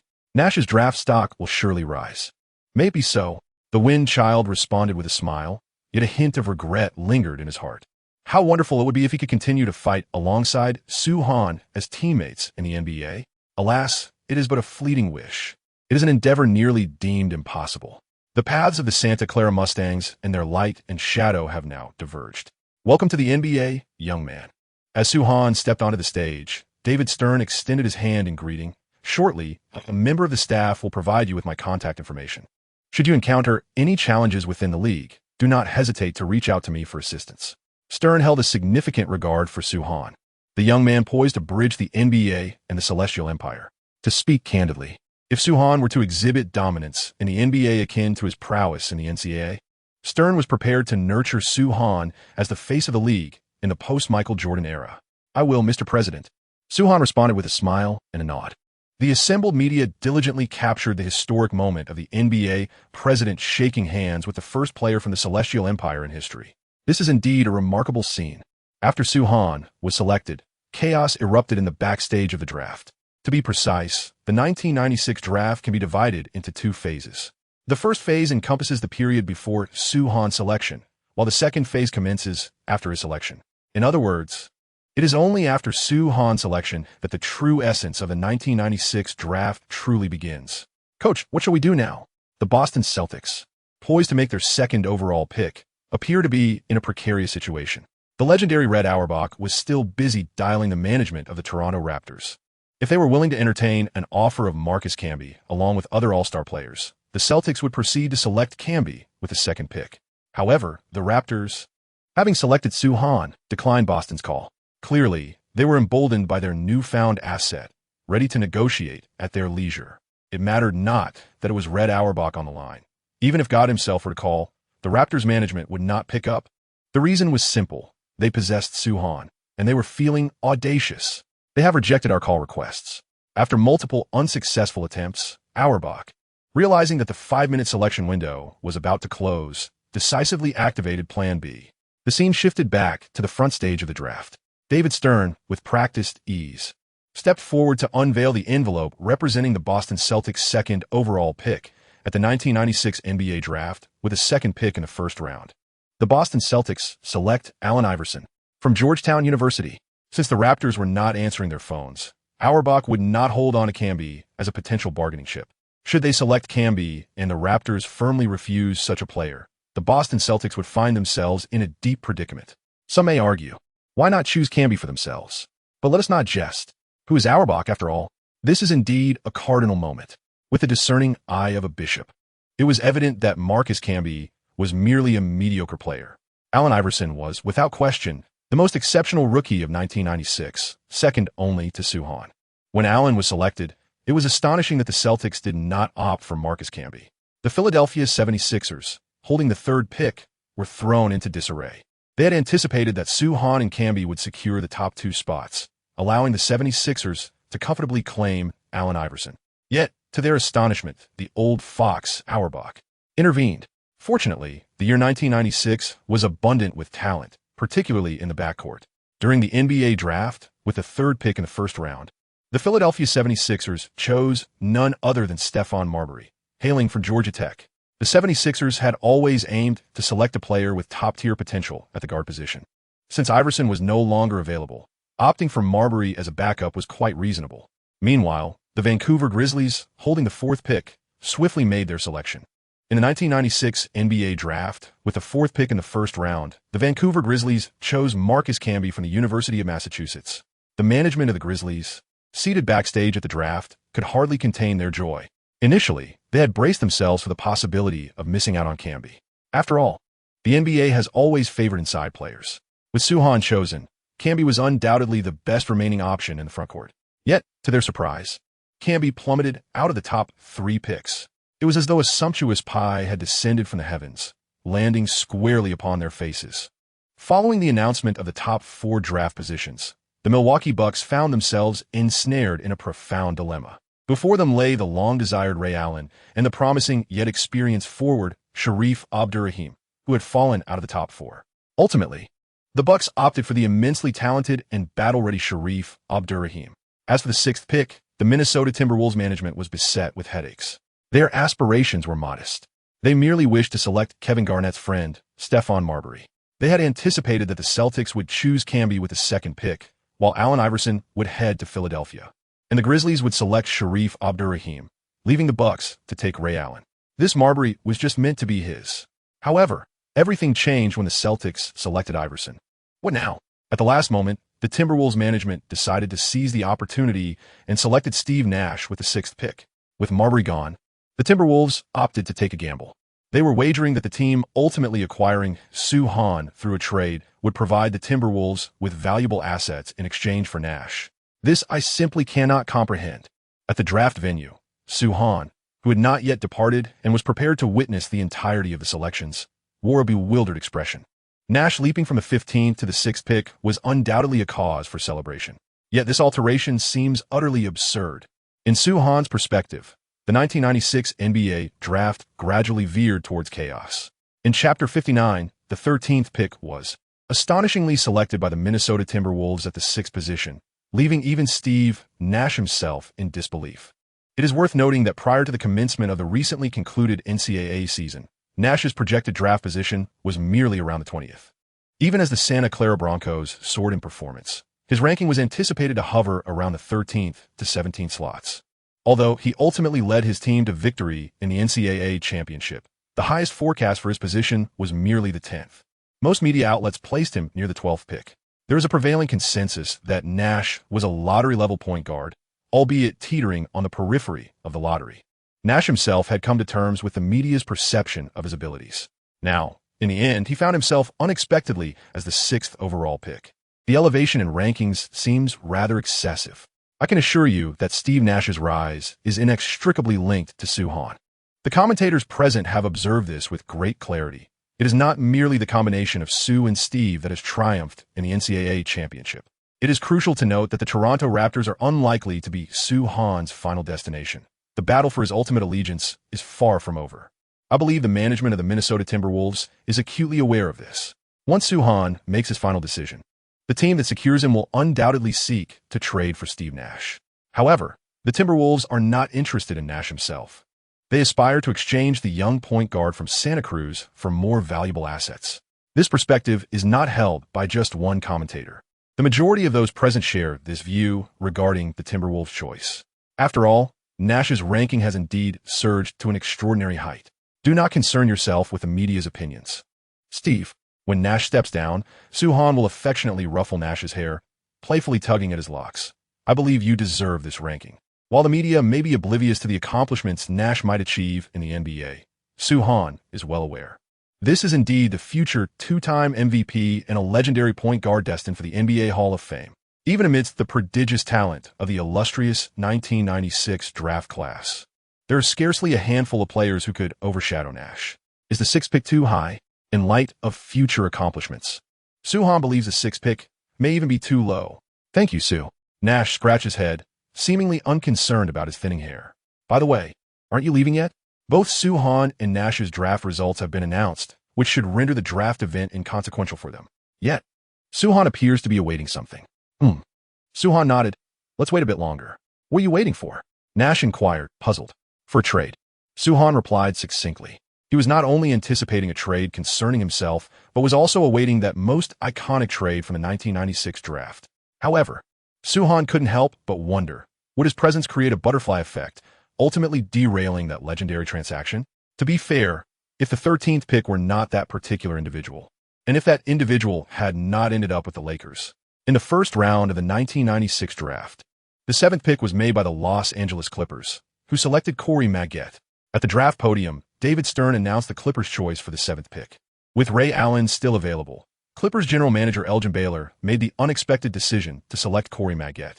If Soo-han's memory served him right, Maggette was a quintessential example of peaking right out of the gate.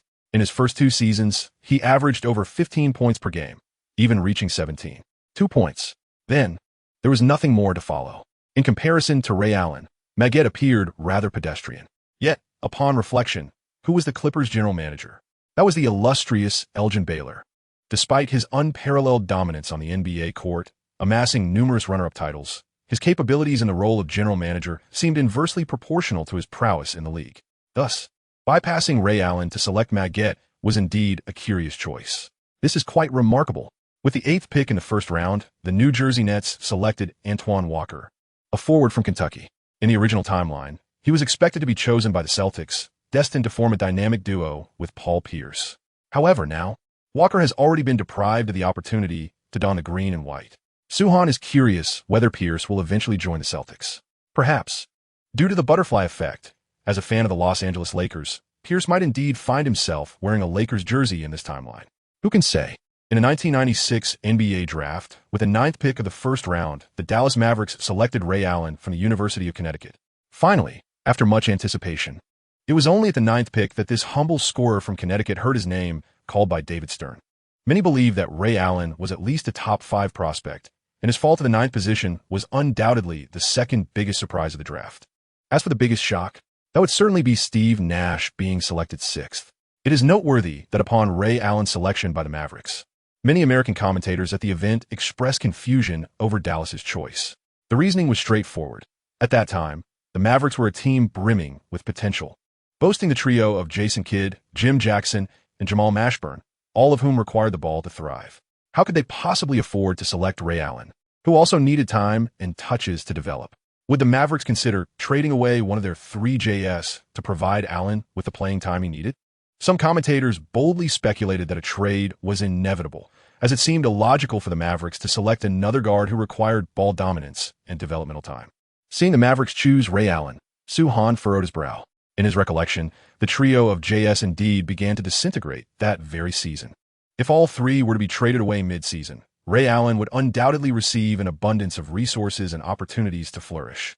His growth would surpass that of the original timeline, but it would only occur if the Mavericks encountered issues and began trading away their 3 JS during the season. It is merely the commencement of the draft, and yet the Mavericks have already begun their strategizing? Something feels amiss. Soo-han sensed that the situation was far from straightforward. This summer's trading market would undoubtedly be exhilarating.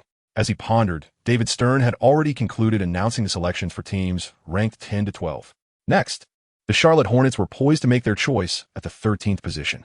In the backrooms of the draft, prior to finalizing their selection, the Hornets management received 2 phone calls. One call was from the Boston Celtics, while the other came from the Los Angeles Lakers. Red Auerbach and Jerry West, respectively, reached out to the Hornets management in pursuit of a coveted player. Naturally, the 2 esteemed figures had their sights set on different athletes.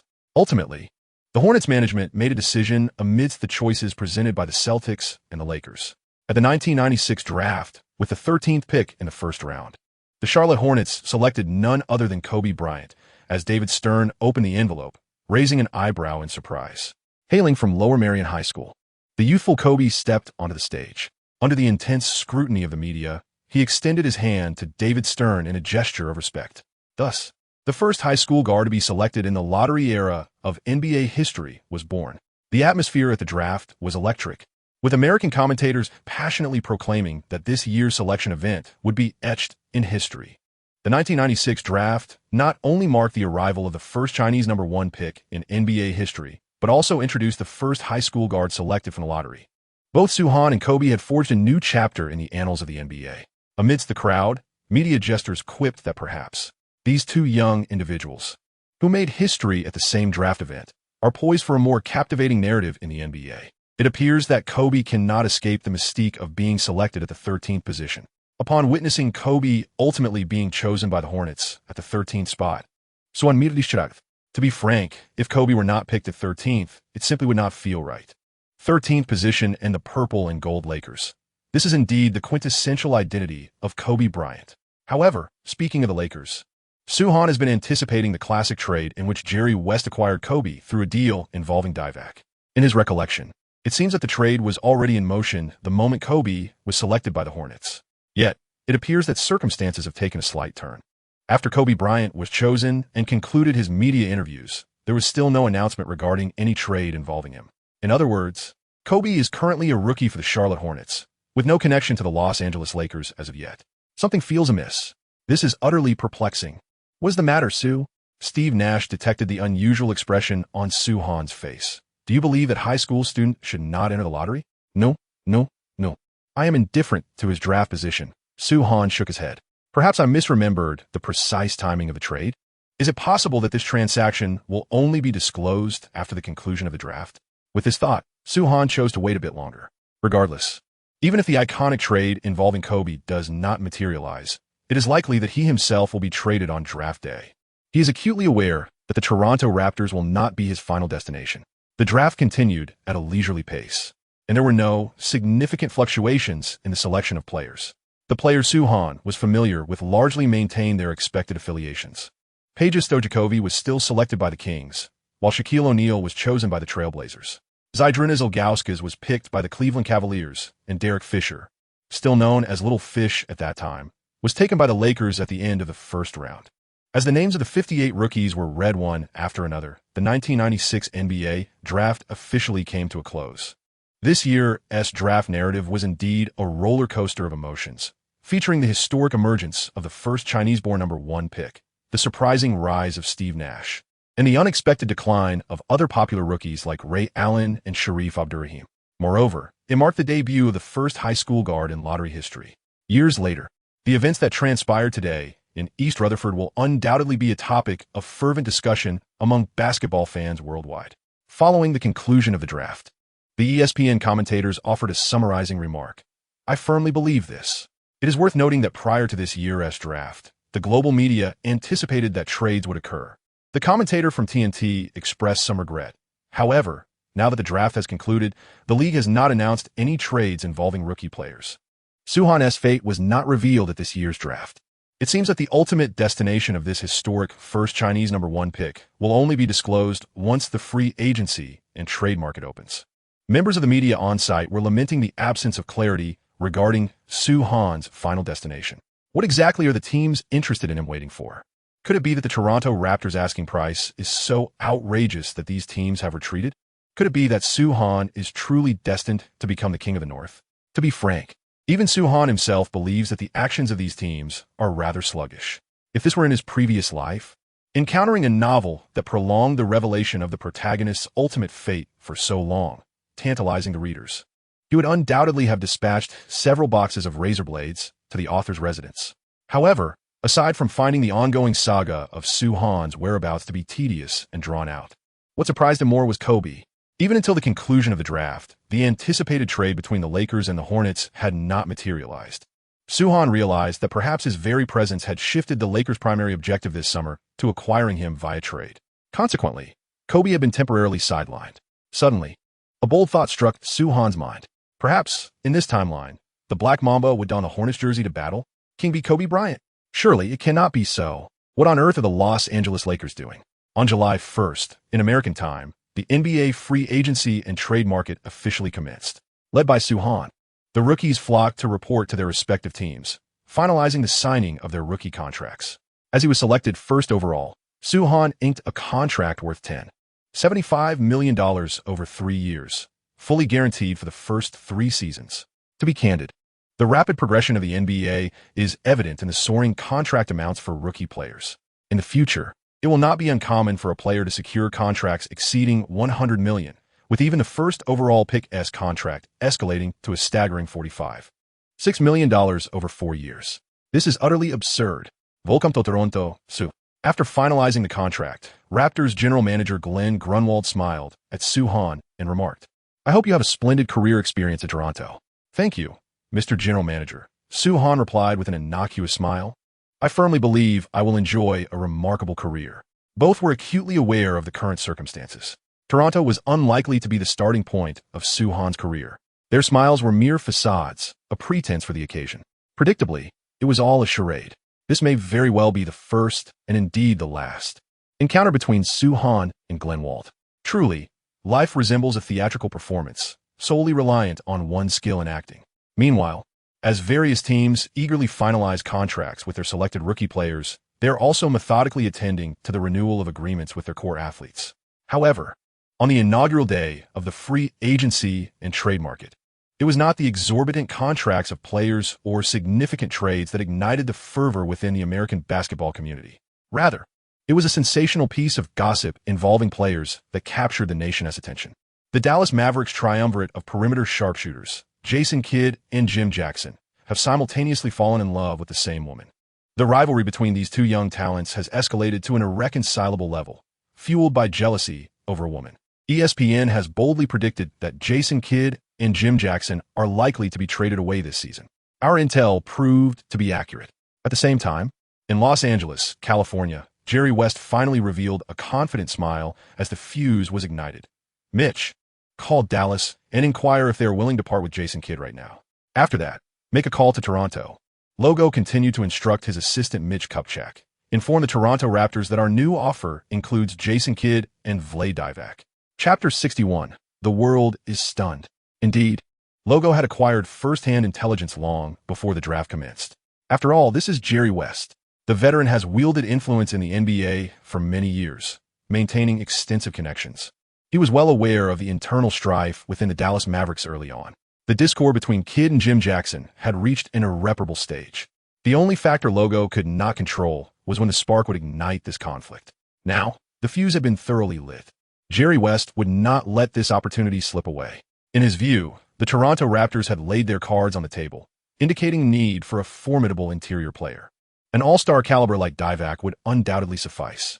The Raptors' refusal of the Lakers' initial offer likely stemmed not from Divac's value, but rather from concerns regarding Van Exel or Eddie Jones, whom they deemed insufficiently valuable. Now, Logo was poised to introduce a new asset from a third party.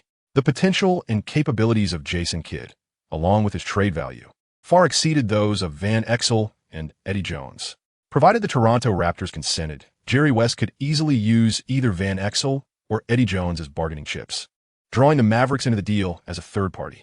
This would culminate in a trade where the Lakers would send Van Exel or Eddie Jones to the Mavericks while dispatching Kidd and Divac to the Raptors, thereby acquiring Sue Hahn and balancing the contract from the Raptors in a three-way transaction. Some may argue that Kidd's trade value far surpasses that of Van Exel and Eddie Jones, questioning Logo's confidence in securing Kidd. The answer is quite simple.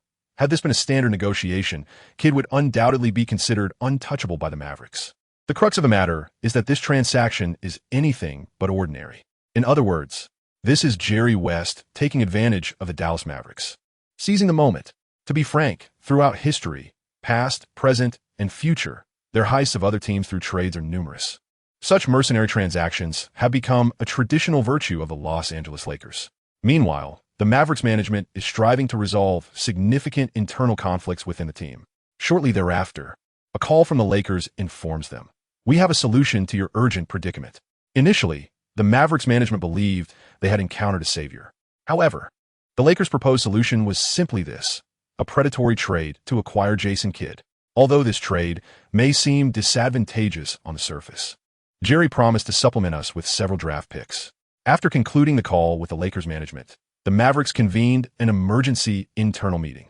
The team's general manager, Frank Zaccanelli, wore an expression of distress. "Jason is undoubtedly leaving. He has publicly aired the team's internal discord more than once in the media. Kidd's departure is merely a matter of time.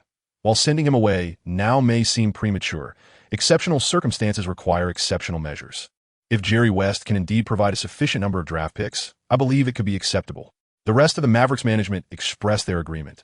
As you mentioned, Jason Kidd is no longer part of the team's future plans. Nick Van Exel and Eddie Jones possess both immediate capability and promising potential. And we also have Ray Allen to develop. If the draft picks offered by the Lakers are plentiful, we can further enhance the team through subsequent trades. The year 1998 will usher in a promising crop of rookies entering the league. Perhaps that is the pivotal moment we should aim for. Undoubtedly, when the Dallas trio of Jays needs to be completely dismantled, the Mavericks' immediate priority is how to expedite their rebuilding process. Selecting Ray Allen would mark the beginning of this reconstruction. They have even begun to bypass the relatively mediocre 1997 draft, laying the groundwork for the 1998 draft. In light of this, acquiring more draft picks may indeed prove beneficial. The general manager from Dallas has concurred. Early the next morning, Mitch Kupchak received a response from the Dallas Mavericks. He promptly informed Jerry West. The logo quickly dialed the Toronto Raptors management, presenting a trade proposal involving Kidd and Divac. It must be said, this trade proposal has undeniably piqued the interest of Glenn Grunwald.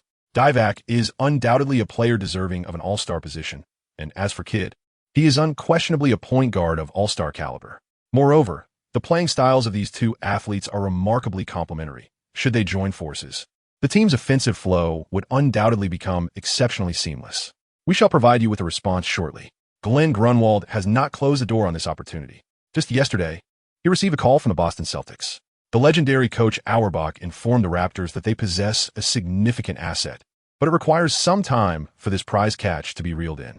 Therefore, Auerbach hopes that the Raptors will exercise patience and await their notable acquisition. Quite reasonably so. This is precisely what the Cardinal articulated.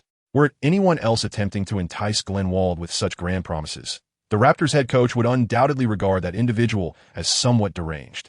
Out of respect and trust for Auerbach, Glenn Wald restrained his eager heart and chose to bide his time. He was genuinely curious to witness the remarkable assets Auerbach, that cunning old fox, might conjure from thin air. On July 3rd, in American time, momentous news regarding player contract renewals reverberated across the globe. The Glove, Gary Payton, secured a 7-year contract worth $85 million with the Supersonics. Last season, they reached the finals, only to suffer a regrettable defeat against the Bulls. In the upcoming season, the Seattle Supersonics are poised for a formidable resurgence. Hakeem Olajuwon received a 5-year renewal offer from the Rockets, amounting to $60 million. As the greatest player in Rockets history, Olajuwon undoubtedly deserves such a contract.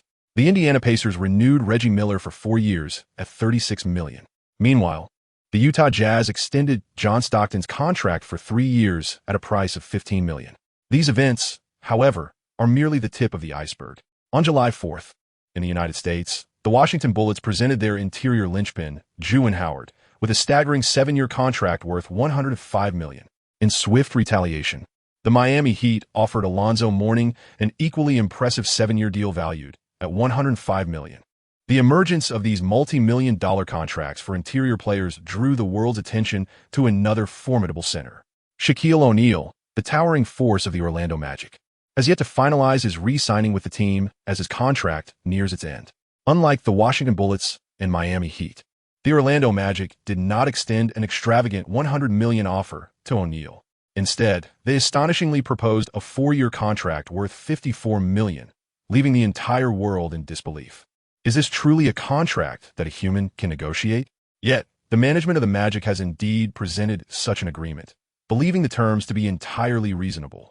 In the eyes of the Magic's management, although the current NBA era favors the dominance of interior players, it is a singular guard, Michael Jordan, who reigns supreme in this age. Presently, the Magic boast Penny Hardaway, a prodigious talent heralded as Jordan's successor. Hardaway is destined to become the future sovereign of the league. As for Shaquille O'Neal, he should content himself with a modest salary, serving as a supporting player to the heir apparent. A $100 million extension? Is that truly warranted? According to rumors, upon seeing this contract, O'Neal ripped it to shreds on the spot. To be frank, Suhan finds this rumor credible. Isn't this simply bullying the honest? Moreover, the Shark is far from being a benevolent character. He is hardly an honest man. Flipping tables and tearing contracts are merely fundamental tactics. Meanwhile, the outrageous offers from the Magic, coupled with the news of Shaquille O'Neal storming out during negotiations, swiftly spread across the nation. The consensus among the populace is clear. The Magic must show due respect to the colossal shark in terms of contract salary. Otherwise, this historically significant supercenter may well depart from Orlando this summer. Amidst this global sentiment supporting the shark, the management of the Orlando Magic posed a question to the local fans through the city's newspapers. Do you believe Shaquille O'Neal merits a billion-dollar contract extension? This action has undeniably encroached upon the Sharks' boundaries and dignity. The outcome of the investigation, however, revealed that the majority of the Magic fans believe the Sharks are unworthy. The revelation of this outcome has utterly shattered O'Neal's composure. The Orlando Magic, perhaps it is best to part ways. On July 8, 2023, in the United States, upon receiving the intelligence that Shaquille O'Neal had a complete fallout with the Magic's management ahead of everyone else, Red Auerbach, who had been biding his time, finally took action at the Boston Garden. The opportunity had presented itself. Michael, lighting a cigar that symbolized triumph, Auerbach took a puff and turned to the Celtics head coach. Michael Layton, hasn't Toronto always desired a center? Inquire whether they would be interested in Shaquille O'Neal. Chapter 62. This world is insane. What? In Boston at the Garden? Upon hearing the name mentioned by Auerbach, Coach Michael Layton, who was poised to make a call, was momentarily taken aback. Should he ask Toronto if they would want Shaquille O'Neal? What does this mean? Could it be that the Cardinal intends to trade Shaquille O'Neal in exchange for Suhan? Surely not. It cannot be. It is unthinkable. After all, we are speaking of Shaquille O'Neal. Michael Leon Kyle found himself utterly bewildered. As a devoted disciple of Auerbach, his subconscious urged him not to question the Cardinals' judgment. Yet reason dictated that a player of O'Neal's caliber should be utilized to secure victories, rather than traded away for others. Moreover, to exchange him for a rookie player, even one as prodigious as Suhan, is a notion that defies belief and imagination. What is happening? Auerbach observed his disciple's perplexed demeanor with confusion. This is an unparalleled opportunity. We possess first-hand intelligence and are the team most likely to acquire Suhan. The Cardinals' advantage lies in the extensive network of terrifying informants that his disciples have established, allowing him to learn of internal matters ahead of all other teams. Such opportunities are fleeting. However, Coach Kyle could no longer contain himself. I do not believe Sue will ever achieve accomplishments in the NBA that surpass those of Shaq. Just because the Magic offered O'Neal a humiliating contract does not imply that the Sharks' capabilities are lacking. Just how dominant is Shaquille O'Neal within the league? This is something Coach Kyle does not need to elaborate on. Did you notice the name O'Neal? This serves as the finest illustration of dominance, requiring no further elaboration. Suhan undoubtedly possesses remarkable talent. However, to surpass or even reach the heights of Shaquille O'Neal is not entirely beyond the realm of possibility, albeit with a low probability. Michael, the future achievements of Sue within the league will undoubtedly eclipse those of Shaquille. Of this there is no doubt. Auerbach wasted no time in asserting that Sue's capabilities displayed during his college years surpassed those of Shaq in the same period. Shaquille was unable to dominate all his contemporaries in college. He could not seize control of the NCAA. In contrast, Sue faced formidable opponents on his path to victory this year. The Cardinal presents a direct comparison of the immediate impact exhibited by both players during their collegiate tenures. O'Neal, while showcasing individual prowess in college, failed to secure remarkable team success. Conversely, Suhan not only shone individually, but also achieved insurmountable team results. More importantly, Sue's adversaries were also exceptionally strong. In the first round, he faced Paul Pierce's Kansas, followed by Vince Carter and Anton Jamison's North Carolina. Subsequently, he contended against Stephon Marbury and Allen Iverson. In the semifinal, he faced the unyielding number 1 pick, Tim Duncan. The opponent in the finals, Marcus Camby, may have been slightly less formidable, yet he was still recognized as the best interior player of the 1996 class. With such a formidable championship pedigree, Suhan undoubtedly surpasses his contemporaneous counterpart, Shaquille O'Neal. Let us not forget that Sue possesses both static and dynamic talents that exceed those of Shaq, and he also boasts a commendable shooting range. Auerbach has unleashed his grand strategy. In simpler terms, Suhan is akin to a larger version of Shaquille O'Neal, equipped with the shooting prowess from beyond the NCAA three-point line. In such a calculation, is the trade of Shark for Suhan truly a loss? Absolutely not. It is, in fact, a tremendous gain. However, Coach, there are numerous instances of players who excel in the NCAA but falter in the NBA. Michael Leon Kyle, quite rare in his audacity, dares to challenge the Cardinal. compared to the unpredictable gamble that Soo-Han represents. If we truly have the opportunity, we ought to choose Shaq instead. Observing his disciples' rare display of spirited conviction, Auerbach felt a profound sense of gratification. Yet, amidst his contentment, the Cardinal continued to refute Coach Kyle's perspective. Listen, Michael, Soo will not face a downfall in the NBA. He may even deliver statistics more formidable than those he achieved during his NCAA tenure. Why? Because the NCAA features merely 40 minutes of gameplay, divided into 2 halves, whereas the NBA comprises 48 minutes across 4 quarters. Furthermore, the NBA enforces a shorter shot clock. This signifies that upon Soo-Han's entry into the league, he shall possess ample offensive opportunities to enhance his statistics. In other words, one can observe that Soo-Han's current dominance in NCAA statistics is already quite formidable. Once he transitions to the NBA, these figures are bound to become even more astonishing. The Cardinal holds this belief with unwavering conviction. His years of insight cannot possibly misjudge Soo-Han. I comprehend now. Michael Leon Kyle has chosen a path of regression. In his view, the Cardinals' discernment cannot err. This is a seasoned veteran who even the NBA commissioner regards with trepidation when it comes to three-pointers. Since the head coach insists, this call must be made. What on earth? The Toronto Raptors management. Upon receiving a call from the Celtics, Raptors general manager Glenn Grunwald was taken aback. Who are the assets mentioned by the Celtics? Shaquille O'Neal. Is this a jest? Is O'Neal not still in negotiations for a contract extension with the Orlando Magic? How did he suddenly become entangled in the bidding war for Soo-Han? Furthermore, has the Celtics lost their senses? To forsake O'Neal and opt instead for a trade to reacquire Soo-Han? To speak candidly, Glenn Walder is in a state of alarm. He believes that such an incomprehensible decision from the esteemed Auerbach must surely be fraught with issues. It is only natural for Walder to harbor concerns. The notion of trading O'Neal for Soo-Han is indeed astonishing. No, this is unprecedented. Hand me the phone. Auerbach, observing that Kyle was unable to elicit any results, seized the phone directly. We can undoubtedly secure Shaq. You merely need to answer whether you are willing to execute this transaction. In the eyes of the Cardinal, the primary reason for O'Neal's breakdown in negotiations with the Magic was salary. The Shark's pride is substantial. He cannot possibly accept less than the renewal salaries of Alonzo Mourning and Juwan Howard. It is not merely a matter of the Shark to the coach. Mourning and Howard are utterly unworthy of comparison to O'Neal regarding salary. Thus, the question arises, how can we offer the Shark the highest salary in the league? The solution is simple. Facilitate his renewal under the maximum salary cap while retaining the bird rights with the Magic. Theoretically, the Shark could secure a super renewal of $120 million over 7 years. While satisfying his salary demands, he could then be utilized by the coach in a sign-and-trade transaction, sending him to the Toronto Raptors in exchange for Soo-Han. The Magic would not only avoid losing the Shark, but could also acquire some compensation from the Celtics and Raptors due to salary matching. Auerbach was already preparing to involve a fourth team to gather assets. After all, he had numerous prodigies. Many teams in the league had management members who were once his disciples. Although the Raptors would have to part with Soo-Han and contribute a bit more, they would be gaining O'Neal. It appeared that the Celtics would be the biggest losers in this trade, but Auerbach firmly believed that at any cost, acquiring Soo-Han would ultimately benefit the Green Team in this transaction.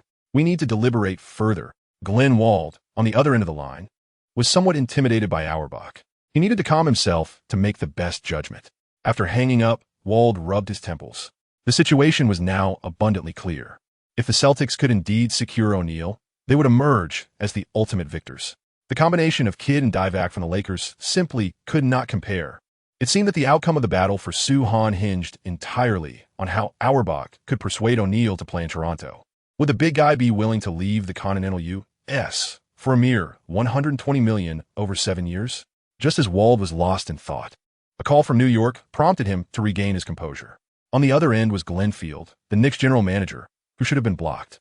After multiple unsuccessful attempts to reach the Raptors management, Glenfield realized he had been blacklisted and decisively called from a different number. The timeline for the battle over Soo-Han had stretched sufficiently, and the whims of the temperamental owner James Dolan were placing increasing pressure on Glenfield. The general manager of the Knicks has finally reached his breaking point. In this rare conversation, he boldly revealed his hand. What did you say? Upon hearing the Knicks' ultimate offer, the general manager of the Raptors was utterly taken aback. Just moments ago, the Celtics had proposed a trade involving 4 formidable centers in exchange for Soo-Han, which could have been acceptable. After all, The agreement with O'Neal on the Celtics side to be traded to the Raptors had yet to be confirmed, leaving everything shrouded in uncertainty. At this moment, the Knicks are contemplating a trade involving their four prominent centers for Suhan. Can it be that they intend to exchange the King of New York, Patrick Ewing, for Suhan? It is crucial to note that Ewing's trade rights rest entirely in the hands of the Knicks management. Should the management truly desire a trade, Ewing, regardless of his esteemed status in New York, would have no choice but to pack his bags and head to Toronto. Contemplating this, Glenn Grunwald's mind became utterly overwhelmed. He perceived the world to be remarkably insane, indeed far too insane. Chapter 63, The Ultimate Victor. For the New York Knicks, their actions are entirely dictated by the whims of James Dolan.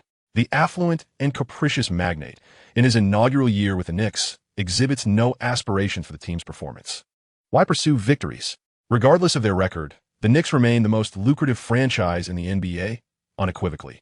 One must never underestimate the commercial allure of the Big Apple. Thus, James Dolan's every maneuver concerning the Knicks is dictated solely by whim, devoid of any yearning for success. His delight lies in witnessing Suhan on the court, yearning to see him don the Knicks jersey and dance upon the hallowed grounds of Madison Square Garden. As for the titles of King of New York or team records, they pale in comparison to Suhan. Further contemplation is warranted. Glenn Grunwald opts to await news from the Celtics. Should the Redhead successfully negotiate with the Shark, the Raptors would undoubtedly prefer to acquire O'Neal. If negotiations with O'Neal falter, settling for Ewing would still yield substantial benefits. Wait, what is this? One of the four great centers, Patrick Ewing, has become a backup for the Raptors? This world is indeed quite mad. Bishop, the latest news indicates that New York has also made an offer to Toronto. Boston, North Shore Garden. The assistant to the Cardinal has obtained the most recent intelligence. The New York Knicks? Upon hearing this news, Auerbach was momentarily taken aback. Their available assets are exceedingly meager. Anthony Mason, John Starks, Charles Oakley. The Cardinals swiftly reviewed the Knicks' key players. These packages assembled for a trade with Suhan would not even catch the eye of the Raptors. Thus, Auerbach has not given the Knicks a moment's thought. His attention is solely focused on two pressing matters. The first is whether the Lakers will enhance their offer. The second concerns whether Shaquille O'Neal would be willing to accept $120 million to play in Toronto. According to our sources, the Knicks have proposed. Auerbach's assistant paused momentarily, then spoke with incredulity. Patrick Ewing. A 2-second silence enveloped the office of the Celtics general manager. The Cardinal regarded his assistant with a furrowed brow. In this world, apart from oneself, there are indeed individuals willing to stake 4 elite centers on a high-stakes gamble for Suhan. Is the new owner of the Knicks truly so audacious? Suddenly, Auerbach felt a foreboding sense that events were spiraling beyond his control. On July 11th, Eastern Time, the news of Shaquille O'Neal's irrevocable breakdown in negotiations with the Orlando Magic management finally spread across the United States. This signifies that the towering behemoth in the paint has officially entered the realm of free agency. Any team within the league is now eligible to extend a contract offer, provided they possess sufficient salary cap space to meet the Sharks' financial demands. The Boston Celtics were the first team to engage with the Sharks camp. Upon learning that the Celtics sought to provide him with a sign-and-trade opportunity, preserving his bird rights and securing the maximum salary cap contract, the Shark was elated. He was on the verge of exclaiming in the meeting, "Let us restore the glory of the Celtics. It is our duty." However, during the subsequent phase of negotiations, the Celtics made their stance clear. Should the Shark agree to a sign-and-trade agreement, it would not be to play for the Green Team, but rather to venture abroad to Toronto. What? Upon hearing these terms, Shaquille O'Neal tilted his head in disbelief. Did I hear that correctly? What are you saying? We will strive to secure the most lucrative extension for you, provided you are willing to be traded to Toronto. The Celtics negotiating representative reiterated, Shaq, the Cardinal prefers Suhan. In this transaction, we each fulfill our needs. From a Celtics perspective, the Shark would receive top-tier compensation, while they would acquire Suhan. A mutually beneficial arrangement, indeed. Unfortunately, the Celtics representative was met with a barrage of expletive-laden rap salutations from Shaquille O'Neal. You want to trade me to Toronto? Fine. But to swap me for a rookie? Yeah, I'm Shaquille O'Neal. He unleashed a torrent of expletives, expressing his indignation. Who can endure such a situation? Whoever endures is a fool. Once again, O'Neal erupted at the negotiation table, flipping the table and tearing the contract. Following his experience with the Magic's management, the Shark executed his actions with remarkable finesse. A true display of grace under pressure. Shaquille, Do you not wish to reconsider? The Celtics negotiating representative fought valiantly. We can. Silence your foul mouth and return to Boston. O'Neal granted no opportunity for a response. I do not require the bird rights. There are still those willing to offer me a contract worth $120 million. Observing that his counterpart intended to speak further, O'Neal glared menacingly. Now, instantly, vanish from my sight. Otherwise, I cannot guarantee what may ensue. His final words carried an ominous tone, inducing sheer terror in the Celtics representative. Indeed, he nearly soiled himself. Hastily gathering his belongings, he departed the negotiation scene in disgrace. What did you say? The negotiation has failed. Boston, North Shore Garden. Upon receiving the dreadful news over the phone, Auerbach collapsed into his seat. You mean Shaquille refuses to play in Toronto? He does not wish to exchange with a rookie? In all his calculations, Auerbach overlooked the pride of Shaquille O'Neal, one of the four great centers, as well as the scant allure Toronto held for the Shark, compounded by the exorbitant taxes.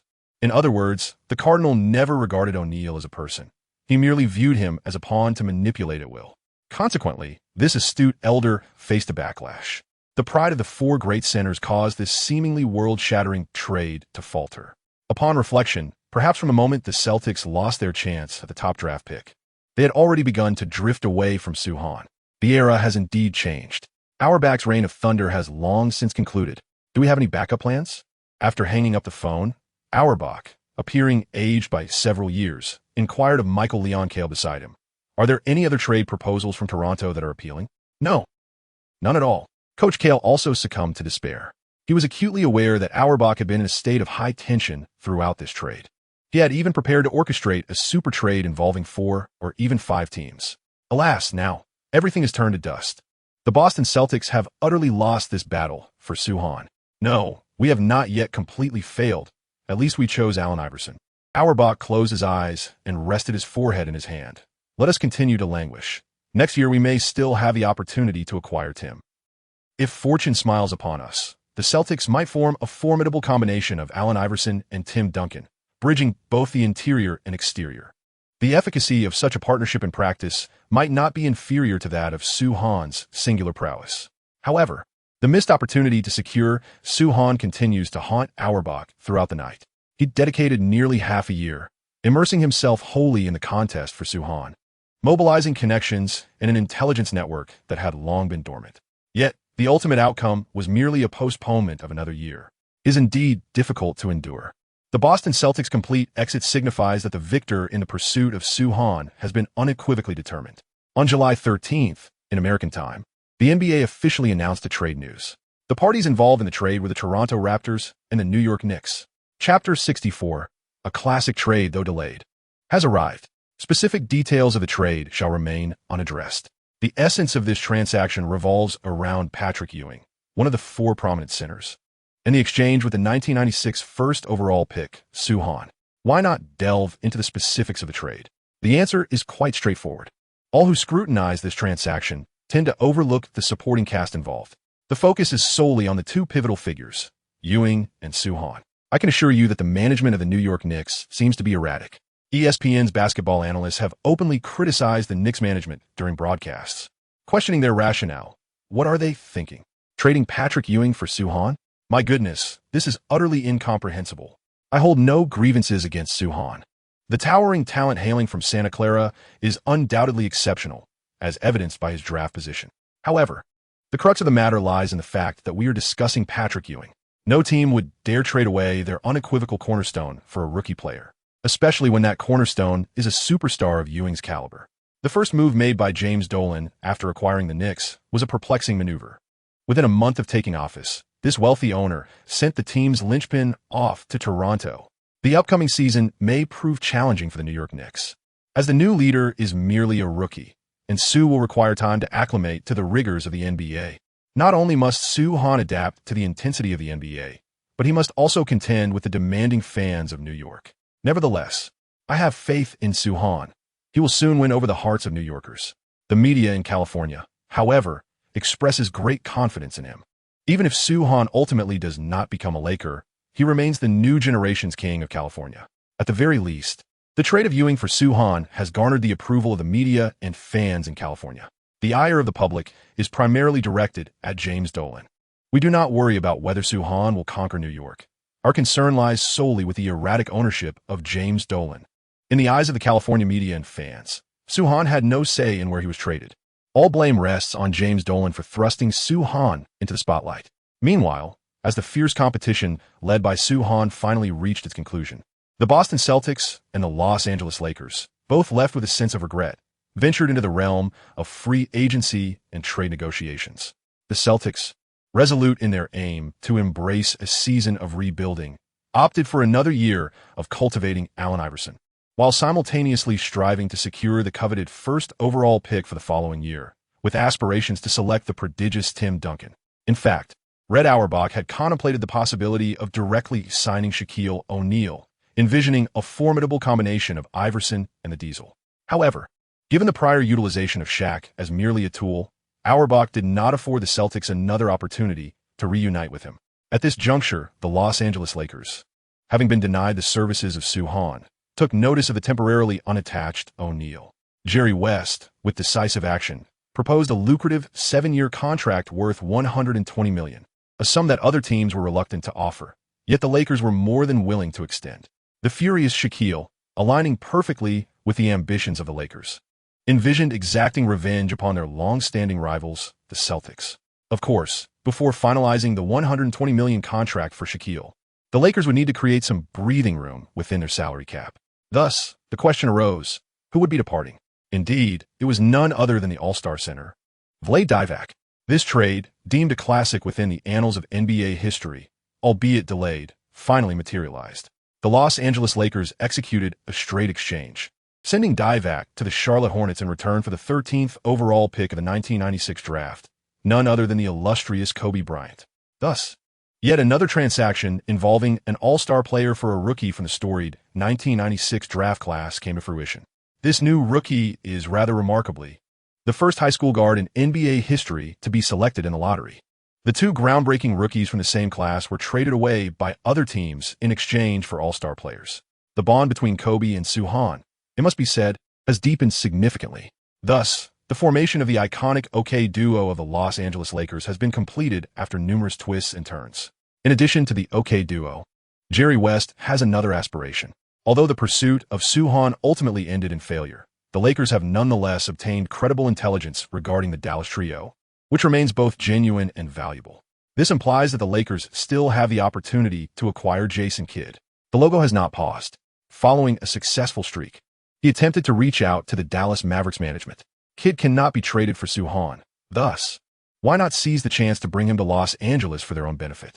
Meanwhile, in the office of the New York Knicks upper management, it has been confirmed that Suhan will be traded to the team.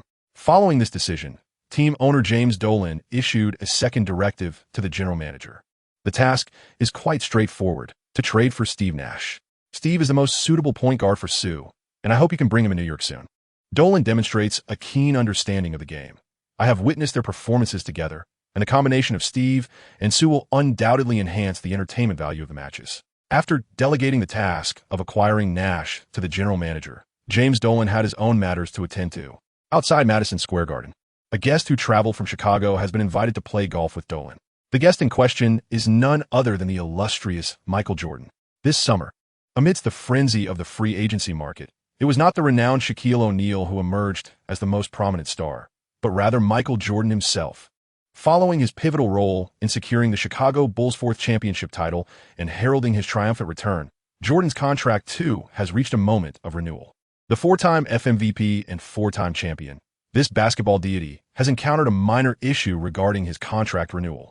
The owner of the Chicago Bulls appears reluctant to offer Jordan an excessively extravagant salary for his extension. Consequently, the legendary figure has embarked on a journey across the nation. The journey begins at the Knicks, where a meeting with the illustrious owner, Dolan, unfolds over a game of golf. This encounter serves as a subtle pressure tactic directed at the management of the Chicago Bulls by none other than Jordan himself. Michael, would you be interested in joining the Knicks? Dolan jested during a pause in their golfing match. If you're inclined, I could provide you with a blank check. What does a blank check signify? It is quite straightforward. Should Jordan express a desire to play for the Knicks, Dolan would hand him the pen, allowing him to write any figure he desires on that blank check. Whatever sum he wishes for, Dolan would readily accommodate. This wave indeed reflects true financial indulgence. However, Upon closer reflection, if Jordan were to sign with the Knicks and they were to acquire Nash, the upcoming season would witness the Knicks boasting a formidable core offensive trio of Steve Nash, Michael Jordan, and Sue Hahn. The offensive scoring ability is indeed a source of profound contemplation, is it not? Alas, the Knicks merely served as a tragic pawn in the narrative pressured by Michael Jordan upon the Bulls management. Fortunately, Jordan chose not to join the Knicks. Otherwise, the combination of Jordan and Sue Hahn would have led to a definitive conclusion for the NBA. Chapter 65. Fans are utterly perplexed. There exist numerous speculations within the American media regarding Jordan's refusal of the blank check from the New York Knicks. Some outlets assert that the Knicks were merely a tool for Jordan to exert pressure on the Bulls management. Michael Jordan would never play under the aegis of a new owner, particularly one who had just traded away Patrick Ewing. Such reckless maneuvers by James Dolan were unacceptable to Jordan. Other reports suggest that Jordan's singular ambition was to secure a championship. Had the Knicks retained Ewing, he might have considered inscribing his name and desired salary on that blank check. However, the Knicks not only failed to keep Ewing but also acquired a rookie instead. At this pivotal moment, MJ had no interest in nurturing a rookie's development. Do not mention that this newcomer is Sue Hahn. Throughout Jordan's illustrious career, he has encountered an abundance of superlative rookies. A lack of interest translates to a lack of interest. Regardless of the ultimate reasons behind Jordan's rejection of the Knicks, it is evident that Dolan and his team became mere stepping stones for Jordan to secure the largest contract in NBA history. The contract, worth $14 million for a single year, heralded Jordan's return to Chicago and established a record salary that would remain unrivaled for a decade. Even 10 years later, that annual salary of $14 million still stood as the highest in the league's history. It was only after the NBA's salary cap was fully lifted that Jordan's historic salary would eventually be surpassed. Yet, let us not forget, this dates back to 1996. The current $30 million is a completely different notion compared to $30 million 2 decades hence. Therefore, it must be acknowledged that the NBA may not resemble its present self in the future. However, your esteemed figure will always remain your esteemed figure. Following Michael Jordan's final decision on his next destination, the management of the New York Knicks commenced the SteveNash initiative. Equipped with the experience of trading Patrick Ewing, General Manager Glenn Grunwald gradually honed his skills. If they were bold enough to part ways with the King of New York, what was stopping them from trading another core player for a promising rookie? Emboldened, Grunwald executed a trade that involved the Knicks core rotation player John Starks and their first-round pick from the 1997 draft, acquiring the 1996 rookie Steve Nash from the Minnesota Timberwolves. Although Starks could only serve as a sixth man for the Knicks, his capabilities were undeniably commendable. More significantly, the Timberwolves had their sights set on the Knicks' 1997 first-round pick. Having already relinquished their absolute cornerstone, Patrick Ewing, the King of New York, and several key rotation players, the Knicks faced the prospect of a declining season. Would this decline last merely a single season? Certainly not. The Timberwolves management anticipated that the Knicks would experience a downturn for at least 3 seasons. The core foundation of Sue Hahn and Nash would require a minimum of 3 seasons to develop. Of course, the future of the Knicks remains uncertain. Nevertheless, from the perspective of the Timberwolves management, they were assured that the Knicks' 1997 first-round pick would be immensely valuable.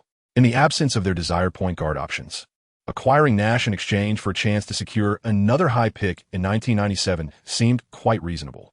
In fact, the Timberwolves management began to indulge in grand dreams, pondering the possibility that if the Knicks' 1997 pick were to yield the first overall selection, it would be a devastating blow to the point guards, Tim Duncan and Kevin Garnett.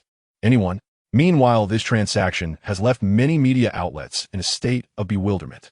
In an effort to solidify the interior and perimeter combination of the Santa Cruz Warriors, have the Knicks irreversibly dismantled their core lineup accumulated over several seasons? But that is not all. Glenn Grunwald has also made significant moves in the trade market, exchanging some of the team's assets with the Charlotte Hornets. The player affectionately nicknamed Grandma Larry Johnson has been traded to the New York Knicks. Despite Johnson's impressive average of 20 points and 8 rebounds per game last season, the Knicks' continued disassembly of their long-standing roster has incited a surge of anger among New York fans.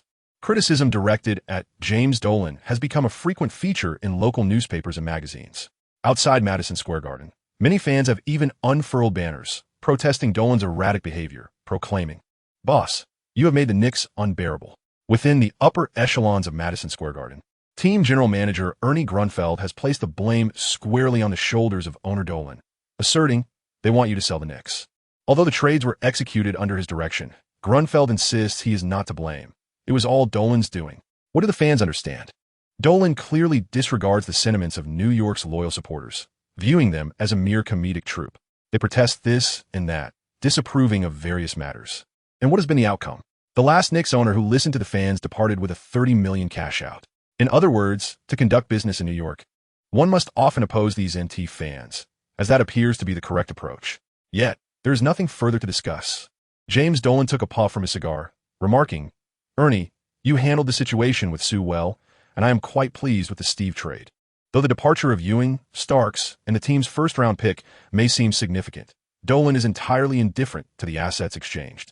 He focuses solely on the results. Acquiring Sue and Nash fulfills his desire to witness a thrilling combination on the court at Madison Square Garden next season, and that is sufficient. As for everything else, who cares? Dolan certainly does not. Nevertheless, Ernie Grunfeld has made commendable efforts to salvage some reputation for the owner, successfully securing the sharpshooter Allen Houston in the free agency market. Such a remarkable signing has somewhat alleviated the ire of the furious New York fans. However, merely acquiring the talented Allen Houston is far from sufficient. The New York Knicks must prove their worth in the upcoming season, a task that is not without its challenges.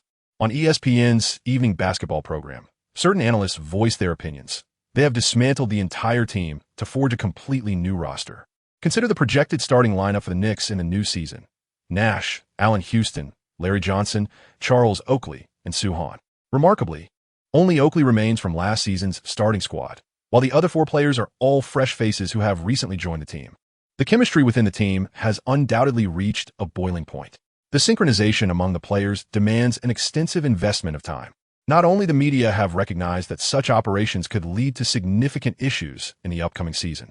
On July 22nd, in the New York Times, a sensational piece of news regarding the Knicks surfaced. Head coach Jeff Van Gundy and general manager Ernie Grunfeld engaged in a fierce dispute over the team's summer transactions. Team owner James Dolan may dismiss the longtime head coach before August arrives.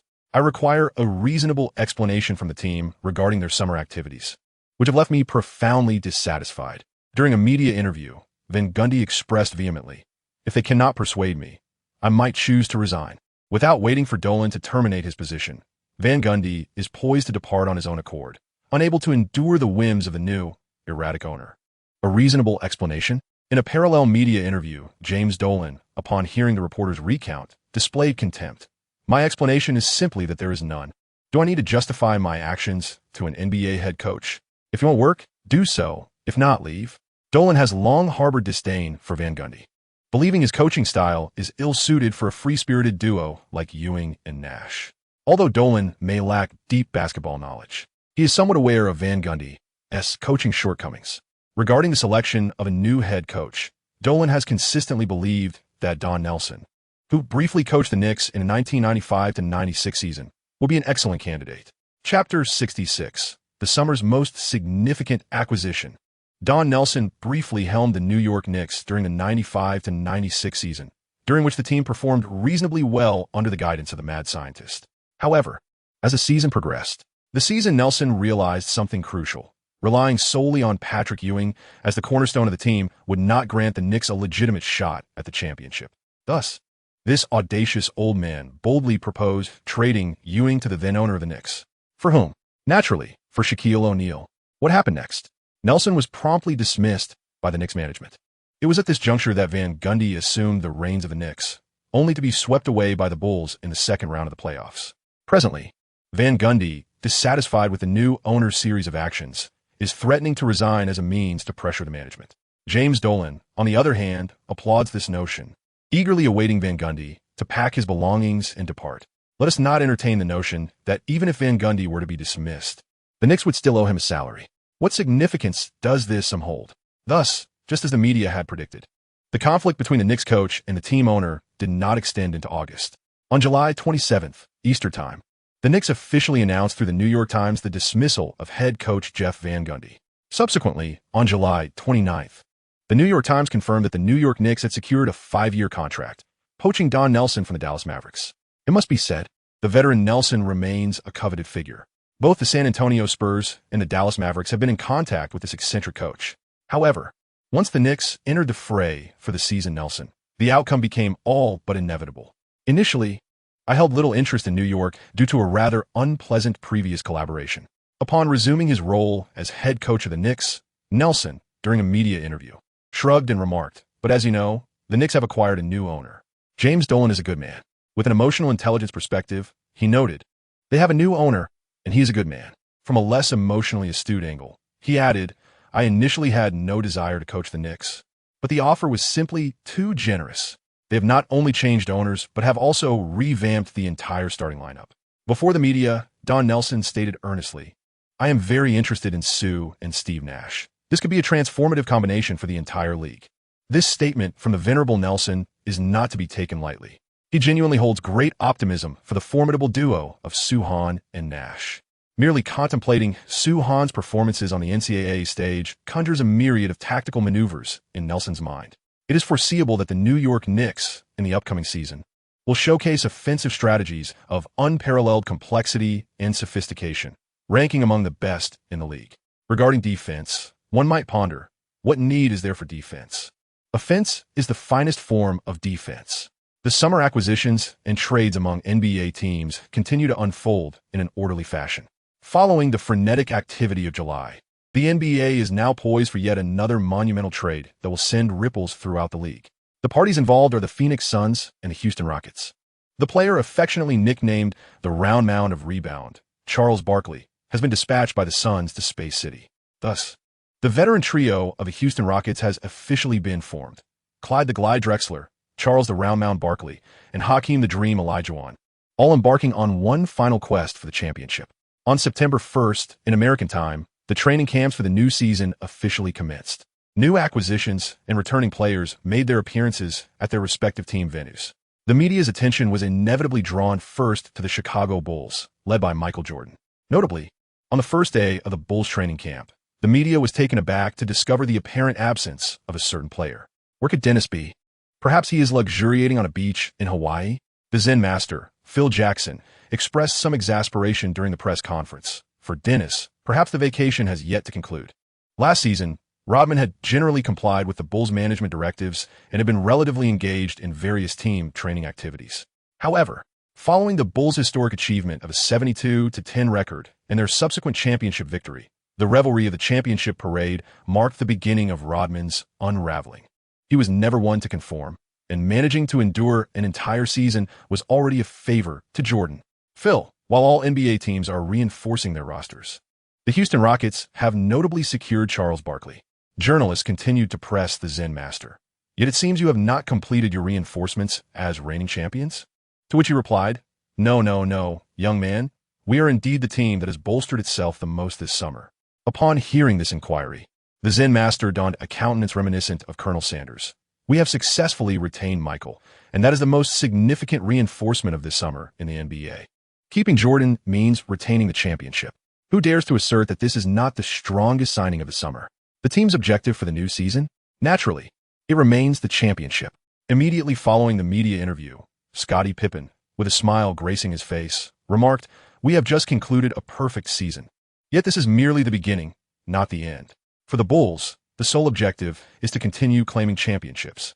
On a personal note, Pippen harbors his own aspirations, primarily centered around his salary increase. He hardly pays heed to Michael Jordan's staggering $14 million contract renewal with the Bulls. Just look at Dennis Rodman. Astonishingly, he signed a renewal contract with the Bulls this summer worth $8 million per year. This has undoubtedly left Pippen feeling somewhat disgruntled. This season, he has unequivocally emerged as a paragon among small forwards in the league. One could even assert that he is the foremost player at his position. Yet, what is his annual salary? A mere $25 million.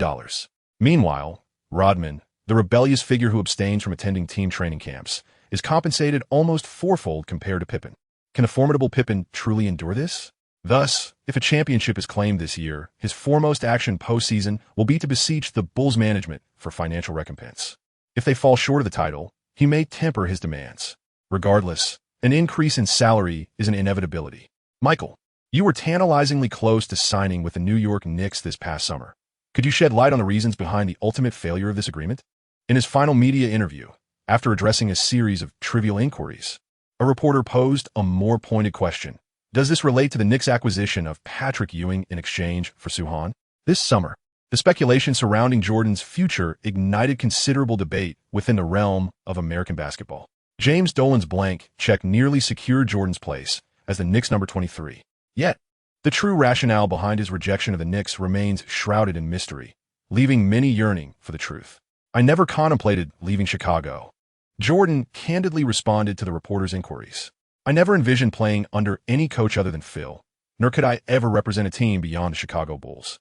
As for the connection to the Knicks trade for Soo-Han, Jordan was reticent to provide a definitive answer. He was acutely aware of the media's tendencies and would never acquiesce to their whims.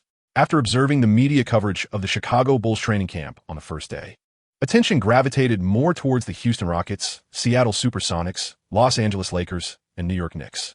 The Rockets secured Barkley, forming a veteran triumvirate and embarking on a bold pursuit of the championship. The Supersonics, having reached the finals last season, remained a formidable contender this year. The Lakers made headlines by signing Shaquille O'Neal and trading all-star center Divac for high school rookie Kobe. Particularly concerning the Big Shark, he almost became a pawn in the Soo-Han sweepstakes, nearly ending up with the Boston Celtics before being sent to the Toronto Raptors. Shaq, regarding that summer trade. In California, Los Angeles, at the Great Western Forum, a reporter, unperturbed, broached this topic. The jovial Shaq suddenly lost his smile, casting a pointed glance at the reporter's microphone emblazoned with the Boston Honest Man's logo. Chapter 67. Is Soo-Han truly that extraordinary? For the moment, let's set aside matters in Los Angeles. The media's focus on the New York Knicks this season is at an all-time high. What has been the most sensational news from this summer's transfer market? It is neither Michael Jordan's annual salary of $14 million, nor the contracts of Alonzo Mourning and Juwan Howard. It is certainly not Charles Barkley's move to Houston to form a veteran trio. Rather, it is the New York Knicks trading Patrick Ewing in exchange for Soo-Han, a legendary center traded for a promising rookie center. Regardless of the timing, this operation will invariably be perceived as a lapse in judgment by the team management. Everyone is eager to witness the performance of the New York Knicks in the upcoming season. According to numerous media outlets and experts, unless the Knicks clinch the championship, they will undoubtedly face the wrath of New York's passionate fans. But can they secure the championship? Clearly, that seems implausible. In the illustrious Madison Square Garden, the training camp for the team's new season has commenced, and Soo-Han has undoubtedly become the focal point for the gathered media. Soo, you have dominated the headlines of various media outlets countless times this summer. Do you feel an immense pressure? Soo, with the Knicks trading for you using Patrick Ewing, people will inevitably compare you to him. Do you believe this trade was justified? Earlier, news from Los Angeles suggested that Shaquille O'Neal has some criticisms regarding you. Do you feel intimidated by Shaq's aggressive remarks?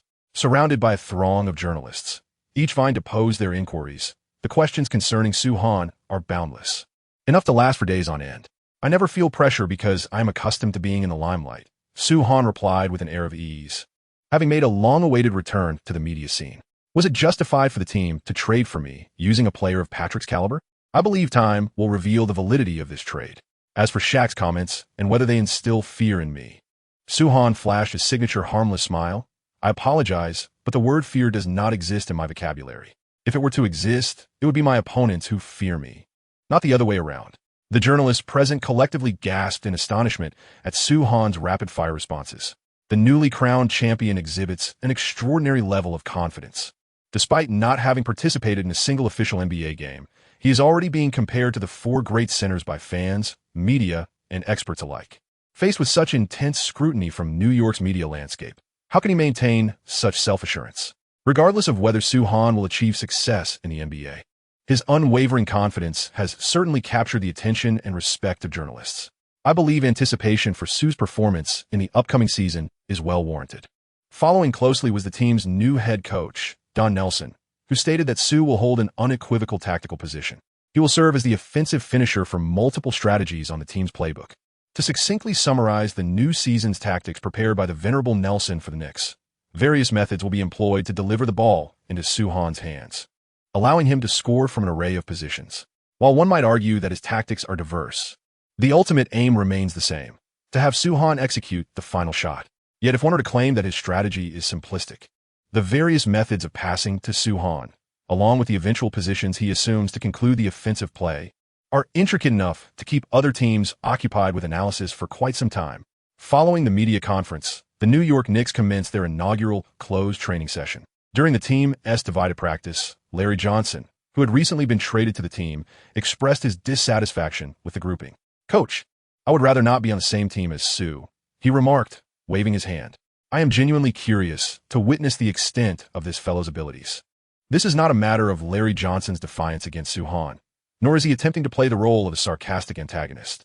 Rather, he is simply intrigued to discover what kind of extraordinary allure possesses the top draft pick, capable of driving so many teams into a frenzy this summer, even to the point of losing their rationality in pursuit.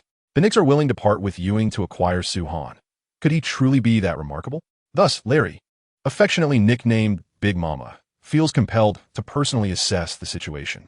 "I share a similar sentiment." Allen Houston, the king of mid-range shooting who joined the team this summer, echoed Larry Johnson's thoughts. This left the seasoned Nelson somewhat speechless as he prepared to experiment with a new roster and tactics. The first day of training camp was destined not to unfold according to his wishes. Are there others who share this perspective? As the central figure, Soo-Han held no objections to his new teammates' curiosity. It is entirely reasonable, after all. He had indeed stirred waves throughout the NBA during the summer. The newly arrived players, filled with curiosity about his capabilities, were merely responding to the natural flow of things. If they didn't experience it firsthand and instead became mere sycophants, the narrative would lack authenticity. Thus, Soo-Han's task was quite straightforward: to gather these inquisitive souls into one team and allow them to experience it all at once. "Fear not, young ones, I stand with you." In contrast to the others, Charles Oakley took the initiative to support Soo-Han. "If you encounter any difficulties during the scrimmage, just leave it to me." Known as the New York Rumble, Oakley undoubtedly exudes the essence of an older brother. As the team's elder statesman, he felt compelled to step up for the rookie who had just joined the team under such scrutiny. Soon, the initial scrimmage within the Knicks was organized, distributing players into two teams. The black team, led by Larry Johnson and Allen Houston, and the white team, headed by Soo-Han, Nash, and Oakley. Before the game commenced, Oakley patted Soo-Han on the back, signaling him to relax, assuring him that he would shoulder any challenges that arose. However, once the scrimmage began, Oakley realized that things were unfolding somewhat differently than he had anticipated. In the jump ball segment, Soo-Han effortlessly triumphed over his opponent, then sped down the court. SteveNash skillfully delivered a long pass, marking the inaugural connection of their partnership, slicing through the opponent's defense on the training ground of the New York Knicks.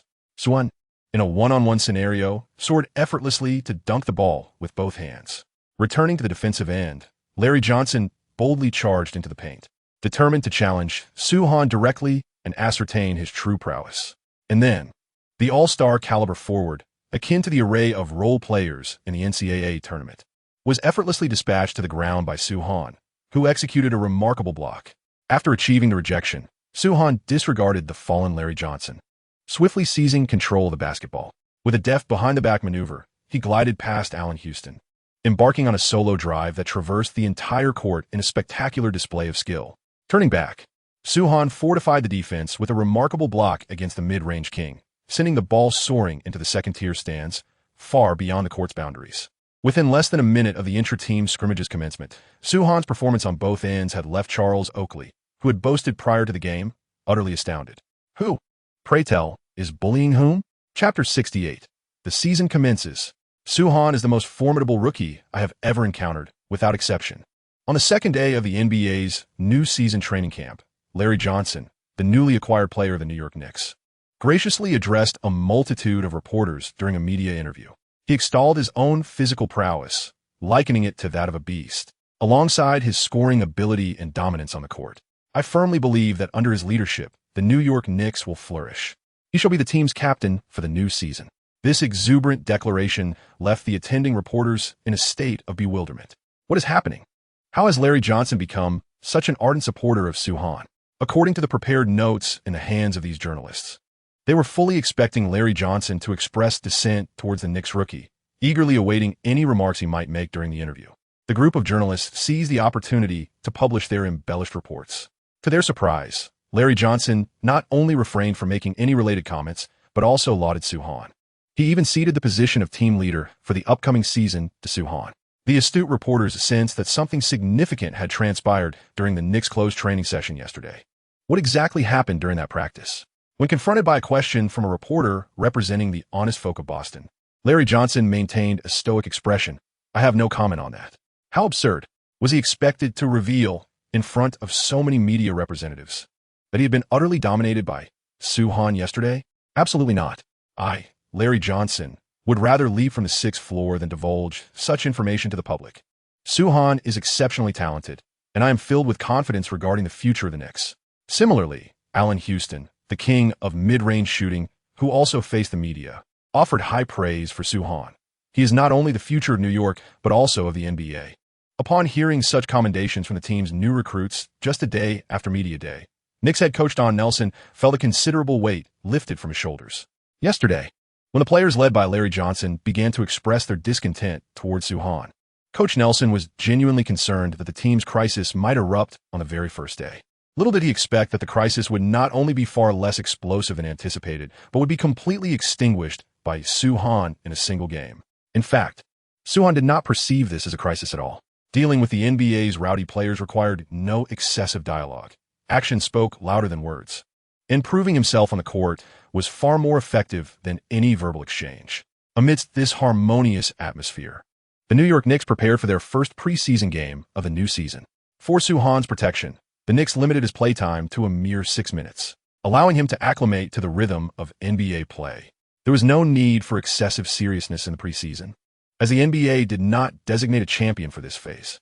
On November 1st, 1996, the NBA's 1996-97 season finally commenced with the opening game in Chicago. The inaugural match featured the Chicago Bulls at the United Center, where NBA Commissioner David Stern personally attended to present championship rings to the entire Bulls team, symbolizing their status as NBA champions. Such an occasion would not be complete without the presence of the flamboyant Dennis Rodman. This indeed serves as the quintessential occasion for ostentation. Following the presentation of the championship rings, the owner of the Bulls, alongside Michael Jordan, raised a banner symbolizing the NBA championship of the 1995-1996 season. Michael Jordan secured his fourth championship title in his illustrious career, thereby elevating the fourth championship banner in the history of the Chicago Bulls. The commentator at the scene delivered an impassioned proclamation. His era is far from over, as Michael Jordan embarks on a quest for his fifth championship. Speaking of challengers, among the teams visiting Chicago today is a formidable contender for Michael Jordan. Another commentator shifted focus onto the Bulls' adversaries, Allen Iverson and his Boston Celtics, standing boldly as challengers against the Chicago Bulls. Just as this commentator articulated, those who gathered in Chicago to witness the raising of the championship banner included none other than the second overall pick of 1996, Allen Iverson. Sometimes, the scheduling in the NBA unfolds in the most intriguing manner. Media outlets widely perceive the rookies of the 96 draft class to possess the potential to disrupt the Jordan era. Consequently, the NBA strategically positioned the audacious Iverson as Jordan's inaugural opponent of the new season, allowing him to witness the elevation of Jordan's fourth championship banner. In terms of drawing public attention, David Stern and his team undoubtedly have it perfectly orchestrated. In this match, Allen Iverson's performance did not disappoint the meticulously arranged NBA president. Faced with the primary defense of Scottie Pippen, the young AI managed to score 21 points by halftime. The Celtics matched the defending champions, the Bulls, in a fiercely contested first half. Unfortunately, at the start of the second half, AI's primary defender was none other than Michael Jordan. Despite Jordan being in his mid-30s, as one of the finest perimeter defenders in NBA history, he could still effectively nullify the best high school players, even at 50. For the 30-something Jordan, containing the rookie Iverson was a relatively simple task. Throughout the second half, AI displayed occasional brilliance under Jordan's defense, ultimately contributing 30 points to the game. However, while he scored 21 points in the first half against Pippen, he managed only 9 in the second half against the veteran. The Boston Celtics also collapsed in the second half, ultimately losing to the Chicago Bulls by 17 points. After the game, the Zen master Phil Jackson offered high praise for the young Iverson, noting that achieving 30 points in his debut was a clear indication of his promising future. Celtics head coach Michael Leonkier also expressed his delight post-game, acknowledging that the rookie had performed at a historic level, while the team had lost, thus taking a solid step towards their season's plan for a rebuild. A double joy indeed. Allen Iverson's debut undoubtedly opened the eyes of the world, as he announced his candidacy for the best player of the 1996 draft with his impressive 30-point performance. In Atlanta, at the home of the NBA team Atlanta Hawks. An ESPN commentator raised a topic. As the second pick of the 1996 draft, Allen's performance would undoubtedly put pressure on the players drafted before him. Today, the first overall pick, Soo Han, visiting Atlanta, would carry this burden into the game. Indeed, with Iverson having concluded his debut with a stellar 30-point display, all eyes turned to the first pick, Soo Han. This summer, Soo Han was acquired by the Knicks in a significant trade. If Soo Han's performance today fails to match that of the second pick, Iverson, the pressure will only intensify. This distinguished scholar, the first to achieve the highest honor in the history of the Celestial Empire, was acquired by the New York Knicks through a trade involving Ewing. He may soon find himself, alongside team owner James Dolan, subjected to public scorn. Nevertheless, I harbor great confidence in Soo Han's performance today. In the meantime, Knicks head coach Don Nelson, during a pregame media interview, exuded assurance. Just wait and see. He will astonish the entire world. Chapter 69. Show no mercy. Old Nelson's pregame remarks heightened the excitement of the commentators present. It is important to note that today, Soo Han will be facing not just any ordinary opponent on the offensive end, but rather the epitome of an NBA defensive center, Dikembe Mutombo. Though Mutombo once enjoyed a glorious chapter with the Denver Nuggets, leading the team to the legendary 8-1 upset and ultimately shedding tears of joy, this summer he chose to pursue financial gain. He signed a lucrative 5-year contract worth $54 million, joining the Atlanta Hawks. Today, he stands as Soo Han's first all-star caliber adversary in the NBA. I hold high hopes for this young man, believing he will emerge as a rising star at the center position within the league. In a pre-game interview, Mutombo remarked, "However, he did defeat my alma mater, Georgetown, in this year's NCAA championship. I have discussed that game with Alonzo and Patrick. We must reclaim some dignity for our school." In other words, the first boss of the revenge arc activated by Soo Han against Georgetown is none other than Mutombo, who stands before the media today. Dikembe, many still regard you as a template for Soo Han. The journalists present were prepared with further inquiries. Do you believe his style is similar to yours? Or, which player do you think Soo resembles more? As a reporter noted, prior to this year's draft, major media outlets in the United States endeavored to find suitable player templates for the rookies. For Soo Han, the media deemed Dikembe Mutombo as the lower limit of his draft template. In the eyes of many, even if Soo Han does not replicate NCAA-level offensive prowess in the NBA, his defensive capabilities alone would secure his place in the league. This aspect bears a striking resemblance to Mutombo. I feel that Soo bears no similarity to me whatsoever. However, this assertion was personally refuted by Mutombo himself. Soo's offensive capabilities far surpass mine, while my defensive prowess exceeds his by a considerable margin. As for the most suitable template for Soo, I believe it aligns more closely with another draft prototype of his. Just as there are lower-tier players within draft templates, there must inherently be upper-tier ones. Thus, who embodies the upper limit of Soo Han's draft template? The answer is Wilt Chamberlain. Indeed, it is I, Wilt. Player templates? I feel I do not conform to any. Similarly, in a pre-game media interview, Soo Han was unequivocal regarding the matter of player templates. Whether it be the lower limit represented by Mutombo or the upper echelon of Chamberlain, Soo Han perceives himself as entirely distinct from them. After all, he embodies a fusion of a supercharged Giannis and an enhanced Durant, now further amalgamated with the essence of a supercharged Magic Johnson. Throughout the annals of NBA history, there has never been such a unique amalgamation of a supermonster. Therefore, Soo Han not only believes he lacks a so-called template, but in the future, his type may very well serve as a draft prototype for those who follow. The pre-game interviews concluded swiftly, and the warm-ups for both teams proceeded in an orderly fashion. At the appointed hour, the starting players of the Atlanta Hawks and the New York Knicks took to the court one after another. The Knicks starting lineup today included SteveNash, Allen Houston, Larry Johnson, Charles Oakley, and Soo Han. As Soo Han stepped onto the court, all eyes were drawn to him. "Don't feel pressured, Soo." Charles Oakley continued to embody the role of the team's elder statesman. "Relax and enjoy your first NBA game." "Please, Charles." Soo feels no pressure. Larry Johnson chimed in with a playful jab. "The ones who should feel pressure are those fools over there. Soo, don't hold back. Play them as you did against us." Despite the fact that the veteran remained tight-lipped in front of the media regarding the internal scrimmage on that day, the imprint of that game remained deeply etched in his mind. If he cannot witness the opposing players being thoroughly dismantled as he was by Soo Han, he would likely feel discomfort for quite some time. On the other side, the Atlanta Hawks starting lineup included Mookie Blaylock, Steve Smith, Tyrone Corbin, Christian Leitner, and Dikembe Mutombo. However, Examining the Hawks starting roster reveals considerable firepower. Point guard Blaylock was an all-star in the 93-94 season and was named to the all-defensive team for 3 consecutive years, with 2 of those years being selections to the first team.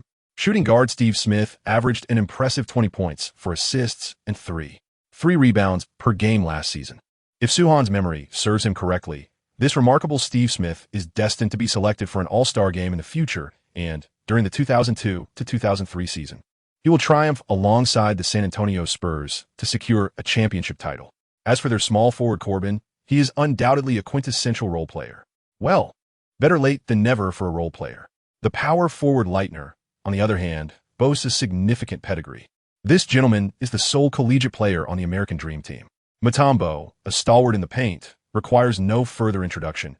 He is undeniably a top-tier, all-star caliber center. For Suhan, making his debut against a formidable opponent like the Hawks is quite a test. As both teams took to the court, the commentator's gaze fell upon Suhan. Let us anticipate what this #1 draft pick from the Celestial Empire will deliver in his inaugural performance. With the commentator's words lingering in the air, the referee tossed the ball high into the sky. Mutombo and Suhan, positioned at the center circle, leaped nearly in unison. The jump ball commenced. Standing 2 centimeters taller than Suhan, the long-arm Mutombo was nevertheless bested by Suhan's undeniable height advantage. Securing the ball, Suhan deftly directed it to SteveNash, winning the jump ball, and immediately surged forward into the offensive play. Upon receiving Nash's expertly launched pass, Suhan propelled himself towards the hoop with astonishing speed, executing a thunderous dunk. 2-0. The New York Knicks, visiting Atlanta, seized the initial lead. Returning to the action, the Atlanta Hawks commenced their offensive play. Mutombo intended to impart a lesson to Suhan in the paint. However, as he positioned himself under the basket, the 111-kilogram Mutombo realized he was at a disadvantage in terms of physical strength. Unlike the less astute centers he faced in the NCAA, Mutombo adapted. Recognizing his lack of heft, he willingly transformed into a facilitator, aiding his teammates in creating better scoring opportunities. The Hawks' first offensive play culminated in a long 2-point shot by the perimeter shooter, Mookie Blaylock. 2-2, the teams were now level. As the game transitioned between offense and defense, the Knicks initiated their next offensive drive. After crossing half court, Nash decisively lofted the ball into the paint, targeting Suhan, who had settled into the low post. With a firm grip on the basketball, Suhan absorbed the defensive pressure from Mutombo. Then with a powerful shoulder dip, he created space, pushing the somewhat unsteady Mutombo aside to carve out an opening. In the realm of future NBA confrontations, such a level of aggression would undoubtedly be deemed an offensive foul. However, during the gritty era of the 1990s, which resembled a meat grinder in the paint, Suhan's play was merely a fundamental maneuver. Had Mutombo maintained his footing, the clash between the two titans would have surely provided photographers with a spectacular moment to capture. Simultaneously, Suhan, having pushed past Uncle Moo, rose up with a single-arm dunk, effortlessly adding 2 more points to the scoreboard. This fellow possesses remarkable skills, feeling a pang of discomfort in his abdomen. A fierce determination ignited in Mutombo's eyes. Transitioning to the offensive end, after executing a pick-and-roll with a teammate, Uncle Moo swiftly descended towards the basket. Despite his limited offensive repertoire, his ability to capitalize on opportunities is truly exceptional. As the screen and roll unfolded, Mutombo received a precise bounce pass from his teammate. With a powerful step, he leapt into the air, clutching the ball with one hand to attack the hoop. Suddenly, in that very instant, Suhan, who had just switched on defense, swiftly returned to the fray and executed a stunning block, sending Mutombo's basketball soaring out of bounds. Oh! Suhan's emphatic rejection sparked an uproar among the Hawks fans. Their astonishment was not merely due to Mutombo being blocked. After all, in the NBA, any player is susceptible to being thwarted. This scene is all too familiar, hardly warranting any uproar. The reason for the fans' astonishment lies in Suhan's audacious gesture after executing a stunning block against Dikembe. Upon landing, he triumphantly raised his arm and waggled his finger. Chapter 70, drawing the bow and knocking the arrow. Come on, what have I just witnessed? Atlanta, USA, Omni Coliseum. The commentators were utterly astonished by Suhan's actions. He had just blocked Dikembe, only to then taunt his opponent by shaking his finger. It is widely known that this gesture is a signature move of Dikembe Mutombo, and any player other than him who attempts to mimic this during a game is liable to receive a technical foul. Another commentator added, as he rightly pointed out that in the NBA, each player possesses their own distinctive signature move. For instance, Jordan is known for sticking out his tongue when driving to the basket, while Mutombo has a habitual finger wag after a defensive play. However, one may mimic Jordan's tongue-out move, but one must not imitate Uncle Mutombo's finger wag after a block. Across the entire league, only Mutombo is permitted to shake his finger. Any other player attempting to do so would be deemed provocative, resulting in a technical foul from the officiating referee. Beep. Without hesitation, the referee blew his whistle decisively, issuing Soo-Han his first technical foul of his career. Oh, what a spectacle! Young Soo had just executed a block, yet he found himself penalized with a technical foul. Meanwhile, in the CTV studio, the venerable Zhang Li was perplexed by the referee's decision. Soon after, upon receiving relevant insights from the backstage crew, Zhang proceeded to elucidate the situation to the fans watching at home. In just a few minutes into his career debut, Soo-Han earns himself a technical foul. Could this be a unique form of historical achievement? Soo-Kun, who was also commentating on the match, jested, "He truly is a player born to create history."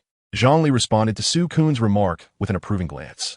It seems that as Soo-Kun delves deeper into the world of commentary, his ability to praise Soo-Han is maturing significantly. A promising pupil indeed. The focus shifted back to the Omni Coliseum, home of the Hawks. The Hawks, awarded free throws due to the technical foul, converted all their attempts. Although Mutombo suffered a block and was subjected to Soo-Han's finger wag, the Hawks were at least benefiting on the scoreboard. Hawks head coach Lenny Wilkins even hoped that Soo-Han could block Mutombo once more on defense, and in a moment of exuberance, shake his finger again. If Soo-Han were to receive 2 technical fouls and be ejected from the game, the Hawks would undoubtedly secure victory. Of course, this was merely a fleeting thought of Wilkins. Soo-Han, in a moment of whimsy, playfully shook his finger, relishing the sensation. He was not foolish enough to repeatedly gesture and incur a technical foul, relegating himself to the sidelines as a spectator. The match continued, with both teams engaged in the game.